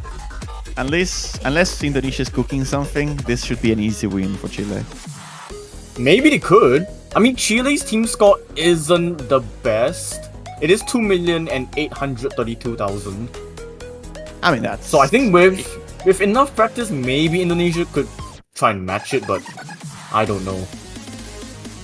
Like, what is that? It's like 940 every player? I don't think you can in just a single day. Not even a single day, you have to sleep in between, right? If you're indoor. Yeah. I'm not sure if you have no time, really.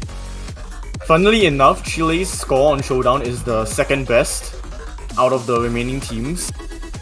Yeah, I there's think no way. only South Korea have a better score.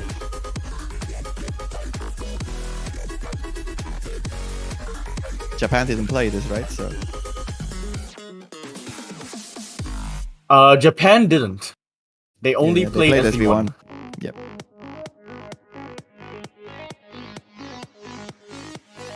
I believe this is the SV rosters of both sides. Yeah, RetroX, Axie, Fanboy, those 2 look like the SV players from Indo, and Onta, of course, gonna be joining the party. And on the Chilean side, Nyawa, San, Miyuchi. The same roster we had on the first pick, we have now 4 SVs. 3.11 star rating, and is the worst average score of every single team combined. That's funny. I mean, that's Star the rating nature of wise. SV maps. Yep. It's so funny. And especially with how jarring a lot of these sections are. No surprise.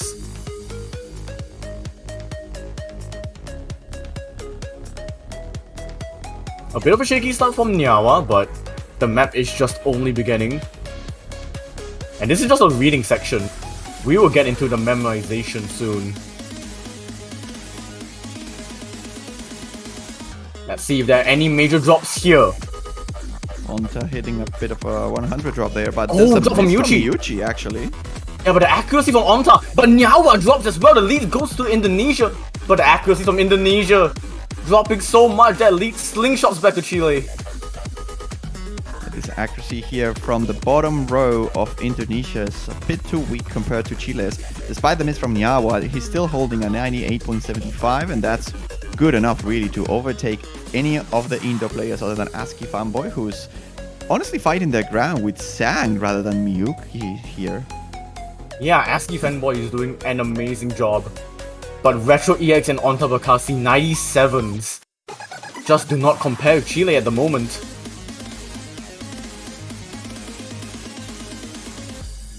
So far, it is a much better showing than what we saw with Indonesia against Hong Kong. Oh, but as Onta... Yeah, you go. Yeah. The Anta break.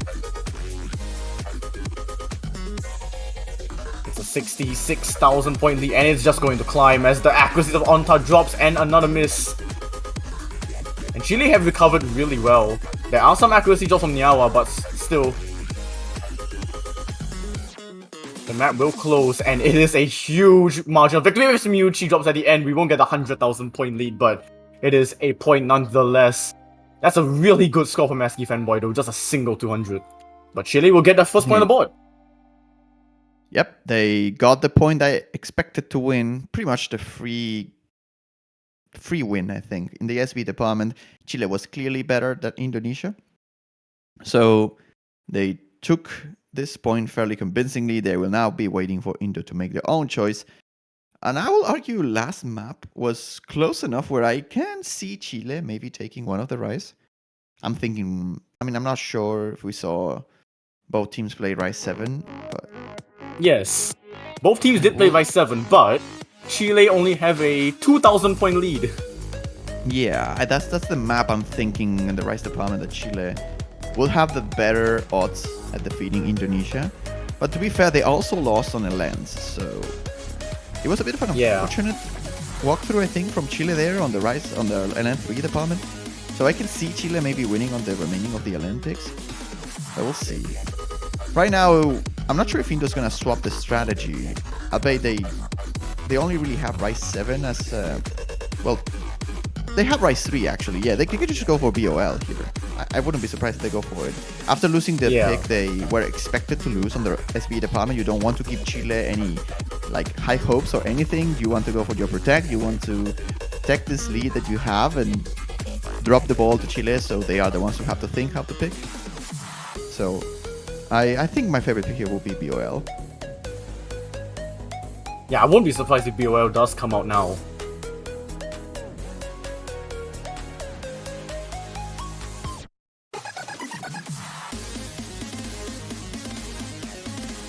But I'm thinking maybe one of the L lens is also okay.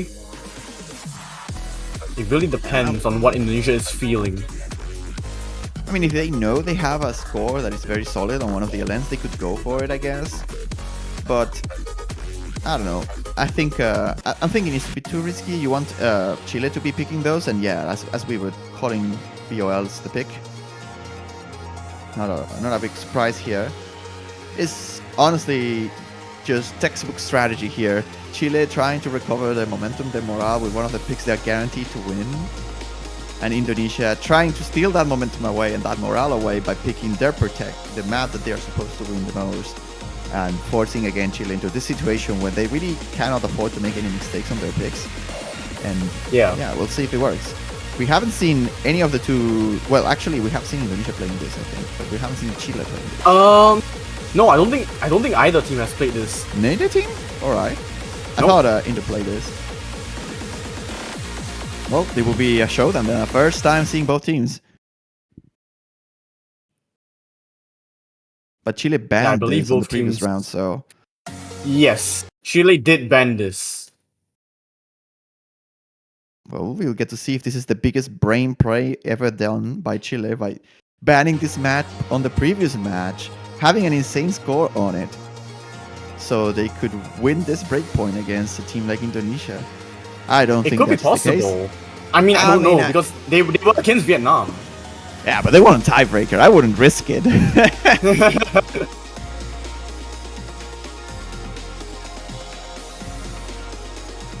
RHD players Well, still let's holding see. the 100%. Never mind, not anymore, but Well, nice hold. just for anyone who wants to know what this map is, it's 250 BPM jump stream for 3 minutes. That is it. Yep. So It is expect pure Bad stamina. HD, expect Miyuchi to have absolutely ridiculous scores on things like this. This is a banger. Yeah, it will really come down to the. Yeah, this background's amazing. It will come down to the other two players of each side. There's a couple 200 on a split jump trill by Bambi Yeah, FNF. Bambi is definitely struggling a little bit.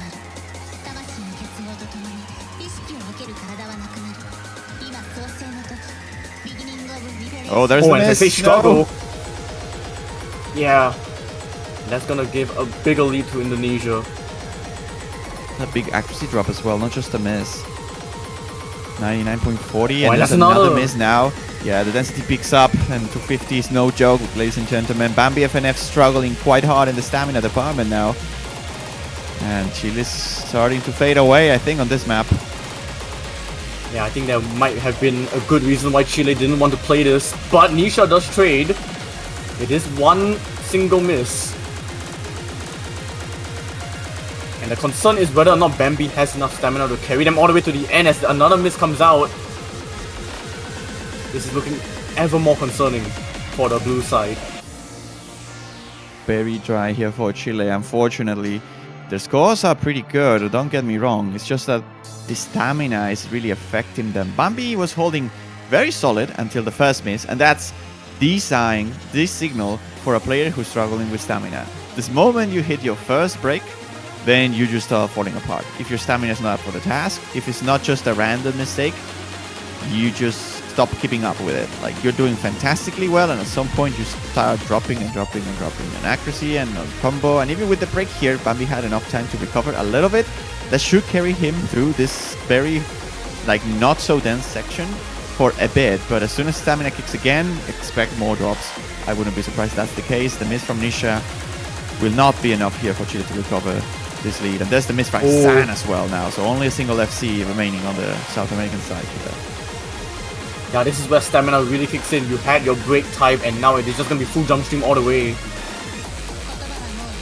And Indonesia are doing extremely well. This is a very good team score at the moment. It's very, very solid. But if we talk about individual performances, I mean, Miyuchi's score is, well, they hit a 200, right? As I say that. Why of course did you they have to do. say it?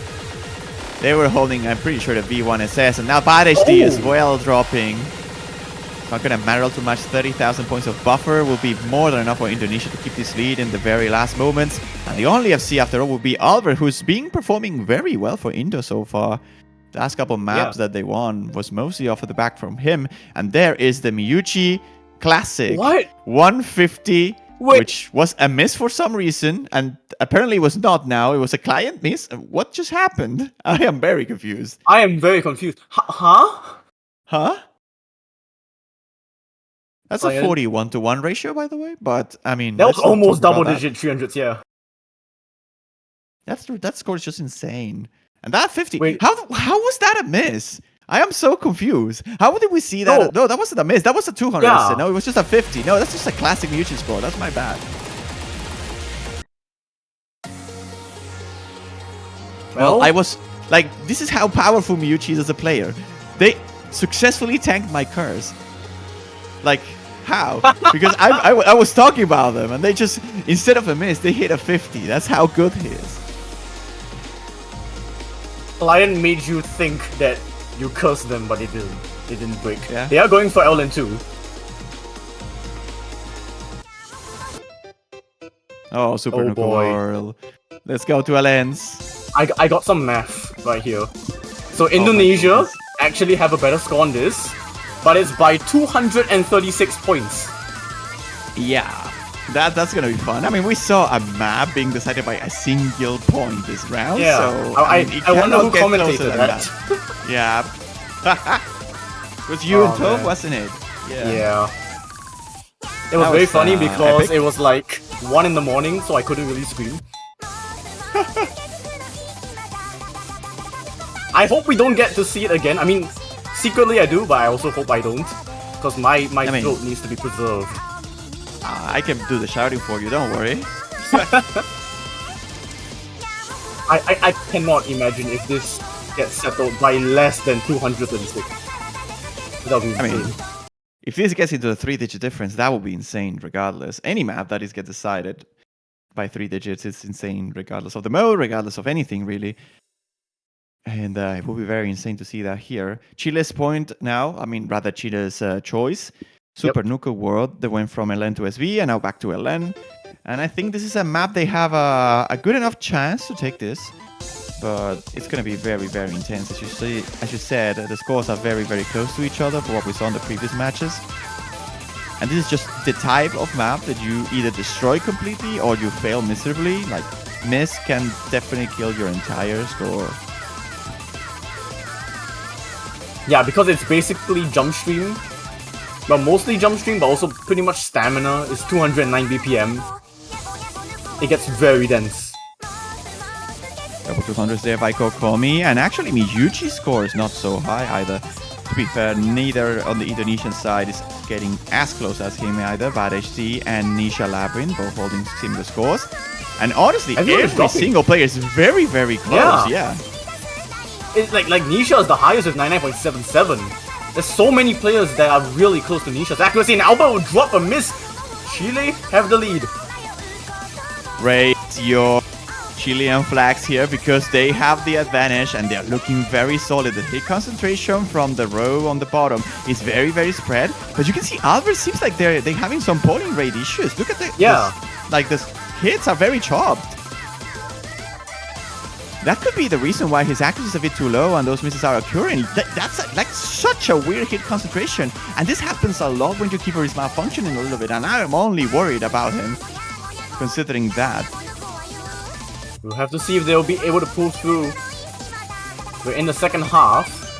1,500 points of advantage for Chile here. And the accuracy is slightly behind, I think, but just barely.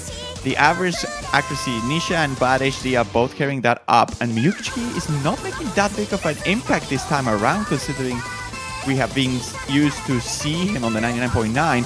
But if they can hold their combos here with a quarter of the song remaining, Chile just needs to hold a combo. And honestly, they can't really let go their accuracy too much. They really need to hold on.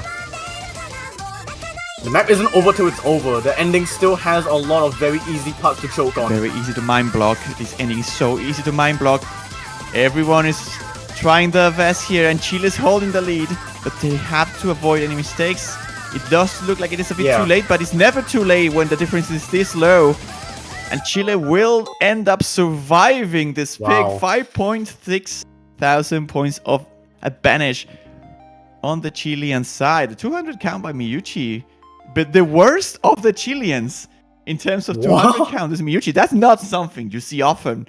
Very, very nice to see the whole team of Chile performing this well and like having each other's backs instead of relying so intensely on Miyuchi. Very, very nice play here by the South Americans who recover some of that momentum, finally winning outside of the SVs. And now India has to make a pretty difficult choice, I think, because do you go for Rise 7 and risk a lot? Do you go for Sinking of You, which is arguably BOL, but harder in the speed department, but not on the panel department? I'm not sure. They're going for Sinking of You, actually, but I'm not sure.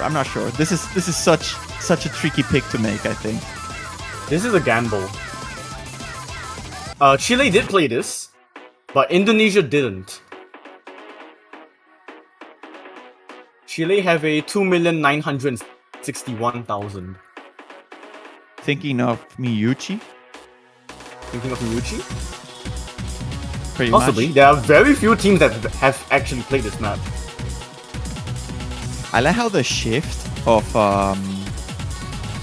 meta, if you will, like how in the past, in the previous years, jump streams were like the most popular pick for the most part, because most teams could just perform on it, and therefore the weaker teams would try to break points on it or try to take their rise points on it. And this time around, it's like the opposite. Everyone is avoiding the jump streams as much as possible, because they are just so different. Like They are odd patterning, very, very fast, sometimes even diverse, and that makes players have to think a lot. They can just tunnel vision through the entirety of the jump streams, and I mean, that's the main reason why people are trying to avoid it as much as before. To be fair, jump streams have also gotten extremely difficult. This is 272 BPM and we're in semifinals. Yeah, I don't want to know how fast they will get for grand finals, really. Oh boy. San It's and Indonesia's FNF. pick. Yep. Yeah.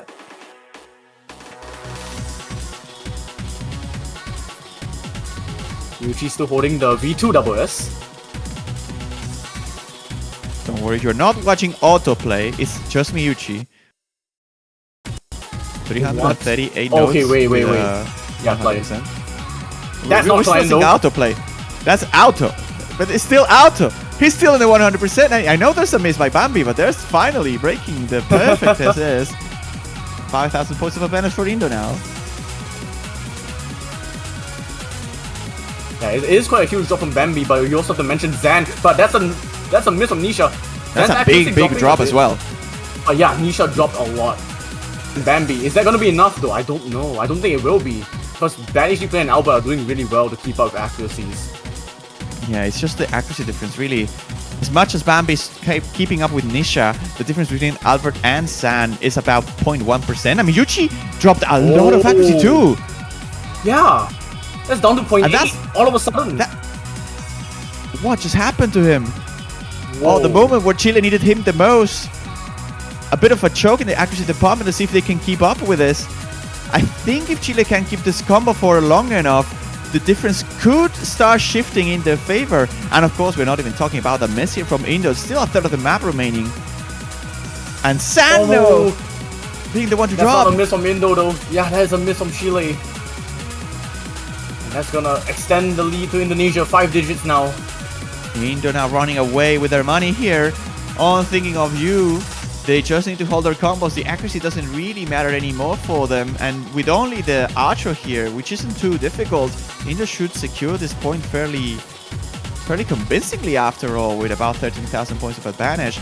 Bambi FNF recovered quite well at the very end, but the miss from San being a bit too much for Chile to keep up with. And I'm very confused. Like, what happened with Miyuchi there? I turned my face around for a second, and then the accuracy goes down by a big chunk. And it was just a rush, yeah, at 100. What is that ratio? What?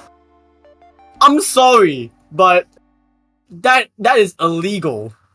That is illegal. This is illegal. 16 300s.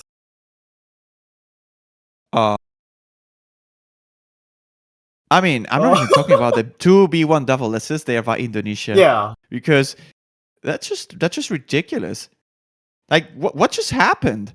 How did Miyuchi drop so much accuracy out of a sudden?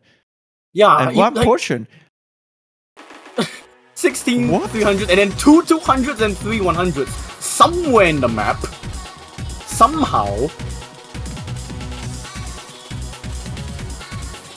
But alas, it is an Indonesia point, and it will be back to Chile to pick. There are only 2 rice maps, 3 hybrids, all hybrids to open, and 2 LNs.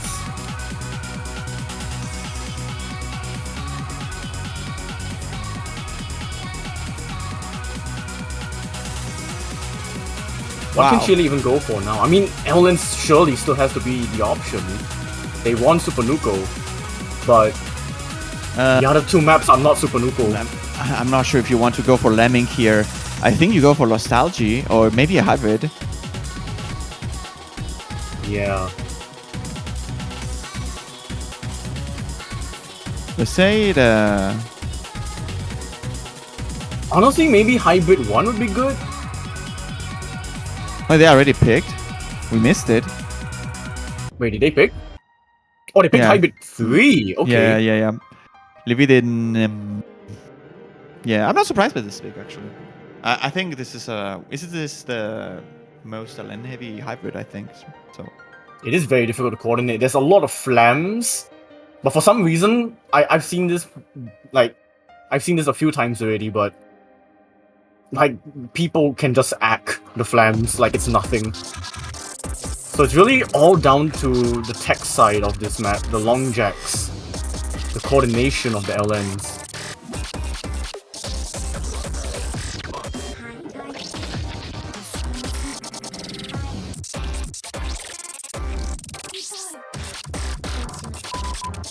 Well, now Well, you'll see.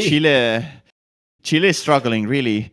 That was a pick I could have seen them winning, and they couldn't.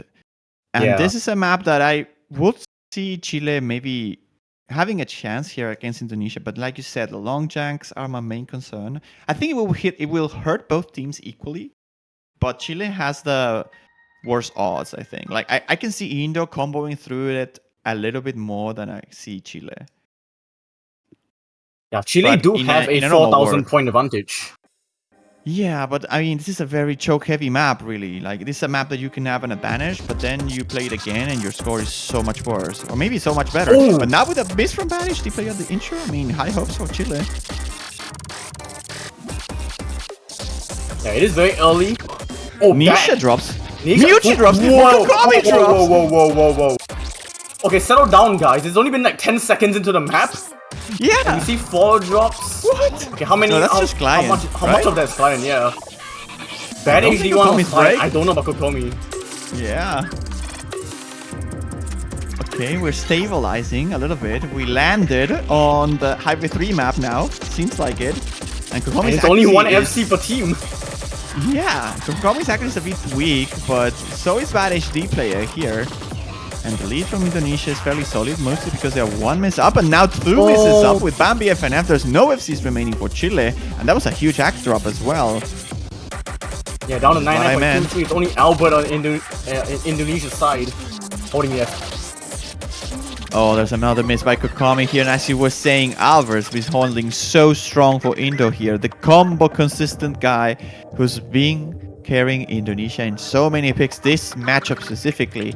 Let's see if they can hold the ground on this last third that is about to come up. And with a miss again from Bambi FNF, there's 34,000 points of difference, and we haven't hit the cap on that particular player, and neither on Kokomi's side. I think this is just a win for Indo at this point. I don't see them losing this lead. This is just too big. 36,000. Yeah, Chile have to hold on, and as I say, that Kokomi drops again. Indonesia, barring the miss from Nisha, barring the very early miss from Bad HD player, have just been holding on since. Bambi drops again. The lead will just continue to go. And it's just Arvid really with the FC, the only FC remaining on the lobby. And it seems that they're going to be holding through the rest of the chart with the mist now. A couple of from Bad HD player just being instantly traded by Kokomi. And the difference is just going to still skyrocket on the side of Indonesia, who will be on match point now with about 60,000 points of advantage. They will take Hyper 3, their second breakpoint of this matchup. They have to choose now. They can finish Chile off, as they are used to at this point, it seems, after winning 4 consecutive times against them every single time they faced on the Mania World Cup. And will this be a 5th? It's certainly looking like it. Yeah, really good accuracy from Mewtwo and Albert. And Nisha. But it is Indonesia's pick now, and they can land the final blow, like you've mentioned. What will they choose, though? I mean, they could just go for Matt Silver, I think. Oh my gosh, don't. I was thinking, I like, mean, there's no way, right? Nah, okay, Rise they are 7, going yeah. for Rise 7. They don't want to risk the Kochaks against a team that Miyuki is playing on. I can understand. I can respect that. But this But map, Rise I mean, 4 has been... Rise 4 has been so funny. oh yeah. We've seen a 64-point difference, and we've seen a 1-point difference. So yeah, they're not gonna opt for that. They're going for Rise 7. What was the other difference? 1 point and what else? You said? 64. Nice. I mean, come on. What if you win by 0.5 points? Huh? Can we get closer?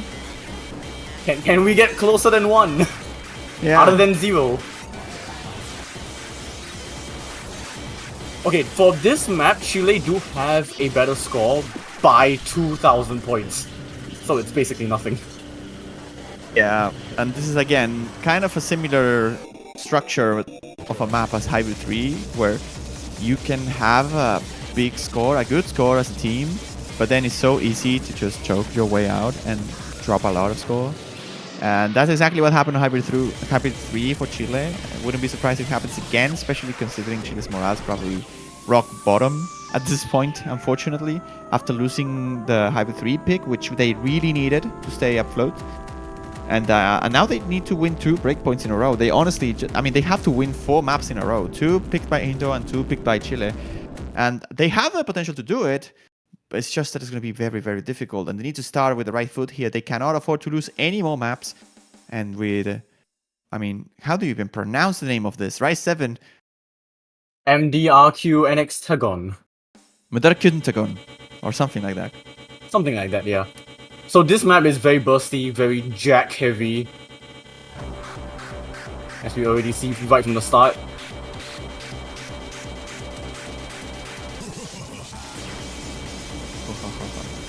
And Chile actually have the accuracy advantage because bad HD players' accuracy is dangerously low. Surprisingly so. They seem to struggle on the very early portions of the map, hitting a couple 200s. They are slowly recovering. Chile doing very well. The other 2 players of Chile holding 99.7. That's Miyuchi being the outlier. But matching Indonesia, but Zan will miss. That's a huge one. 99.1. I don't know what's going on with the misses, but every time the Chile misses, it's not clean. Like they It's just huge, miss, yeah. and they actually just skyrockets, but on the other way around. And Sam with another miss now. This time being fairly clean, but it's not gonna be good for Chile. Regardless, they cannot afford not clean nor dirty misses. They need to hold the ground here, and 20,000 points of advantage. Indonesia still in the lead, and San still drops. Oh with man, 98.8 accuracy now. I that don't one's huge see. as well. Yeah, I don't see Chile recovering from this, really. There's a third of the map remaining, and Indo's still going with a 3-way FC. Yeah, Zan has to hold on all the way now. And hope for Indonesia to break as well. It does seem like bad They seem HD player has tilted. already recovered. Yeah. Look at how they're hitting the doubles, hitting them as squats. That's certainly a sign of tilt. It's no good. You cannot tilt here. There's only one hope, and the hope is that Indo self-destructs on this very ending of the Jacks. But I don't really see that happening. Indonesia's Indo would just hold the consistency throughout ground. this entire match has been insane. There's another miss by San, and now by Nyawa falling again. It's only Miyuka, the last Vicom from Chile. It's not going to be enough. The lead just extends and extends and extends and extends, and it's 68, 70,000 points of advantage. Indo takes the match again, 7-2. And once again, Indo defeats Chile on the Mania World Cup. And for the first time in history, they managed to get the precious top 6 spot. Yep, for the first time in 4K Mania World Cup history, Indonesia are top 6. And we will say goodbye to Chile, unfortunately, but they have put up an extremely great fight. And we will not forget their tiebreaker match against Vietnam the previous day as well. They have put up a really good show throughout this entire tournament. But that will conclude the semi-finals round. Yep, that is it for the semi-finals of the Mania 4K World Cup 2023. And Indo, the last member to join the party, we have then Brazil, South Korea, United States, Japan, Indonesia, and I believe it's Thailand, right? Yeah, the only non-top seed, Thailand, will be facing Japan on one end, and on the other end, it will be Indonesia against Brazil. Oh man, that has to be another Mania World Cup classic. Brazil-Indo, I feel we have seen that match a lot as well. We have seen, I think so, but it has always been like Brazil dominating over the last couple of years, because Indonesia has never always been at that top tier, but Brazil always has. And now to see them like Brazil seed 5, Indonesia seed 6. Like that will be a close one. That would be such a match, really. I mean, of course, we have the winners bracket final between the United States and South Korea, seed number 1 against seed number 2, which always promised to be a great matchup. Another Mania World Cup classic. I think every single edition we have seen United States versus South Korea, it feels like it. And I mean, I don't know. I honestly do not know what the top 3 is going to look like. Of course, you have US and Korea, but I don't know who's going to be the third team to join the party, really. The 4 teams on the losers bracket are looking stacked. Very, very stacked, and really any of the 4 teams have a good shot at making that final podium spot. But with that being said, we should round off the match part of the stream. We do have a map pool showcase very soon. Oh yeah. Do you know that thing that comes right after the semifinals, but right before the grand finals? How's it called? I think it's called finals. La finale? Finals. Fine. I'm not too sure. The finest. The finals, yeah. Something like that. And I believe we will be seeing. Lines. I think that the maps are happening, like, or something like that. I mean, yeah. New maps. Yeah, I think so. Absolutely. But hey, if you have to make some time until that point, there's still 10 minutes, I believe, until we get into the map pool showcase of that round that we cannot pronounce, the finale, or pre-finale, if you will, because you still have the grand finals.